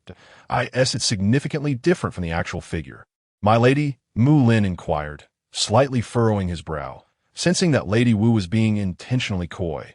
"The total military strength of Jianya exceeds 120,000. A gleam of pride flashed in Lady Wu's eyes as she spoke of Jianya. In this chaotic world, how many cities boasted a garrison of over 100,000? As far as Lady Wu knew, only 3 cities had achieved such a feat: Xuchang, occupied by Cao Cao's forces; Luoyang, held by Dong Zhuo's army; and finally, Jinya, the capital of the Sun Wu army. Whether there were other cities with garrisons exceeding 100,000, Lady Wu was unaware, but she knew of these 3. Thus, Jianya stood as one of the most fortified and powerful cities in this tumultuous era. Was that not a source of pride? Deliberate. This woman was undoubtedly being provocative. Maintaining an impassive expression, Mulin could not suppress a few choice curses directed at Lady Wu in his heart. Her words were clearly intended to provoke him. The entire force of the Elbu army amounted to around 20,000, while the military strength of her son Wu capital dwarfed that by several multiples. At that moment, Mulin seethed internally. He suspected Lady Wu was retaliating against him for his earlier schemes. However, despite his mounting frustration, he found himself powerless. What could he say in response to Lady Wu's remarks? How could he blame her when the Elbu army was so lackluster, barely mustering 20,000 troops in total? Such was the harsh reality. Mulin, do not be vexed. It is not about the numbers, but the quality of the troops. Moreover, once you accumulate sufficient points, commanding an army of upwards of 100,000 will be within your grasp. Remember, you possess an essential distinction compared to any other faction in this world. Their soldiers require recruitment. While ours can be summoned through exchange, they need months, even half a year, to gather a few thousand troops, while we need but a second. The divine system consoled Mulin in his mind. One day, I shall transform Jiaping into a super city. Mulin recognized that Jiaping, in its current state, could not be compared to the mega-cities of this chaotic world. Yet he firmly believed that with the divine system at his disposal, there would come a day when Jiaping would surpass all other cities, emerging as the sole super city in this tumultuous age. Chapter 68. Sun Jian's Test. Hold on. Following Lady Wu, they soon arrived before a resplendent hall. Just as they were about to enter, however, the soldiers at the entrance barred their way. To be precise, only Mulin was halted by the soldiers. That moment, everyone came to a standstill, including Lady Wu, who looked at the soldiers with a puzzled expression. Logically speaking, Mulin was brought back by Lady Wu herself, and given her status as the wife of Sun Jian, the highest leader of the Sun Wu army. Few would dare to impede her companion. I apologize, my lady, but this is Lord Sun Jian's order, and we cannot disobey. Several soldiers slightly cupped their fists, their words prompting Madame Wu to nod in acknowledgement. It is no wonder. If the command originated directly from Sun Jian, it would indeed be understandable. Otherwise, how would these soldiers dare to obstruct the entrance of those accompanying Madame Wu? Mulin cast a glance at Mulin, his gaze tinged with regret. Had it been a directive from anyone else, Madame Wu might have found a way, but as this order came straight from Sun Jian, even she was powerless to resist. No matter, he said with a slight smile. Madam, please proceed inside. I shall wait outside. Mulin, unperturbed, recognized this as mere intimidation, a warning that this was the capital of the Wu kingdom, Jianya City, regardless of Mulin's prowess in Xia Pi City. Here he was to remain humble like a coiled dragon or a subdued tiger. Clearly, the events at Chue port had reached Sun Jian's ears, and given Mulin's previous arrogance, it was imperative to caution him, lest he create further disturbances in Jianya City and tarnish the reputation of the Sun Wu army. Stopping Mulin served not only as a warning, but also as a means to gauge his temperament. Mulin's arrival in Jiangdong and Jianya City was evidently purposeful. Should he show utter disregard for the Sun Wu army, unable to endure even this slight indignity, then there would be nothing left to discuss. The soldiers at the gate were not particularly formidable. With a mere display of his own imposing aura, Mulin could easily compel them to step aside. This, too, was orchestrated by Sun Jian, should Mulin take action. Sun Jian would not even grant him an audience, instead opting to expel him from Wu to a man who holds the Sun Wu army in contempt. Sun Jian believed was not worthy of dialogue. Mulin, acutely aware of this, chose to remain silent. He sought assistance and understood that this was not the time for arrogance, that he was neither foolish nor blindly overbearing. He knew precisely when to assert dominance and when to exercise restraint. Very well, I shall enter now, he affirmed with a nod. Recognizing his understanding, Madame Wu sighed in relief. After witnessing Mulin's formidable strength, she feared he might take offense, although this was the capital of Wu. Provoking Mulin could lead to unpredictable consequences. After spending some time getting to know Mulin, Madame Wu was acutely aware of this truth. He was the sort of person who, when angered, could be terrifyingly formidable. T.S., quite all right. You may also proceed inside. I shall wait here for a moment. Mulin reassured, smiling at the pitiful expression on Chao's face. Sun Jian's intentions were merely to assert dominance and test Mulin. He would not keep him waiting for long. Mulin's restraint in not acting impulsively already signified his sincerity and respect. Once Madame Wu and the others entered, Mulin, having nothing else to occupy his time, crossed his arms and closed his eyes to rest.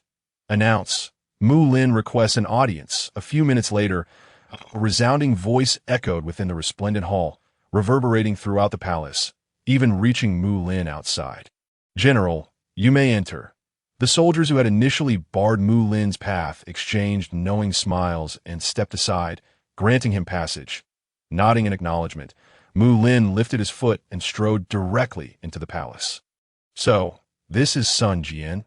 Upon entering, Mulin's eyes were immediately drawn to the imposing figure seated at the highest point of the hall, a formidable middle-aged man radiating an air of imperial authority.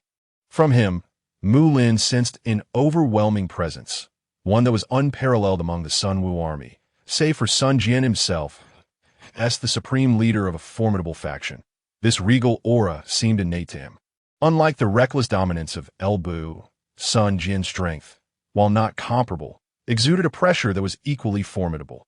This aura was akin to that of a modern nation's highest leader, yet Sun Jian's imperial presence felt more tangible and impactful. As Mulin entered the grand hall, all eyes turned towards him, an invisible and ferocious pressure bearing down upon him, causing his hair to stir ever so slightly. This pressure emanated not only from Sun Jian, but also from his side, where figures such as Tai Shi, Gan Ning, and Zhou Tai released their own formidable auras. Although Sun Jian's martial prowess may not have reached the pinnacle, his imperial presence allowed him to unleash a might comparable to that of elite generals. While his companions, Gan Ning, Tai Shi, and Zhou Tai, were indeed top-tier warriors, together they collectively bore down upon Mulin with the weight of 4 elite generals, a pressure that few could withstand. Even a top-tier warrior, boasting a martial value of 90, would find it challenging to move under such duress. Another display of intimidation. Had this been before the Battle of Xiao Pi, Mulin might have faltered under such pressure. However, now he felt a cold smirk form in his heart. Following his recent triumph, his strength had significantly improved. Although Gan Ning and Tai Shi were indeed top-tier warriors, they did not belong to the absolute zenith of that echelon. Thus, the combined pressure they exerted, while not insignificant, was not overwhelming for Mulin. Chapter 69. The Wrath of Sun Tzu. Under the pressure of 4 formidable auras, Mulin's steps faltered slightly, as if an invisible force impeded his advance. In the adjacent hall, Chao looked on with deep concern at the slender figure standing amidst the imposing presence, her beautiful eyes reflecting her anxiety. This fellow Mulin. Beside Chao stood another lovely young woman, bearing a resemblance to her. Yet her beauty was equally striking. This girl, who referred to Chao as sister, was none other than Xiao Qiao, Chao's younger sister. If Chao exuded a quiet, Demure charm, Xiao radiated a lively and adorable allure. Both beautiful, yet of entirely different types. This moment, Xiao watched Mulin with curiosity, her lips curling into a subtle smile at the sight of his apparent discomfort. Xiao was unaware of Mulin's true strength, but she was well aware of the prowess of Tai Shirzi, Zhou Tai, and Gan Ning, as well as the near-legendary might of Sun Jian. Under the combined pressure of 3 elite warriors and one who was close to their caliber, even a top-tier warrior would struggle to this moment. Nearly everyone present was keenly awaiting Mulin's embarrassment. They had all heard of the disturbances he had caused at Shui port, and were eager to witness his downfall.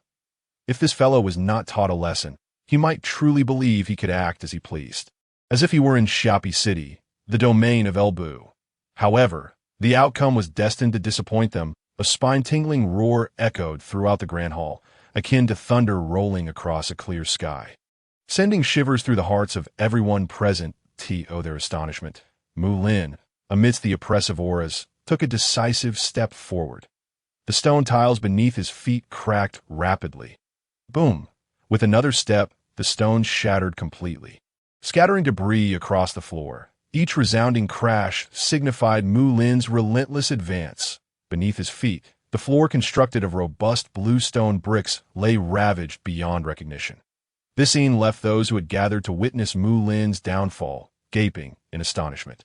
Even Xiao, who had previously harbored a mischievous glint in her eyes, was now overtaken by a profound shock, her small hands covering her mouth in speechless in contrast. Xiao exhaled a heartfelt sigh of relief.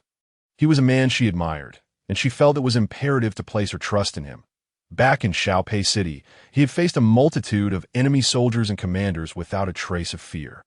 How could a few, such as Gan Ning and Tai Shirzi, ever hope to make her man retreat? Is it you, Mulin? The flicker of astonishment in Sun Jian's eyes was fleeting. As a ruler of a formidable power, he quickly regained his composure. Standing before Sun Jian, Mulin slightly cupped his fists in greeting, maintaining a serene smile that was as inscrutable as it was disarming. This smile served as an impeccable facade, making it nearly impossible for anyone to discern his true thoughts. That you've come to Jiangdong alone. Are you not afraid that I might keep you here forever? Sun Jian observed Mulin with keen interest. His curiosity piqued. This young man was indeed intriguing. If I were afraid, I wouldn't have come, Mulin replied, narrowing his eyes and smiling confidently.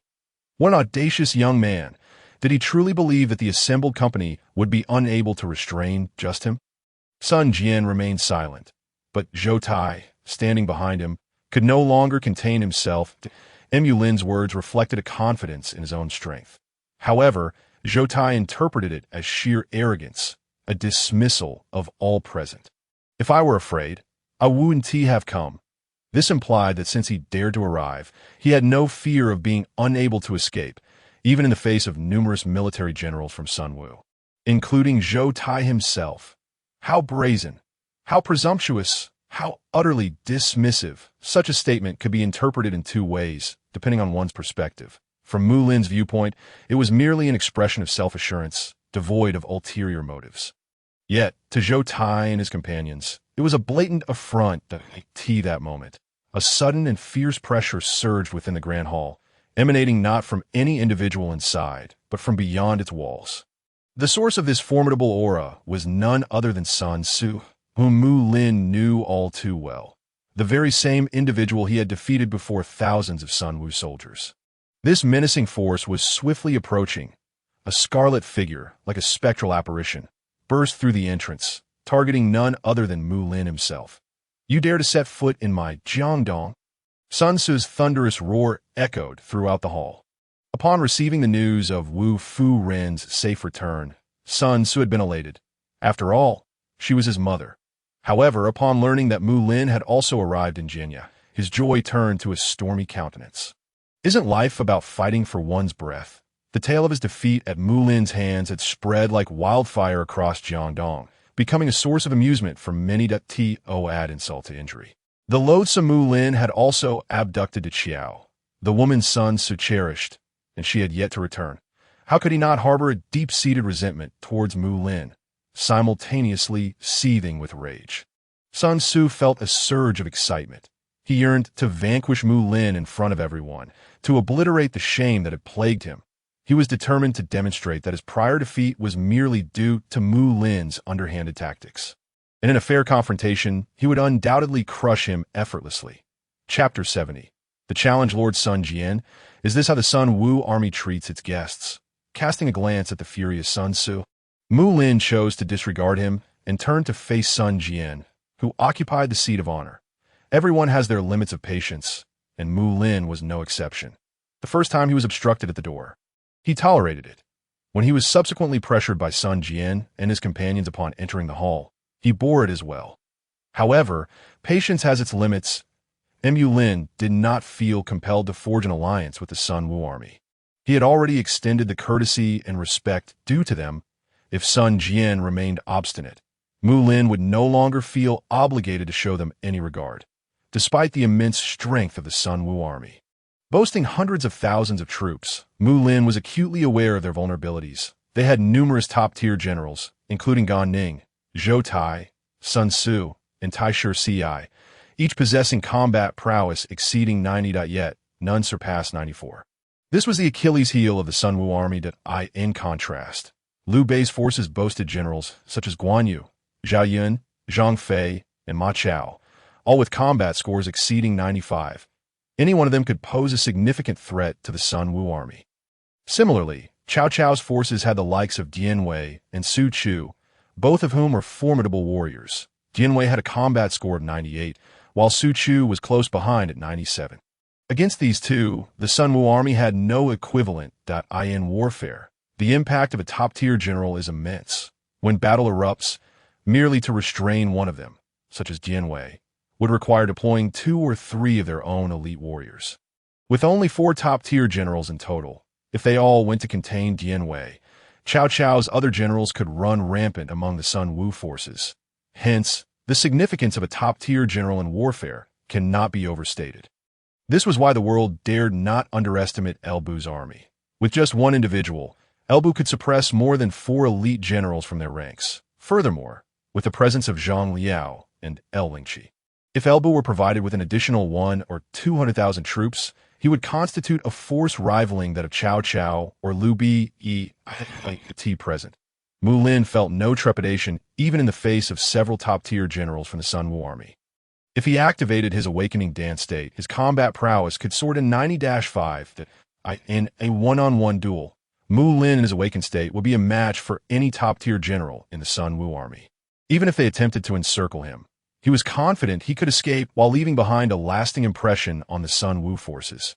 The tale of Mulin's swift defeat of Xiahou Dun and Wei Yan, as well as his ability to withstand the injured Zhang Fei, remained largely unknown and had not yet reached Jiangdong. Thus, in the eyes of Sun Jian and his companions, Mulin's strength was comparable to that of Xiahou Yuan. Had Xiahou Yuan not been injured, it was likely he would have emerged victorious. A warrior whose prowess was on par with Xiahou Yuan was not enough to instill fear in the Sun Wu army. However, if Sun Jian and the others were aware that Mulin could contend with warriors boasting combat scores as high as 95, it would be intriguing to see how they would adjust their attitude towards him. For in all of Jiangdong's Sun Wu forces, there was not a single top-tier general with a combat score exceeding 95. Even the esteemed Taishir Ci, regarded as the foremost general of the Sun Wu army, had a score of merely 93.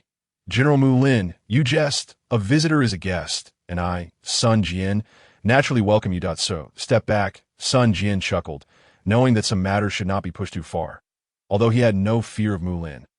The fact that he was a top-tier general made it a troublesome affair if he were to provoke him. Father, withdraw. With a fierce glare, Sun Jian reiterated his command. Yes, gritting his teeth, though Sun Jian's prowess did not match that of Sun Tzu. He was nonetheless the father of Sun Tzu and the sovereign of the Sun Wu army. His orders were not to be defied. Fixing an intense gaze upon Mulin, Sun Tzu declared, at noon today, at the general's platform in Jinya City, we shall battle. If you do not come, you shall be deemed my grandson. With that, disregarding whether Mulin would acquiesce, Sun Tzu strode out of the grand hall. Where he had once stumbled, Sun Tzu was determined to rise again. The grievances he suffered at the hands of Mulin would surely be repaid. He intended to demonstrate to the world that had it not been for a treacherous ambush, he would never have been the one to falter. Lord Sun Jian, as you have observed, it is your son who seeks trouble with me. Should I inadvertently offend during our encounter, I trust you will understand. In the presence of so many, Mulin could hardly refuse the challenge. He had merely been a defeated foe, previously no match for Sun Tzu, and now, this could not possibly change. This time, he would ensure Sun Tzu's defeat was both complete and undeniable. Was it merely by luck that he had triumphed over Sun Tzu through a sneak attack? Absurd. He had simply wished to resolve the matter swiftly and move on to Xiao Pi. Now, Sun Tzu dared to provoke him again, seeking to reclaim his honor before the multitude in Jianya City. Truly laughable. If someone foolishly offered their face to be struck, would Mulin not be remiss to refrain from delivering a blow? Mulin resolved to grant Sun Tzu this favor, allowing him to suffer yet another humiliation in front of all the citizens of Jianya. This time, he would ensure Sun Tzu had no excuses for his defeat. Ah, this is a matter for the youth. I shall not interfere, but if you can indeed teach Tzu a lesson, it will reflect your own skill, revealing that Tzu is simply outmatched. Despite these words, confidence shimmered on Sun Jian's countenance. He firmly believed Sun Tzu would emerge victorious. How could one who barely managed to best Xiahou Yuan possibly stand against the formidable Sun Tzu, whose martial prowess was an impressive 92? Not only Sun Jian, but even Gan Ning and Tai Shirzi wore expressions of amusement, particularly Tai Shirzi, a fellow member of the Sun Wu army. He was well aware of Sun Tzu's capabilities. Despite Sun Tzu's martial value being a mere 92, Tai Shirzi doubted he could best Sun Tzu even at full strength. The latter's prowess was nearly on par with 93. Chapter 71. Does the Elbu army lack strength? Is this fellow out of his mind? To be defeated in front of so many is indeed quite humiliating, Xiao Qiao exclaimed, gazing in astonishment at Mulin. Echoing the sentiments of those around her in the Sun Wu army, she certainly did not believe Mulin could contend with Sun Tzu. Her knowledge of Mulin was limited. She only knew he had slain the Cao general Xiahou Yuan. But that victory had been secured under circumstances of the latter's injury. Hardly a fair triumph. The previous encounter with Sun Tzu had also been won through an underhanded tactic. It was a hollow victory. In a fair fight, Mulin might not even stand a chance against Xiahou Yuan. Initially, she thought Mulin would be unable to accept Sun Tzu's challenge. How could he launch a surprise attack in front of so many witnesses? Without the element of surprise, could he truly rival the prowess of General Sun Tzu, one of the top warriors in the entire Jiangdong? While it was true he had bested Xiahou Yuan, the latter's strength paled in comparison to that of General Sun Tzu, especially considering that Xiahou Yuan had been injured at the time of his defeat. Thus, even if Mulin were stronger than Xiahou Yuan, he could hardly surpass him by much. Conversely, Sun Tzu was significantly more powerful than Xiahou Yuan. With Xiahou Yuan's martial value at 90 and Sun Tzu's approaching 93, the 2-point difference may seem trivial. But to a top-tier warrior, it represented a considerable gap. You are the one who is mad. How can you presume Mulin will lose without the contest even commencing? Dismayed, De Qiao lightly tapped her sister's forehead. Though I too harbor concerns, I choose to place my faith in Mulin. Given his character, he seldom engages in ventures without confidence. His willingness to accept the challenge signifies his immense self-assurance. I truly cannot fathom your thoughts. Xiao Qiao rolled her eyes, exasperated that you're supporting an outsider despite him having previously taken you hostage.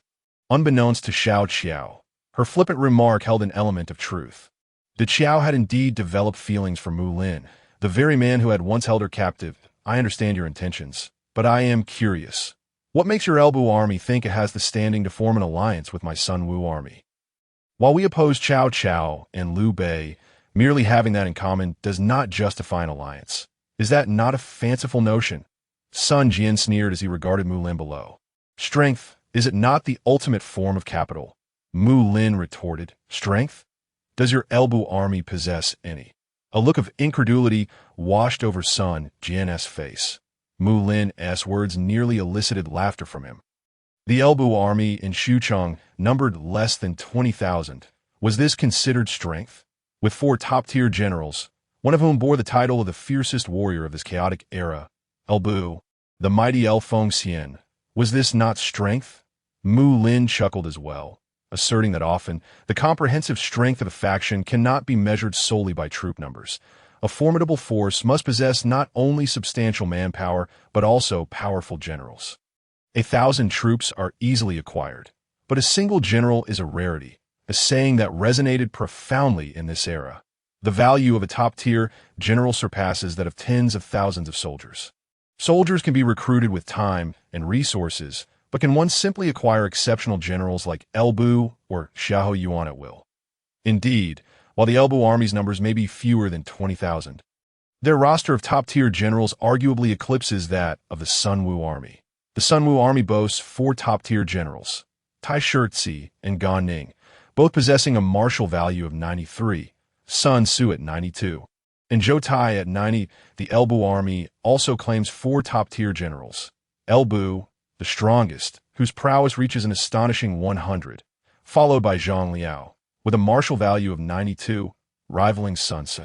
Though Lingqi and Mulin do not exceed 90 in martial value, their true combat capabilities undoubtedly surpass 90. Lingqi, at full strength, could contend with warriors boasting a martial value of 92, while Mulin, in a state of awakened chaos, could stand against foes with martial values reaching 95.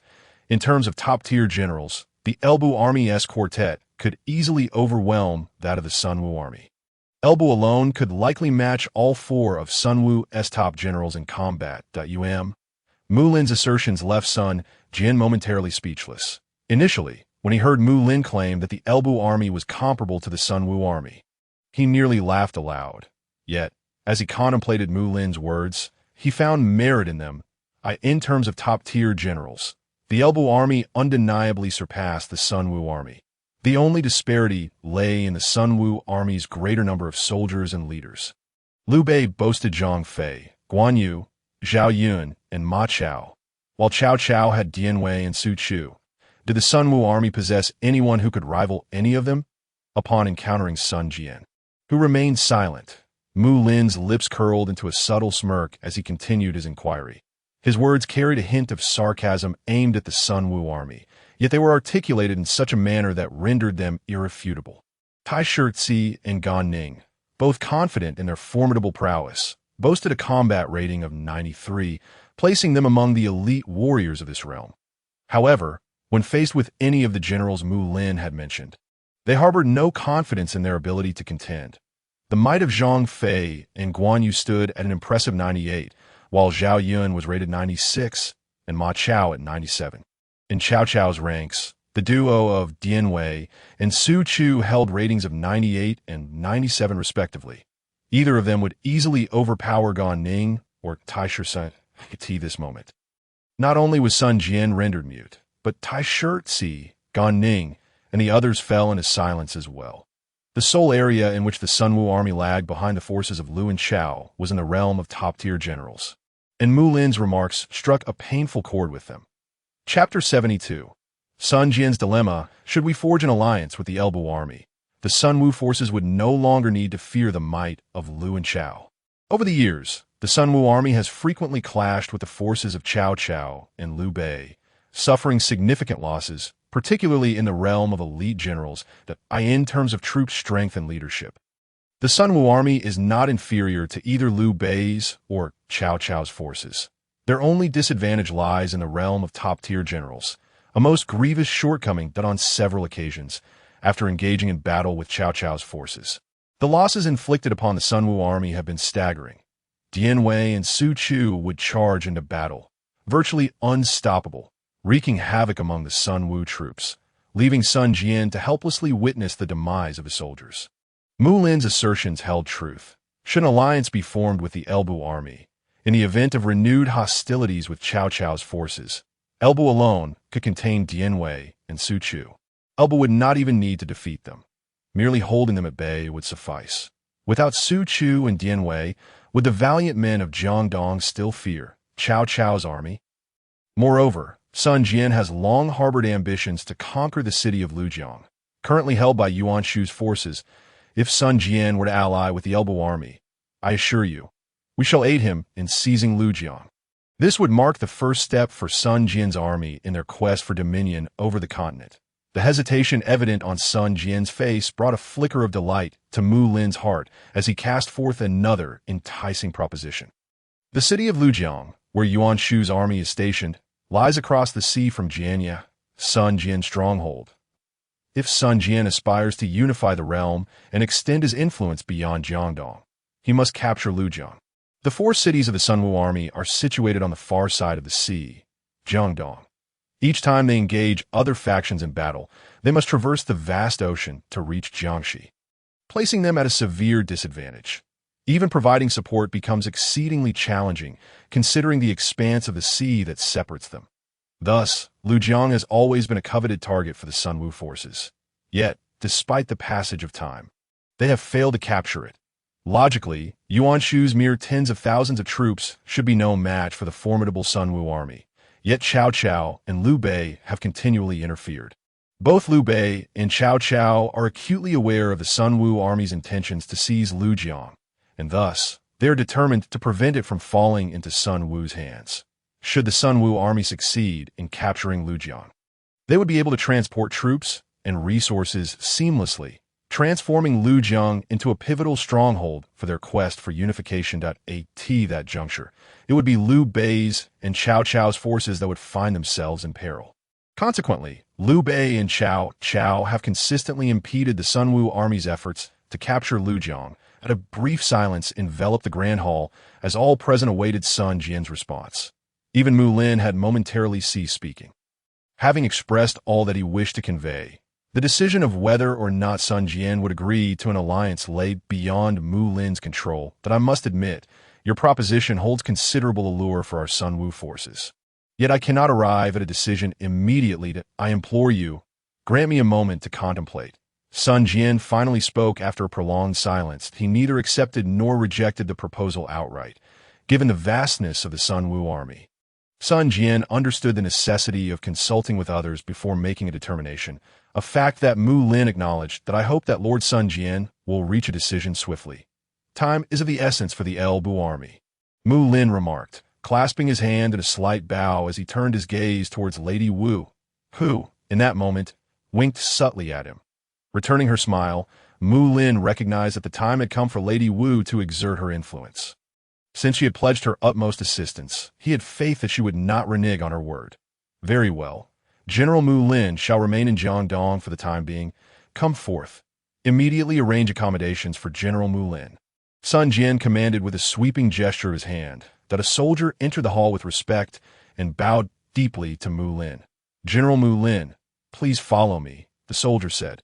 All right, Mulin nodded, offering another respectful gesture to Sun Jian before turning to follow the soldier out. De Qiao, you may go as well, Lady Wu said, observing the anxious expression on De Qiao's face, with a wry smile.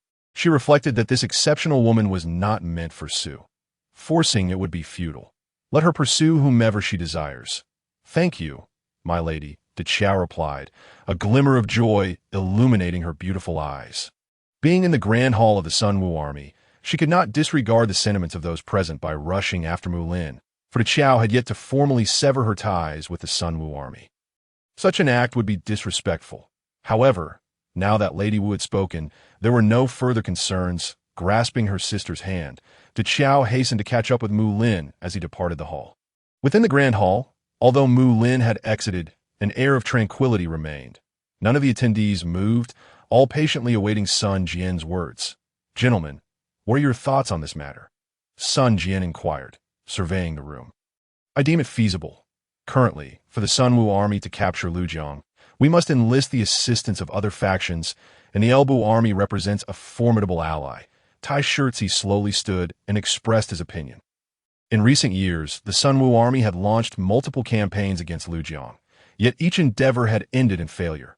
Prolonging this situation would increasingly disadvantage the Sun Wu army, while Liu Bei's and Cao Cao's forces would be all too willing to prolong the conflict. Should Liu Bei and Cao Cao continue to develop and strengthen their armies over the next few years, the Sun Wu army may find itself unable to contend with either faction. Liu Bei and Cao Cao can afford to wait.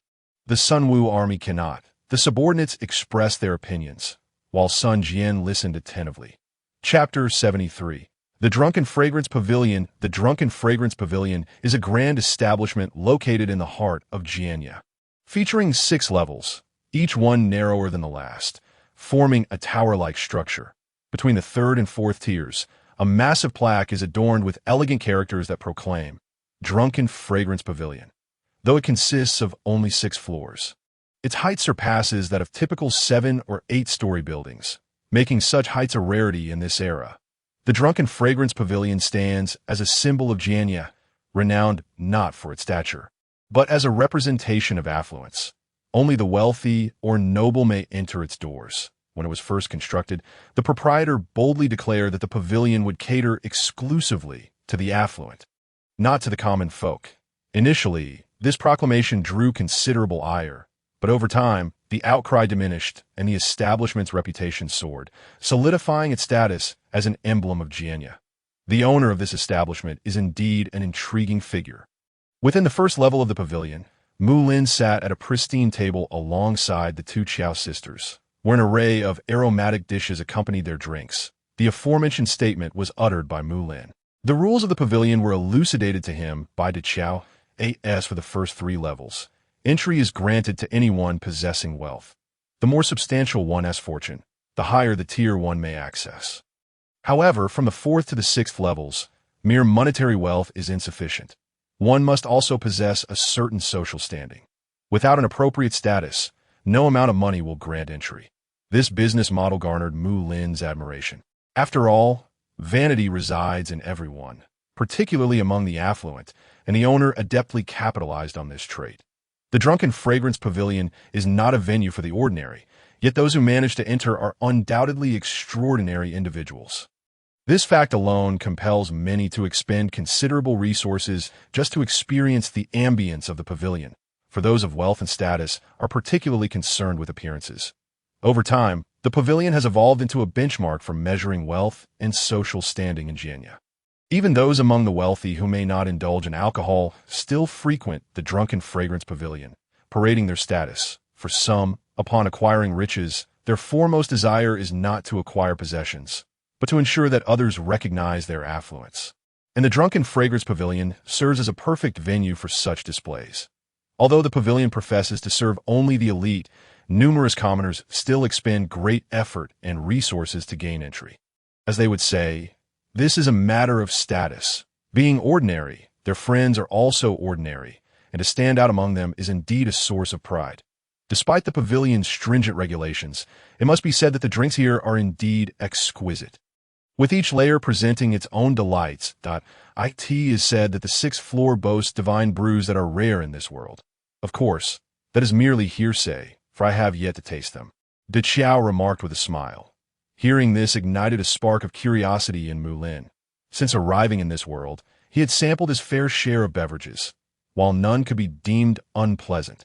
They certainly lacked the quality of what is served here. The proprietor of the Drunken Fragrance Pavilion likely possesses a unique brewing technique, though Mulin is not a connoisseur of spirits. He harbors a keen interest in such reputed elixirs. Why not indulge in a taste? It's not far from here, Xiao suggested, pouting slightly, due to Mulin's previous abduction of Diao.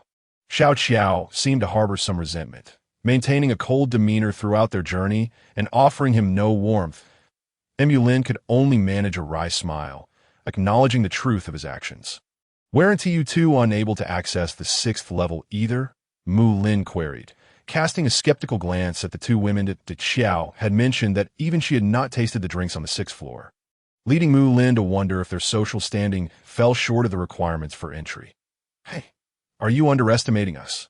Xiao exclaimed, slamming her hand on the table, her face flushed with indignation, drawing the attention of those around them.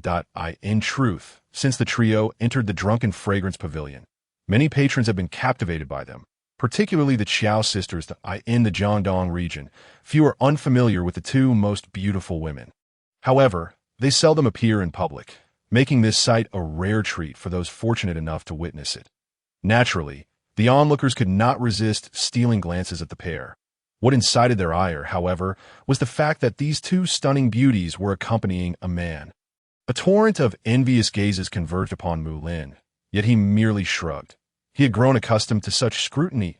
Mulin, you seem to have misunderstood something. With Xiao Qiao and my status, we are more than qualified to access the highest tier of the Drunken Fragrance Pavilion. It is merely that we have had no interest until now. If you wish to go, we can certainly escort you, Xiao explained, her cheeks slightly flushed at "Oh, I see," Mulin replied, feeling somewhat embarrassed. Initially, he had assumed that Xiao's status was insufficient for entry to the 6th level, but it appeared he had overestimated the requirements for this esteemed establishment.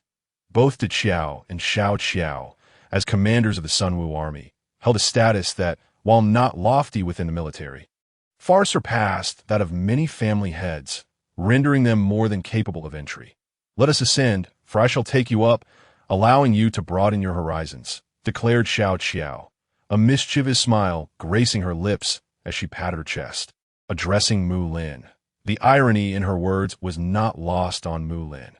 Chapter 74. Comparison. Upon reaching the 6th floor of the Drunken Fragrance Tower, Mulin noted that it bore little distinction from the first, save for a more opulent decor.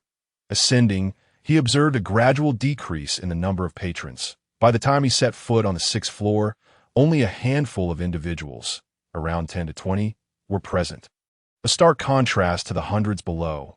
Among them, the majority were young men and women, with the former predominating and the latter only a few in number. Though youthful, they carried themselves with an air of distinction. Clad in luxurious attire, clearly not of ordinary lineage, they were either scions of officials or heiresses from prominent families, gathered together in lively conversation. Upon entering the 6th floor, Mulin and his companions chose a discreet spot by the window, quietly settling in, while the animated discourse of the young elite went unnoticed by them.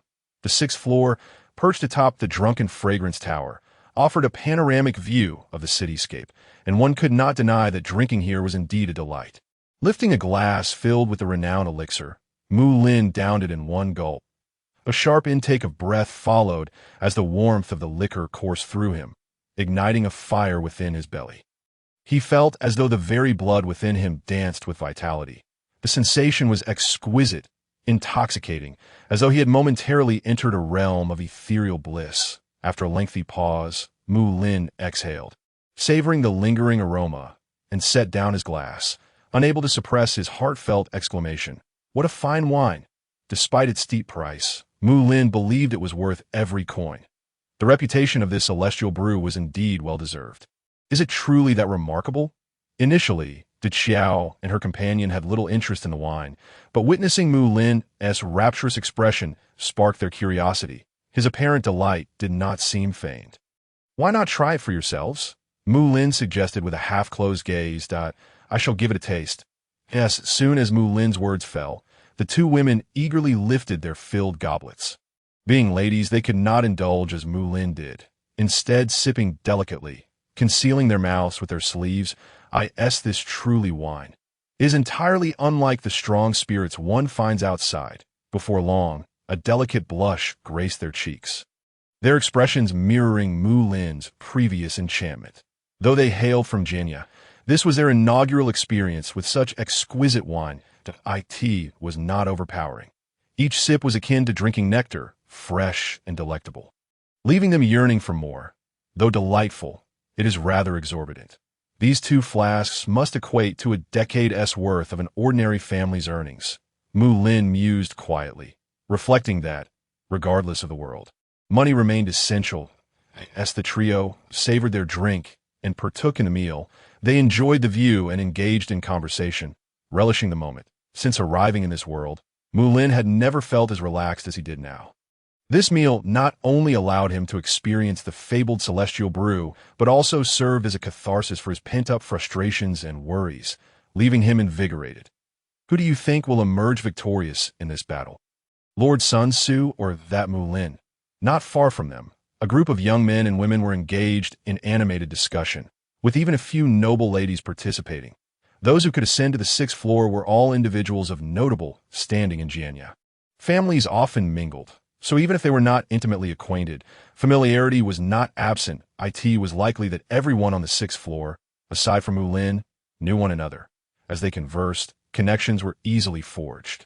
"I believe Lord Sun Tzu will triumph," One individual remarked leisurely while savoring his drink that, "Is there any doubt? Naturally, Lord Sun Tzu will win. His prowess is rated at 92, nearly reaching 93. Even General Tai Shirzi would hesitate to claim he could best Lord Sun Tzu. What is Mulin, after all? How could he even be compared?" A rather attractive woman in a green dress scoffed, visibly displeased at the mention of Mulin in the same breath as Lord Sun Tzu, implying that Mulin was not worthy to shine Lord Sun Tzu's shoes as a native of Jiangdong. Lord Sun Tzu held a unique position in the hearts of these young people. Many women idolized him as their dream prince. The green-dressed woman was clearly one of his admirers. In her eyes, a nondescript youth whose origins were unknown could not possibly be compared to the warlike figure of Lord Sun Tzu. The green-dressed lady was not feigning ignorance of Mulin. She genuinely did not recognize him. After his confrontation with Xiahou Yuan, Mulin had gained notoriety amidst the chaos. Yet in terms of fame, he was still overshadowed by Sun Tzu and even by the fallen Xiahou Yuan. After all, Mulin had spent too little time in this world to achieve widespread recognition, unlike the modern era. There were no computers, televisions, or internet to facilitate rapid dissemination of news. Gaining fame comparable to Sun Tzu's within less than a year proved challenging. Moreover, with the distance from Xia Pi, very few in Jiangdong had even heard of Mulin. Chapter 75. The dispute at the Drunken Fragrance Tower. Let us not underestimate Mulin. Do not forget who defeated Lord Sun Tzu not long ago. The mere fact that Mulin dares to challenge Lord Sun Tzu speaks volumes of his capabilities. He may not match Lord Sun Tzu in strength, but he is certainly not someone we can belittle. It would be wise to refrain from idle gossip to avoid inviting unnecessary trouble for ourselves or our families. As this group of young elite engaged in spirited conversation, a cool, detached female voice pierced through, capturing the attention of many. Turning their gazes, they noticed two young women seated at a nearby round table. One in a white dress, younger in age, and the other clad in blue, slightly older. Was the latter, the blue-dressed woman, who had spoken. "Xiahou, what we discuss seems unrelated to you, the eldest daughter of the Xiao family. Does it not?" The woman in green exhibited a slightly cold demeanor, and the woman in blue who spoke was not unfamiliar to her. The crowd was equally acquainted with her. This woman was named Xiahou, the esteemed young lady of the Xia family in Jinya. Her status not inferior to theirs. It was precisely due to this that no one was provoked to anger, had it been an ordinary person daring to interrupt their conversation. These arrogant young masters would likely have rushed forth to teach them a lesson. Indeed, it had nothing to do with me, yet I cannot abide those who speak ill of others behind their backs. Moreover, while it may not concern me directly, it certainly affects my dear sister. Xiahou cast a glance at the timid girl in white beside her, her expression still frosty. The girl, named Qin Xiaodai, hail not from Jinya, but from Xiaodai as good friends. Xiahou was well aware that Xiaodai idolized none other than the man whom these young scions so disparagingly referred to, Mulin. It was evident how Qin Xiaodai must feel as these privileged youths insulted the object of her admiration right before her eyes. Had it not been for their esteemed status, she might have erupted in anger long ago. As Xiaodia's close sister, and the one who had brought her to the 6th floor of this establishment, how could Xiahou allow her to suffer indignities here? Furthermore, Xiahou harbored a particular disdain for those who relish gossiping behind others' backs. Though these young masters held notable positions, Xiahou, as the daughter of the Xia family, was undaunted by them. While Qin Xiaodai feared their status and dared not voice her anger, Xiahou stood resolute. Witnessing her sister's face grow increasingly flushed and distressed under the barrage of ridicule, how could Xiahou possibly remain indifferent? "Oh, this concerns the young lady. What does it matter? Is she perhaps Mulin's little lover? If that is the case, I must sincerely apologize for speaking of your paramour in your presence." The woman in green, with a mocking gaze directed at the timid girl, Qin Xiaodai, wielded her words like daggers, leaving no room for dignity, repeatedly referring to her as a lover, a paramour, in the most unflattering terms. Despite her lofty status, Xiahou was no easy target. In truth, the animosity between the woman in green and Xiahou was long-standing, their respective families entrenched in opposition. Thus she felt no obligation to respect Xiahou. Bang! Xiahou slammed her hand on the table, rising furiously to confront the woman in green. Yang Li, mind your tongue. Xiahou Dai is my dear sister, not someone you can insult. It turned out that the woman in green was named Yang Li from the Yang family of Jianya, a prominent family not significantly weaker than the Xia family. Sister Xiaolan, it's all right, it's no big deal. We can just leave, the girl in white, Qin Xiahou Dai, said, panic evident in her voice as she grasped Xiaolan's arm. Her tone laced with a plea kind-hearted. She seemed reluctant for Xiaolan to attract trouble on her behalf. Xiahou Dai, do not concern yourself with this. Some people have mouths too foul. They truly think themselves a consequence. Xiaolan, still seething with anger, hardly registered Qin Xiaodai's words. Oh, Miss Xiaolan, your words displease me. You claim I insulted Mulin. But what is wrong with what I just said? Everyone, tell me, does Mulin even deserve to be compared with Lord Sun Tzu? What qualifications does he possess? He is nothing. Yang Li sneered. Her expression won a cold amusement as she gazed at Xiaolan. Defeating Lord Sun Tzu? What a joke. Were it not for a surprise attack, he wouldn't last a single move against Lord Sun Tzu. Such a person, and they dare to draw comparisons? Yang Li's words incited a wave of laughter among the crowd. Each mocking remark further darkened Xiaolan's expression, while Qin Xiaodai's face turned crimson, her anger stifled. Her status was not on par with Xiaolan's. Her presence on the 6th floor of this establishment was solely due to Xiaolan's influence. Faced with such a powerful assembly of young masters and ladies, even if her anger surged, she had to endure. Offending these scions of prominent families, Qin Xiaodai could foresee dire consequences not only for herself, but for her family as well.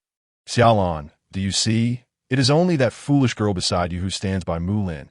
Yet you, as a person of Jianya, as someone from Jiangdong, actually side with an outsider. How truly embarrassing for the illustrious Xia family of Jianya. Yang Li mocked. TSK, I never imagined our General Mulin would have admirers here in Jianya, particularly a rather lovely young lady. Quite rare.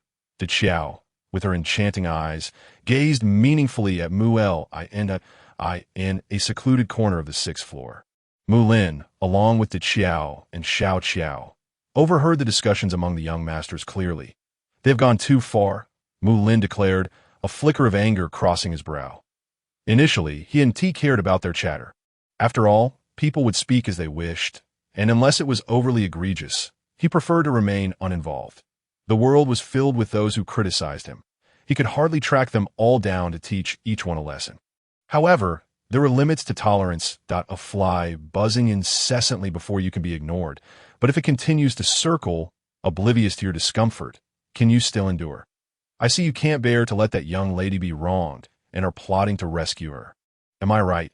Xiao Qiao remarked disdainfully, as if she had unraveled Mulin's intentions. Her words made Mulin's lips twitch. Did she truly view him as so unworthy? Though they shared the same mother. How could the personalities of Xiao Qiao and De Qiao differ so vastly? Enough. Let me handle this. If you intervene, those people will surely face dire consequences. This is Jianya City, after all, the territory of the Sunwu army. Allow me to resolve this, De Qiao said with a gentle smile, rising to approach the heated crowd. Chapter 76. Someone is stepping up. Since Miss Yang holds Mulin in such contempt, why not place a bet? What do you say?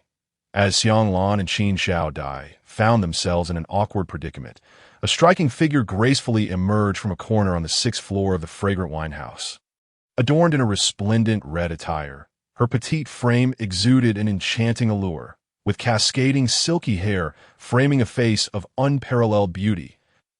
In the presence of this enchanting woman, all others in attendance, particularly the women, appeared to pale in comparison. Her every movement captivated the hearts of those present, as if she were a celestial being, leaving countless admirers in awe. Though Yang Li, clad in green, could be considered a beauty, and both Xiaolan and Qin Xiaodai also possessed their own charms, they were instantly reduced to the status of mere mortals in the shadow of this suddenly revealed goddess. How many dared to claim the title of beauty in her presence? The disparity was vast. Both appearance and demeanor were beyond the realm of comparison for anyone present. This woman seemed almost otherworldly. Her beauty beyond belief. This woman was undoubtedly the most exquisite beauty they had ever seen throughout their lives. In every conceivable aspect, she was nearly flawless. Naturally, this individual was De Qiao. who had uttered those earlier words. Mr. Qiao's expression shifted slightly, and a trace of fear finally appeared on Yang Li's otherwise pale face. Yang Li hailed from the prominent Yang family in Jiangdong City, which elevated her status among the few present. The only one who could possibly rival her was Xiahou Yuan, who glared at her from a distance. Everyone else was of lesser standing compared to Yang Li's background. If it had only been Xiahou Yuan and the Xia family backing her, Yang Li would have felt no fear. However, the Qiao's lineage was not merely a notable family in Jiangdong City. Rather, it was one that commanded universal respect. Both the Qiao and Xiao Qiao were esteemed generals in the Sun Wu army. While they may not match the nobility of figures like Sun Tzu and Zhou Tai, they were still second to them, and such stature was not something any so-called family power could afford to offend. Although Yang Li and the Qiao were of similar ages, with the Qiao possibly being the younger, their statuses were worlds apart. The Qiao was not a person who could be measured by age alone.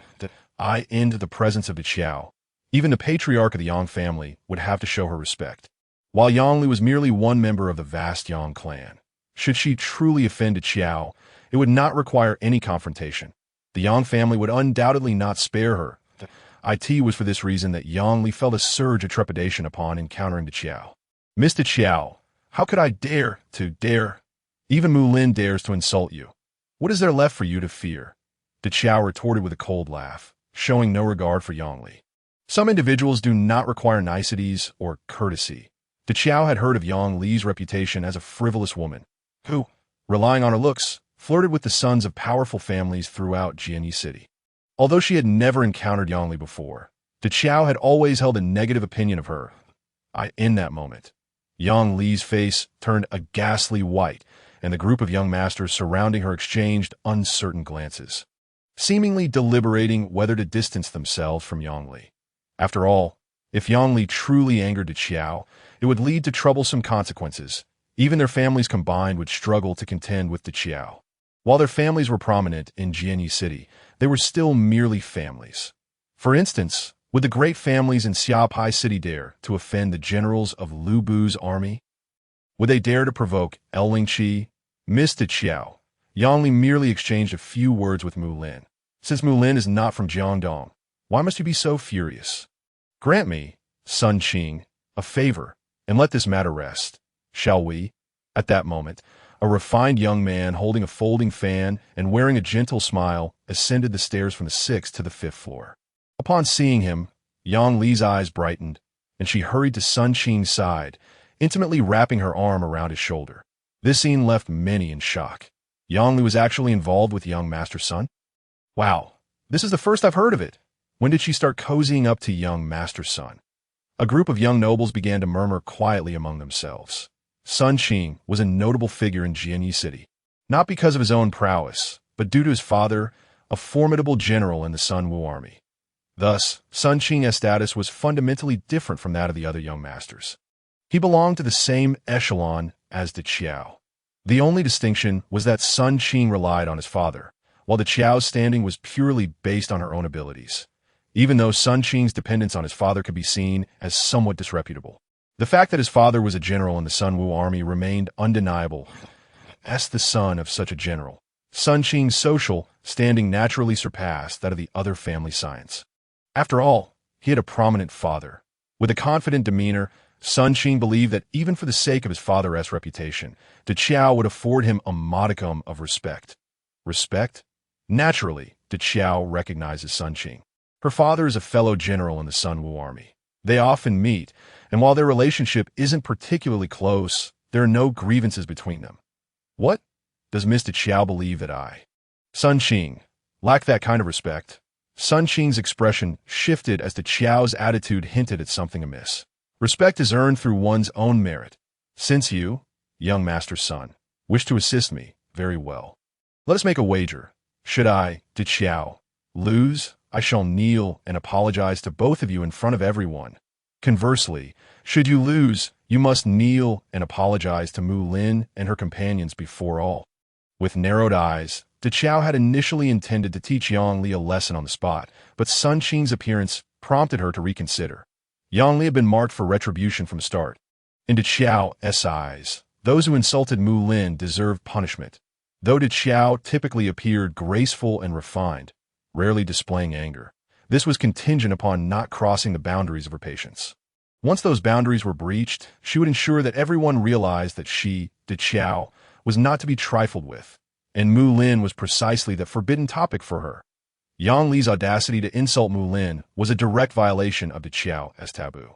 And now, with Sun Qing's reckless challenge, De Qiao resolved to ensure that their downfall would be absolute. Chapter 77. Fans of Mulin? Chapter 77. Fans of Mulin. In the spacious and elegant room, only Mulin and Xiao remained, enveloped in an atmosphere that was decidedly peculiar. The two individuals seated across from each other exchanged not a single word. Mulin gazed out of the window, while Xiao lowered her head, lost in her own thoughts. When De Qiao was present, the room had been filled with laughter and conversation, with Xiao often interjecting with her own remarks. However, with De Qiao's absence, the ambience between Mulin and Xiao became palpably awkward. Then Mulin yearned to break this uncomfortable silence, but found himself at a loss for words, while Xiao, deep in contemplation, showed no inclination to engage in conversation. This uncomfortable silence stretched on for what felt like an eternity until De Qiao's figure reappeared at the doorway, finally shattering the tension. Upon seeing De Qiao, Mulin felt a wave of relief wash over him. But just as he was about to speak, he was taken aback. He realized that De Qiao was not alone. She was accompanied by two young women. These are your benefactors. If you have any gratitude to express, direct it towards him, De Qiao said with a smile, pointing towards Mulin. De Qiao's words left Mulin momentarily stunned. Benefactors? Gratitude? What was this about? When had he ever saved these two young women? He had no recollection of ever having met them before. Yet a sudden thought crossed his mind, and he shot a fierce glare at De Qiao. If Mulin's suspicions were correct, these two women were the ones who had just had a confrontation with Yang Li outside, one of whom seemed to be named Xiahou Yuan. You are Lord Mulin? A voice exclaimed, coming from the girl in the white dress. She covered her mouth in astonishment, her pretty face displaying a mix of shock and disbelief. It was no wonder that Xiahou Dun was so taken aback. The striking young man before her was none other than the esteemed General Mulin, whom she had long admired. During her time in Xia Pi City, Xiahou Dun had witnessed Mulin's charisma firsthand. His visage was etched into her memory, leaving no room for error in recognition. She had never anticipated that upon arriving in Jiangdong, she would encounter him in such proximity, let alone that he was the one who had come to her aid earlier. So you are the Mulin that Xiahou Dun spoke of? Xiaolon, the girl in the blue attire beside Xiahou Dun, regarded Mulin with a curious gaze, evidently eager to discern what made this young man so special in her friend's eyes. Please have a seat, De Qiao said with a gentle smile, inviting the two young women to join them. Yes, Xiahou Dun, still brimming with excitement, had not taken her eyes off Mulin since she entered the room. The atmosphere in the room soon became lively, with Xiahou Dun chattering incessantly to Mulin without needing any prompting from De Qiao, leaving Mulin feeling overwhelmed, with no choice but to respond to her barrage of questions. He realized he could not simply dismiss her. After all, she had come all this way, and he understood that her admiration for him was genuine, as reflected in her eyes. Time flew by, and soon it was nearly noon, signaling that the anticipated duel between Mulin and Sun Tzu was imminent. The blazing sun hung high in the sky, casting a relentless heat over the land, and a palpable wave of warmth enveloped the air. Not far from Zhuai Xianglu, a large crowd had gathered to witness the spectacle. News of the duel had spread rapidly throughout Jiangyi City, drawing countless onlookers to the duel platform. The clash between two top-tier martial generals was a rare occurrence, and many had never witnessed such a confrontation in their lives, especially with one of the combatants being their pride, Lord Sun Tzu, a formidable warrior renowned throughout Jiangdong. This battle was one that many were eager not to miss. The duel platform was merely a stone's throw away from Zhuai Xianglu, and from the 6th floor, one could clearly observe the action unfolding below. Lord Mulin, I have faith that you will emerge victorious. You are the pride of Xia Pi City. Half an hour later, Xiahou Dun reluctantly departed with Xiaolon. Watching the two young women leave, Mulin exhaled deeply, casting an exasperated glance at the smug De Qiao. How does it feel to be admired? Quite a sense of accomplishment, isn't it? she teased with a mischievous glint in her eyes. Pride indeed. You did this on purpose, didn't you? Mulin playfully rapped at Xiao on the head, as if attempting to vent his frustrations. What? You make it sound as if I have wronged you, Xiao pouted. Gazing at him with feigned sorrow, I merely thought it would be nice for that little girl to meet you. Considering how much she looks up to you, don't act as if you're the victim. What if one day I get swept away by another woman? You'd be the one crying. He wouldn't dare to. Xiao chuckled, clearly unconcerned. Are you so sure? Of course, I believe someone wouldn't abandon me. I've already made my claim on him. Besides, would he really let go of such a delicate beauty? Xiao beamed with confidence, convinced that Mulin would never forsake her. Hey, you too. Can you refrain from flaunting your affection in front of me? I'm not invisible, you know. Xiao, in a fit of irritation, shot a glare at the seemingly flirtatious pair, feeling quite vexed. Chapter 78. Mulin, come out. Jiangdong, situated at the very heart of Jiangdong City, was constructed by the Sun Wu army primarily to serve as a venue for resolving disputes. Upon this platform, only victory and defeat are acknowledged, devoid of notions of life and death. In other words, the combatants who ascend to fight can only aim to vanquish their opponent without resorting to lethal force. Should one party lose, it matters not, for should their strength grow in the future, they may challenge the victor once more to reclaim their honor.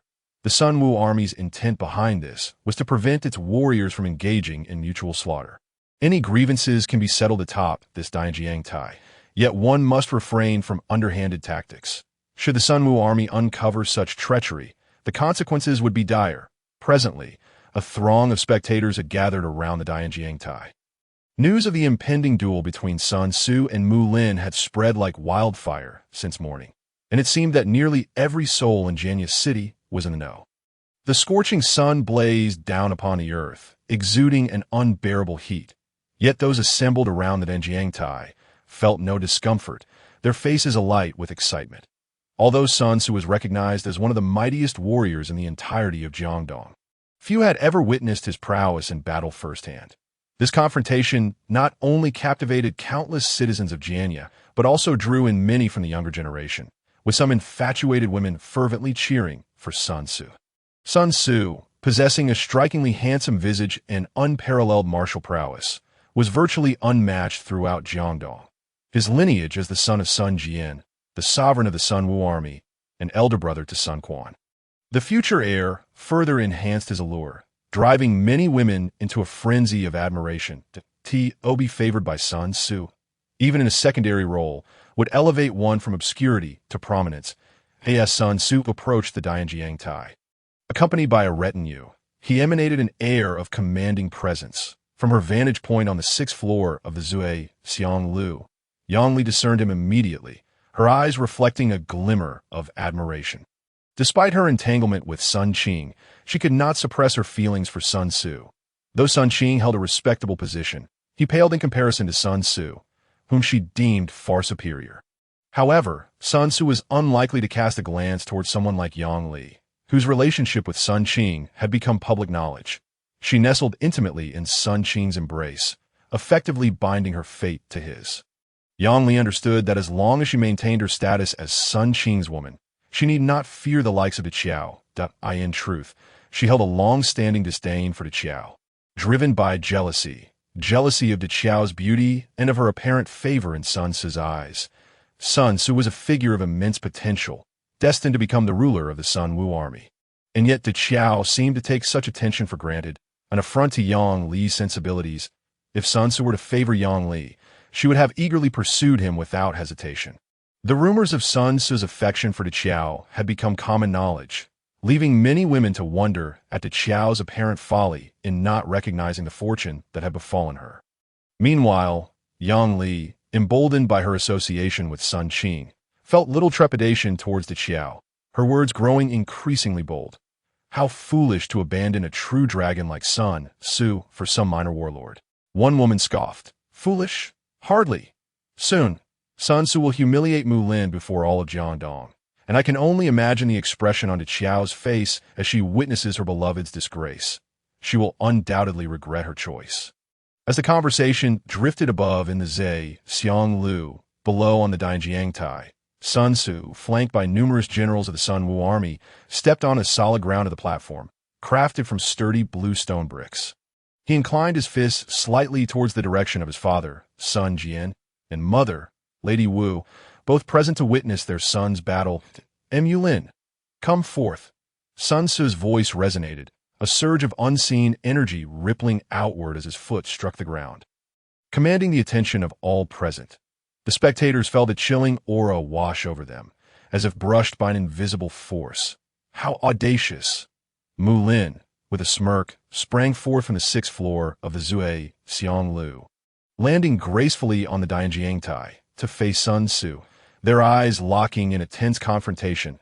I assumed you would not dare to show yourself, Sun Tzu remarked, his expression frosty. The memory of his defeat at Mulin's hands stirred a nauseous feeling within him, an affront to his pride.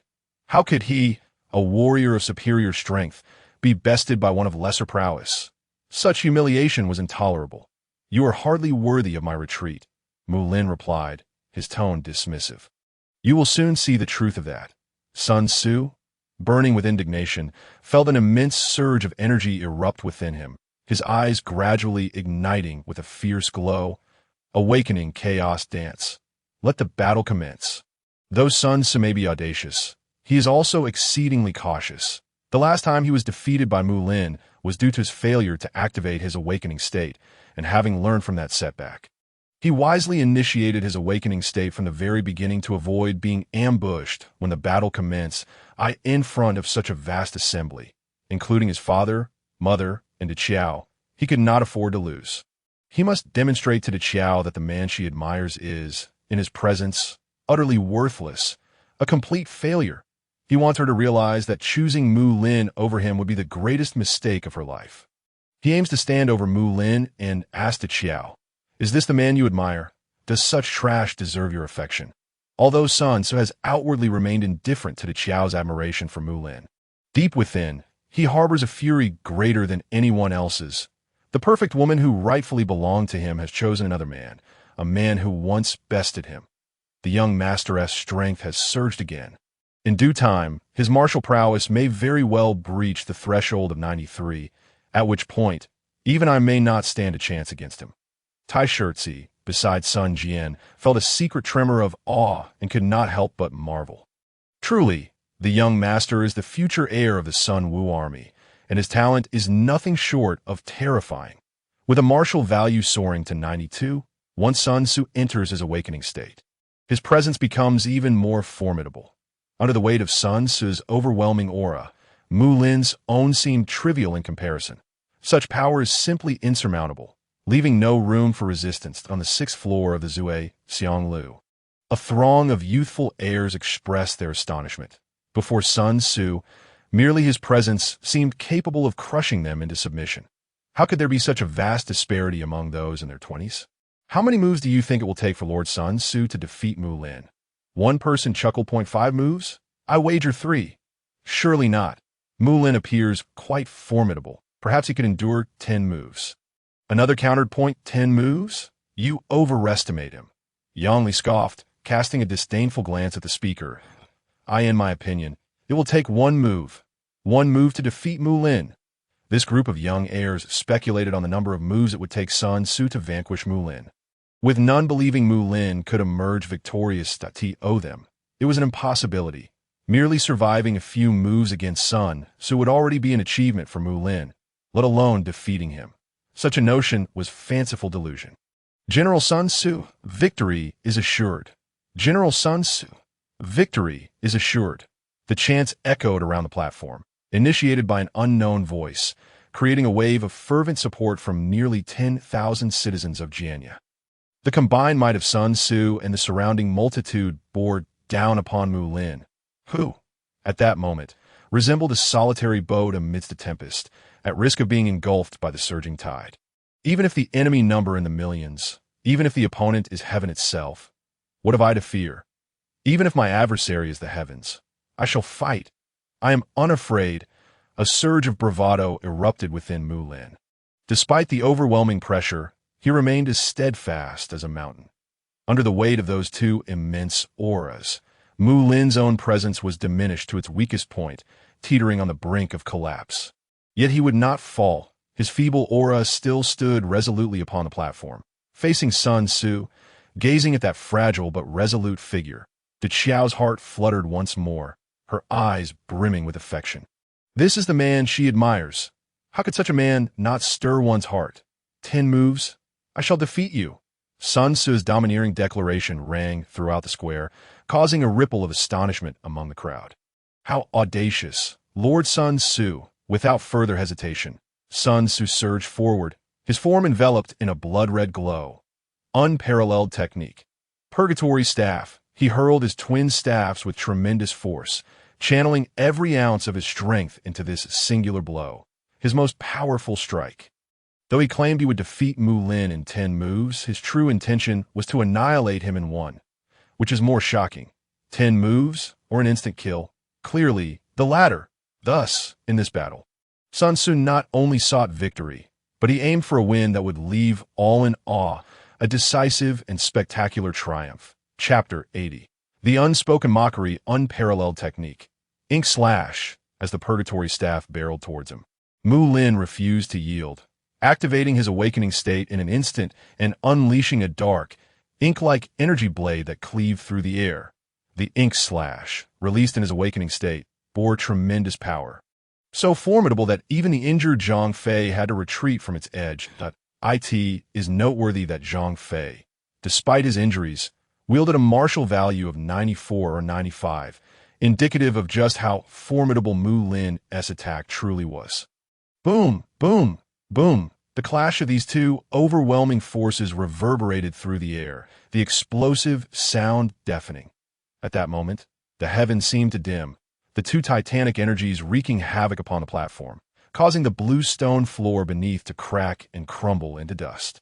A thick cloud of dust enveloped the entire platform, obscuring the scene within.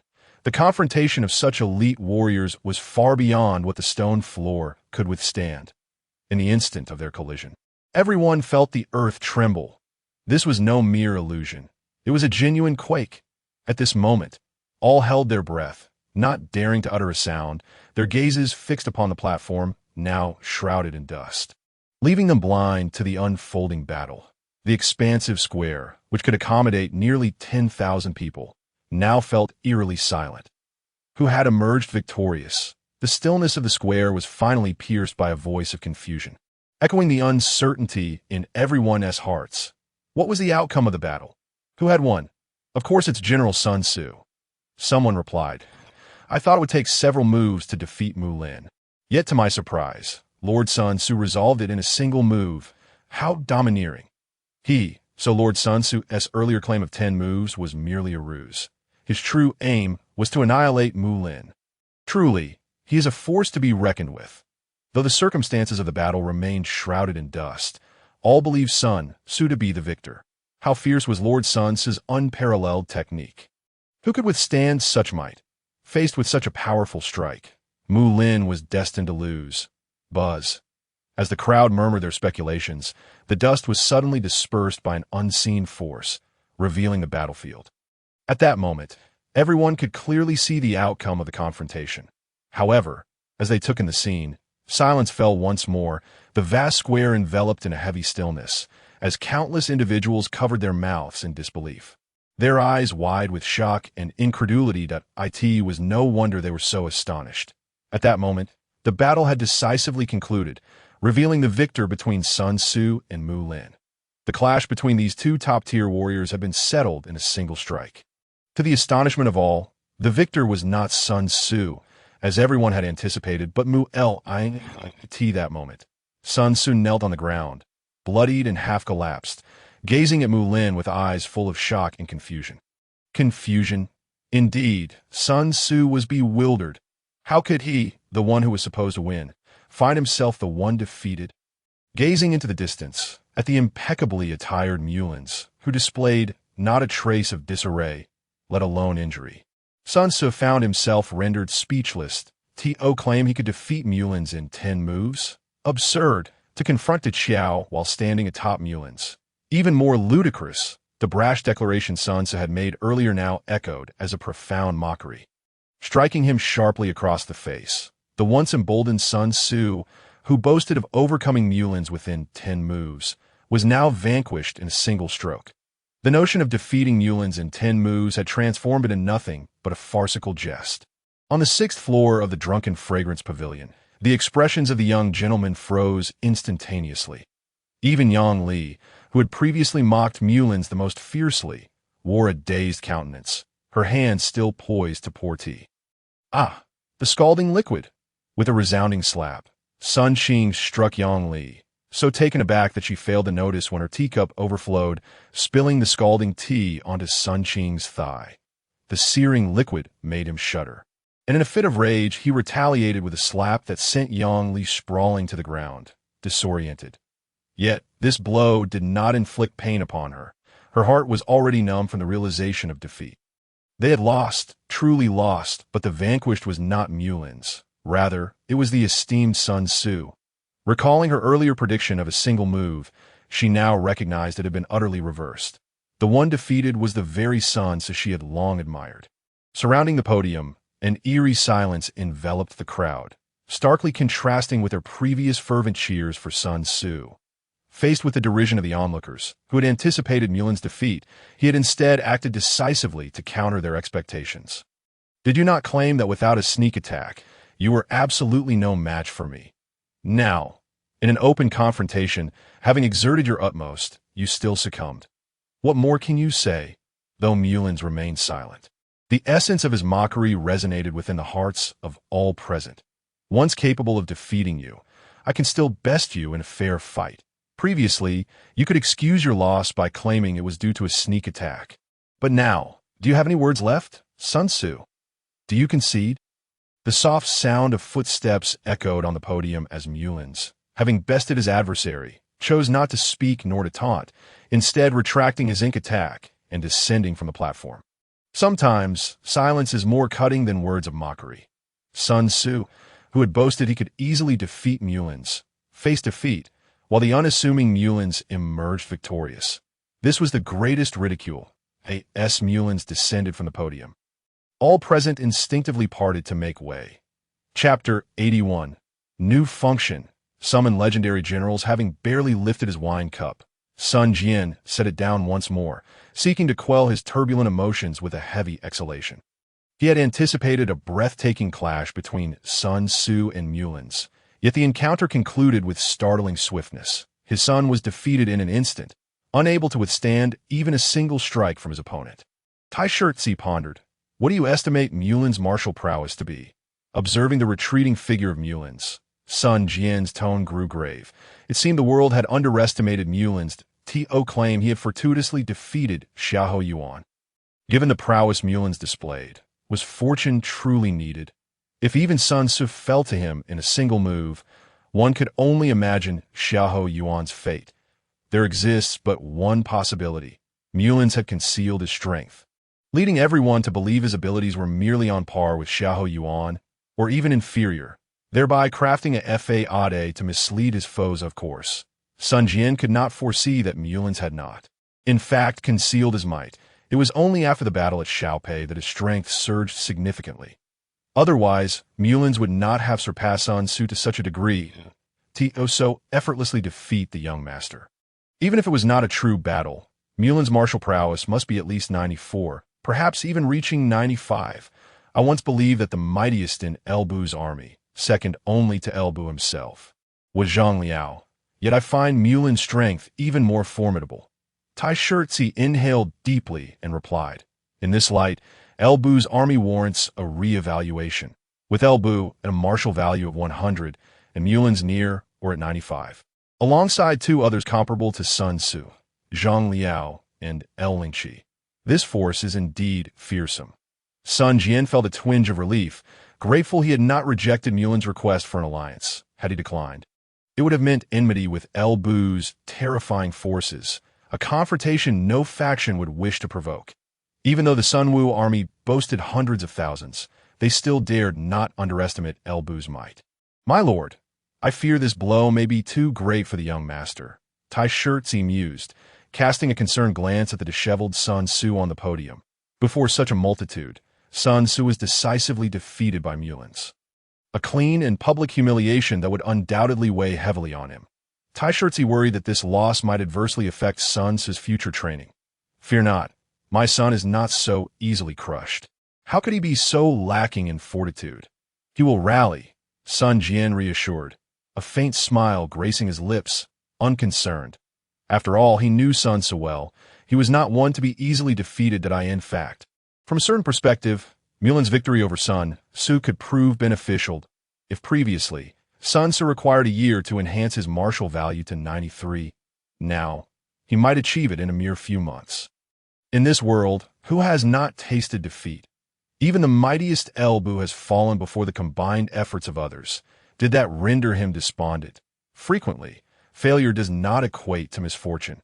You may conquer renowned generals, but to break their spirit is an entirely different endeavor. Alas, had I slain Sun Tzu, I would have gained a wealth of points. Unlike ordinary top-tier generals, Sun Tzu is the heir of the Sun Wu army and the son of Sun Jian. His points far exceed those of Xiahou Yuan. Lamented the divine system within Mulin's mind as he departed. Fool! The system's words prompted Mulins to smirk. Oh, you dare call me a fool? The divine system retorted, vexed that to call you a fool is an understatement. If you were not a fool, would you utter such impractical thoughts?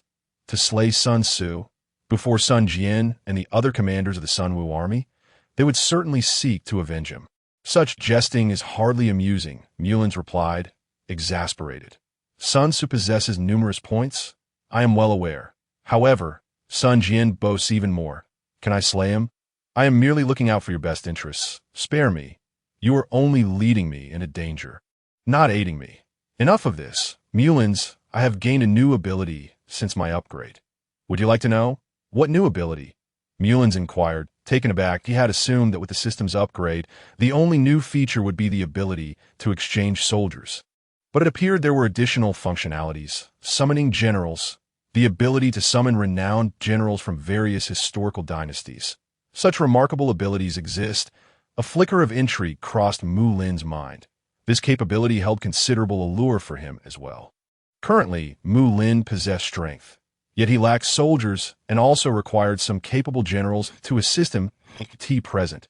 Mulin had no generals under his command, necessitating that he undertake many tasks alone, which became a source of frustration for him.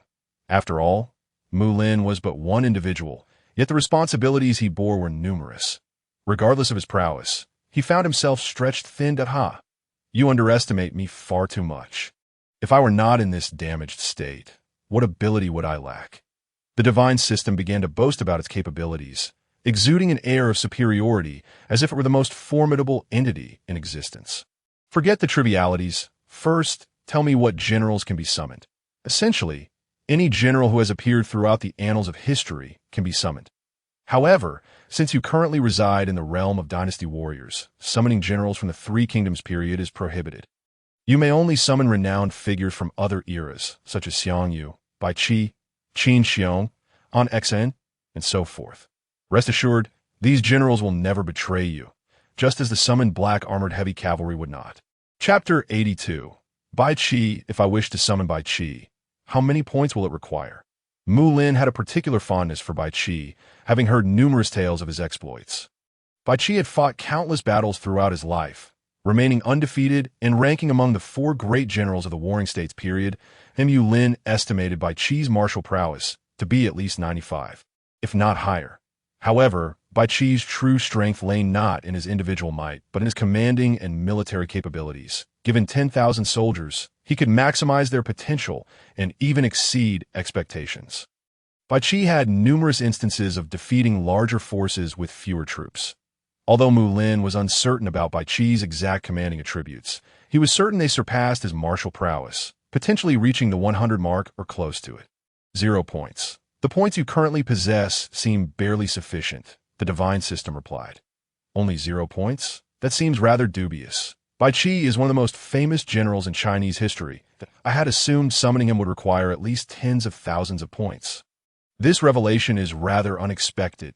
I forgot to mention that, due to my current damaged state, the Bai Qi you summon will not be his fully realized form, but rather a weakened version.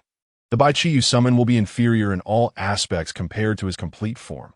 The divine system's voice carried a hint of shyness, as if somewhat embarrassed. Mulin rolled his eyes in exasperation. It was evident that there were no free lunches in this world, and he had been overly optimistic. To summon a general with a martial value exceeding 95 and commanding attributes near 100 with merely 10 points was simply unrealistic. The divine system would not engage in such a losing proposition. What would be required to summon Bai Qi in his complete form? Apologies, but I am currently unable to summon Bai Qi in his complete form. Just as with the rules regarding the types of troops available for exchange, I cannot summon ghostly cavalry or elephant troops at this time. That IT is not merely a matter of how many points you possess. The divine system explained, so I must wait until I level up before Bai Qi can achieve his complete form. Mulin raised an eyebrow and inquired once more. After the divine system's explanation, Mulin gained a clearer understanding. For the present, any general he summoned would not be in their complete form, but rather a weakened variant. Restoring their original strength would require leveling up the divine system. In theory, yes, the divine system replied.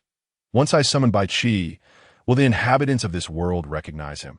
After all, some of these generals are monumental figures in history. Surely their existence must be documented somewhere. Rest assured, the space you currently inhabit is not the historical Three Kingdoms, but a separate realm, an independent game world that in the history of this world. There are no legendary generals, meaning Bai Qi and Xian you have never appeared in this space. Therefore, you need not worry about others questioning the resurrection of the deceased. That puts my mind at ease. Exhaling deeply, Mulin felt relieved, knowing that he could summon these historical figures without concern for causing panic. By the way, I once played a game called Demon King Warriors in modern times. Can characters from that game be summoned? A spark of inspiration crossed Mulin's mind. Demon King Warriors share a genre with Dynasty Warriors and featured equally formidable generals, including characters from the Celestial Realm and mythical figures such as Nuwa, Himiko, and Taigong Wang, as well as the terrifying antagonist, Yuan LG, if he could summon those characters. No, the divine system interrupted, dousing Mulin's enthusiasm like a bucket of cold water. Why not? This space is fundamentally a game, is it not? Why can't characters from Demon King Warriors be summoned? Mulin felt a tinge of disappointment upon receiving this answer, as he had hoped to summon Nuwa. The divine system's words extinguished that notion entirely. There are certain things I cannot disclose in detail. You will come to understand them in due time, that I can only say that no character from Demon King Warriors can be summoned. But they will appear. The divine system's voice took on a mysterious tone that, I see. Though the divine system did not explicitly reveal the reason, Mulin grasped the gist. The inability to summon characters from Demon King Warriors, yet the certainty that they would eventually appear hinted that those figures would inevitably grace this world. I wonder how formidable Yuan LG, the ultimate boss of Demon King Warriors, will be. I estimate his martial prowess will exceed 98, but whether it reaches 100 remains uncertain. Are you not intending to summon Bai Qi? The points you possess are just enough. Would you like to summon him immediately? No, let's postpone the summoning for a few days. We are in Jiangdong City, the territory of Sun Wu, where spies abound. The sudden appearance of a powerful subordinate would be difficult to explain. Very well, strive to earn more points. When you do not forget to reserve a portion for me, that as I grow stronger. So too will you, if you wish to exchange for advanced troops or restore Bai Qi and the others to their complete forms. You will require my assistance to not forget this. Rest assured. I shall not neglect you, Mulin replied with a smirk. Chapter 83. Reinforcements from Sun Wu. When Mulin arrived at the Zui Xiang Lu, Xiao and Xiao Qiao had been waiting for quite some time. Have the matters above been resolved?